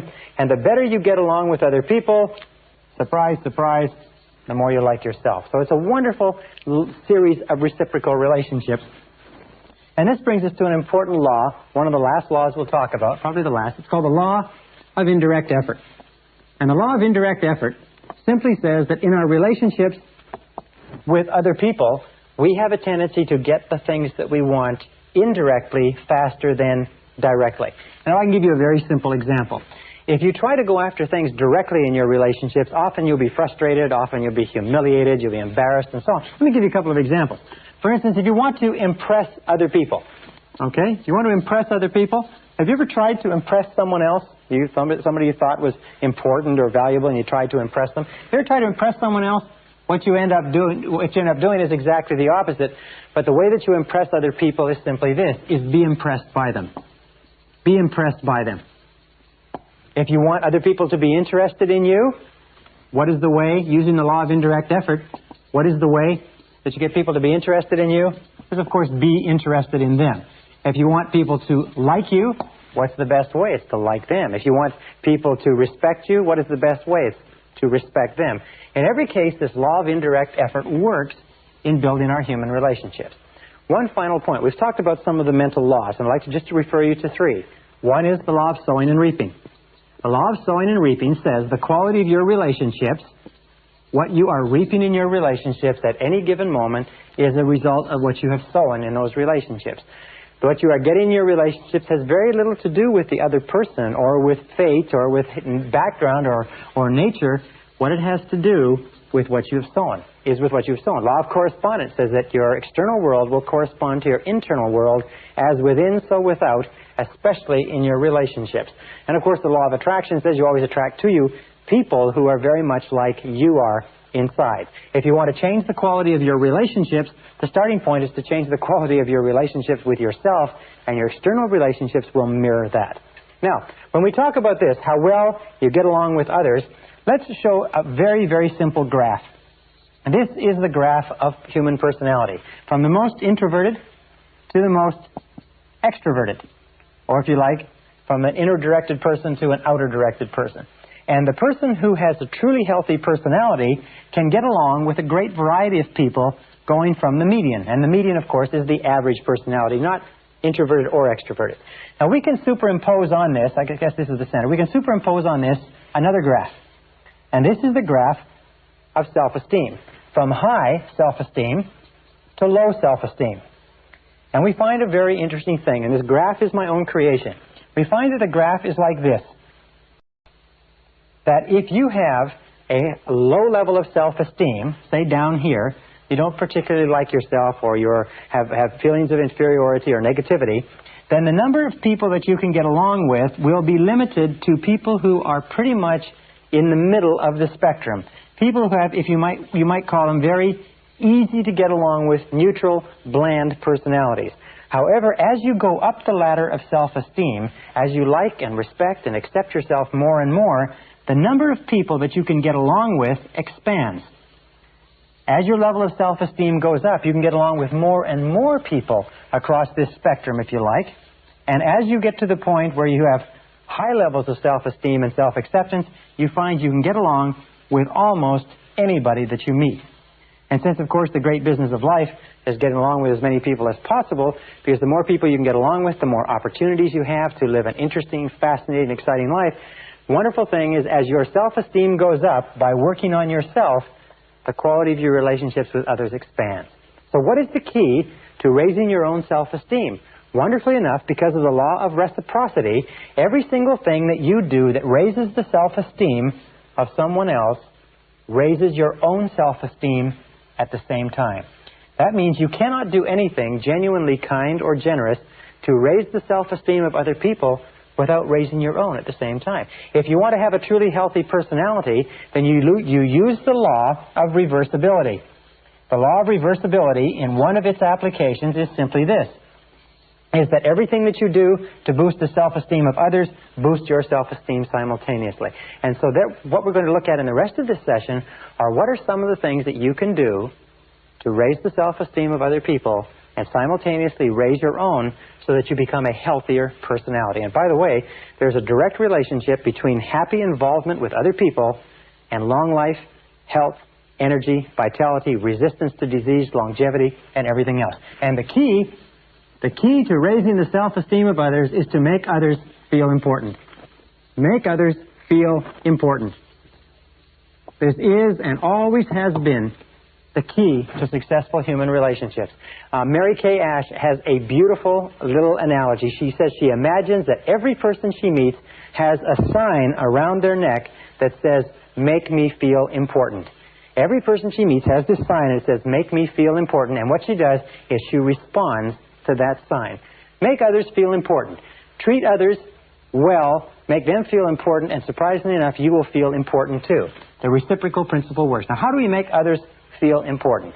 Number one, top of the list, is eliminate destructive criticism. Eliminate destructive criticism. There is nothing that causes a person's self-esteem to go down faster than destructive criticism. Remember, it is destructive criticism in childhood that sets us up for fears of failure, fears of rejection, feelings of inferiority, inadequacy, undeservingness, guilt, and everything else. And most of us are still struggling to get over those feelings because of the inadvertent remarks and comments that our parents made to us when we were young. So eliminate destructive criticism. Never criticize anybody because it devalues them. It kicks the chair out from underneath their self-esteem and makes them feel terrible. Just doing that, making that one change in your life, eliminating destructive criticism, will make you a far more attractive person than you can possibly imagine if you have a tendency toward criticism. Number two is be agreeable. Be agreeable. Be agreeable, that means don't argue. I remember when I was a young man, I was very fast-mouthed, if you like, and I used to win arguments. I used to win any argument. I would do my reading, I would do my research, and I would be excellent. I got to the point where nobody could beat me in an argument. And you know something? I also got to the point where I didn't have anybody to argue with. I got to the point where nobody wanted to talk to me. Nobody wanted to have anything to do with me. I never got invited to anybody's house. People wouldn't play with me at school because I was always arguing, and even though I was winning, I was losing. So don't argue. And a way that you avoid arguing is a very, very simple technique. It's this. It is try first to understand. Rather than to be understood, use this law of indirect effort and try first to understand the other person's point of view. What is it that causes the other person to think and feel the way they do? If you disagree with them, the natural tendency of the immature personality is to try to overwhelm the other person with argument. However, the tendency of the mature personality is to take the time to try to understand why the other person thinks and feels the way they do. It could very well be that their reasoning is superior to yours. At the very least, there's a beautiful line that says, "A man convinced against his will is of the same opinion still." One of the most important principles in the development of human personality is the principle of non-resistance. The principle of non-resistance was, if you like, brought to a head by Mahatma Gandhi in India this year, or in this century, when he was able, if you like, to defeat the entire British Empire and take India out of the empire and put it under home rule simply by a process of non-resistance. Jesus said in the Bible, he said, in the New Testament, he said, "Agree with thine adversary quickly." Now, there's several reasons for this. The number one reason is the very best way to keep a positive mind, to be enthusiastic, to be liked, and to like other people is not to get into arguments with them. To do everything possible to avoid an argument. When I first got married, I found that the natural tendency for people when they live together is to get into arguments because you disagree about times and things and so on. But I also found a very neat little thing that has served me well, and that is to agree quickly. If when you see an argument coming, back off from it, agree, and try to see the other person's point of view. The place to start with being agreeable and refusing to criticize is where? Of course, it's at home. The interesting thing is, and Emmett Fox says it beautifully, he says, "If you must be rude to strangers, but save your company manners for your family." Naturally, we have a tendency to go out and be very polite to people that we've never seen before and will never see again, and then we come home and we criticize and complain and argue with the people that we love the most. All right, the third principle in making other people feel important, now you don't criticize, now you don't argue, you've now a pleasant, positive personality. The third thing is acceptance.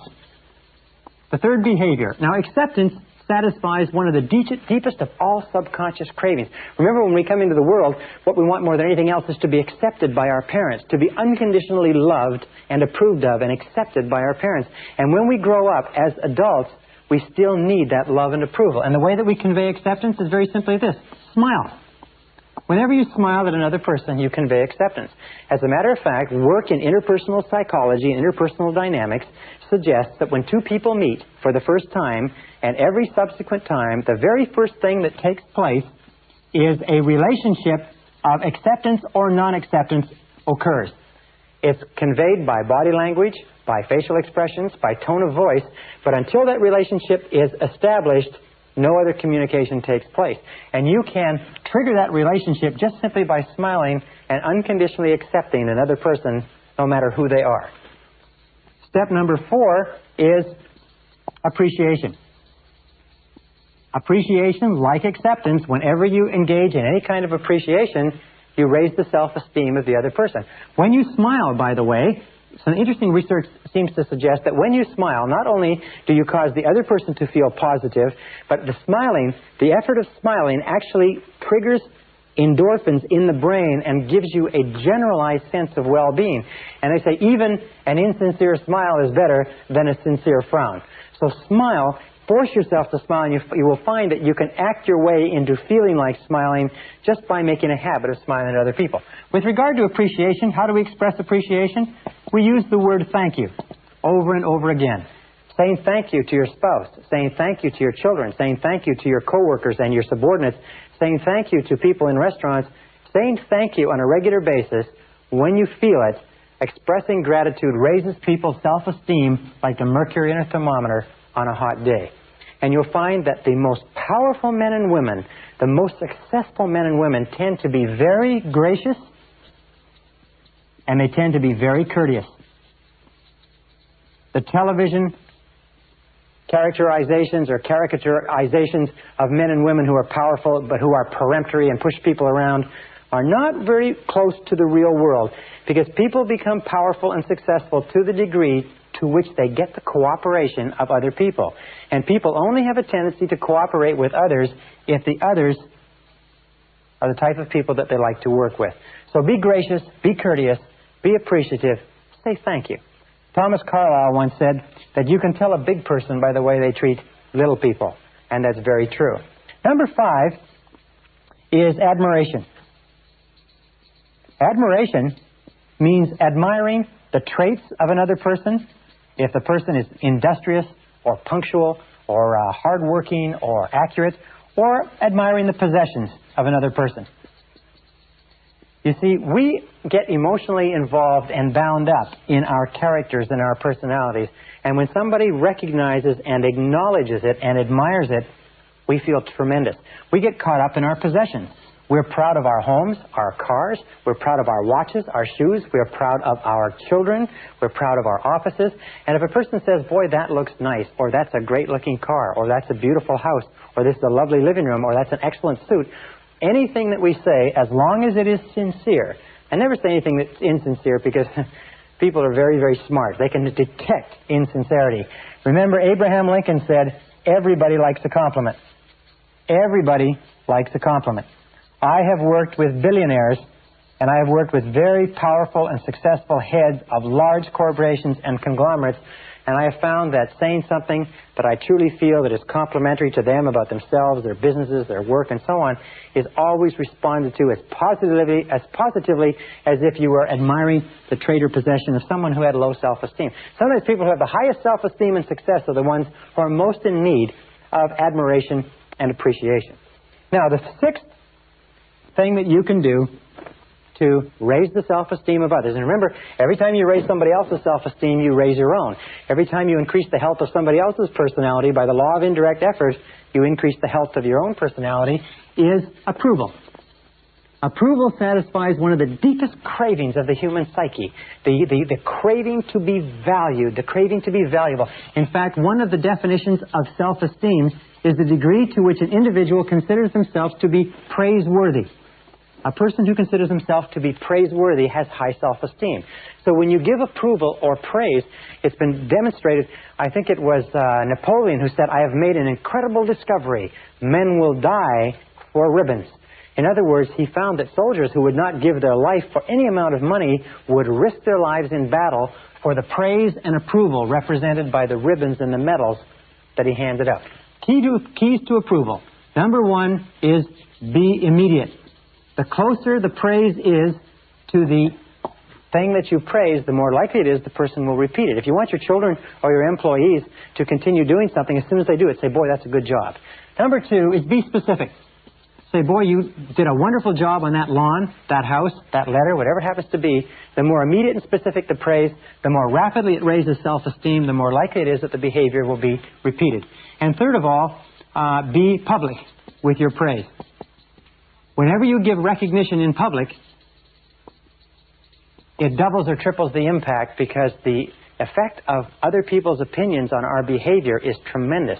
In fact, there's a lot of evidence that suggests that we are who we are and we do what we do because of the way we think other people think of us. We're strongly affected by other people's opinions. All right, number 7 is attention. Now, attention is one of the most powerful ways to raise self-esteem. Attention means listening. Why is attention and listening so powerful? It's because we always pay attention to that which we value, and we always ignore that which we do not value. So if you want to tell a person that you value them, that they are in effect valuable, pay close attention to them, listen to them, spend time with them. Now here's some of the keys to attention. Number one is listen attentively. Listen attentively. Listen without interruptions.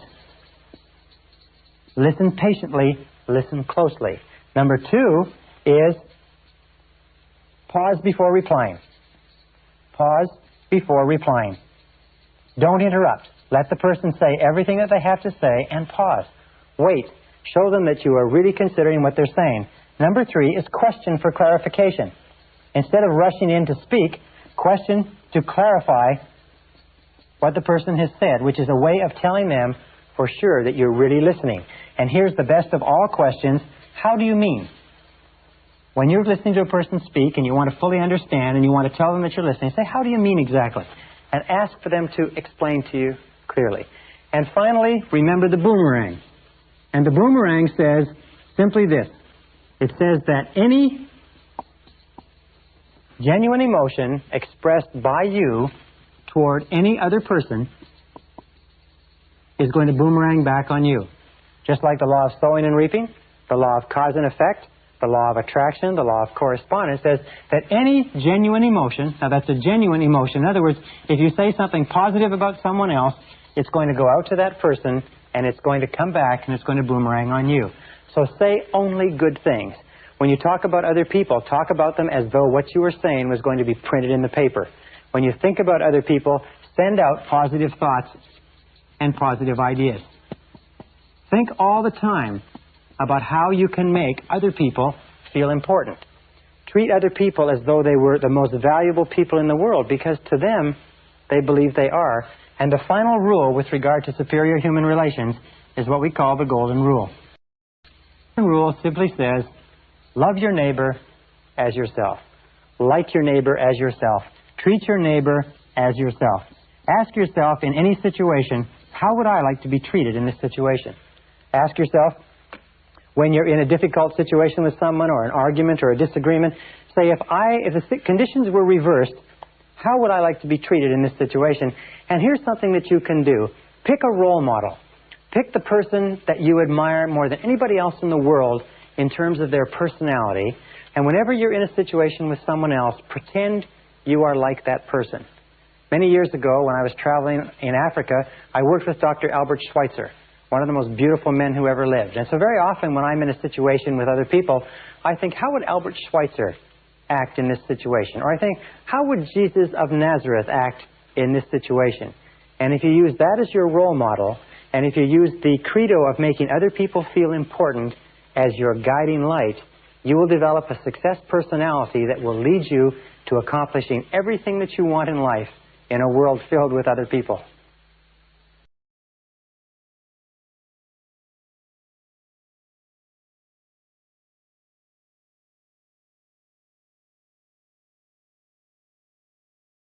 Session 25, Building Superior Relationships. One of the oldest cliches is that be it ever so humble, there's no place like home.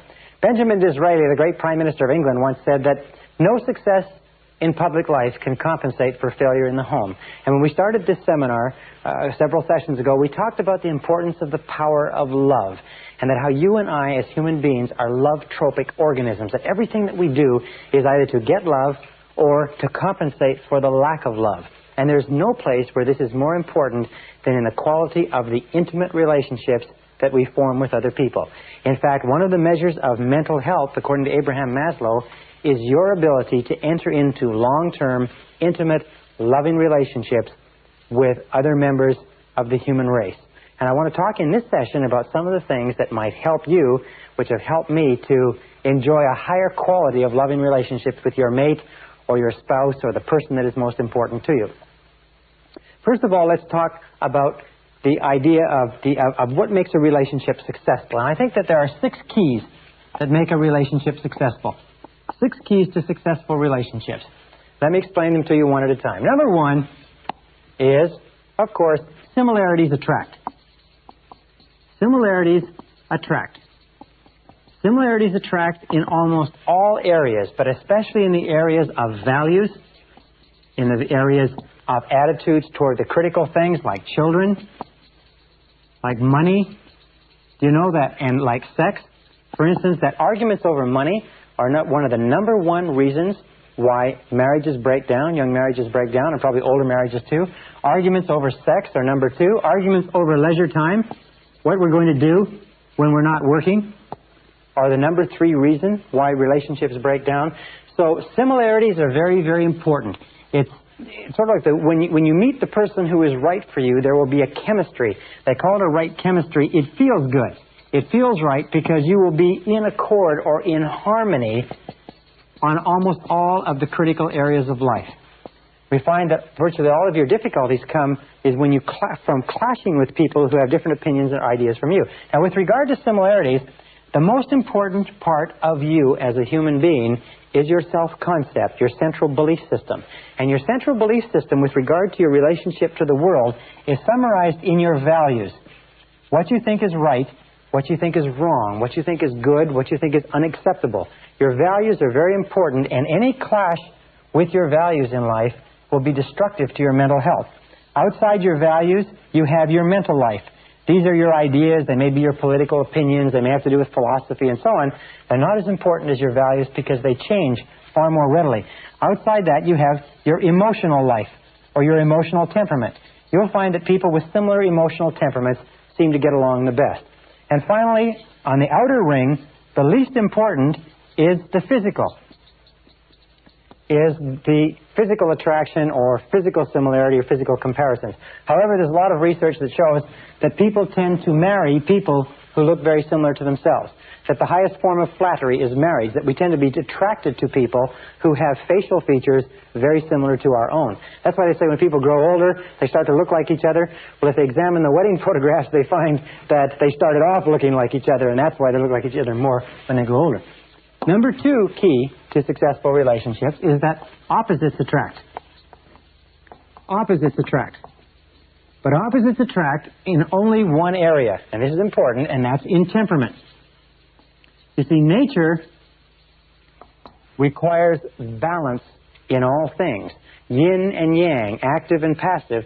So nature requires that there be a balance in temperament. An extroverted person will be most compatible with an introverted person. 2 people who are equally introverted or extroverted will be most compatible. But here's a very simple test for relationships. Male or female, male, male, female, female. It's what we call the conversation test. In any conversation between 2 people who are temperamentally suited, there will be the entire period of time allocated for conversation will be full of easy conversation plus about 10% of easy silences. So that if each person will have an opportunity to talk all they want to talk, and each person will have an opportunity to listen all they want to listen, and there will be 10% of comfortable silences. Now, you may have a person who gets all their talking done in 30% of the time. And you may have another person who gets all their talking done in 60% of the time with that 10% gap, and these people will be very compatible. However, where you have problems in relationships is you have people who only like to talk 30% on the one side and a person who only likes to talk 30% on the other side, so you have big gaps of uncomfortable silence where neither has anything to say. Or the other example is where you have 2 people, each of whom have to talk 70% of the time, so you have a big clash over airtime. There's always a clash over who's going to be able to speak the most, and you'll find that this relationship will be incompatible too. So, opposites attract, but only in temperament. In all other essentials, similarities attract. And this brings us to number 3. Number 3, key to success in relationships, is commitment. Commitment is very important. And in order for a relationship to work, a person should have a total commitment to the relationship, which means 100%. And we'll talk about this a little bit later, but one of the most beautiful definitions of love in relationships that I ever read was from Dr. Scott Peck, where he said that love is the total commitment to the full development of the potential of the other. Love is your total commitment to the full development of the potential of the other person. And this, to me, lays to rest all the arguments over male, female, women's lib, and so on and so forth, because if a person truly loves another person, they want that person to develop their full potential as a human being, and they will do everything possible to make that possible. Commitment is really clear. I have a good friend named Charlie Jones who talks about divorce. He said the way to deal with divorce is very simple. He says never consider it. He said don't even think about it, don't talk about it, never even consider the possibility of divorce. He says murder, yes, but never divorce. Now, maybe that's a little bit stringent, but the key to a successful relationship is the depth of commitment that each person has. Most dangerous thing in a relationship is when people start thinking in terms of, well, if it doesn't work out, I can go somewhere else. If it doesn't work out, we can always get a divorce. Relationships like that almost invariably end in a divorce. Number 4, key to a successful relationship, is similar self-concepts attract. Similar self-concepts attract. Now this means when we talk about similar self-concepts, we talk about how much you like yourself, how much you value yourself. We talk about what you might call the happiness scale. The happiness scale means how happy are you on a scale of 1 to 10. That's the basic question. You will find that you will always be most compatible with a person who is just about as happy as you are. If ever you get involved in a relationship with a person who is unhappy, and you allow yourself to be deluded into believing that you're going to bring them up and they're going to be happy at your level because you're going to help them, you're entering into a fool's game, because most people who are unhappy are quite happy being unhappy, and they have no intention of changing. As a matter of fact, the unhappiest relationships I've ever seen in my life are when a generally happy, positive person gets involved with a negative person and tries to bring them up to their level, because it never works. So ask yourself this: how happy is the person that you're thinking about getting involved with? And understand that it is very rare, except by tremendous effort, that people change their level of happiness. This brings us to number 5. Key to success in relationships is liking. Now, liking, which has to do with respect, is more important than being in love, and more permanently satisfying. Because being in love, although it comes and goes, is a passing condition. Being in love is something that ebbs and flows. As a matter of fact, you can be furiously angry with your mate or with your spouse and still have an excellent relationship. And you can still never consider breaking up, as long as you like and respect them. But if the liking and the respecting goes out of a relationship, the being in love or the infatuation is never enough to hold it together. Now, here's a simple test with regard to liking. It's what I call the best friend test. The best friend test simply says that if you are ideally suited to your mate will be your best friend. That there will be nobody that you would rather spend time with. There will be nobody that you trust more. There will be nobody that you would be more open, honest, candid, and frank with. That your mate or your spouse will be your best friend. It's the simplest measure of all, because you cannot force being best friends. Best friends just happens naturally when everything is right. On the other hand, if you are in a situation where you could not tell your spouse or your mate a lot of the things that are important to you, where you talk to other people more than you talk to them, where you have a lot of secrets that you keep from them, or a lot of things that you keep inside yourself, then generally speaking, you are probably not involved with your best friend, and the prognosis for your relationship is not very good. Number 6, requirement for happiness in relationships is communications. Now, communications, or communicating back and forth in a relationship, is the elixir that keeps a relationship alive. Without it, a relationship dies. Without it, the relationship has no possibility. And good communications in a relationship not only require speaking and listening, not only require trying to understand, give and take, but they require time. And they require a high quality and a high quantity of time. Very important, quality and quantity of time. What my wife and I do on a regular basis is we will go on a trip. And sometimes we'll go on a trip to a place that takes 3 or 4 hours, and we'll leave the children with a housekeeper or someone else, and we will drive in that car, no radio, no tapes, for 3 or 4 hours and just talk.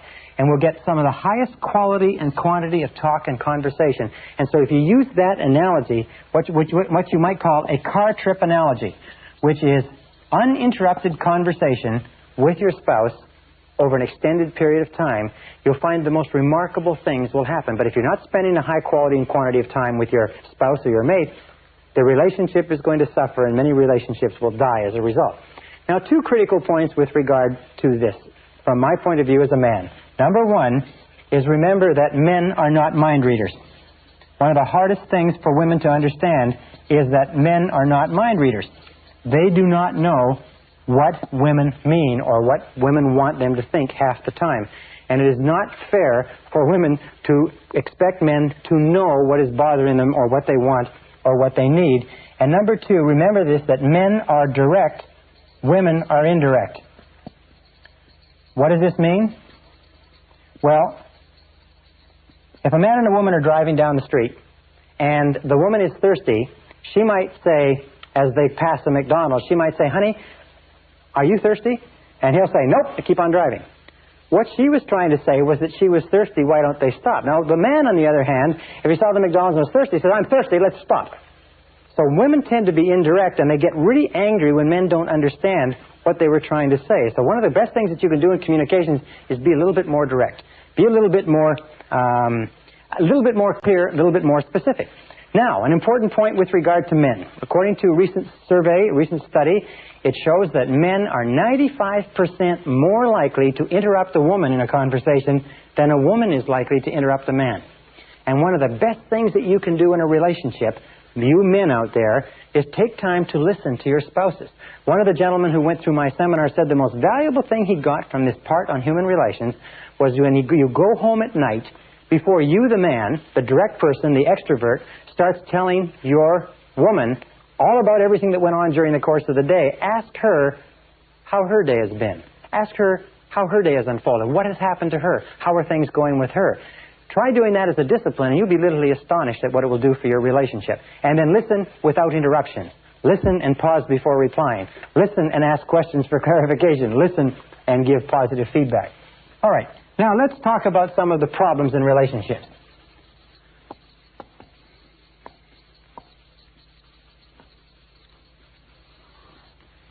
Problems in relationships. Number one problem in relationship, lack of commitment. Now, lack of commitment is amazingly common because we live in a society today where it is considered clever to protect yourself by not making too deep a commitment to anybody. So what people do is they often get involved in relationships, but they only get involved up to their toes. Lack of commitment is often expressed in a trading relationship. A trading relationship is a relationship where one says, "You do your share and I'll do my share. You put in your amount, I'll put in my amount," and neither one of them wants to get in 100%.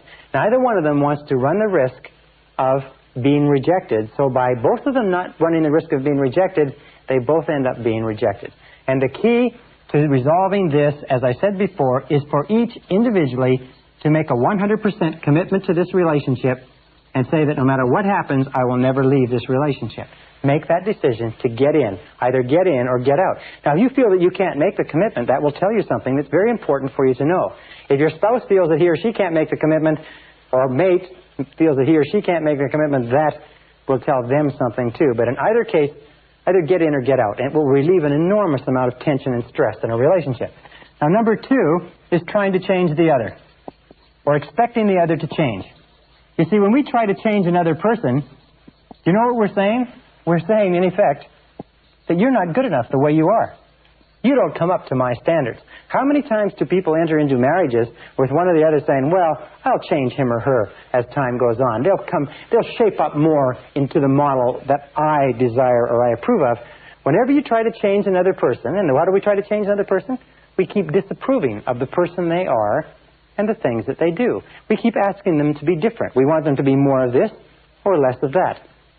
Now, that great American philosopher, Flip Wilson, had a wonderful expression which he used to cover this. And it's simply this. He says, "What you seize is what you get." Don't enter into a relationship with the intention of changing the other person. Because what you seize is what you get. People don't change unless they intensely desire to change and are willing to practice some of the things we talked about in this seminar.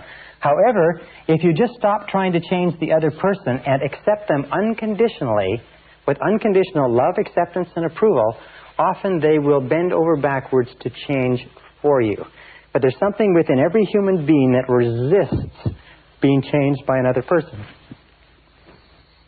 Number three cause of problems in relationships is jealousy. Now, jealousy has to do with the fear of failure.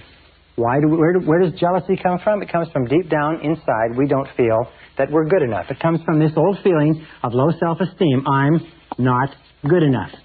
This is something, by the way, that is rooted in our inferiority complex. Alfred Adler, the great psychologist, the disciple of Freud, said that the natural human condition is that of feeling inferior. The reason for that is because we grow up as children in a world of giants where we are made to feel inferior because we're so small. And as adults, we are continually struggling against this inferiority complex. This feeling that I'm not good enough leads to feelings of jealousy. The feeling is that that other person could never love me unconditionally. Therefore, I'm not safe. I'm not okay in this relationship. And the way that you get over this feeling of jealousy is work on your own self-concept and say over and over again, I like myself. I like myself, or I love myself. Because the more you boost your own self-esteem, remember there's an inverse relationship between these fears and how much you like yourself. The more you like yourself, the more your self-esteem goes up, the more your fears of jealousy, fears of rejection, fears of loss of love, and so on go down. So be alert to jealousy, and remember, though, it has nothing to do with the other person. It has only to do with the person experiencing it. And I'll say one more thing, is that it is not clever to make somebody feel jealous. It is not smart. It is not clever. It is not fashionable. It is just an unkind and cruel thing to do, especially if it is successful. Now, number 4 is self-pity.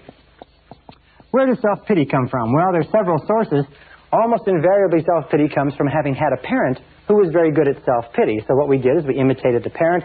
As we grow up, we find opportunities to experience self-pity ourselves. Self-pity is also rooted in low self-esteem.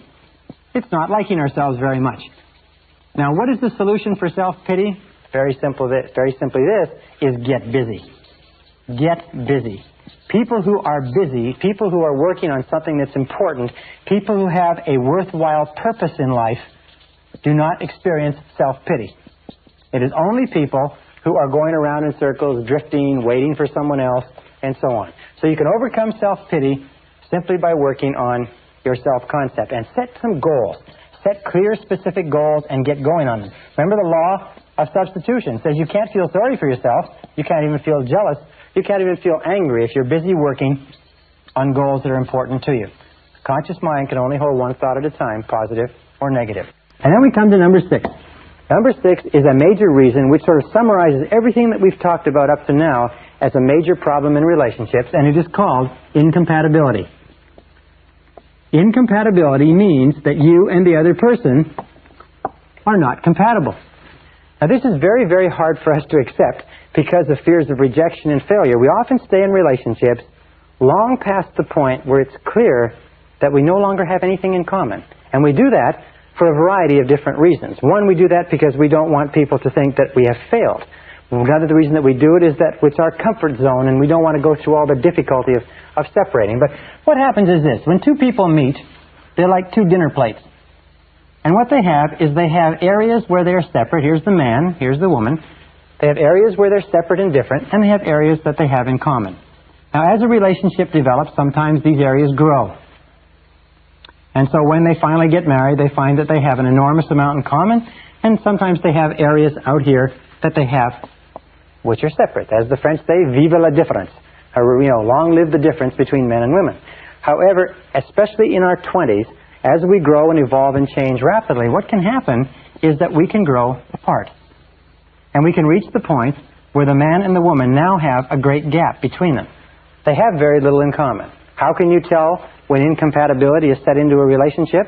Number 1, the first thing that goes is the laughter. Is people stop laughing together. And the second thing that goes is the friendship. Is they don't look upon themselves as friends anymore. They look upon themselves as sort of people that are forced together. Now, if incompatibility is set into a relationship, the natural thing to do, the best thing to do, is to try to patch it up. Try to find some kind of a bridge. Try to put it back together, if you like. Try to bind it together, especially if there's children and a lot of other things involved.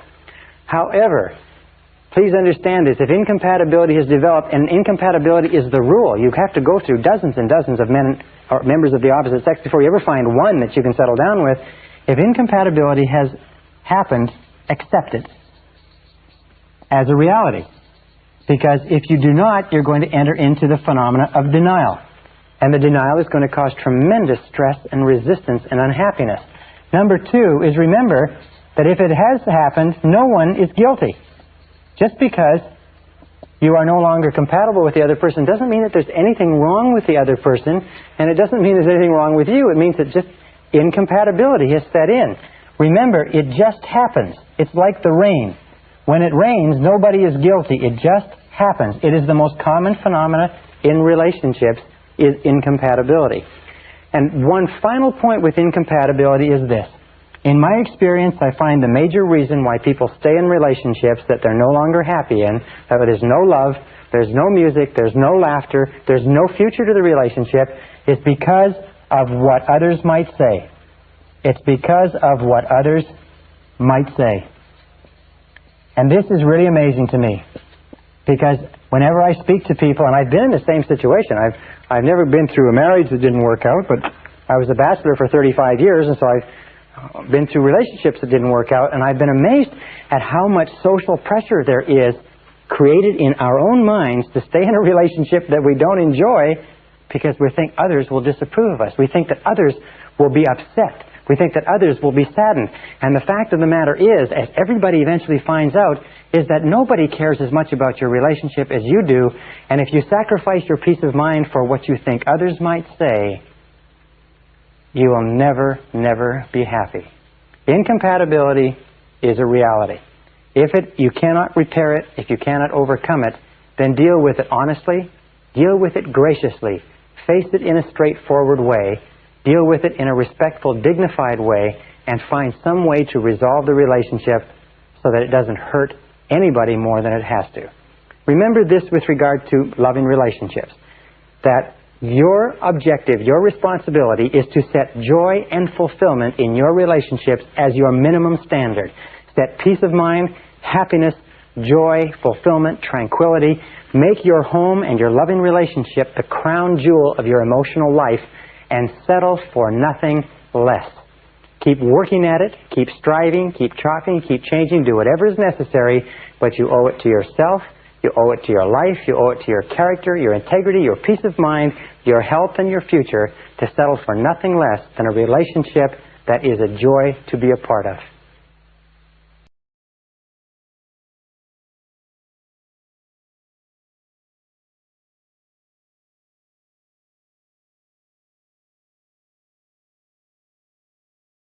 Session 26, How to Raise Super Kids. Perhaps the most permanent relationship that you ever enter into in life is that of bringing a child into the world. It outlasts many marriages, it outlasts jobs and careers, it outlasts money and locations and businesses. It lasts until one or the other of you passes on. And most of us come into this world without any idea of how to raise children. We come in without any basic parenting skills. And the great tragedy is that most people don't make any effort to pick up any skills. It's possible today for you to learn so much about how to raise happy, healthy, self-confident, wonderful, loving, vibrant, fulfilled children. There's so much information available on it, and you know that about 80 to 90% of parents never bother to buy a book on the subject or consult an expert or even seek advice except from their mother-in-law or from the person in the backyard. Very important. Today, in this session, we're going to talk about how to raise super kids, and I'm going to give you some key ideas that you can use. And I have 3 kids who I think are super kids. I have Christina, who's 7, I have Michael, who's 5, and I have little David, who's 1 year old. And these kids are just great. And everything that I'm going to tell you, we use on them 7 days a week. And I can promise you this, the law of sowing and reaping is true with children. What you sow in your children, you reap in your children. Everything that you put into your children, you're going to get out, positive or negative. But if you put good into your children, the wonderful thing is that they will blossom like flowers. So this starts us off with a basic question. What is the role of parenting? What is the key role of parenting? The answer to that question, in my estimation, is very simple. The role of parenting, most important job that we enter into, the role of parenting is to nurture children. That's all. The role of parenting is to nurture children until they're 18 years of age, until they reach the age of maturity, and to build high self-esteem in those children. To build high self-esteem. In my estimation, this is the key role of being a parent. Nothing else is significant or important next to the building of self-esteem. Why is that? Because if you can raise a child to the age of 18 where they love themselves, they respect themselves, they unconditionally accept themselves, they consider themselves to be valuable and worthwhile and important young people, they're self-reliant, self-responsible, and capable of making their own decisions, then no matter what life can throw at them in the years to follow, you set them off on a solid, rock-hard psychological foundation, and they can make their own way and make a wonderful life for themselves and other people. If, however, you give children everything else in the world, but you leave them without this self-esteem, if you leave them without this self-confidence, without this belief in themselves, without this conviction that they can do whatever is necessary to be successful, if you leave them anything except self-esteem, to that degree, you have not succeeded as a parent. So raising children and building high self-esteem in children becomes the organizing principle of parenting. The organizing principle means that you continually ask, knowing that everything counts, you continually ask, does this build self-esteem in my child? Is this situation, is this issue, is my response contributing toward building and nurturing this little human being that's been entrusted to me, or is it not? With Christina, my first child, wonderful little girl, I've explained to her at a very early age that she came to me, as Khalil Gibran explains in his book, The Prophet, she came to Barbara and I from God. And that our job is to take care of her and to love her until she grows up. And that she doesn't belong to us, and we don't own her, and our job is not to shape her the way we want her to be shaped. Our job is to nurture her and discipline her and train her and give her every opportunity to grow and expand and develop. But our job is just to take care of her until she grows up. And she understands that very clearly, that we are there to nurture her and to build high self-esteem, and that she came from God. And she thinks of herself as being really, really special, because surprise, surprise, none of her friends have been told that. So these are the organizing principles that we use with our children. Now, no parent is perfect. Parents make mistakes, parents get tired, parents get irritable, parents shout at their kids, parents spank their kids and punish their kids. But generally speaking, if we use the organizing principle of building high self-esteem in our children, these are the things to remember. Number one is destructive criticism is extremely painful to a child. Destructive criticism sets children up for a lifetime of inferiority complex, low self-esteem, fears of failure and rejection. So never use destructive criticism on your children. Never run your children down. Never use destructive criticism on your children. Instead, do everything possible to build them up. That doesn't mean that you don't discipline them. That doesn't mean that you don't control them. But you never say, you're a bad boy, or you're a bad girl, or you're a little brat, or you're no good, or you never tell the truth. You never say anything to your children about themselves that you do not want to become part of their personalities. Because remember, it goes straight past the conscious mind into the subconscious and is programmed away and accepted as a truth because you said it, even in a moment of anger. So never use destructive criticism on your children. Children are very vulnerable to destructive criticism. Number two, remember that lack of love, or love withheld, is the major reason for psychological, physical, and emotional problems in life. That children need love. And if you deprive children of love, and it is not, by the way, what you think inside, it is the child's perception. Everything is perception. Now, the child is pretty shallow in the formative years. The child doesn't know that you really love the child unless you tell the child, show the child, demonstrate to the child over and over and over again. Many children have grown up and found themselves visiting psychiatrists and psychologists and trying to wrestle through the problem that they never believed that their parents loved them. And if you talk to the parents, they say, well, of course I love my kids. They say, well, did you tell my kids? Well, no, I didn't tell them, but they know I love them. No. Children don't know. They, as they say, they need the words. Number three is remember that children need a continuous flow of love and approval. Love and approval is the emotional, psychological lifeline that children have to have in order to grow. Just imagine that your children are on an intravenous. And this intravenous has the critical nutrients for the development of their personality. And the critical nutrient in that intravenous is the words and gestures of love and approval and a continuous flow. And if you cut off the flow, it's like cutting off the flow of nutrients or cutting off the oxygen flow to the emotional brain. They need it every day. They need it every night. They need it morning, noon, and night. They need it continuously. When they're growing, they're very much like growing children need a lot of food. Got to have a lot of food because they're growing. They need a lot of emotional support when they're growing too. A fourth thing to remember is children need praise. Praise is what grows children. As a matter of fact, they found that when you praise a child, their physiological system actually vibrates with new energy. They need encouragement. Remember, children are afraid because they're little kids in a big world. They need encouragement all the time. You can do it. You can do it. Sure, you can do it. Go ahead. Give it a try. Also, they need reinforcement. Sometimes they fall on their face. Sometimes they do it right. They need to be told, hey, you did a great job. That's wonderful. They need to be praised and reinforced. They need patience.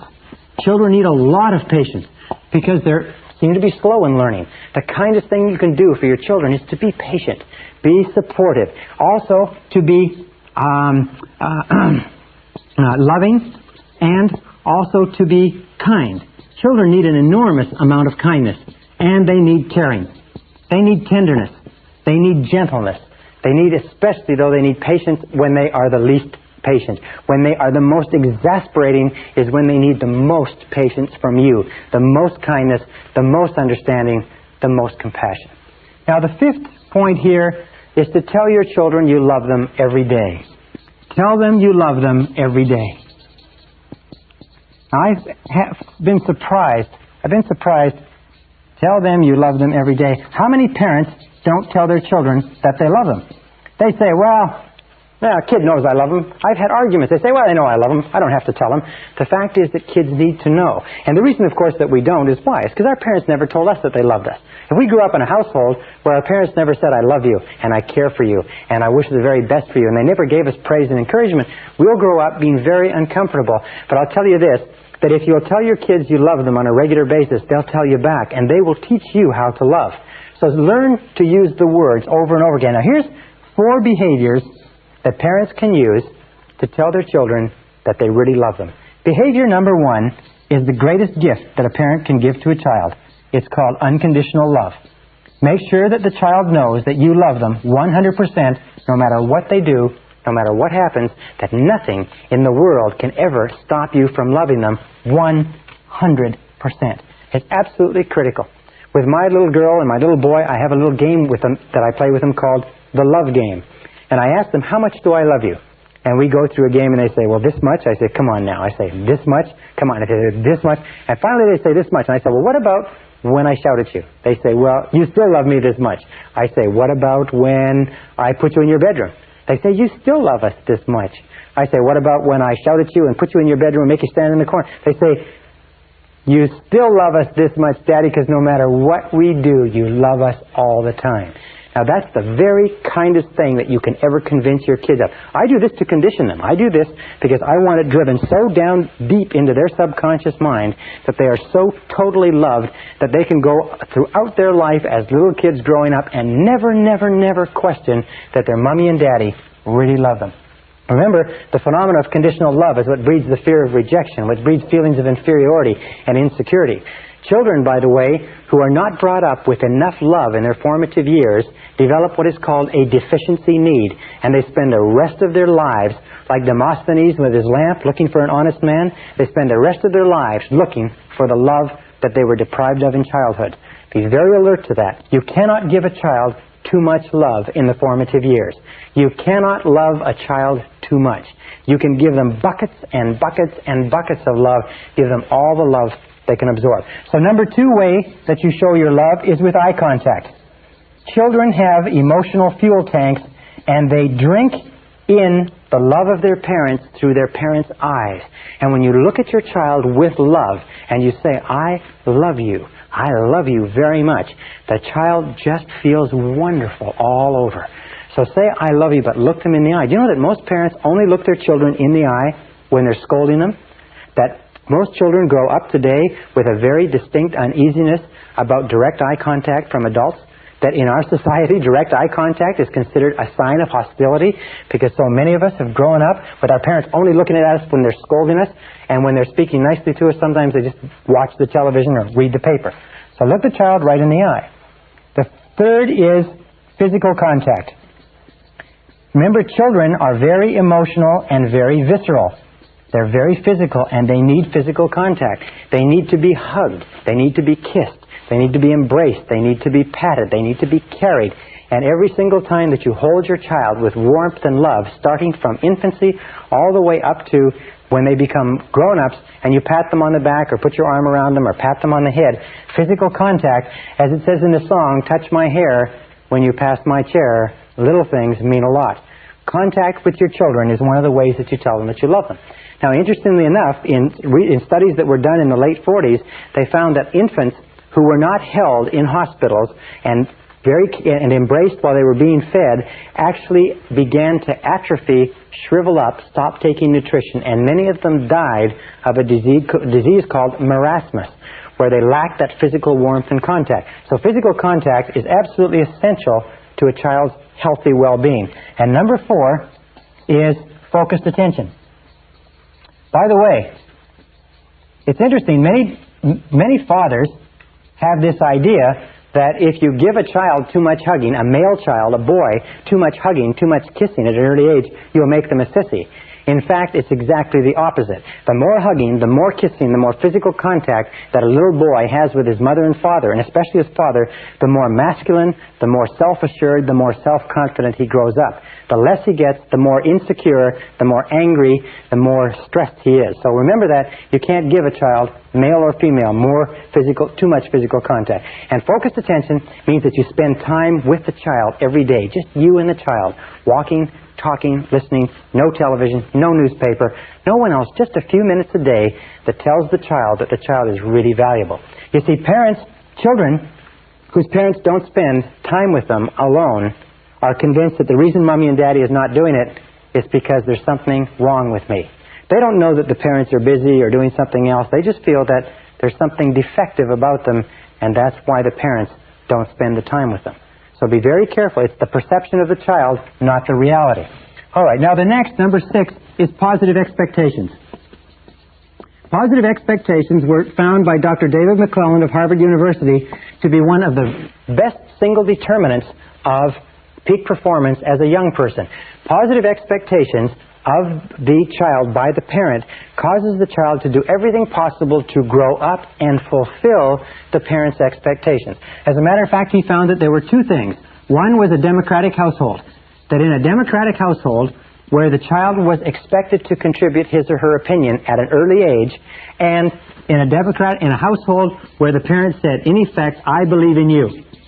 No matter what you do, I believe in you. I believe you're going to do well. That these 2 factors alone led children to becoming high achievers in their teens and in their early 20s, sometimes 10, 20 years ahead of children who were not brought up in democratic households, where their opinions were solicited and valued, and where their parents expressed negative expectations. Like, remember, you've heard many times, kid works hard, comes home with 5 A's and a B. First thing the parent says is, what's this B?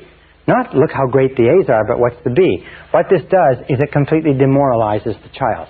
So positive expectations are critical to the growth of a healthy personality. Number 7 is teach your children to say, I like myself, from an early age. Teach your children to say, I like myself, from an early age. I like myself. I like myself. I like myself. You see, high self-concept children, high self-esteem children like themselves too much to get into trouble at school. They get better grades. They're more popular. They're better liked by their schoolmates and by their teachers. They have much less a tendency to use drugs. They have much more resistance to peer pressure. They don't get into trouble. They don't vandalize. So teach your children to say, I like myself. I like myself. I like myself. With our children, we taught them as soon as they could talk to say, I like myself and I love myself. I love myself. I love myself. And they stand in front of the mirror and they look in the mirror and they say, I love myself. I love myself. And they act like they love themselves. People come up to us on the street and they say, and this is great, they say to us, those kids aren't afraid of anything. Those kids aren't afraid of anything. And that was our great desire. After we came from very negative childhoods and very destructively critical parents, we wanted our kids to grow up not to be afraid. So these are the things that you do, the 7 key things to cause your children to grow up and feel terrific about themselves. Now, this brings us to an important point. Many parents who have been through our course at this point and earlier in the course feel very guilty and uneasy. They feel a little bit tense because they know they've shouted at their kids, they've been critical of their kids, they've hurt their kids are sometimes having personality problems, their kids are having problems with grades, schools, friends, their kids have low self-esteem or feelings of inferiority, and the parents are uneasy and tense because they realize that they've done to their children what their parents did to them. And now they're looking at now they are reaping the harvest, if you like. They're looking at their children and they realize that what your children are is more a result of what you have done and said to them than any other reason. So, here is the solution to that. absolutely amazing. It is possible for you to undo the past with this very simple technique. First thing you do when you go home from this course is you gather your children around you. You bring them around you and you sit them down and you apologize to them for all of your hitherto destructive criticism. You say to them, I've been to a course, I understand the effect of destructive criticism, and I'm sorry for every single thing I ever said or ever did that caused you to feel bad about yourself. And I apologize, and I ask you to accept my apology. Now, this is the most incredible thing that a parent can do for a child, because children want to love their parents, and they want their parents to love them. But it is the destructive criticism that builds a wall of distrust and fear and insecurity. And when you as the parent, and only you can do it, when you as the parent apologize and say, I'm sorry, will you accept my apology? The children feel suddenly liberated, like a great weight has been removed from them. Now, why do you do this? Well, because the purpose is for you to accept 100% responsibility for everything guilt-producing that you've ever done or said to them. Accept 100% responsibility and say, I am responsible, I'm sorry, I apologize. Will you accept my apology? And your children will be absolutely amazed. We've seen children whose entire lives have been transformed. 15, 16-year-old children in reformatories and boys or girls' homes. Problem children that have been in trouble for years, literally transformed overnight in personality. I had a couple of parents go through this course not long ago, and they went home, and they had a 16-year-old daughter, and there was no communication. She was withdrawn, she was shy, she did not talk to the parents, and their parents went home and sat her down and apologized to her. They realized that they'd been complaining and complaining and complaining. Do you know the average parent in America complains and criticizes their child 8 times for every 1 time they praise the child? 8 times, 8 psychological lashes across the developing psyche or emotions of that child. They realized they'd gotten into a habit of criticizing and complaining. They went home and they apologized, and they said she came down to breakfast the next day and she was transformed. They said she was like a nightingale. She was happy, she was laughing, she was extroverted. She and her mother became tremendous friends. That she and her mother and her father began going out for dinner. I mean, it was just like a miracle. I saw a family once where the father had raised 10 children. He'd come from a negatively, destructively critical environment, and he had been destructively critical of all his children. Many of them had serious marital problems. Some of them had serious psychological problems, problems with their spouses. The oldest one was over 30. The youngest one was 14. At the end of the seminar, they're all in there, all the children, all the spouses, the father and mother. At the end of the seminar, he got up in the room and turned around and went from child to child and said, I apologize, will you forgive me? And as he went to each child broke down in tears and started crying. And by the time that circle had been made, everybody in the room was crying. It was absolutely phenomenal. And the family literally transformed overnight. Then the next thing you do, so logical, so obvious, promise never to do it again. Promise never to do it again. Why? To make sure that it's clear, and then finally, give them permission to remind you when you forget. Give them permission to remind you when you forget. Because you will forget, or when you slip from time to time. And let them say, Daddy, is that destructive criticism? Or Mommy, is that destructive criticism? And you say, yes, it is. You're right. I apologize. You will find that if you make it a game to abolish destructive criticism, this is your goal in your household. Do not allow destructive criticism in your household. Abolish destructive criticism. Do not allow anybody in your household to destructively criticize anybody else. Make it absolutely clear that you can argue, you can fight, you can disagree. All families do that. But nobody is allowed to devalue or run down the other person. Make it a game and make sure that you catch each other and get it to the point where a person says, is that destructive criticism? Or a person can say, I don't accept that. And if you've made a mistake, you back off and you say, I'm sorry. Now, with my little kids, I learned this idea before my kids came along. With my little kids, what I said to them is, do you forgive me? I'm sorry, I apologize, do you forgive me? And now sometimes we'll have an argument, or I'll send them to their bedrooms, and Michael will come to me, and he came to me the other day, and he said, Daddy, he said, I forgive you for sending me to my bedroom. And it was the cutest thing you could imagine. And I said, Michael, I'm sorry. Thank you very much. I apologize. And if you apologize all the time, you keep the decks open. Now, one final point that I don't want to forget is this, is that in order to apologize to your children, you've got to get your ego out of the way, and you have to put the mental health of your children ahead of anything else. When you apologize, it takes courage and character for you to apologize. It takes courage and character. It takes tremendous strength for an adult to apologize to a child.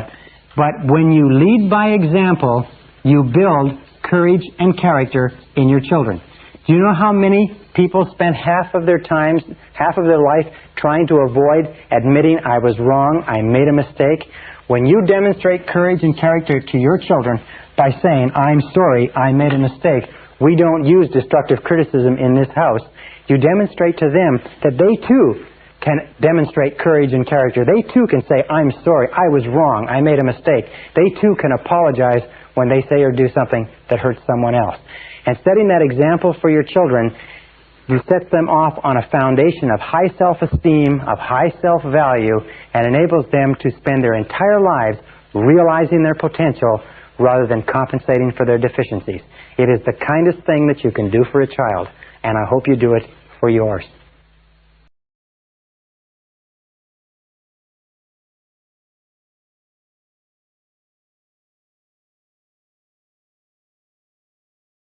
Session 27, Finding True Purpose in Life. Now we come to the final question. What is the purpose of life? What is the purpose of your life? Why are you here?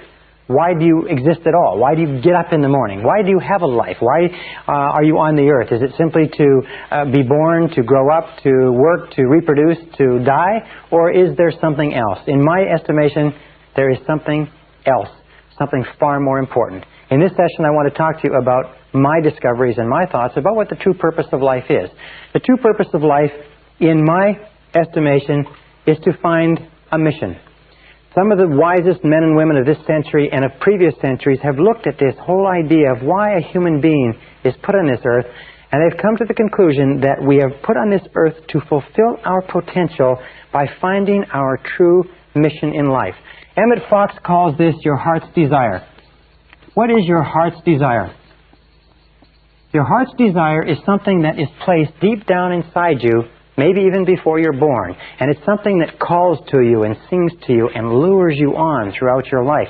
And the reason that we say that only 1 or 2 or 5 out of 100 people fulfill their potential in any given generation is because most people ignore the callings of this heart's desire. They push it aside. They ignore it. They pretend it isn't there.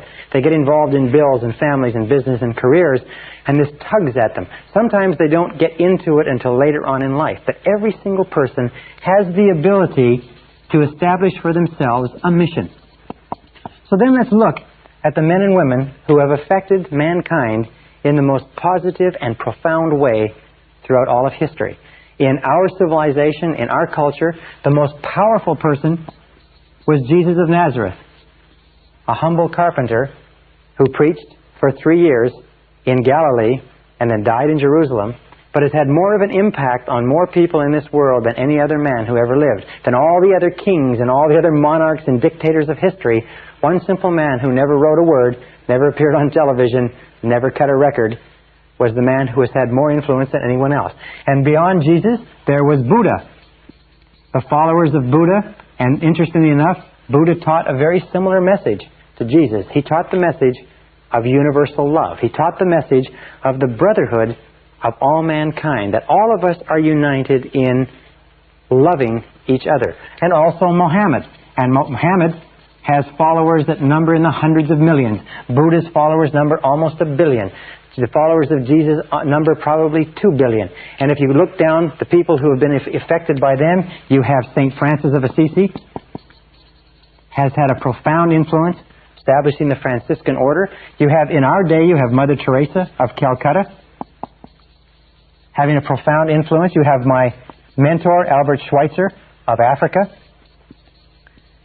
S is Schweitzer, D-B-I-T, Schweitzer. And You have people like Florence Nightingale and others. What is the unifying theme of these people? A man named Ralph Waldo Trine wrote a wonderful book many years ago called What the Whole World's A-Seekin', what the whole world is looking for. And his conclusion, very wisely, that what the whole world is looking for, what you and I are looking for, is some mission that we can lose ourselves in that somehow enriches and ennobles and benefits the lives of other people. In fact, we have found that we only become great to the degree to which you are able to lose yourself in something bigger and grander and better than yourself. That's why selfish people, for instance, people who think only of themselves, are only to be pitied because they never have any joy or happiness or fulfillment. Now, Mother Teresa or Albert Schweitzer, some of these people, maybe they never made very much money, but the contribution that they made, the model that they set, the example that they set for us, has affected more people than perhaps all the people who made money throughout all of history. It's only when you find a mission in which you can lose yourself that you achieve true greatness in life. From the time we began this seminar to now, we have been aiming it at this one simple conclusion, that the purpose of life, your purpose, your earthly purpose, is simply this. It is to develop and become a totally loving person. It is to look at the great models of mankind, and you'll find that the great models of mankind, the ones who have had an impact far beyond their times, Jesus and Buddha and Mohammed and the teachers and scholars of all the religions, have been those who have strived toward becoming totally loving toward other people. They have given their entire lives in service, and service is the word. How can you tell if you're a loving person? You can tell by the value and the quality and the quantity of the service that you give to others, unselfishly from your heart with no hope of reward. Now, by becoming totally loving persons, there's a very simple measure. We develop loving relationships.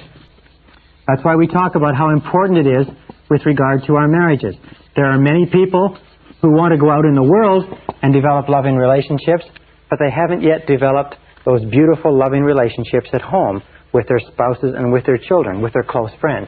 So developing loving relationships is the highest order of human life. How can you tell? Because at any single time in your life, if you want to take stock of your assets, if you want to take stock of your accomplishments, your most precious resources, you will find that they will always be caught up in the people that you love and have loved, and the people who love you and who have loved you. That when you look back over the landscape of your life as an adult or as an older person, you'll look back and you'll find that you won't remember the money that you made or the careers that you built or the jobs that you have. What you'll remember is the people you loved and the people who loved you and the people who still do. So developing a high quality and quantity of loving relationships is the great business of life. The people like Jesus and Buddha and Mohammed and St. Francis and others of this day and previous days are men and women who committed their lives to serving others, and they did it because they had this tremendous love to give away to mankind. Now, how do you become a totally loving person? It's not that complicated. It's not easy, but it is simple. Number one is accept yourself unconditionally. Accept yourself as a valuable and worthwhile human being. Don't be the type of person who doesn't feel that they're good enough. Just accept yourself unconditionally. Recognize that you were put here on this earth for a specific purpose, a valuable purpose, that God doesn't make anybody extra, then God don't make no junk, that there is nobody on this earth that is here for no reason. Everybody has a purpose, and your purpose is to find your purpose. Your purpose is to find your mission, the place where you can make a significant contribution. The second part of becoming a totally loving person is to accept total responsibility for everything that you are and everything that you become. Accept total responsibility, which means no blaming, no excuses. Just get on with it. Number three is learn to forgive. Again, the key to the kingdom of heaven is forgiveness. The key to the kingdom of heaven, the key to all spiritual development, the straight gate is forgiveness. The ability to freely forgive other people. No grudges. No anger. No frustration. No grudges. Just let go of all grievances against you. That's why it says in the Lord's Prayer, it says, and forgive us our sins as we forgive those who have sinned against us. Number four is feed your mind with loving thoughts.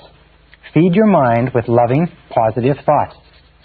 Don't feed your mind with mental candy. Don't feed your mind with mental junk.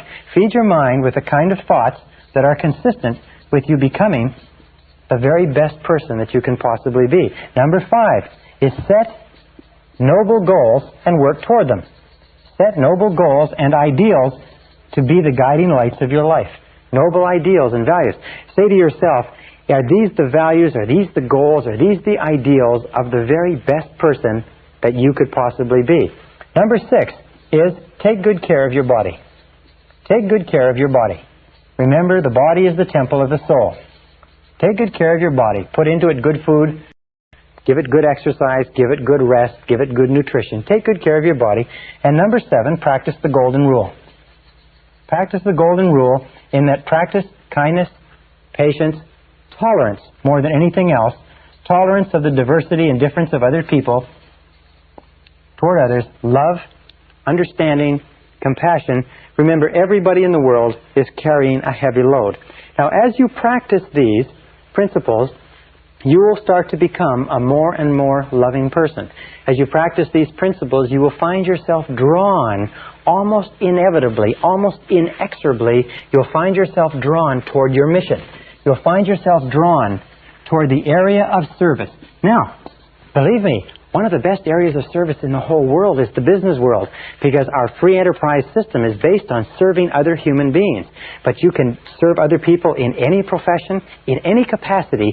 You'll have an opportunity to give and to increase the quality and quantity of your service to others to enhance and enrich and uplift the lives of other people. Remember, you're put on this earth to do something for other people. The measure of how well you're doing as a human being is very simply this, is that you only have love to the degree to which you express love to others.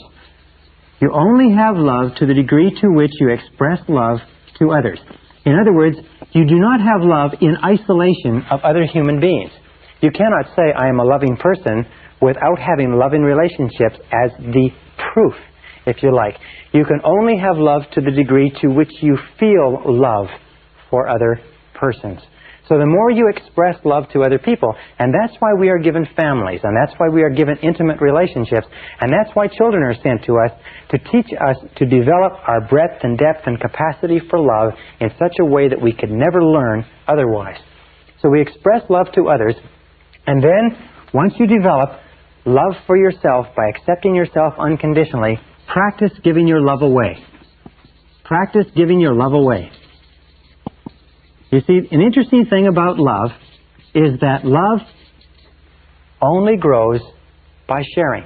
That love only grows by sharing. You cannot have any more love than you have right at this moment in your life, except to the degree to which you give it away to other people. So love only grows by sharing. Now, the wonderful thing is that the more you give away, the more you have. The more you give love away, the more you have. So the more you give, the more you have to give. The less you give, the less you have to give. This is where the law, the more you give, the more you have. You can never give it away. This is where the law of sowing and reaping comes in more than anything else. The law of compensation. In that if you give just a little bit of love away, just a little bit, it's enough. Because that alone will cause a flow to start coming back to you. If you give a little bit more, more will come back to you until you get onto the upward spiral of life. Now, many years ago, I met a beautiful grandmother who had come up in a home where her parents had taught her to be kind and compassionate and loving to others. And when her parents died, she went back and met with her other brothers and sisters to divide up their possessions. And there's only one thing that she wanted. She'd married a very rich industrialist. The only one thing she wanted was a little plaque that hung over the fireplace of that loving home all the time she was growing up. And on the plaque was a little quatrain or a little verse. And when she told it to me, I wrote it down, and I'll share it with you. And it said this. It said, "Only one life that soon is past. Only what's done with love will last. Only one life that soon is past. Only what's done with love will last." Now, if you understand that, you realize if you look back over your life, you'll find that only the things that you did with love have lasted. Only the things that were done with love have had any lasting value. And if you use that as your guiding, organizing principle in life, that only what's done with love will last, you will start to move and evolve more surely toward the stars. The opposite of love is fear. The opposite of fear is love. If fear is the great obstacle that holds us back from fulfilling our potential, love is the great doorway that kicks open all the possibilities of the universe for us. And if you will practice this, first of all, learn to love and accept yourself unconditionally. You are valuable. You are a valuable and worthwhile human being. No matter what happens, you are still a valuable and worthwhile human being. Love yourself unconditionally. Accept full responsibility for your life. Freely forgive others. Look for the best. Take care of yourself. Work on goals that are worthy of you. Set a mission that is challenging for you. And practice giving your love away to others. And you will develop more surely toward the stars. I wish you luck. I wish you success. I wish you love. Thank you very much. This is the end of Side 2. Please fast forward the tape to the end to cue up Side 1 for your next listening.